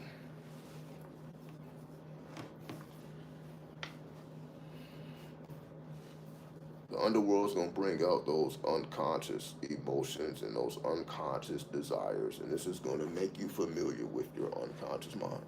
What are you truly capable of? Because that magical aspect within you is in the unconscious mind. Excuse me.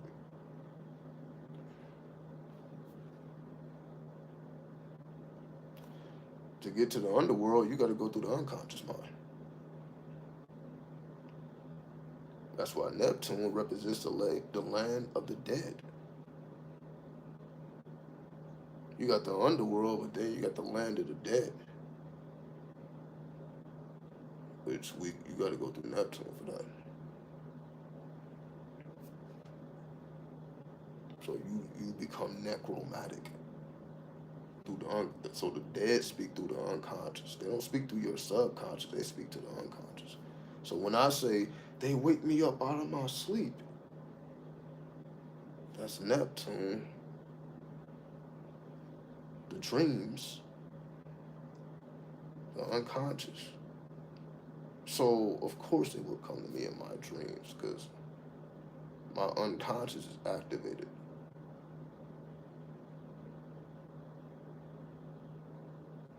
So it makes sense to me, and that's also why we see a lot of the dead in our dreams. The dead come to us in our dreams because that's when the veil. There is no veil between those of the living and those of the dead when you're dreaming. It don't matter. So you can interact with the dead. If you know, you know. They come to you. You can go come to them. It's like there is no. They're dead. Yeah, in this place, but there there's no such thing as death there. That's why you can interact with the dead. You are amongst the living interacting with the dead. How can you do that in the space of time? They're on a whole different level of time that you're on. Somehow y'all vibe at the same pace in the dream world. One is dead, one is living, but in the dream world, y'all can sync.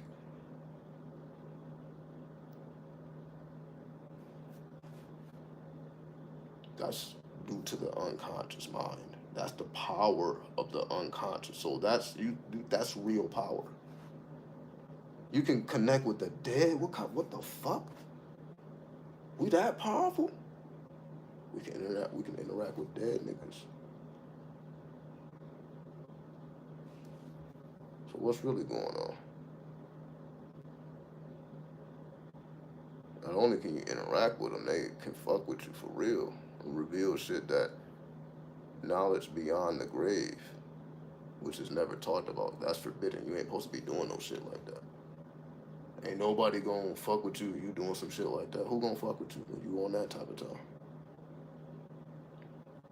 Other than the underworld, aka other than the gang. The only reason they do what they do because that's they can only be the only people that's gonna accept what they are doing is the gang. They're gonna accept the violence. So you wanna be a violent person, we're gonna accept it. You can be who you are here.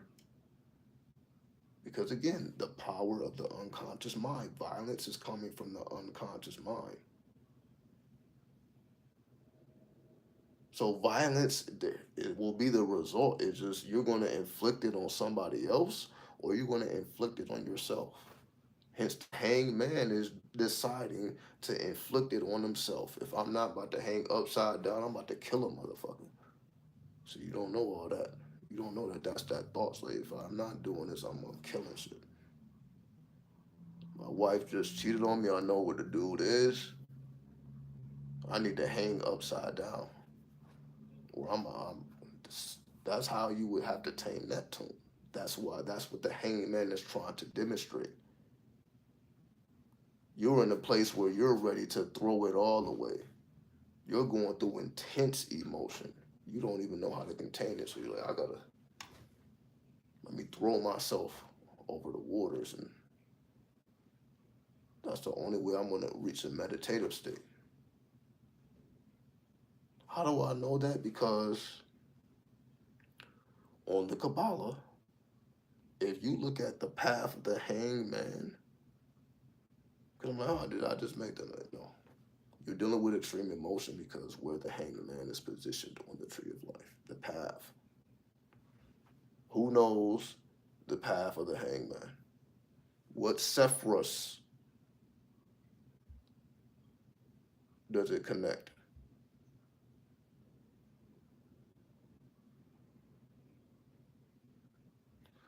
I'll just make it easy. Mars and Saturn. Mars and Saturn. Gebera, Bira, or Bina. Gebera, Bina. Mars, Saturn. So when I say you're going through extreme emotions, that's Mars. Saturn is like your foundation. That's marriage. Marriage problems. Family problems. You're going through that real shit. Death. You're going through real shit. Shit that make you want to be other than yourself. So you know that I have to stop that because it's gonna get violent. I'm gonna inflict violence on somebody else, or I'm gonna like torment myself, smoke all this weed, or drink myself, or pop all these pills. I need to throw myself over this bitch, right? So I married Swoop. We didn't expect me to still be here. I mean, I don't even know what time it is. I'm not even looking at the time. But I just feel the need to just give y'all a sense of workaholicism. Workaholicism. So yeah, I'm just gonna outwork everybody at this point. Yeah, you know.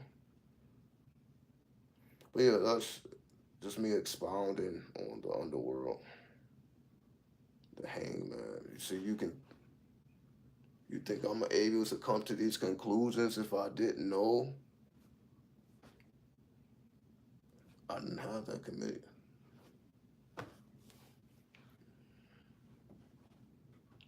I could think like that because I see it in my mind's eye. I know I can see the whole Kabbalah. I'm seeing the past. I'm like, okay, the hangman is over here. What does that mean, Mars, Saturn? I can't do all that looking at the paper because I'm thinking now when I need to be over here. The occult is not to be thought. You need to take it to the intuitive.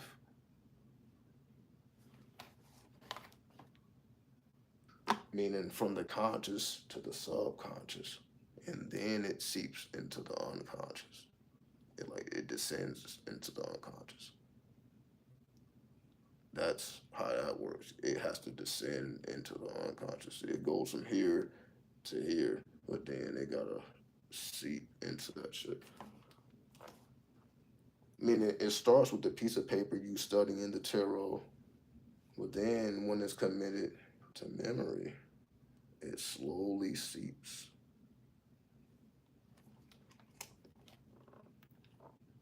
Meaning slowly but surely you begin to awaken to the mysteries. That's when the shit gets real. Because now you can take it into the underworld. You need to take this into the underworld. These are your tools. These are your tools.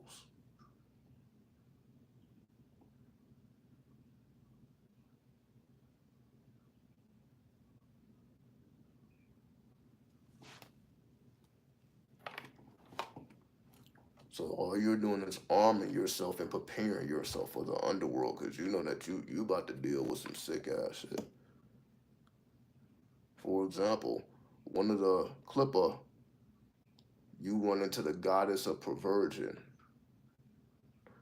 So what you supposed to do in that scenario? Dealing with the goddess of perversion. Meaning this is the energy of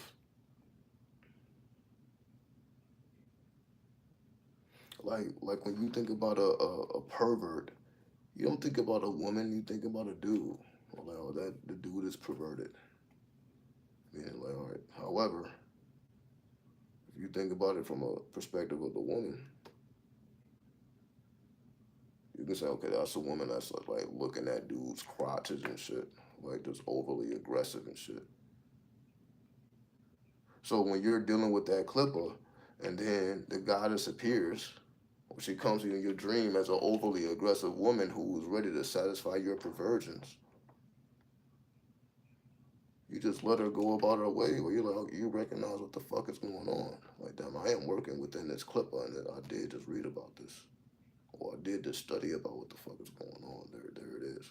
What do you do?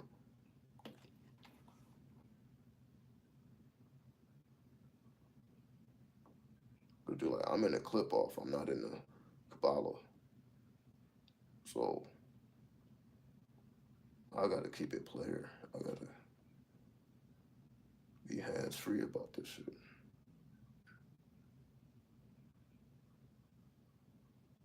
Because this energy will absorb my life force and just leave me to die and just don't give a fuck. If you reckless with your energy, it just leave you out there. That's the nature of the underworld.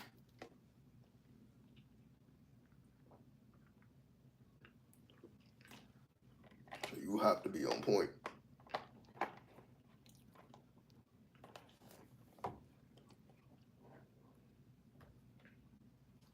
And being on point just represents be fully aware of your unconscious, which just means pay attention to your dreams.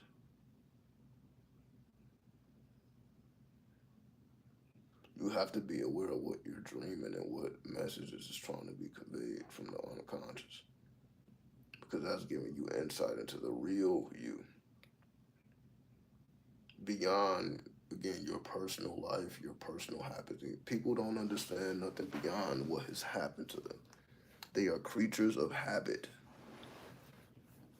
So that's why the occult is so foreign to them because it disconnects you from your personal life. It basically tells you, fuck your personal life. There's more going on. There's more to the picture.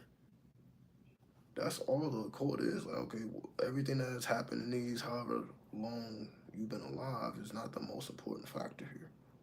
You need to consider the full picture. So now we're not thinking about who hurt us, who did us wrong, or any negative shit. The past, what should have been did, what could have been did. You're just not even focused on this shit. Like, why is it? It don't even matter. So that's the underworld is you just can't be on no petty time because it's gonna fuck you over. You still mad about because we hold emotion in our body. So if you still mad about some shit, that shit is stored in you. So if that shit gets released, and then now you're getting mad all over again about some shit that you thought you forgot. That's what the clip off is doing. Like, oh, here, look at your ass getting mad just at the thought of it. Just because we brought it to the surface. Now you thinking about it. You don't know why you thinking about it. All of a sudden, just by thinking about it now, those emotions are starting to stir up. That's what the underworld is like. Also, once that energy is brought to the surface, what are you gonna do about it? Because now you got to deal with it. Because like it's already you already feeling it now. It's because you so it's like now you got to transmute it, and you gotta be sincere about it. So that's essentially the journeys through the underworld. And you're dealing with all your repressed energies, and you have to face them. And if you are successful in transmuting energy, then you are rewarded with mystical abilities. Things like clairvoyance, clairaudience, clairsentience. You're rewarded with those because we already have them. It's just blocked by the negative bullshit. Because if it wasn't there, then we would be on that type of time. The only thing that's keeping us on stupid shit is stupid shit. So if we're still mad about stupid shit, of course we're gonna be fixated on stupid shit. That's why the average human being is fixated on stupid shit because they're still mad and upset about stupid shit.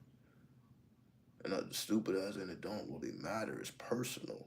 Their personal life is all they care about. They don't like okay, what that was supposed to happen. Everything that happened to me was supposed to happen instead of why the fuck did this happen? Why did this happen?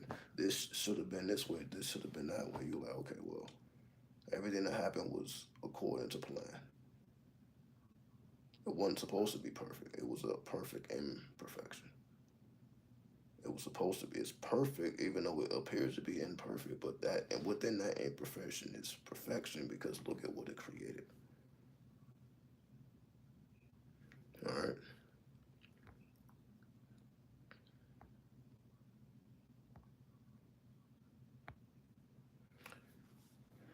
Can you say anything on draconic energy or the draconic current? Well, me being into draconic astrology now, it's legit. It's legit because draconic astrology again takes me to the Capricorn. So I knew myself as the Scorpio, but then draconic, like, actually you're a Capricorn, and draconic astrology is more karmic. You're dealing with your karma. Basically, what energy you need to cleanse before you go to the next level. So when my sun sign becomes the Capricorn, I'm like, aka the Horn God. I'm like, oh well, that makes perfect sense to me. That's why I've been on YouTube talking about all this underworld shit and saying that I'm the devil and Luciferian and all. I'm like, oh well, shit. It wasn't too hard for me to accept that. Like, okay, that makes sense to me. I didn't have to look too far. I'm like, damn, my life actually reflects that. Not so much the Scorpio. You could say the Scorpio is a mystic. You could say you're mystical or you're into the underworld. However, the Capricorn identifies more of my avatar and my attribute, more so than what I do or how I am. You say, okay, the Scorpio makes you Hades, why you prefer to be in the underworld. But then the Capricorn is more so, well, what are you doing while you're there? So Pluto lets me know, okay, or Scorpio, like, okay, your plane is the underworld. But then the Capricorn, like, okay, what are you doing there? Then I'm like, okay, well, being the avatar of the horn god. So that gives me like, okay, that's essentially how I cleanse my karma by being the avatar of the horn god. Like, okay. So I'm not supposed to focus on divinity and all this and positive energy. I need to manifest more of a monolithic energy. Like, oh yeah. So you see, when I look at everything I'm doing, I'm like, oh, that's right on point, right? It's right on point. It's the draconic just helps me to. It's you don't have to look too deep to understand it. What I mean by that is, you see how I didn't really need to look too deep to, okay, well, I'm a Capricorn. How am I supposed to make sense of that? I didn't have to go into this deep thinking, right? I just took an intuitive look at what was going on. And I'm like, oh, okay, this, I didn't have to think deep at all. So the draconic astrology is has been very, very helpful, definitely, in the magical aspect of things as well. So it definitely it helped me to understand essentially what's actually occurring versus what the surface is, because that's what Western astrology is. Western astrology just reveals to you what's on the surface, what you see when you're looking at something. So it shows you the surface, but it's not necessarily telling you the meaning of what you're looking at or what you're actually looking at. So that's what I mean on the surface. It's like, okay, you're the Scorpio, you like the drill music, you're into the underworld, you're into death and the dead, the lima, yada yada yada, mysticism. But then the Capricorn is okay, well, the approach you took within that was one of the workaholic, which is why I got so many goddamn videos. It's ridiculous, right? Lose count of I didn't lost count of how many videos. I don't even know how many. And while I'm still motivated to this day to still put in the work ethic, the hustle, the grind, right? Because I'm like, that's just the Capricorn. So yeah, when I think about when me just doing long videos, me doing longer content, I'll say that's more of the Capricorn than the Scorpio. Because that's just me being the workaholic. I'm like, if I really want to go hard, I can go hard. I'll be holding back. But I'm like, that's just what the Capricorn is just built in that way. Because the energy is naturally monolithic. So when we think about, again, the so-called workaholic, you can say it has a negative connotation. When we think about workaholic as negative connotation. But the intent is not negative, it's just a negative connotation. So you can say my intent is not negative. However, the motivation you could say is negative. The motivation is okay, I just gotta outwork people. You could say that's negative. That's worldly. But the intent is to produce certain results that otherwise would not be produced. So it has to be done. It just so happened results in me just outworking everybody. But that's what I'm supposed to be doing though. I'm supposed to be smashing this content down and being able to just speak from the heart continuously. You see, I stop when I want to stop, not because I just ran out of something to say. So I just want to show y'all. You see, it's like an infinite loop. I can talk as long as I feel like talking. It's never because like them. I don't know. Because the game is infinite, right? It should be constantly given to you because you're given to it. As long as you're constantly giving to the game, it's going to constantly give to you. The game just represents the occult. It's that fucking simple. It's not some fucking magical book that's yet to be discovered or some knowledge that some guys in the street have. It's simply the occult. because you're gonna find the same shit in the streets. They just go about it differently, but they use the same tools just differently. So the way you use them is gonna manifest a different result. But it's a result that the world hasn't truly seen yet. Because again, we don't see too many again occultists. That's why you see we can name Bobby, we can name Panic, but it's not we don't have a long list of occultists that just were the horn god. Panic was a horn god. He wore the Baphomet around his neck. Baphomet, no, Bobby was the horn god because he wore the Baphomet around his neck. They both wore the Baphomet around their necks, right? I haven't seen no other person that's elite on their level, not just anybody just saying anything. I haven't seen another elite putting a Baphomet on their neck, right? So that's what I'm okay. That's they were the horn gods, right? That's what they found themselves to be like. So I represent the horn god. Boom. So they didn't say it that way, but they came to the same conclusion. Okay, there is no divine masculine. Again, they didn't use these terms, but that's why it was important to put the Baphomet around their neck.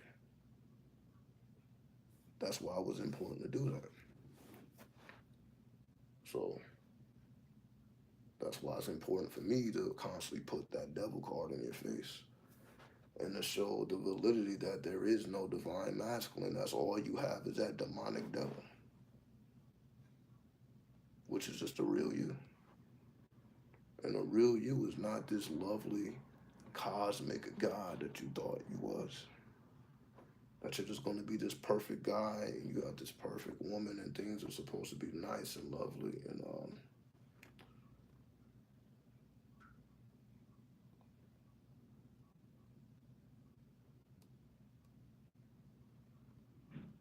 it's all going to come through sacrifice. So when you begin to have things that other people have and achieve levels that other people have yet to achieve, it's going to be because you're working harder than them as well as working smarter. So you're not just working smarter, you're also working harder than them. So you're not having the type of enjoyment that people think you are having. Like when most people think about people that are successful, that they think that they have infinite time to just do whatever they want when everything is strict and bound to a schedule. Everything is strict and bound to a schedule. So essentially, they're not really moving on their free will, they're moving by their true will, right? I've been on here the whole 8 hours. So I didn't even know it's been 8 hours. So we didn't been on here a whole work shift. But yeah, you see that? We just do 8 hours like it's nothing. Right? It is what it is, right?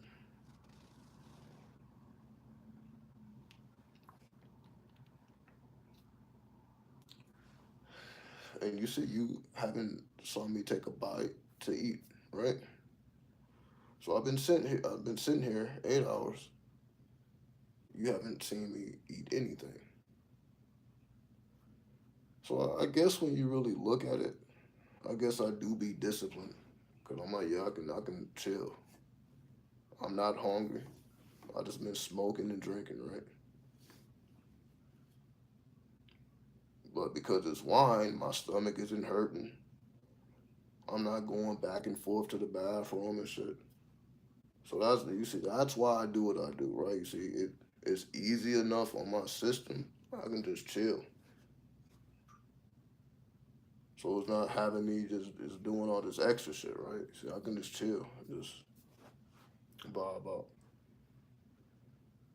So again, I guess when I look at it, I guess that does require discipline because the average person would have been hungry by now. They would have like, yo, it's over with. I gotta eat something. It's over with. I'm tired. They tired, they hungry, human shit. Human nature would have took over and they would have been up out of here. Right? It's just human to do. Right? That's just the human thing to do. The human thing to do is not to deny yourself food and sleep and just I guess doing other stuff, something more important or fascinating. So, but to me, I'm like it's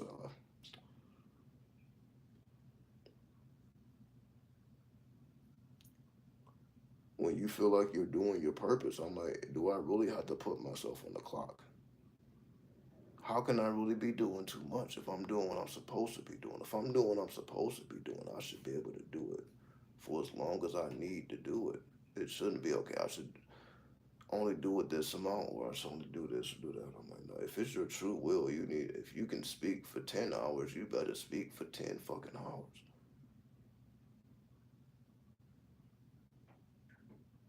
Just because other people can't do it, you need to do it just to show that it can be done.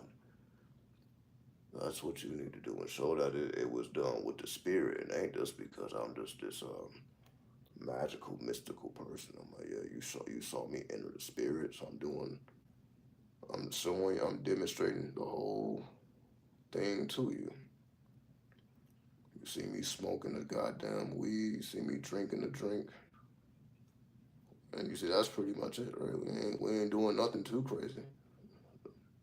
Everything is legal. We ain't breaking no laws here. But it is malefic. Nonetheless, see, we're not breaking no laws, we're not causing no harm, but it's still malefic, right? It's still malefic. And that's, once again, the nature of the horn god. And that's what I mean by draconic astrology. So, me identifying with the devil card, I'm like, okay, I get it. I just help everything make sense to me. I'm like, okay, everything that I do is malefic. So it's going to be hard to support what I do. It's going to be hard to push what I do. I'm like, okay, well, it's you got to be a workaholic to be successful at what you're doing. Because I'm like, okay, for me to be successful, I got to outwork and outpace everybody. It ain't going to be because I just made the best content or I'm doing this or that. Like, no, it is pure hustle. What's up, Bruce? In order for me to be successful, it's going to be through pure hustle and just pure workaholicism. So that's what I'm demonstrating now. I'm okay. I'm just about to be a fucking workaholic, and I'm about to give you a whole work shift. I done been with you your whole goddamn work shift. Meaning you can watch this video and go through your whole work shift. That's not the usual, but I'm just demonstrating. The draconic astrology helped me to. I'm okay. I need to push harder because I can. I need to completely exhaust myself. I don't be doing it because it's draconic. I was being too angelic. I'm trying to be the divine masculine when I need to be the horn god and I need to give them everything. I need to just fall asleep in front of you type shit. Before I say I'm tired, before I got something that I need, if I don't fucking fall out. But that's gonna take a lot for me to just faint. It's gonna take a lot for that. I'm like, how much energy do you got, CDs? This is that shit. Like, okay, yeah, that's nice to say. Let's see what you can do. So that's why I'm here. I'm like, okay, well, let me demonstrate. I must demonstrate. I'm not about to just talk nothing. I'm about to sit here in front of you and show you that I can run my mouth 8, 10 hours if I want to. Speaking from the heart. I need to demonstrate that. Let me demonstrate it to you. And let me do it in a way where you can gain from it, not just me talking about myself. Let me show you, like, this is what is required. I can speak from my memory because I have put so much stuff in there. So I'm just pulling from the memory bank. There's so much stuff. I'm like, damn, yeah, I'll be saying stuff that I ain't said in years that I'll be forgetting about. But then it may just come out in a video. I'm like, oh no. I ain't read that in 7 years. It be stuff that I ain't seen in like 10 years. Just be coming out. I don't even. I forgot about that. It just came out though, for whatever reason.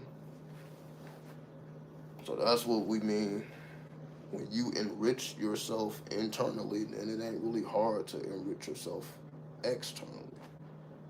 So I just know, okay, if I want to enrich myself externally, I done already enriched myself internally, but now I have to demonstrate it externally. It's not enough for me to feel rich.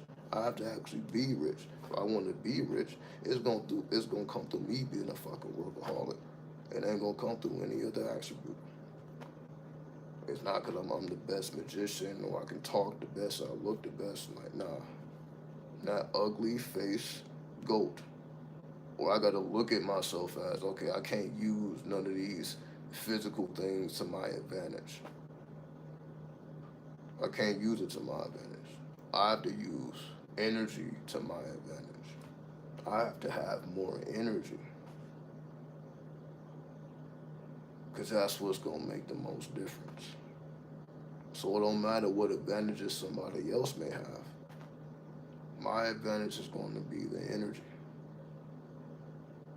I'm manipulating the energy, so I'm like pulling energy from the environment. That's why I'm not even doing human shit again. What do you think is feeding me right now? It ain't food. I done been sitting here, what, 8 hours? I haven't ate nothing. So what is giving me energy right now? Where is this energy coming from?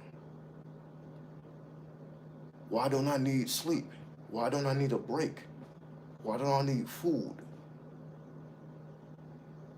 What is supplying me with the energy? That's just keeping me, okay, I need to stay in meditation and perform my true will. Where is this energy coming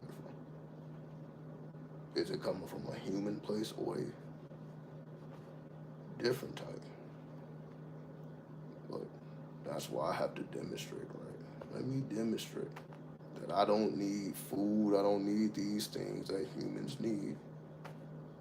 And they're not about to sit in one place for this long and talking to a camera. They're not going to do it. But I'm supposed to be doing it, so let me do it. And let me not spare theirs. I need to cause a slaughter. Like, I can't believe he just put out a video that long. If that's not the reaction, I probably didn't do a good enough job. Like, yo, I can't believe what the fuck is going on. And another one, and another one, and another one, and another one. Another one, and another one.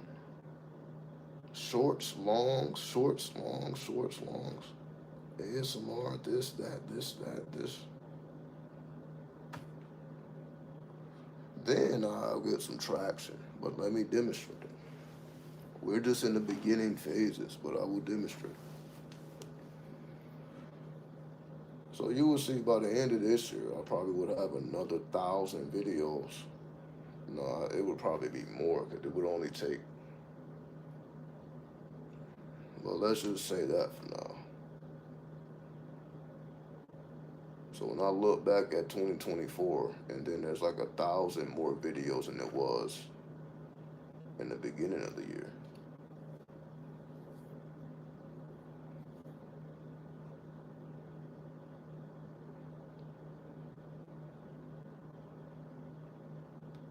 That's what it's about.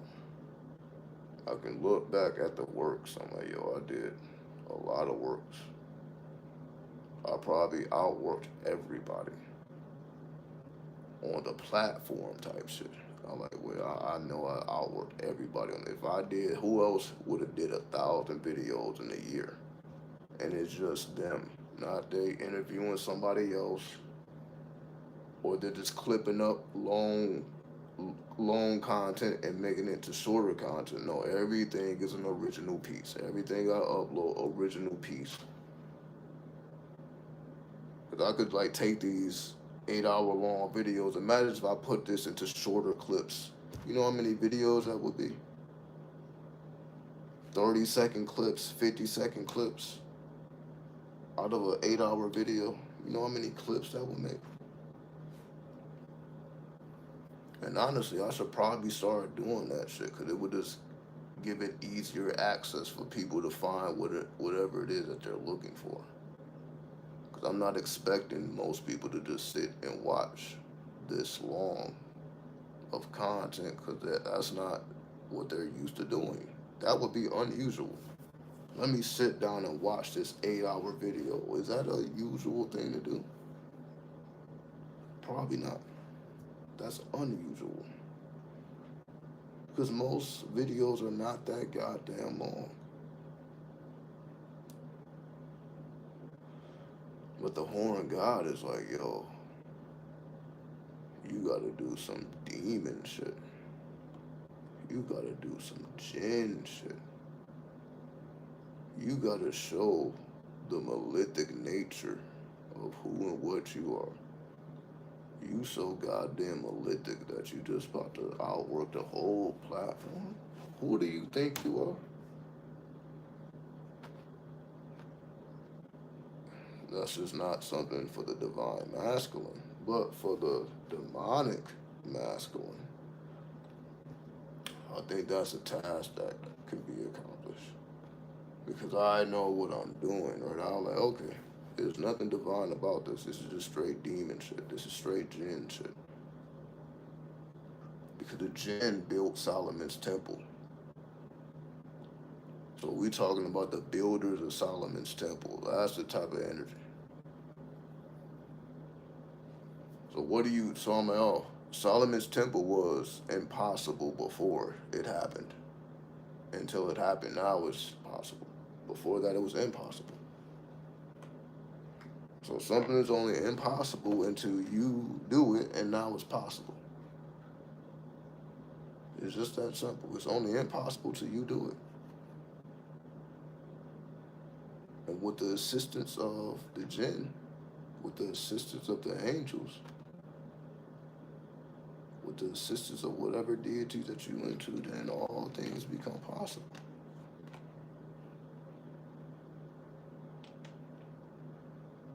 But that's all and through the unconscious mind, through the clip off, going through the places you don't want to be. Learning the things about yourself that you find probably ugly and disgusting.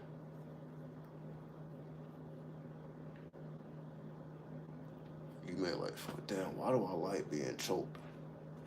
Some people like being choked so much they put themselves in a situation where they're gonna be choked by a motherfucker. And they like this. So it's questions you gotta ask yourself like, damn, I like getting kicked in the nuts. That's just fucking, it feels good. It's supposed to hurt. Shit feels good. So you put yourself to get kneed by bitches. You find yourself being attacked by women, you just like to get your ass beat. I mean, some things become very strange and weird. What are you gonna do? Because when you true with yourself, you don't have to do all that dumbass shit, right? You're like, okay, just choke the fuck out of me. You can just demand what you request, right? As opposed of having to go through these loops and these hoops.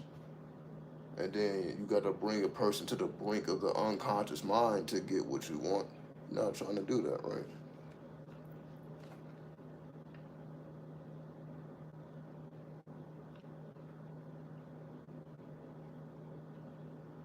Because we all have to go through these clipper. And they represent all your darker fantasies. That's what the clipper and the clip off is all about.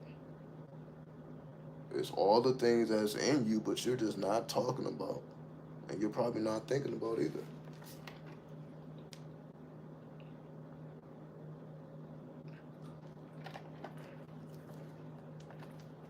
But it's there.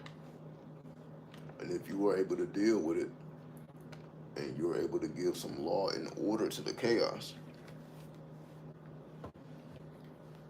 and then you can benefit from it. Otherwise, it's just chaos. It's only chaos until you give it law and order.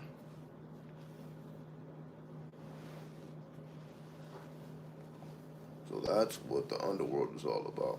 to give law and order to your own chaos, the chaos of the unconscious mind. So while everybody else is focused on their subconscious mind, with their personal bullshit, you focus on the unconscious mind, which is a collective unconscious, meaning that's everybody's memories. So you're not just so focused on your own memories, just like this is the memories of everybody, which is the archetypes, it's everybody's memories. So you're going into the realm of the archetypes. Then you understand the archetype you need to be for your people. So if I'm like, okay, I need to be the horn god, you may need to be the divine feminine for your people, for the people that fuck with you. You find yourself inside yourself. Find you inside you, then be you. That's what the true will is. Be you, and nobody is gonna stop you. That's what the book of the law. None should stop you from delivering your true will. Can't nobody stop you when you do. I'm like, oh well, here we are then. So I'm like, damn, I really can talk as long as I want to, huh? Because if I'm performing my true will, then it's just infinite. It's like it's when you ready to stop talking because you're performing your free will, not free will, your true will. If it's free will, then it's like, all right, I'll do it for this or that. I'm just gonna do a little this, a little that. The true will is, can you speak until you just can't speak no more? And how long would that take? How long would it take for you to not even be able to talk? These are the type of things I probably should be trying out. I should be demonstrating, trying to break records into all type of. I should be doing this shit. Huh? Why wouldn't I be? Why wouldn't I try to do it? Instead of okay, I'm just gonna do this and do that. That's me thinking. If I just speak from the heart, I end up. I don't even care about time. That's why I'm sitting here because I'm not constantly looking at the clock. What time is it? What time is it? What time is it? If I was doing that, then I probably would have been going like, okay, it's time for me to do this. It's time for me to do that. So on purpose, I'm not even thinking. Let me stop thinking about time and just speak. Then they're like, oh, you know you've been talking for 8 hours. Well, I did know that because I'm not thinking about time. I'm just speaking from the unconscious, channeling, you can say, because that's what we're supposed to be doing, performing our true will. Let me perform my true will. That's all. Right? Nothing else should matter. So when I say where's all this energy coming from, I just feel I'm performing my true will. I don't need to be fueled by anything. If it's really my true will, what do I need?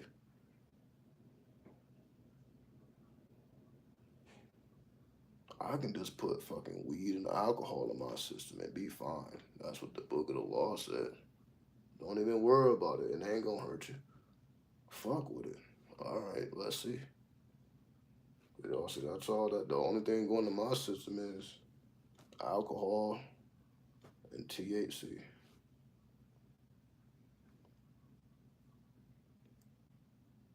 But do I have the attributes of a weed head though? See, that's the whole thing. Weed heads don't do what I do though. Don't do that. So I'm like, I have to break the stereotypes.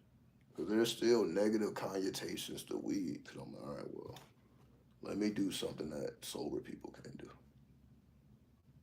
That's what I'm supposed to be demonstrating.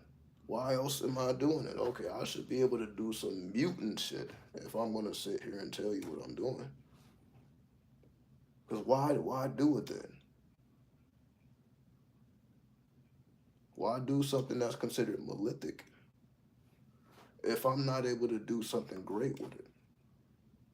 Something that even sober is like, yo, I can't even do that. My sober mind can't comprehend that. If I'm not having that type of effect, then I'm not doing something right. Because a lot of times people that are sober look down on people that do drugs because they feel like, well, it makes you lazy, right? It makes you lazy. So I'm like, okay, well, if I'm gonna do it, then I gotta make sure I'm putting in my 40 plus hours, and I'm putting in like 40 plus hours in creativity. So that's 80 hours. If I'm putting in my 80 hours, can you call me lazy? You probably can't call me lazy. I'm putting in 80, 40 creatively, then 40 into the corporate world.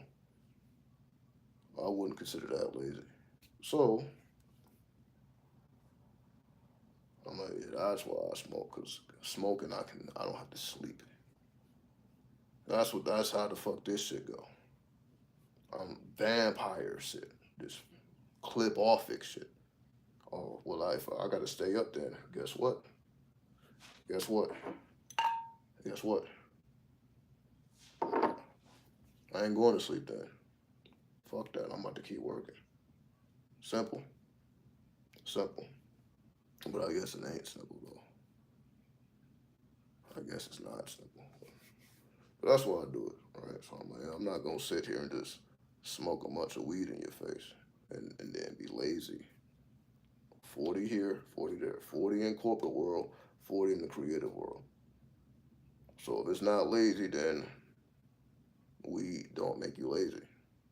It's just that people are already lazy. We will make you lazier. But if you already a workaholic, we is gonna make you work harder. This is what it do for a workaholic. You see how that works? For a workaholic, it's gonna make you work harder. So now it ain't 4 hours, now it's 8 hours. That's what it do for a workaholic.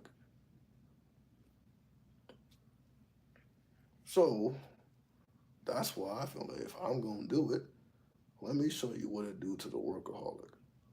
Cause I'm gonna outwork people with these sober minds. There's no way you're gonna be looking down at somebody who's outworking. You like, no, you can't do it. Of course they're gonna do it anyway. But I'm here to demonstrate. And that's what I'm doing. So for a workaholic, that's why when I say, okay, I'm about to sacrifice sleep, because either I'm gonna sleep or I'm not gonna be able to put in those 40 hours into the creative world. What becomes more important? For most people, it's gonna be like, I need to rest my body. I gotta prepare for the next day. I can't go out. Their consciousness is just not strong enough. It's not easy. I guess it's not easy. Therefore, they would have been fell asleep. Some people didn't fell asleep on this video already. You see, I've been up the whole fucking time. People didn't fell asleep. People didn't fell asleep. It was like, yo, we can't do it no more. It's over with. But that's what I'm supposed to be doing. They gonna wake up like this motherfucker talk for this long. That's crazy. I'm supposed to be demonstrating it. So that's what I'm gonna continue to do. And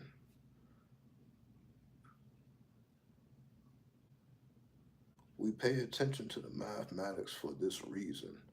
Because every day has to be approached uniquely. Every day has to be approached uniquely.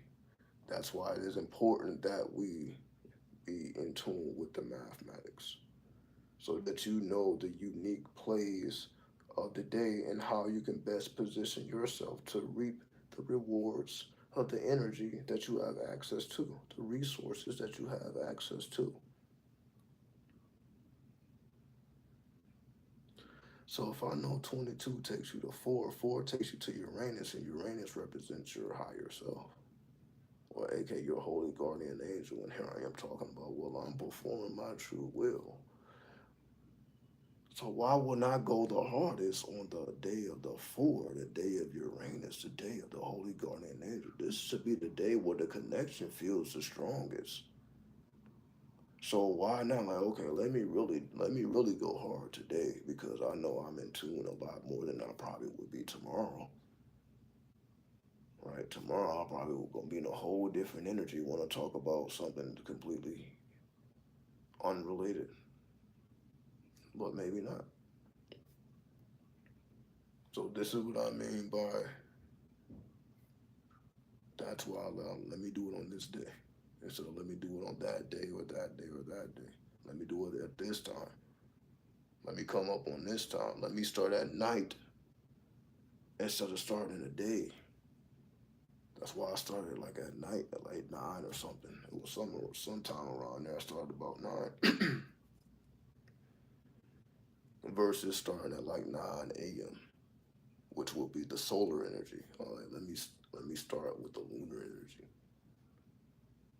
And you see, we've been up with this lunar energy, but that's my name, right? I should renew. I will be considered the moon god, right? So I should be manifesting with lunar waves in the city of the moon, aka Sin City. So I think I'm just performing my true will, right? So why not? Why not reintroduce people to the divine God, right? Which we know isn't a thing.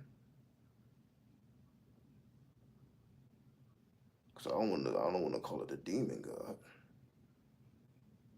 but I guess that's what it is, right? To reintroduce people to the demon God instead of a divine entity.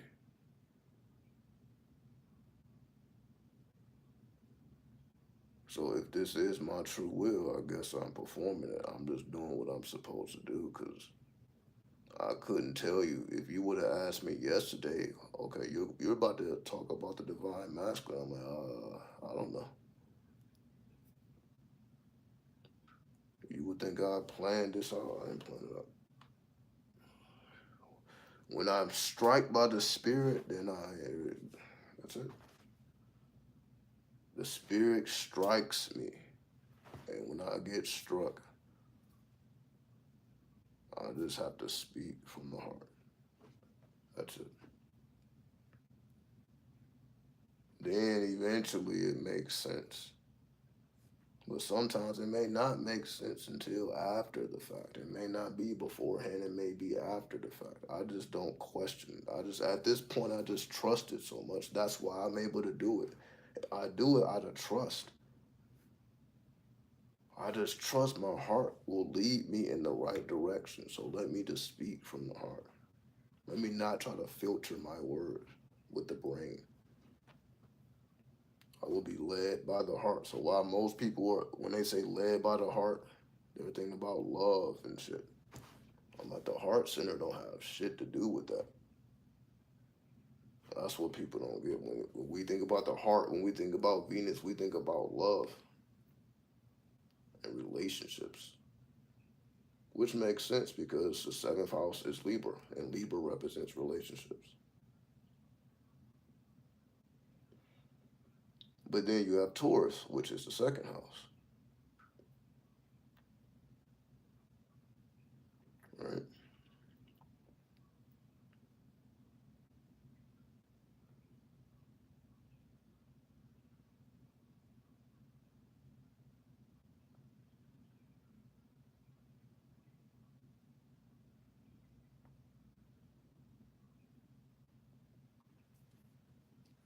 It's just very interesting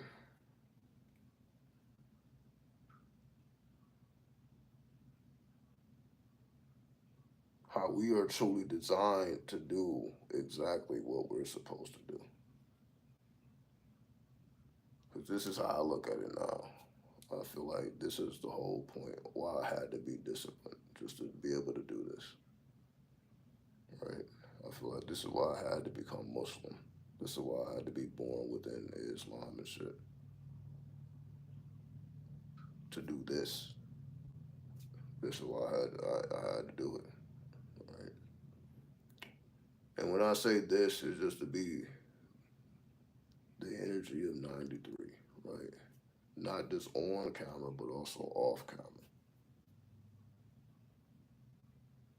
So even though I may not be saying 93, I still represent 93 because I'm still teaching people in real life as well. I'm doing it at the job. I'm teaching people. I just taught one of the coworkers numerology. Or was it Friday? I just taught numer while I'm working and shit. While I'm working, while we're on the job, I'm scribing numerology. These numbers mean something. Your name means something. The house vibration means something. They told me, they were like, yo, I'm like, yo, what house vibration you live in? They said, I live in a, well, they gave me the address, and I'm like, okay, that's a one vibration. And I'm like, okay, you live in a house full of bossy ass people. She's like, yeah, we are like that. So I'm like, how the fuck did I never been in your house before, but I just told you the nature of the people that in your house. How did I know that? Through the numbers. It's just, so I'm like, I just did that in real time. So that's why I'm like, it's not just in front of the camera, it's also off the camera. But I really be, but it's only, when I feel inclined to do so. I'm not just doing that just for anybody. They got to be prepared to hear what is to be revealed.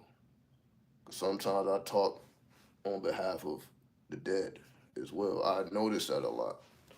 I notice when I talk to a lot of people, it's like it be their ancestors talking through me, and I be knowing it because their minds be getting blown with the type of shit I be saying. They're like, "Yo, that shit is crazy what you just said." But I'm like, it ain't really me that said it.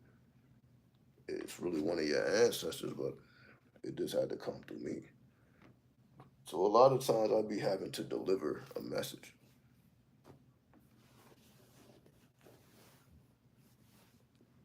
So that's what I mean. But I see the purpose I serve just in real time as well. Oh my God.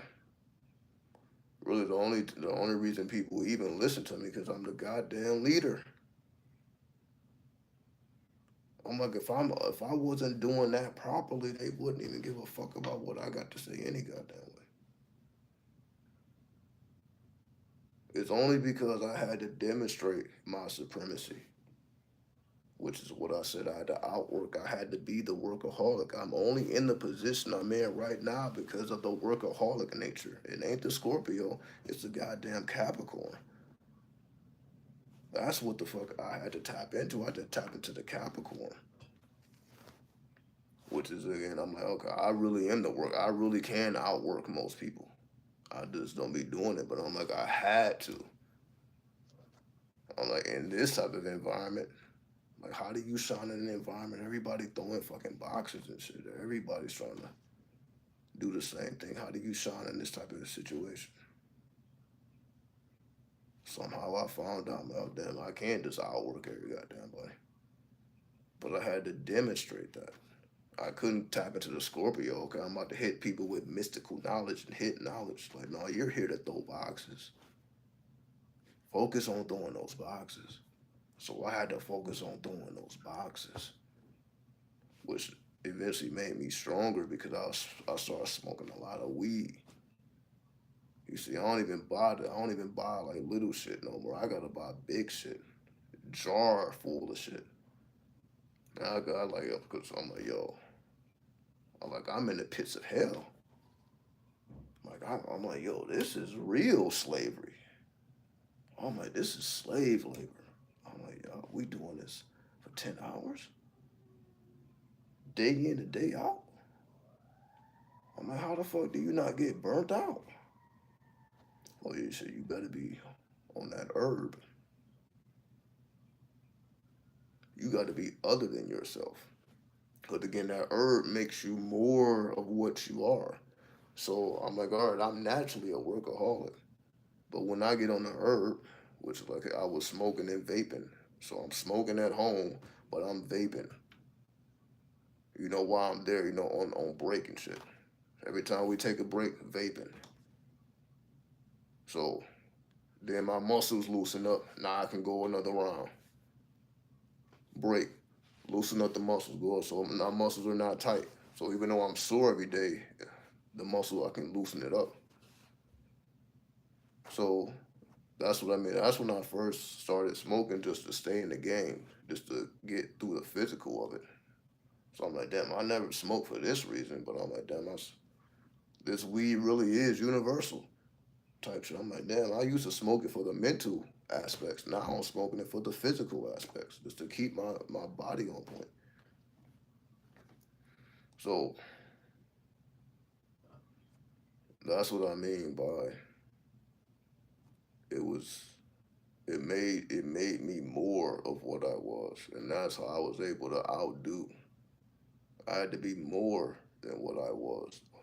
It wasn't enough to be a workaholic. I had to be more than a workaholic. So I had to ingest the THC.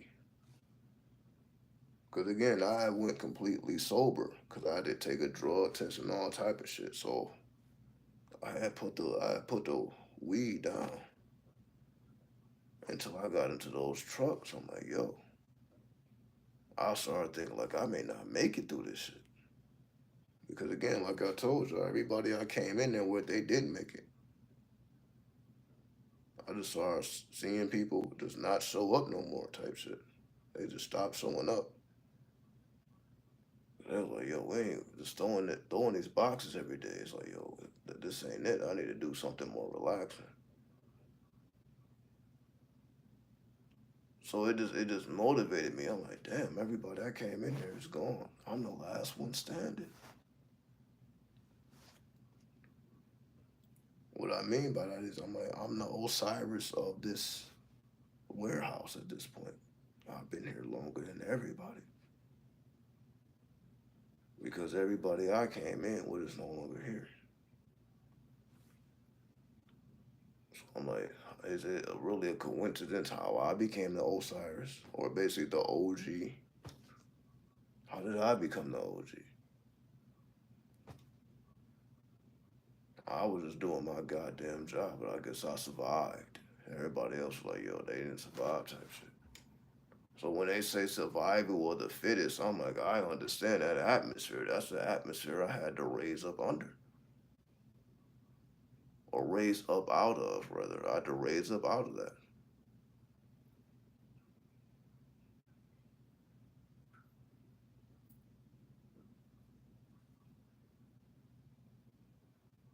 which was some abnormal shit to do.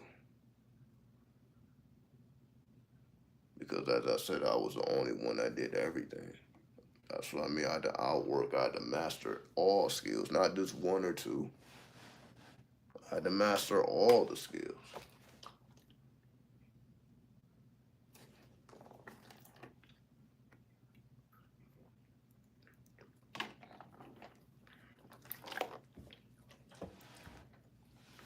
So saying all that to say, it just makes you more of what you are. Because it naturally activates the root chakra. Because it's naturally connected with Saturn. So when you are in Saturn type environments, this is what you need. Because it naturally taps you into Saturn.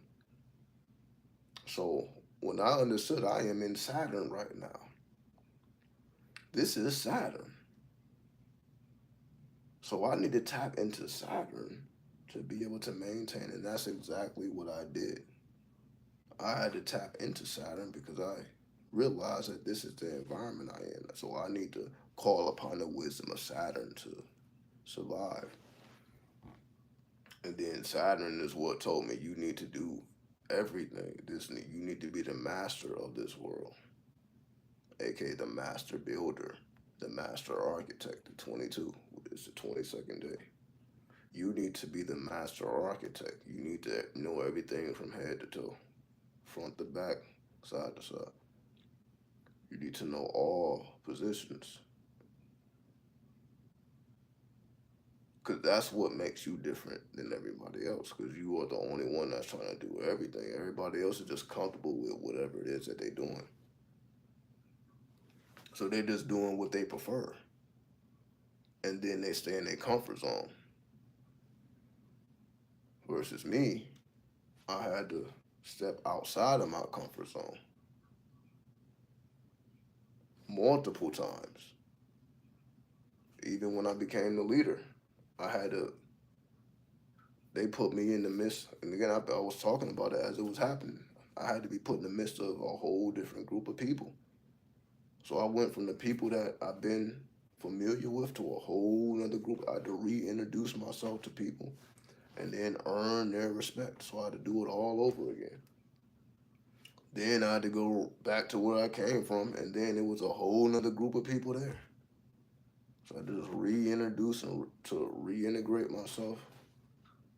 But I'm like, hey, this is just when you decide to be a leader, you got to go through this shit. Cause I'm like, I didn't have to. I could have still been in the trucks throwing fucking boxes if I didn't decide to tap into Saturn. Then Saturn gave me the game. If you want to get up out these trucks, you got to take on new skills, which everybody else ain't trying to do right now.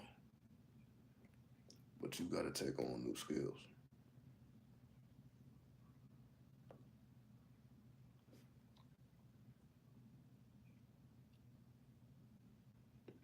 It's the same thing with the occult. That's why I have the attitude I have towards the occult as well. Like you have to take on new skills, meaning don't get caught in just this astrology. Don't get caught in just this numerology, this tarot, this Kabbalah. You have to constantly take on new attributes and new skills, which is why I'm always thinking innovatively, asking new questions and questions people are not considering. Because I'm not looking at it as something stagnant. It's something that's alive and active. So I take that same mentality into the occult. So I'm just describing how the draconic energy just put me in this whole whirlwind, and I'm like, oh, that shit just made. I'm like, that's the energy I bring, no matter what I'm doing. So I'm like, the same energy I'm talking about at the job is the same energy I brought to the occult. Where I'm like, okay, I'm about to know everything. The tarot ain't enough. Astrology, I need to learn all of it. So you see the same energy I brought there, I brought here, and that's why you see what you see. That's why I can make all type of videos talking about all type of shit,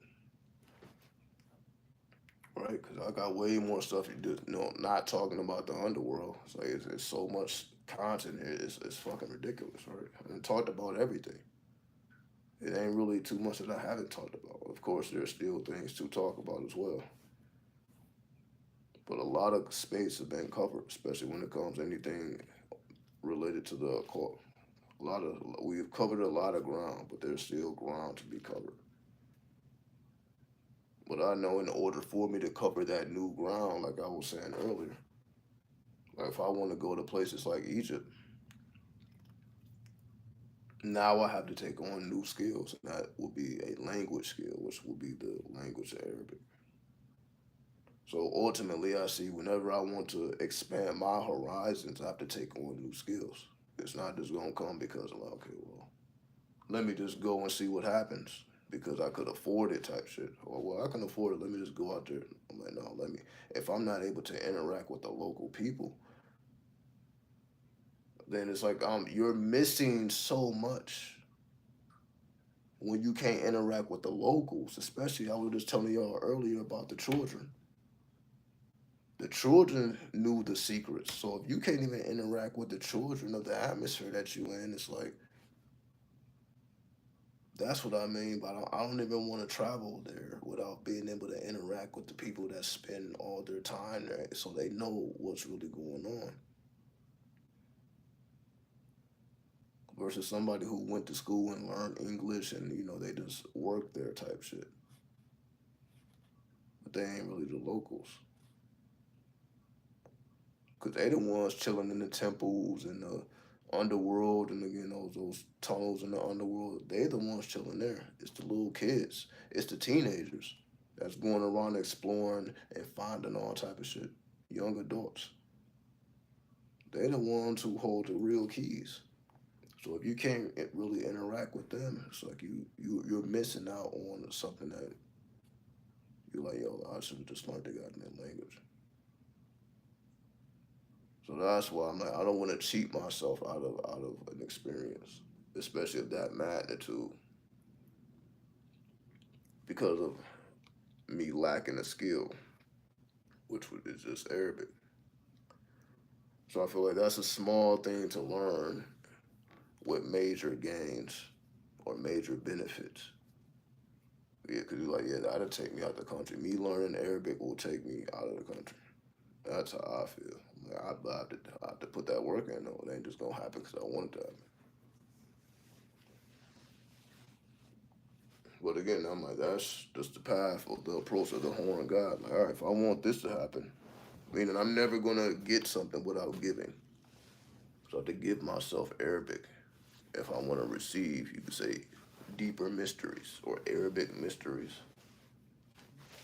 I have to go through the Arabic.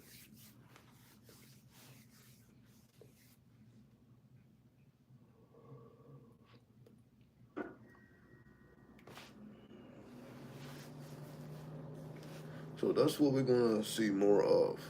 Just me taking on new skills, so I'm able to expand on everything that we speak about, right? Because you see, yeah, we talk a lot about the underworld, but obviously that's not going to be where the channel ends. This is just what we're talking about now. We're going to continue to expand and talk about more and more things as I take on more and more skills and just have more and more experiences. And go through these, again, corporate and creative tunnels. Because I feel like that would just be a unique perspective that I provide that not many people could provide. Whereas again, somebody's balancing the work life and the creative life, and being able to do both in a excellent way. Because again, with the cost being, again, yeah, just not being able to sleep as much as you would like.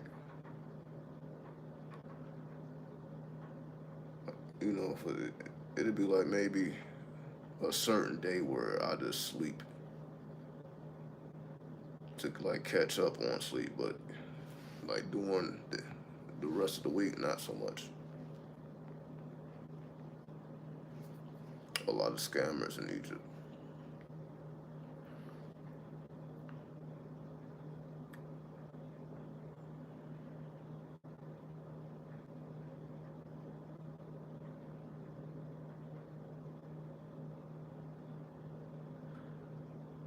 I just want you to consider,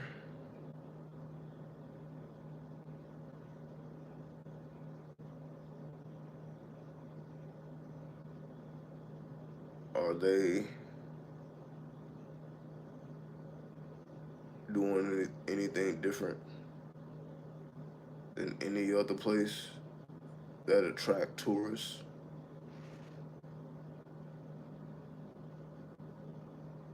Or does every tourist destination have scammers? Or is it something special about the scammers in Egypt?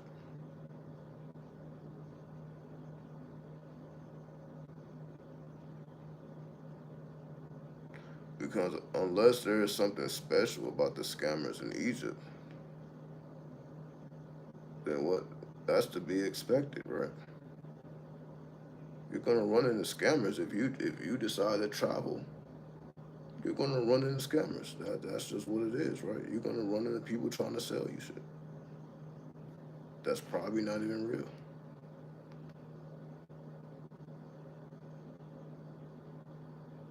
But I just don't understand. How is that the first thought to your head when you think about, when I say, okay, in order for me to go to Egypt, I want to make sure I know Arabic. And then you type, well, there's a lot of scammers there. I'm like, that's the immediate follow up to me too. To how that makes you feel. Well, there's a lot of scammers over there, so you don't think knowing Arabic will help that? Because they're trying to scam you in English already, right? Because when they're trying to scam you, they're going to be talking to you in English, right? Because they're going to expect you to be English.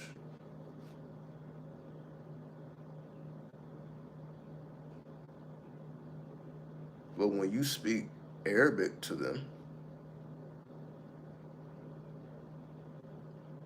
it's harder for them to do that.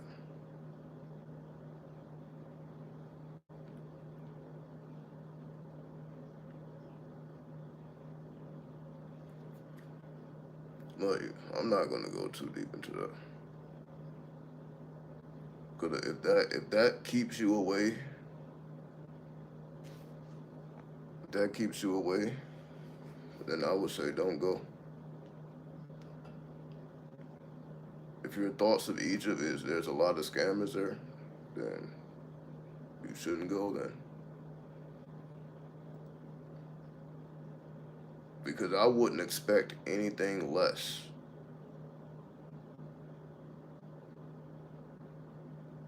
I wouldn't expect anything less. When you talking about what you can gain from there, you know how many people go there trying to gain something, trying to unlock some ancient mysteries, trying to see what they can find and what to explore. You know how many people go with those intents?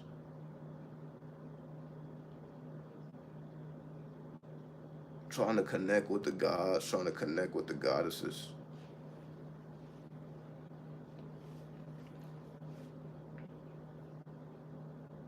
Meaning most people are not coming with pure intent. That's essentially the point that I'm making. Most people are not coming with pure intent. So the fact that you run into fucking scammers is due to the people. It ain't even about the scammers. It's the people coming with non-pure intent. You think they can scam you if you got pure intent?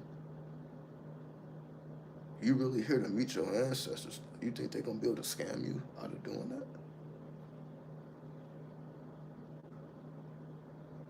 They trying to get you to take pictures with their goddamn camels. That's what they're trying to do. They're trying to get a couple bucks out of you. Here, take a picture with my camel. That'll be $5. You like, why do I give a fuck about $5? I like the camel. I'm here with the camel. I'm thinking about the camel is Gamel, the Hebrew letter Gamel. I'm studying the camel. It's $5. It doesn't mean anything. The experience is worth $5, unless you don't think it is.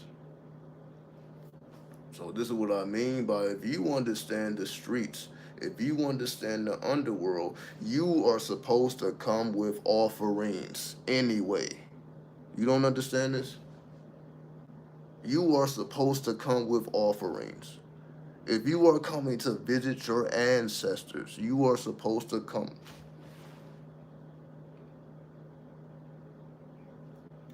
There's a lot of scammers there.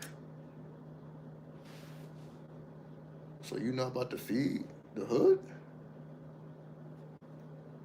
I'm about to be stingy with my dollars.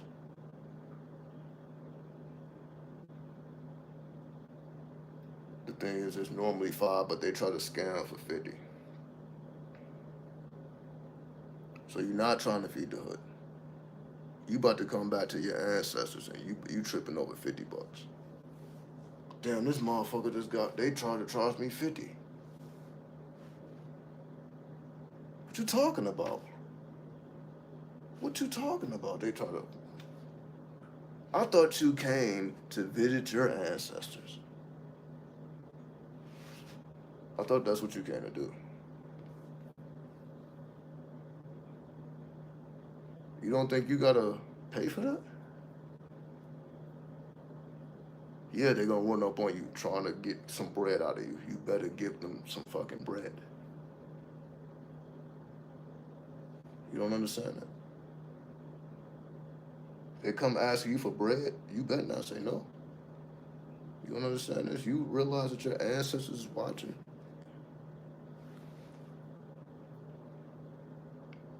Let me see how if they're gonna be stingy with the people. You don't think that they watching how you moving with the people? Oh, these is a bunch of scammers. You don't think they about to take that money home to feed their family? They not about to feed their family with that money you breaking off. So did they really scam you? Did you really get scammed? When you understand what you're really doing.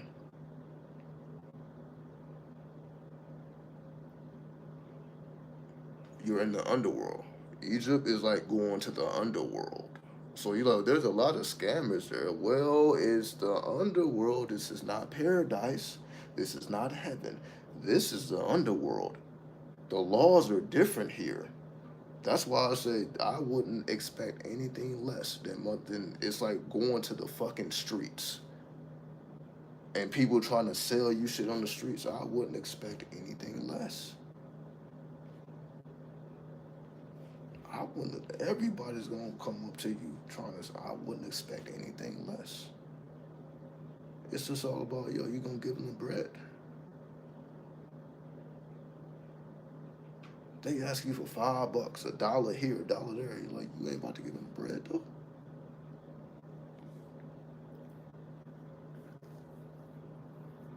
But you see, most people don't understand how this shit really works because they ain't been in the underworld, so they don't understand how this shit works. They don't understand you're supposed to come with offerings. You don't know.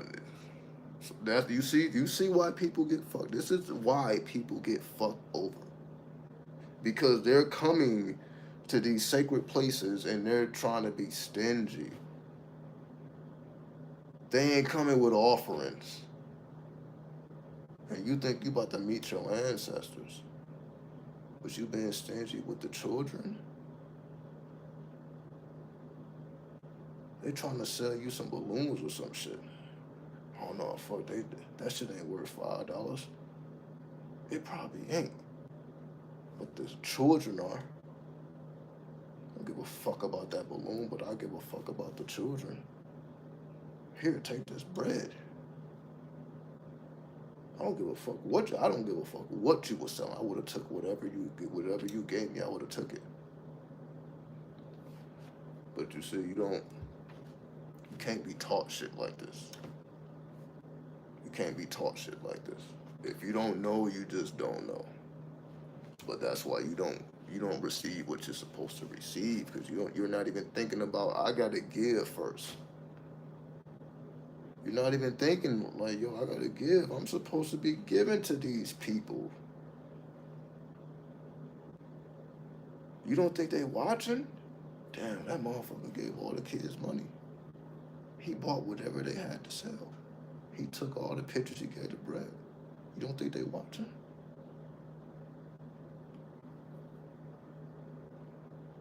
Let's show them something. Cause they looking at the heart. They looking at the heart. Let's show them something. He's spending bread with us.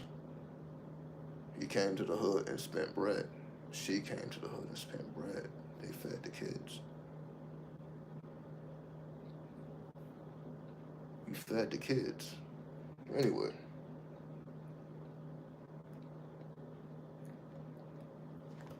that's why the ancestors don't be fucking with motherfuckers.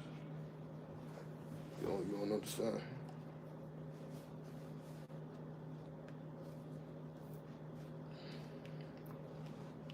Like the people are impoverished over there type shit. They ain't living like crazy, successful and type shit. Motherfuckers is living and dying for petty shit. Just like in the hoods. Ain't nothing different. Just like in any hood, you got motherfuckers trying to sell you what? Drugs. It ain't no different. It ain't no different. So the same way you gotta navigate the streets and the hoods, you gotta navigate Egypt that way. It's no difference. That's why the hood is supposed to prepare you for this. The hood prepares you for that real shit. Cause If you already mastered the hood, then you already know what's going on. But you also know the ancestors is watching.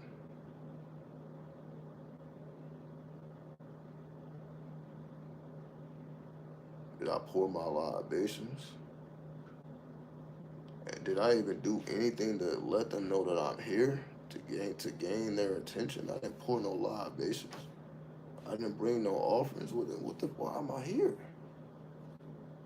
Oh, I'm just trying to take something from them, and I didn't have nothing to give them. Didn't I expect them to fuck with me?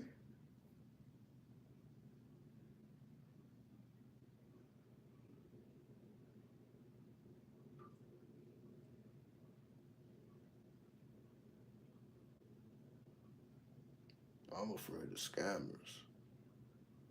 But what if these scammers know how to take you to the places you need to be because they live there? They know all the tunnels and the secrets already. They just trying to see if you trying to spend bread. And yeah, if they can get over, they gonna get over. But if they see you on point, then how can they get over if you on point? That's what they're really seeing. Are you on point? That's why they're there, to see if you are on point,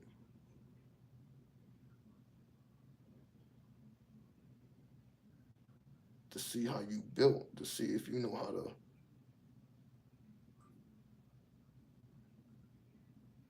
handle some real shit. These is people that's involved in magic.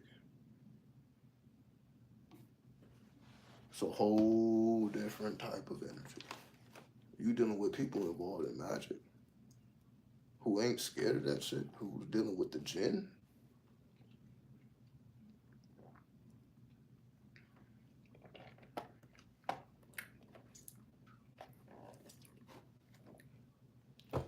So when I say I need to know Arabic, that's also the magical elements as well. So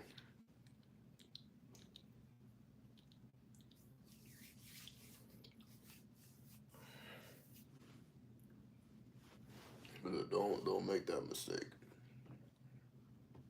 thinking you about to go anywhere sacred and you not pay respects and you're trying to gain something or get something without paying respects. And that's when bad things happen because people disrespect the gods and realize that they did it.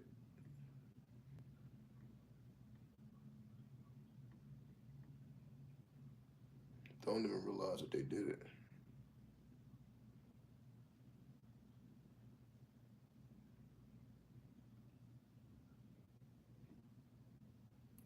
But that's why you must navigate the underworld because it prepares you for some real shit, aka magic. It prepares you to understand the true workings of magic and how magic can be used for in ways that you didn't even think of.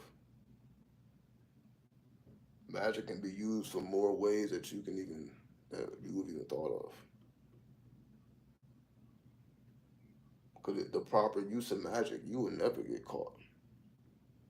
You will never get your phone tapped and shit like that. The proper use of magic, you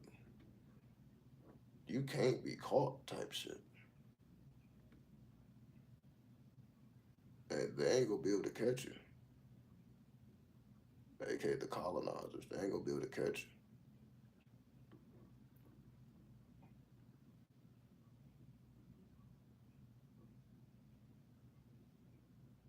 But that's why it's forbidden to most people because they would mishandle it. Because they don't truly understand what they have. So they end up again destroying themselves because of it.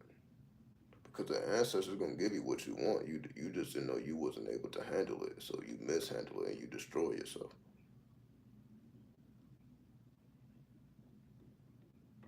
So essentially, you got destroyed by your own power.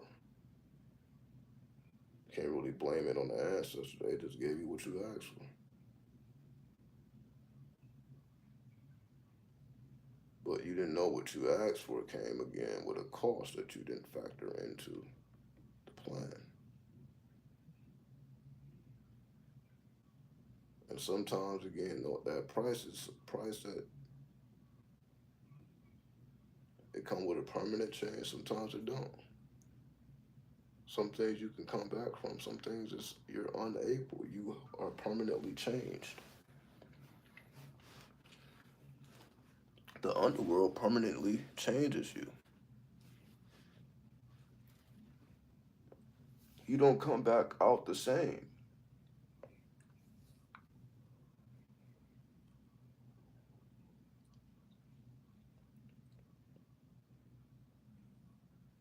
But that was the whole purpose of you entering into the underworld. It's to cause change. Because if you cause change, you have fulfilled what it means to access the underworld, which is to cause change that otherwise would not have occurred. Right? So if you causing change that otherwise would not have occurred, that will be considered magic. You're causing things to happen that otherwise would not have happened.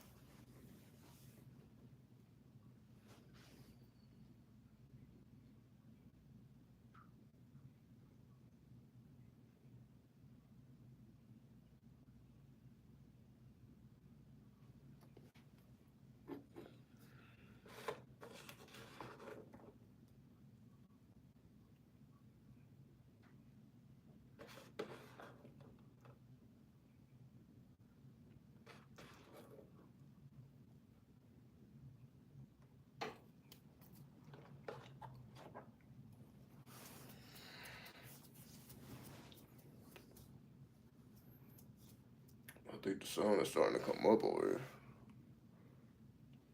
here. This is 6:30 now. Well, 6:40. It's 9:40 in the East Coast though. So they already been started their day.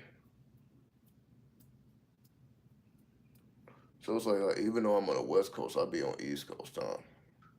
Like 3 in the morning here is like 6 in the morning over there. So like but because I was born in that time, 3 hours ahead. So I guess I still naturally be on that time frame in a sense. So I'm always thinking about the East. I'm like, yeah, they already activated type shit. While we just waking up, they already activated. Been activated type shit. Like they already ahead type shit. So when you on the West Coast with an Eastern mind frame or sense of time, that's it produces a unique effect.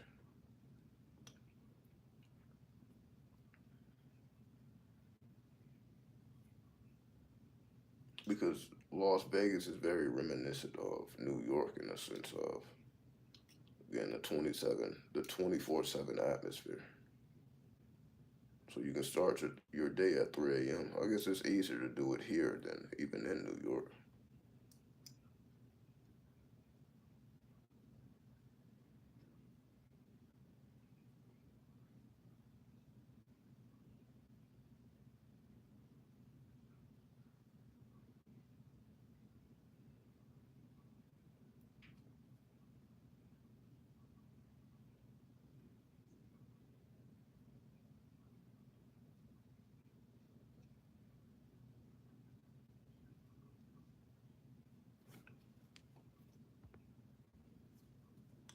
So we've been here. It's no coincidence. 555 minutes, and however long that is.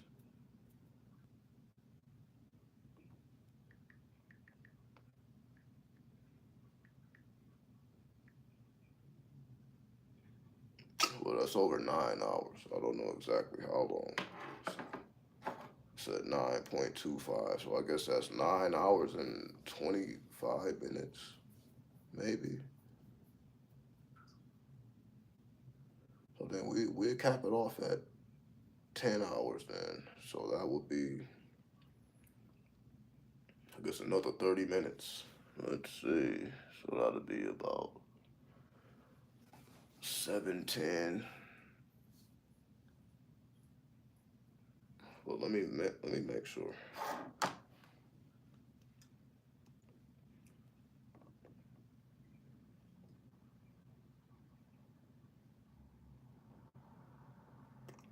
How many minutes is 10 hours?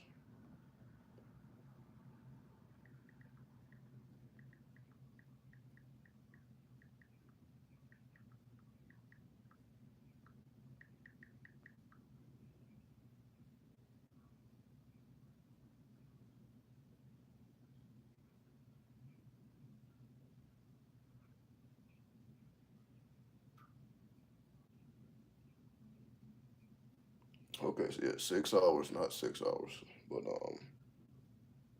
10 hours is 600 minutes. So I guess we need another 50 minutes then. All right, so we need another hour. All right, fuck it. We about to be in here a whole another hour then. Yeah, we ain't doing nothing less than 10 hours. We ain't doing nothing less than that. All right, might as well buckle in. Then we got a whole hour to go.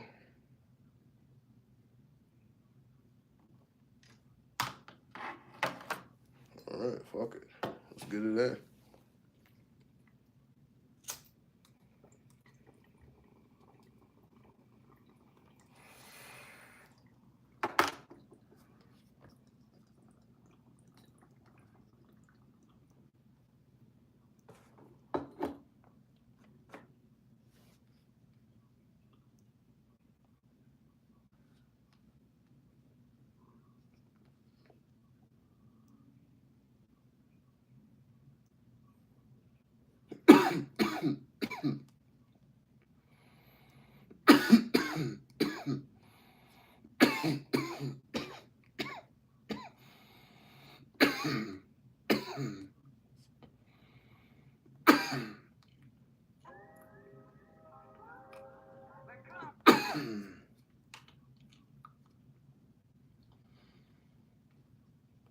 Excuse me.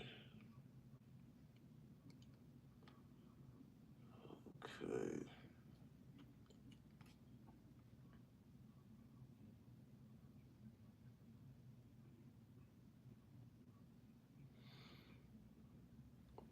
Give me 1 second. I'm just about to put the song on.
Okay.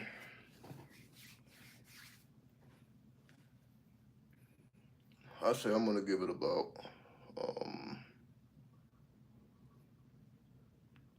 I'll give it about 2 more weeks before I start dropping like YouTube shorts. Of like me getting sturdy. Still a couple little things I gotta do to tighten up the style,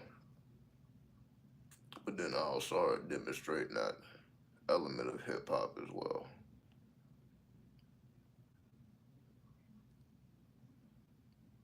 So I'm gonna keep getting it tighter and tighter and tighter and tighter, more precise, original moves, and I'm just dedicated to it at this point. And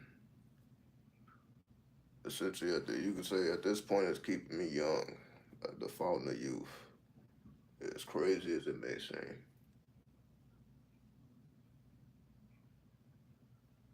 but it really motivates me to stay active, but not just stay active. Stay on point and just interact more with the jinn, interact more with the Notoria, aka the angels, especially the archangels, because yeah, especially Gabriel, especially Gabriel. Gabriel taught me some secrets of the Kabbalah. Gabriel definitely taught me some secrets with the Kabbalah. Because they mad disrespect. Yeah. Mm-hmm. You said they mad disrespect. Shout out to New York. Shout out to New York. I can't lie. It's just some of the coolest shit.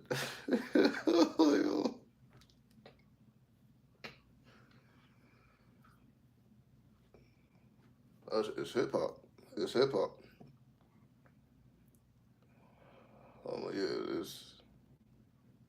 Yeah, what drill rap brings to the table, I agree. Drill rap has brought like a level of disrespect that's just it has never been this disrespectful in hip hop history. I agree. We are in the most disrespectful phase of hip hop, and it's been that way since Chief Keef, was dissing Tuka, and it's been on and popping since. They have been getting more and more reckless, and they done got hits from dissing the dead. The dead has been rolled up in spliffs. They are killing people and just rolling up the fucking blunts, which, as crazy as it seems, it originally was a good thing because the first people to smoke the dead was, the STL members or FBG, which was FBG Duck and them, So they were smoking Tuka, which was them smoking their own friend, but they wasn't doing it disrespectfully. The enemies caught on to it and like, no, yo, you're smoking Tuka? No, we're smoking Tuka. But we're doing it disrespectfully. You're doing it honorably, essentially, but we're doing it disrespectfully because it goes both ways. So you can smoke the dead honorably or dishonorably. It all depends on the type of person you are. Because when I smoke the dead, that's why I would shout out the names of the dead. I've done it on the channel several times. I would shout out the name of the dead and then blaze up. And I'm like, ever since I started calling out the names of the dead, those the highs hit different. The highs hit different. I'm like, damn, when I call out the dead, I'm like, yo, it takes me to a different place versus when I don't say anything. So I'm like, yo, that had a real effect. So it has an effect. I know it has an effect because I'm like, yeah, when I smoke the dead, it has an effect. So I see why people do it. It's just you decide whether you do it honorably or dishonorably, but you definitely should do it. That's what it's about. You definitely should be smoking the dead. So they're not wrong for doing that because you can there's power in that because that's ancient. We have been doing that the same way we pour out the liquor for the dead, right? Let me pour out this liquor for the dead homies. Let me light up this blunt for the dead homies, right? Makes sense. So lighting up the cigars because that's the offer, right?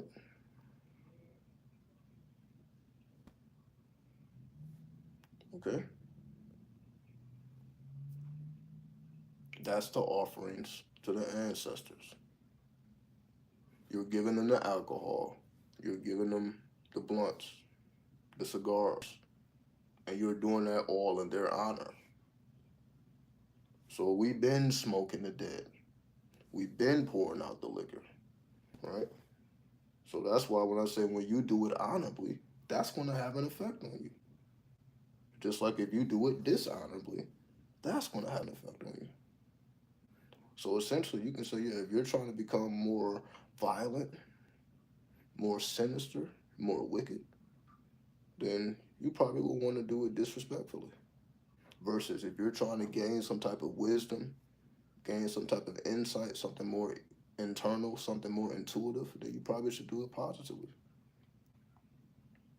So, because essentially that's what it stopped. Like now, it's like it's not. It wouldn't even be tolerated if you was like.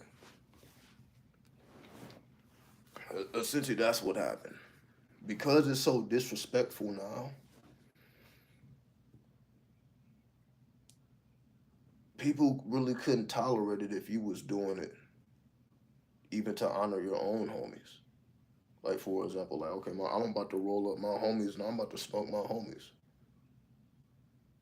Something that originally was viewed as honorable, but now that would be viewed as dishonorable. Oh, what you rolling up your homies? How you smoking your own homies? In today's times, that would be perceived as malitic, right? Even though it's technically not. But because of the atmosphere, that would be considered malitic. So that's why I'm like, okay, yeah, you should be smoking the dead. That's a malitic thing to say. But that's what I'm also telling you.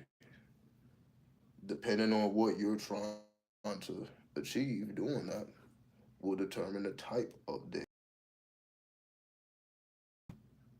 All right.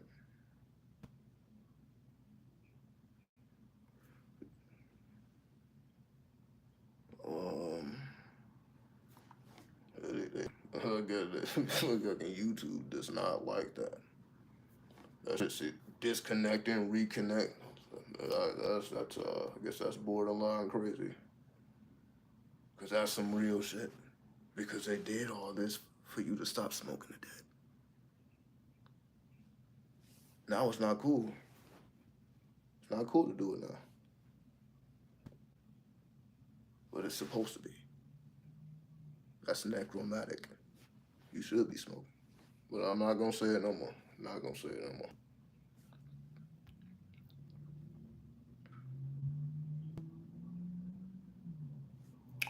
You're on to Sugar Hill, D Dot, and DD Osama. Um, like I'll be listening to a lot of stuff, and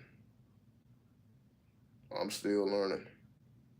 I'm still learning. Honestly, I'm still learning.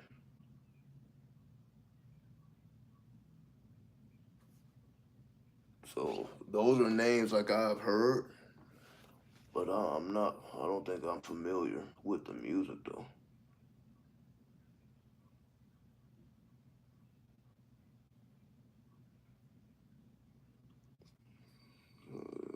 DDOs.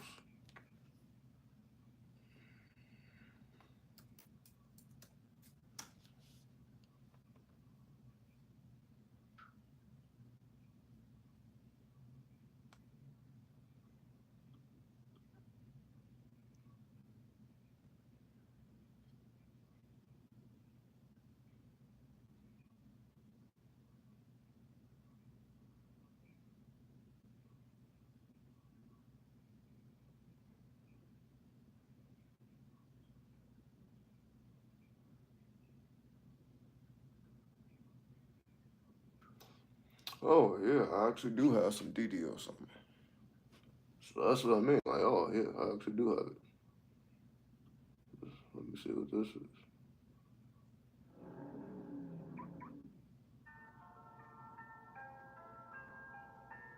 Let me actually put it on here.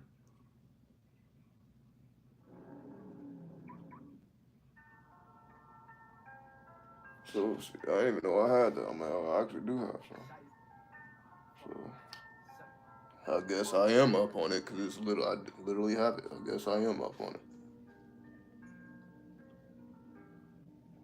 Well, that's what I'm telling you. This is like all I'm listening to right now. So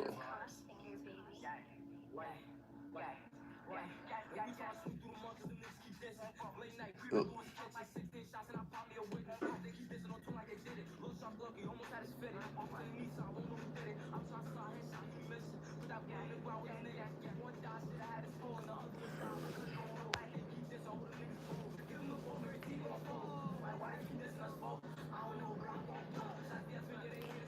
I guess that's ultimately what it was about in terms of. So like when I'm say like I'm really into this drill music and the drill culture because it's like I'm seeing it for what it really is. Like I can look past all the disrespect and I'm like they really doing some shit that we're supposed to be doing, which I think came from the spirit. I don't think somebody just had a magical idea. Okay, let me smoke my dead homie. I think that shit came from, straight from the spirit, and that's what made it catch on. That's what made it. They when they were like, that just blew their mind. Like, oh shit, we smoking the dead now. They was what? And as you see, it caught on like fire. That was like the thing to do now. Like yo, it was fully accepted. It was fully, oh, we smoked them. But that's what we're supposed to be doing. That's what I'm saying. I'm like, oh, it was fully accepted or universally accepted because this is our shit. It's necromantic, it's monolithic, as I said, but we can't say it's not ours. We can't say that we ain't into this shit. That we're not into the death shit. We actually are. We're more so into death than life. We're more into death than life, but that's why we are in the underworld. I talked about that already, right? We are in the underworld, so that means drill drill music will be the dominant because it exemplifies death. And in the underworld, that's the currency. Is death music. So if hip hop is in the underworld, if the world is in the underworld, then of course the top music is gonna be music about death. That makes perfect sense to me.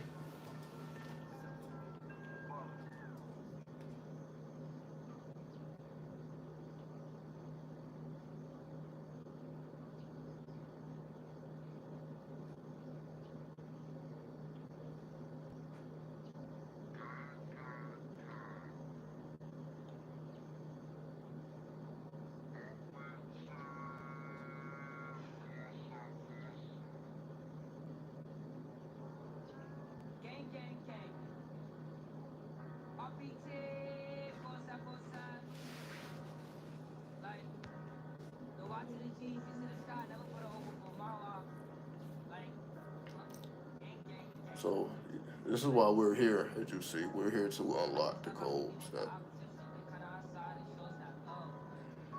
how else was that shit supposed to be unlocked? Though? People don't again. People don't feel comfortable smoking the dead no more because of this. But don't let it be you.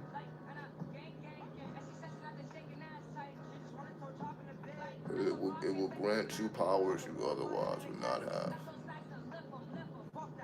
That's why it's done. You think they be smoking the dead because it's cool, or are they gaining something from it by absorbing the dead? K Flock had New York in a chokehold before getting locked up. I agree. I've been doing my research. I agree. I agree. I don't disagree with that one bit. So yeah, I had to catch up, and I'm like, oh, okay, seeing who he really was and who he really is, and it's just because he was original, and I feel like it was, they were already like being dissed. Like he wasn't even rapping right. When I look at like his first song, it's more like a response or like a remix. So basically, I guess the ops dissed, and then he would more so made a response. So that was really his introduction, was really responding to ops or enemies dissing him. And he just took it to a whole, he like, oh, you dissing me? I'm about to take it to a whole other level that you wasn't ready for.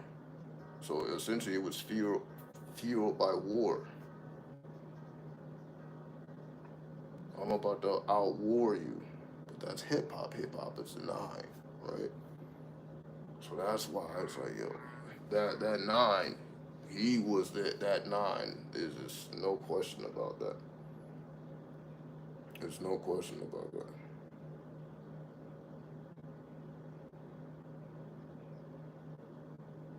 But I'm like finding out late. But I'm like, oh yeah.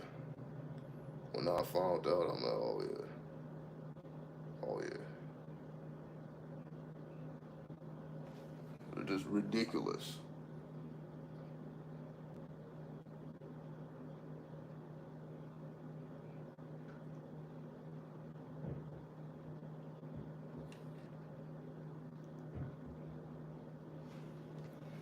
Because it captures what's really going on. But that's what New York is supposed to do, though. He did it. Cause like even though drill was started in Chicago, New York, when they did it,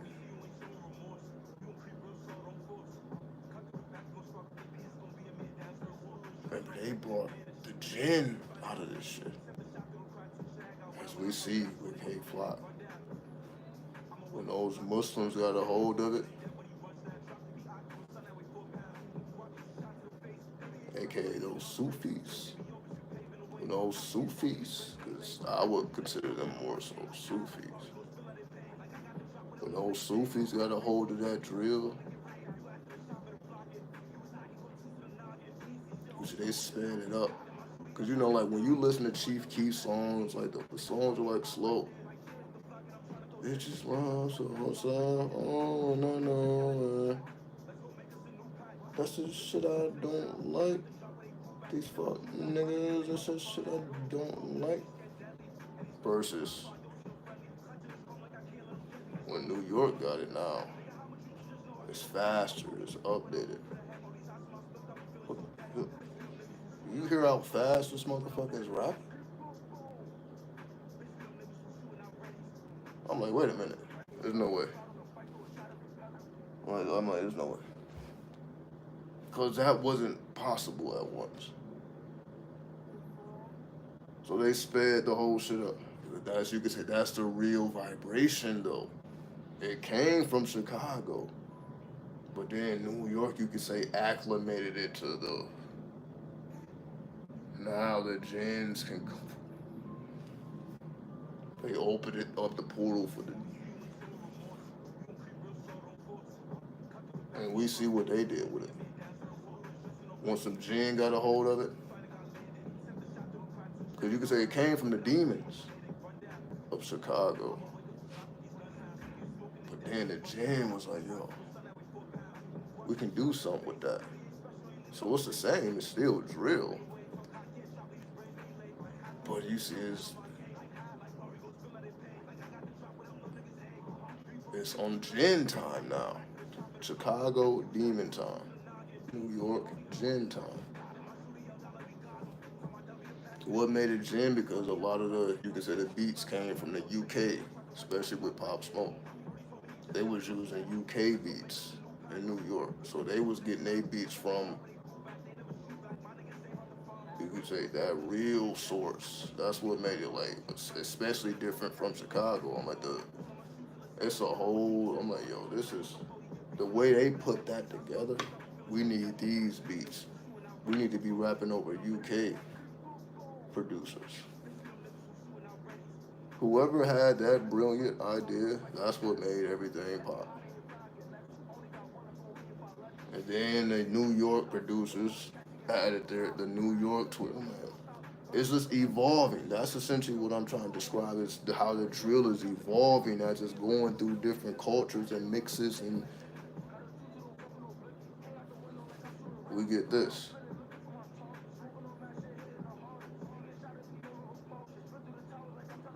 People can't even do this. That's what I'm like, wait a minute. Now they're rapping to a level where you can't even easily repeat what they're saying. See, before in hip hop, you can just chant along with the lyrics because they're nice and slow and melodic. With this New York drill shit, you can't just, you gotta really know what the fuck they're saying. It's not easy to just repeat what's being said anymore. But that's the whole point of it. That's what it's supposed to do. That's hip hop. That's what makes it hip hop. You may not agree with the subject matter, but that's what makes it hip hop. Like it's hard to do. That's not easy to do. How you know it ain't easy to repeat what's being said, let alone to create those bars and then lay it down. I'm like, yeah, that's what I'm like, yo, that's some hip hop shit. I'm like, yo, it's not easy to even do that. That's hard as fuck. I'm like, yo, that's hard. I don't even know how they was able to do some shit like that. I'm like, oh fuck. Cause now I'm like, oh shit. I can't come around this. Cause even when I was doing the drill, it wasn't this quick. I guess the Cali song. I guess that may have been the fastest.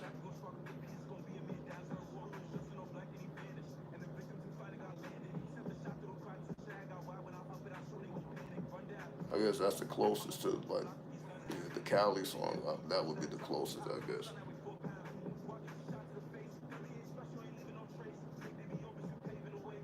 But this, again, this it created the necessary vibration for the gin to.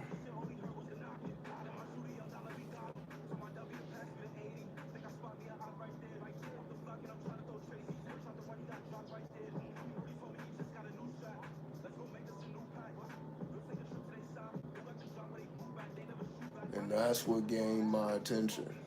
That's why I'm like, oh, what the? Eventually, it caught my eye and it caught my ear. Like, I had no idea what they was doing over there. And when it caught my eye and my ear, my eyes, I'm looking at sturdiness. My ears is hearing Bronx drill.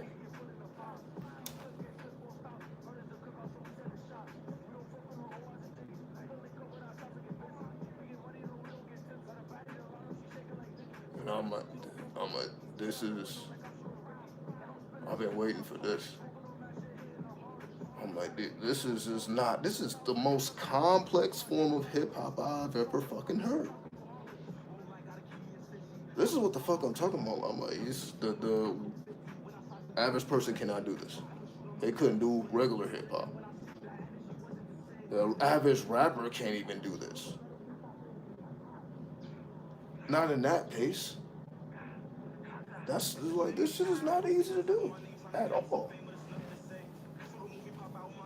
So now I'm like, yo, I gotta be at that pace and say something different, which is not easy to do. That's why I'm like, God damn, I gotta go back to the drawing board. These young niggas is doing this. I'm like, yo, I gotta go back to the drawing board. They inspired me. I'm inspired. I'm like, yo, this is I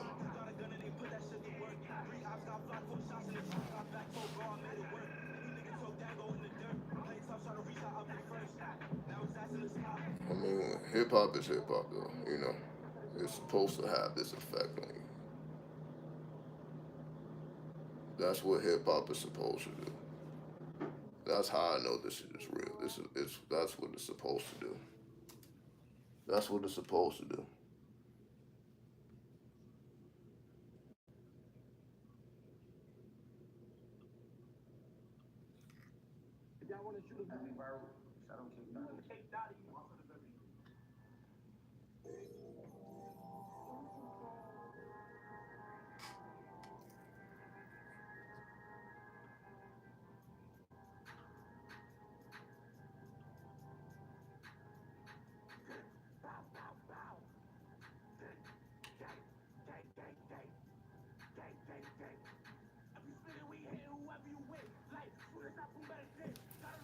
So, other females doing drill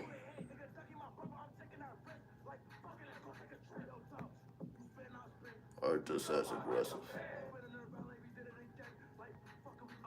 I believe it. I bumped into him. I bumped into him a few times. Well, it seems like that's why you call yourself Immortal 72. So you live up to your name. You do though, 'cause, that's what I'm saying, yo. Y'all already know the love I have for New York. So when I discovered this, it just brought so much joy to my heart. I'm like, I already have a deep connection with New York. So I'm like, now I have a reason to just really just dig deep into it now. I'm like, I need to become familiar with the artists and the culture. I need to really get up to speed now. So that's what I mean by the youth. All this just gives me new life. It allows me to set the old ways to the side and take on the ways of the new. I mean, if I want to stay up to date, if I want to be able to compete, I have to be able to match this currency. I have to be able to match it, not do what they do, but to be able to match the energy. So if I'm saying different words, but I'm able to match the energy, then I'm like, oh, I'm doing something right.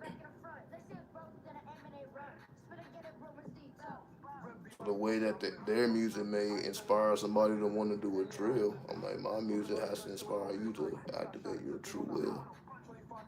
I gotta inspire you to activate your true will in a way that's aggressive. That's hip hop. So I'm like, even though I may not be talking about violence, I still gotta be aggressive. The bar still gotta hit hard. Even if it's again not talking about violence, it still has to be essentially aggressive and gritty and gutter. It still has to have that element. You can't remove that and still call it hip hop because at that point you can say it becomes pop. At that point it becomes pop.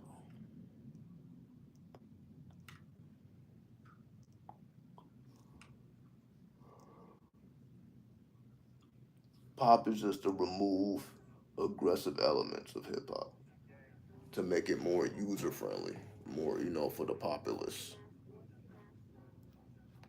right?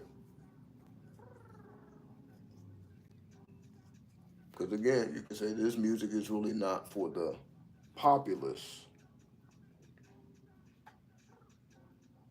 Like drill music isn't really for the populace. Why would the populace relate to drill music? This is music for gangs. This music is displaying gang warfare. This is gangs dissing each other back and forth. What the fuck does the populace care about any of this shit for? Because it's not really made for the populace. They really are just motivating each other. Okay, you diss me, I'm gonna diss you back, which makes you diss me, I'm gonna diss you back. It just that's how the gangs. You like, yo, how did they just get so good at music to the point where the whole world is infatuated? Because they was constantly dissing each other and competing against each other. So it was steel sharpened steel. So they was able to become essentially the best music you can say is coming from, yeah, gang members. But it's because of the warfare that they're constantly engaged in that makes them so good. Versus like you're not gonna be able to compete against a warrior and you're not a warrior. Because these are warriors, right? They're not carrying around swords, they're just carrying around guns, but they have the warrior spirit. And then they translate that into the music, which makes it hip hop. Hip hop, like what makes it hip hop? The warrior spirit, where you feel the spirit within the music. Oh yeah, he got the warrior spirit, or she has a warrior spirit. You're able to feel that through the music. That's what's hip hop is that aggressive shit, that grittiness, that makes you just that brings out the inner beast. It brings out the lower self essentially. This is it's not bringing out the higher self. It's bringing out the lower self. It makes you want to get sturdy. It don't make you want to praise the Lord. It make you don't want to throw your hands up. It's making you want to stomp the goddamn ground and wake the dead up, which is what we're supposed to be doing.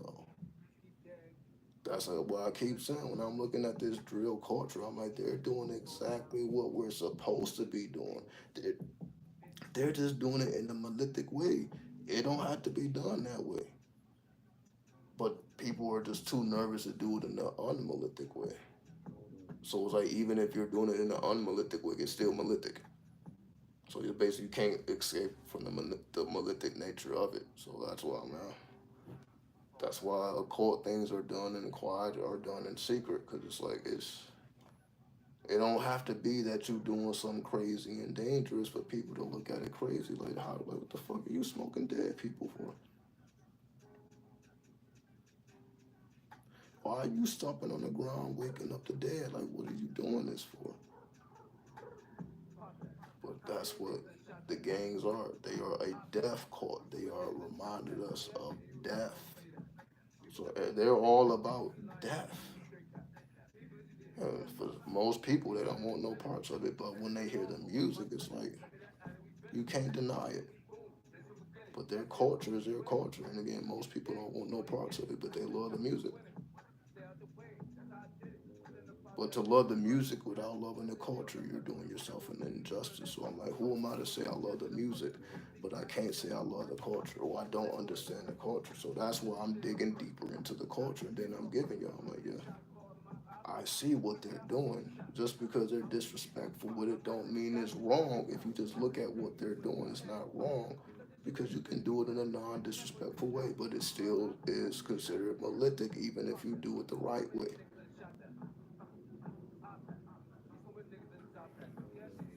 So you just have to accept it. Are you just that dude or not? Are you just that chick or not? Are you that girl? Are you that woman? Are you that lady or not? Are you willing to handle malitic forces with good intent? So essentially, to me, that's what hip hop is. It's like the eight comes before the nine because the eight shows you how to handle malitic energy. And then the nine is what you manifest from it. Once you know how to properly handle malitic energy, what can you manifest from it?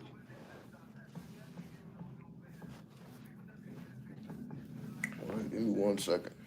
Be right back.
All right.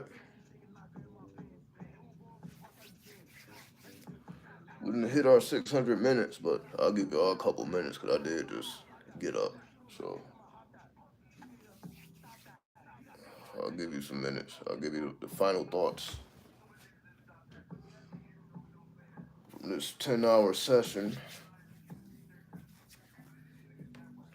So you see, we didn't reveal several elements of the underworld as usual.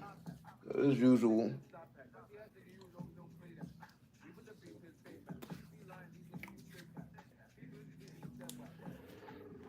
Said things that just not gonna be said or heard anywhere else. And not in this way.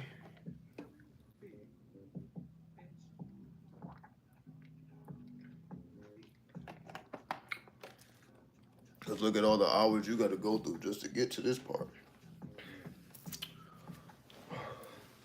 So many will come, but few are chosen. Few are chosen.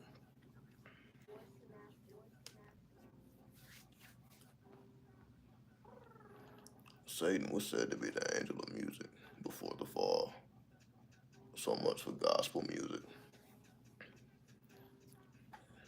I mean, I don't really think they give a fuck. Satan, Lucifer has always been associated with music. The whole time, right? But remember, gospel music is praising a false God. There is no goddamn Jesus. So, why would they care? They are praising a false God any goddamn way.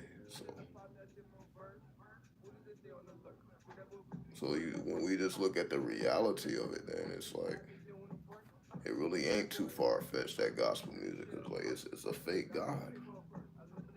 Why not? Why not get rich off of some fake shit?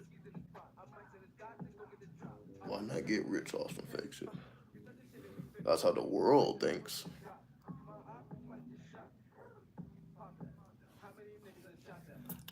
But you know,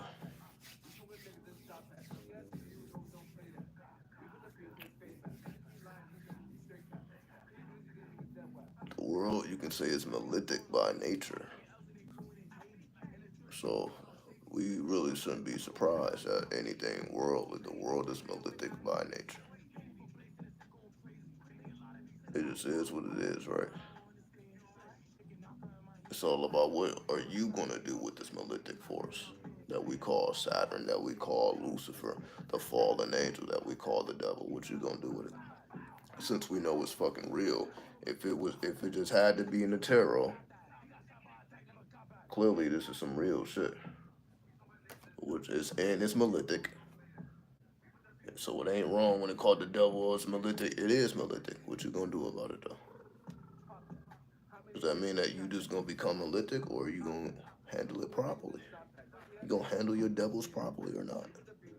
Because we all got them. We all got them. How you gonna handle them? We all got Jinn. How you gonna handle them? You think that King Solomon story is just for Solomon? When we all got our own personal jinn? I thought we knew that. We all got our own personal soul. Well, how you gonna handle your jinn? You got a personal one that's connected to you your whole life. How you gonna handle? How are you handling it?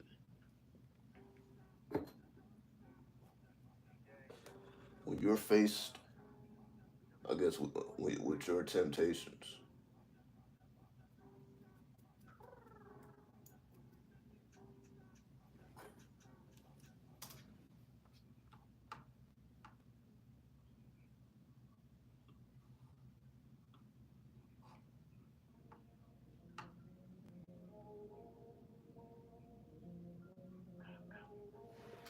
So you see, we just did 10 hours because we can.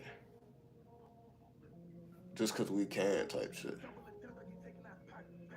Just because we can. Just cooling on their ass, right?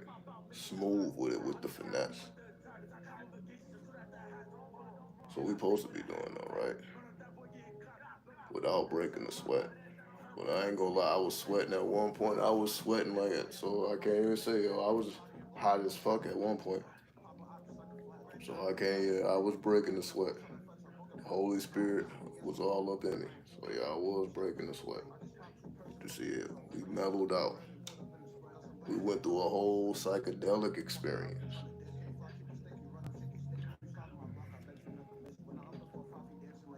But you see, this is just regular time and regular shit. This is what we do anyway.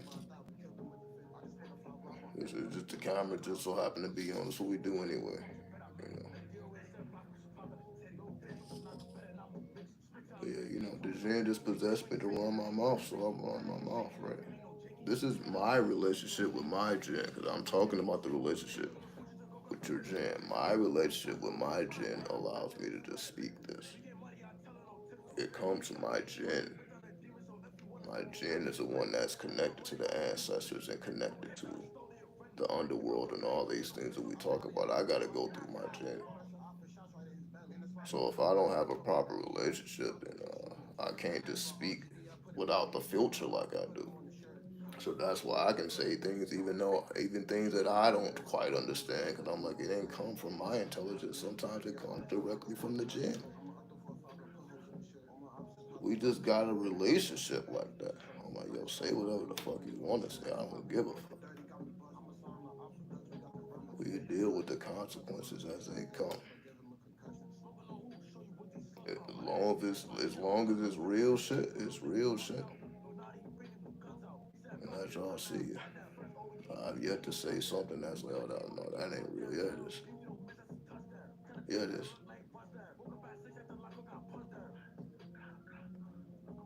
You try to show up without the offerings for your ancestors and see how they treat you, especially when you come to extract something from them. Just like you would be looking at a person crazy. You don't think they'll look at you the same way? Like, yo, what are you doing? But you know, we be having to learn the hard way. We be having to learn the hard way. And that's okay too. It's okay to learn the hard way if that's the way you want to learn it. So that's okay too.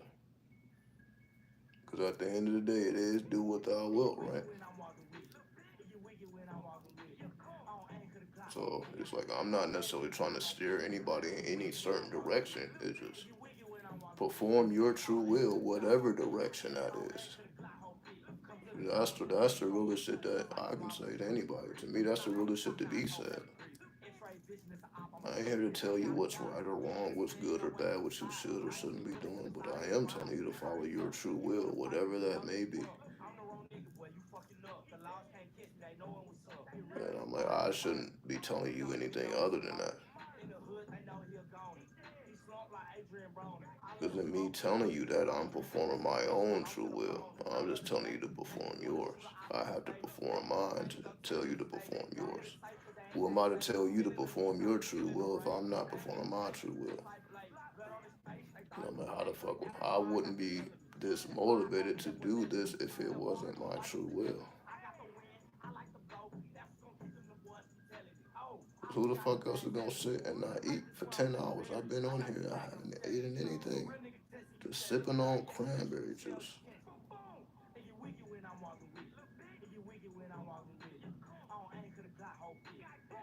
But this is what I mean by when you can absorb the energy in your atmosphere. You realize that, oh, food is not what you think it is. Because food is everywhere. You can feed on your environment. Why do you think people be calling people energy vampires? They clearly learned about a new source of food or a new way to access nutrients. It's just at your expense.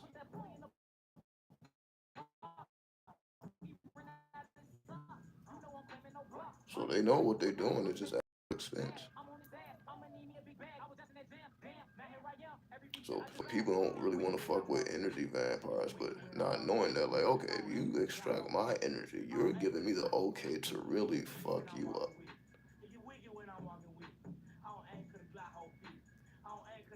So instead of it looking at, cause I'm gonna absorb the whole life force, if I see that they absorbing even 1% of mine, you just give me a reason to just completely absorb you. So what is there to fear? Well, if you fuck with me, I'm gonna really make you feel good. And they're like, you know what? That ain't worth it. Cause they can feel that in your energy. Like, you know what? That ain't worth it. This motherfucker is just gonna go relentlessly pursue me. It ain't worth it. Your energy speaks louder than your words. It's just that simple. Your energy speaks louder than words. Your energy also speaks louder than your actions. But sometimes words speak louder than actions as well. Sometimes words are powerful, more powerful than actions. And then sometimes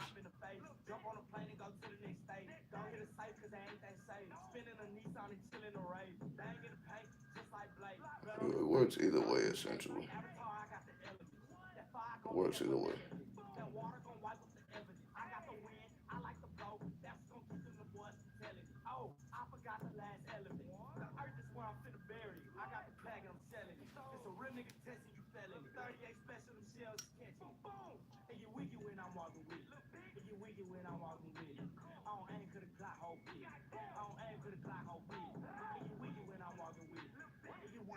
It's like you can't deny that shit.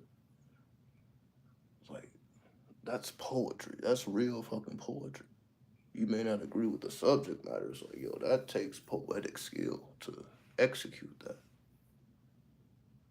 It get wicked when I walk in with it. You anyway.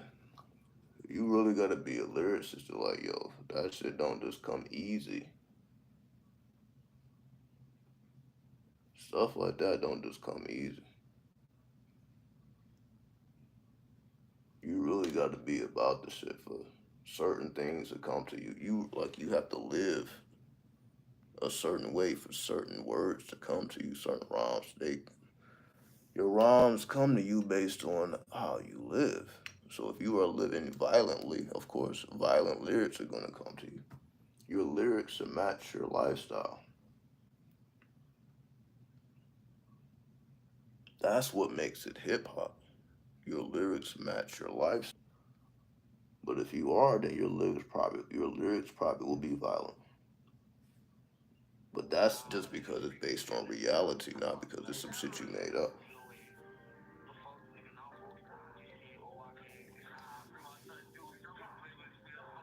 Cause you're cool enough being yourself, right?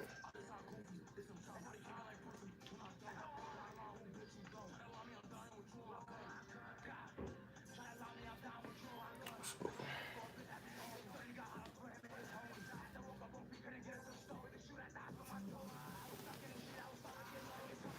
that's what I say. Music is really the only outlet for a lot of us. Music for a lot of us is all we have, type shit.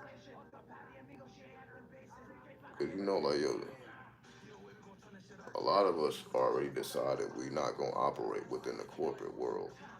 We don't belong there.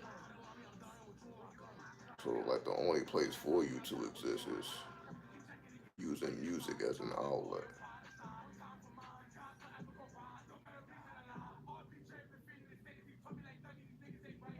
And of course, the so-called only outlet, of course, has to be associated with Lucifer, meaning the last resort is always the devil. Why you can't sell your soul to God? Oh, well, God owns your soul. So how can you sell something to God that God created? You can only sell your soul to the devil because the devil didn't create it.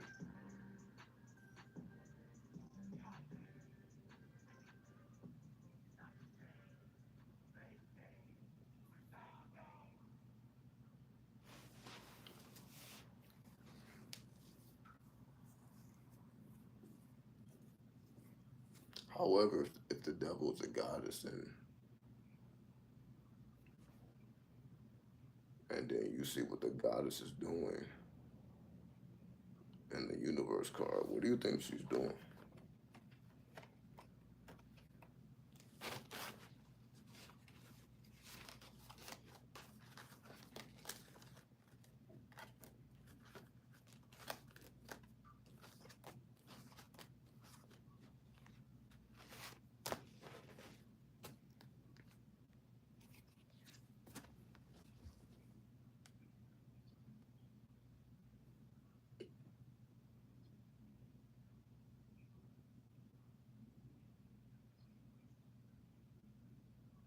Seems to me like some solar magic, right? I'm seeing solar magic, but also lunar magic. Solar, lunar as one. Then you see the rays combine. Well, it's just a lot going on there. So,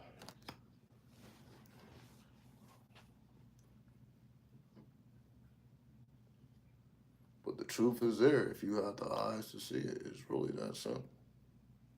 You just have to train your eyes to see the truth. That's why people read, and then you observe life, and you especially observe yourself, because that's just gonna tell you the truth. Observation. You learn the truth through observation. That's why it's called knowledge of self. Well, knowledge is observation of self. So you're observing self, which will include your personal jinn, which would include your angel. Because remember, every jinn has an angel that rules over it. So that would be so-called holy guardian angel. So that these things have already been connected. We're just reiterating it and giving it new energy.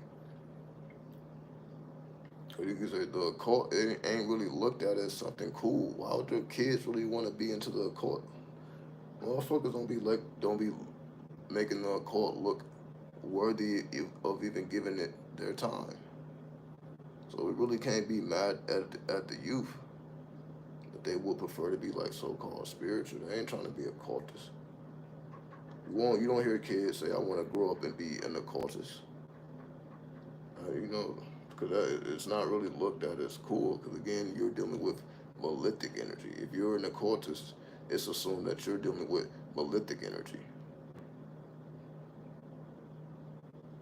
How do I know it? Like I tell you, I be getting strange ass emails and people be making very strange requests because I'm supposed to be the motherfucker that's willing to do some shit, willing to tear some shit up on your behalf.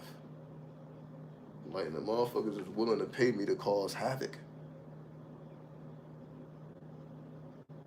because again they don't want that karma on their hands. And again, because I'm supposed to be the one that work with malefic forces, I'm the one for the job. Because again, they're gonna ask me for requests that you're probably not gonna ask, other spiritual people. So I'm asked all those questions that people would feel uncomfortable asking more, light-hearted or loving light type people. They ain't making no real requests. That's why I know this shit for real. When people come to me, they asking me for real. Anyway, we ain't even got to get into all that. So I know the darker elements of human nature because I know the type of shit that people bring me and what they have asked me to do on their behalf. So that's why like, ain't nobody tell me nothing about this human nature. I have to deal with it more than what most people have to deal with just for the nature of what I do. Like I said, just doing this is considered malefic because it draws that type of energy sometimes. Like, all right, well, motherfuckers really want you to put your hands in the underworld, and hands really get bloody. But again, it ain't that I'm like I ain't unwilling. I'm like it's just that just really cost like in the thousands. Like you want me to do some blood shit? You like that's thousands. That ain't hundreds. That's thousands. Cause I'm like I got to deal with the karma of this shit.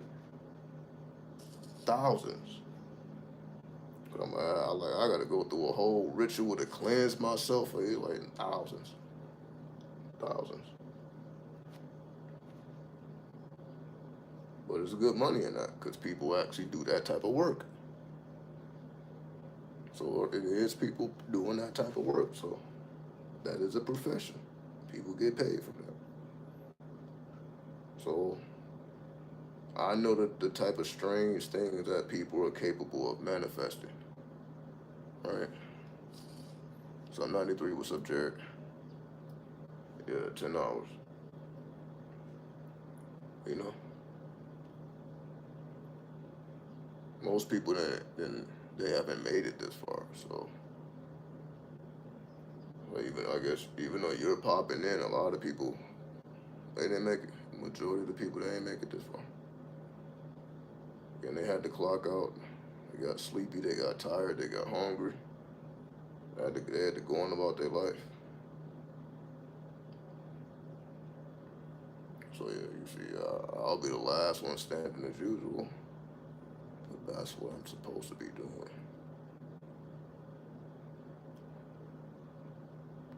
Right? The black magic. That's what I'm supposed to be doing, right? What's the point of me talking about all this spiritual shit that if I can't demonstrate it, if I can't do something abnormal? Yeah, they tapped out because this is abnormal. This is some abnormal shit right now. So I ain't mad at them from tapping out. I'm like, they supposed to tap out. This is abnormal. Motherfuckers is not being on YouTube for this goddamn long.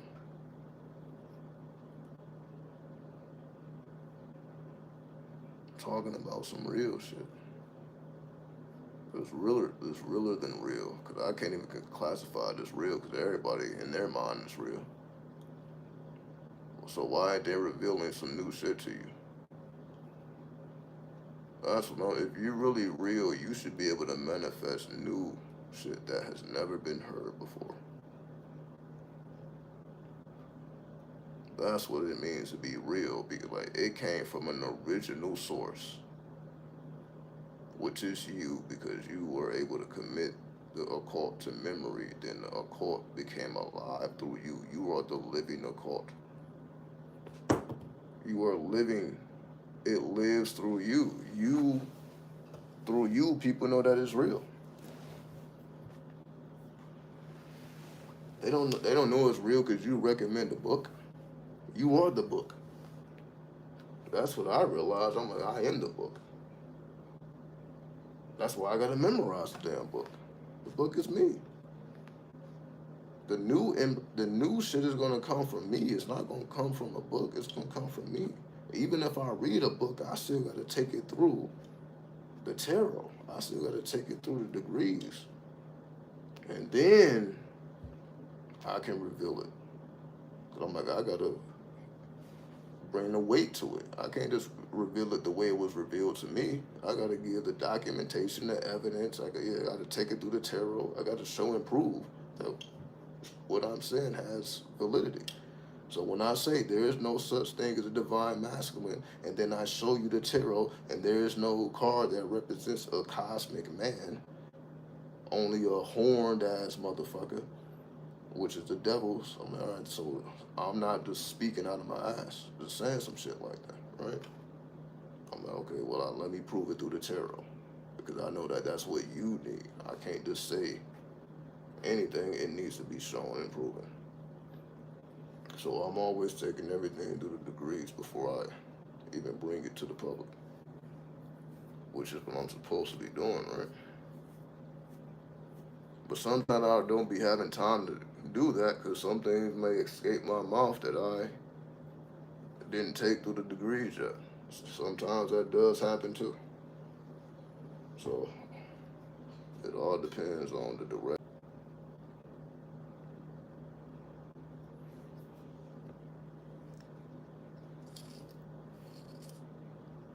What are the steps to get into the underworld?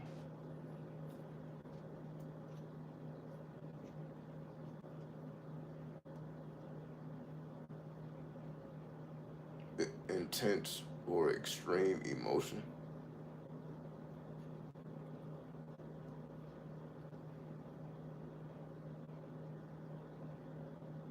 Intense or extreme emotion, which can also be translated into the tantric or sexual aspects if you want to go in that route. So, in other words, you have to take yourself through a trial or that invokes intense emotion within you, and then you got to be able to transmute it.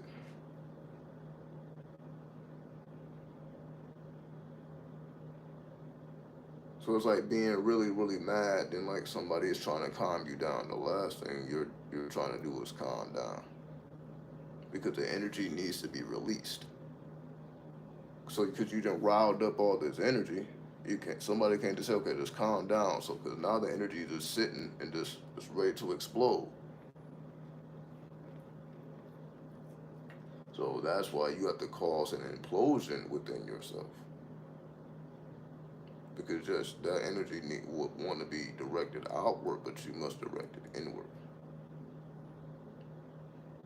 And when you direct it inward,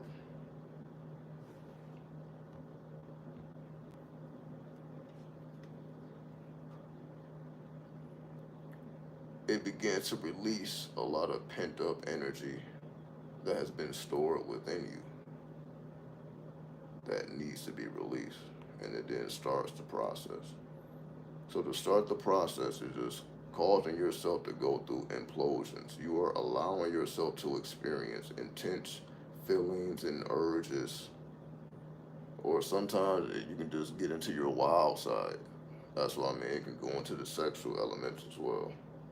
You get into your most, what is it, perverted, demonic energy and vibes and your most unspoken desires, and you just allow your imagination to run wild. Everything that's sinister and the church wouldn't like to hear is that type of shit. You just gotta take your mind essentially back to the ancient, before it was colonized, and we think, okay, this is right and this is wrong, that's acceptable, that's not acceptable. You have to allow your mind to drop all those filters and just be your original self.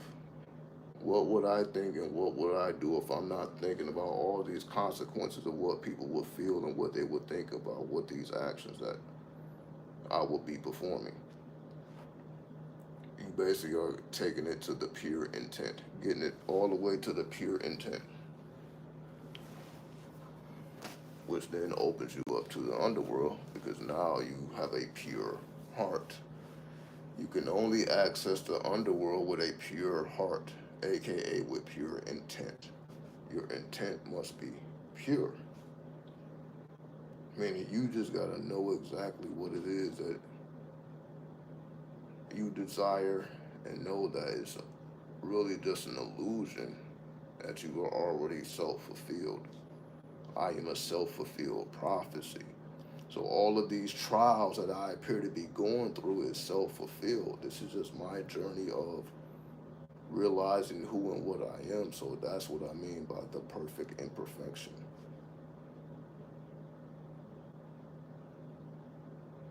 Your life seems like a bunch of imperfections, but it's actually perfect because you were meant to go through the imperfections to reach your perfection, which we call the true will. Your true will has to be reached through imperfection. That's what we call the clip off. You must introduce yourself to your imperfectness. So while everybody's trying to be perfect, again, put their best foot forward, you approach the unconscious mind through imperfection. And again, that's just the underworld. You allow your imagination to go into the depths of your imperfections.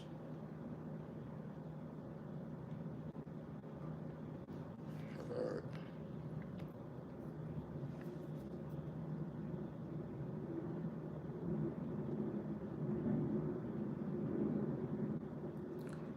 So, Blue Mahogany Queen, how can one know their rising sign if they don't have the exact birth time?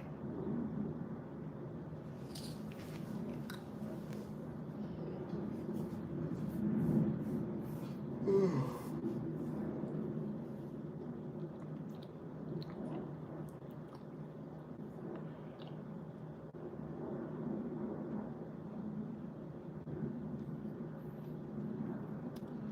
mean, you will have to go about it.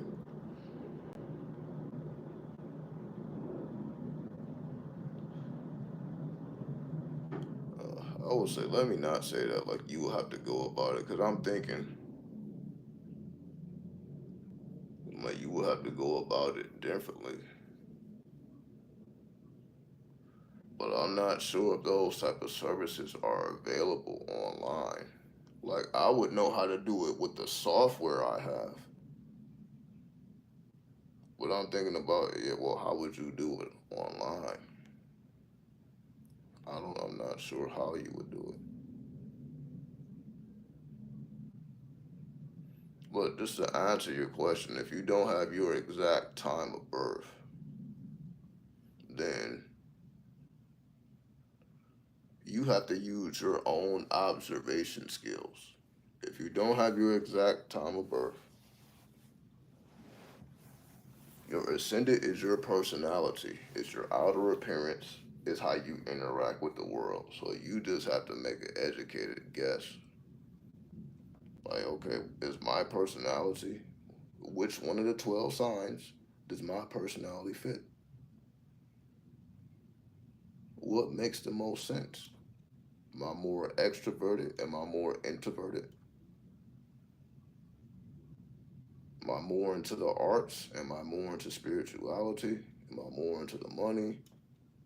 Do I care more about family? Am I more about my fraternity, my group, my cult? Am I into technology? You just have to really, you have to self-identify what your personality matches. You have to, so you just have to do it through, you have to self-identify. You like, can't nobody really tell you your time of birth if you don't know it. They can guess, but like a person would, I guess, really have to know you for you to even ask them that. So you would otherwise have to do it yourself. It like if you don't know an astrologer who already knows how to identify personality traits, then you would have to self-identify, and that would actually give you a estimate of when you actually was born. Because once you discover your personality, then like, all right, well, I had to have been born around this time because this was when that zodiac sign was activated, which is in 2 hour intervals. The zodiac sign changes every 2 hours. The ascendant changes every 2 hours. So if you would have identified yourself as a Gemini, for example, you're like, okay, well, I had to be born between the hours of 2 and 4, because you can say Gemini was rising or whatever sign that was rising. So you can actually, that will help you to better identify. You're like, okay, I'm in this 2 hour window. But you see, so you just have to observe yourself, study yourself, gain knowledge of self, then identify, okay, what zodiac sign am I? So the only way to answer that is through the knowledge of self. You have to observe yourself, and so you can. It's based on real shit, and it's like, well, what am I?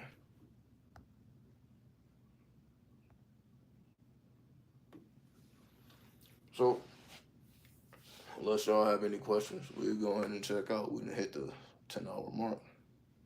I gave y'all a little extra 30 minutes.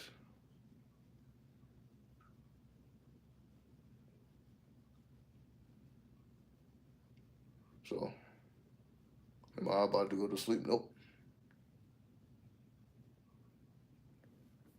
I'm about to go right into some other content. So day don't end for me now. That's what I'm saying. Like this, if I'm really about this life, then again, sleep it just can't be factored into what I'm doing. I'll sleep when I can, but other than that, when we putting the work in,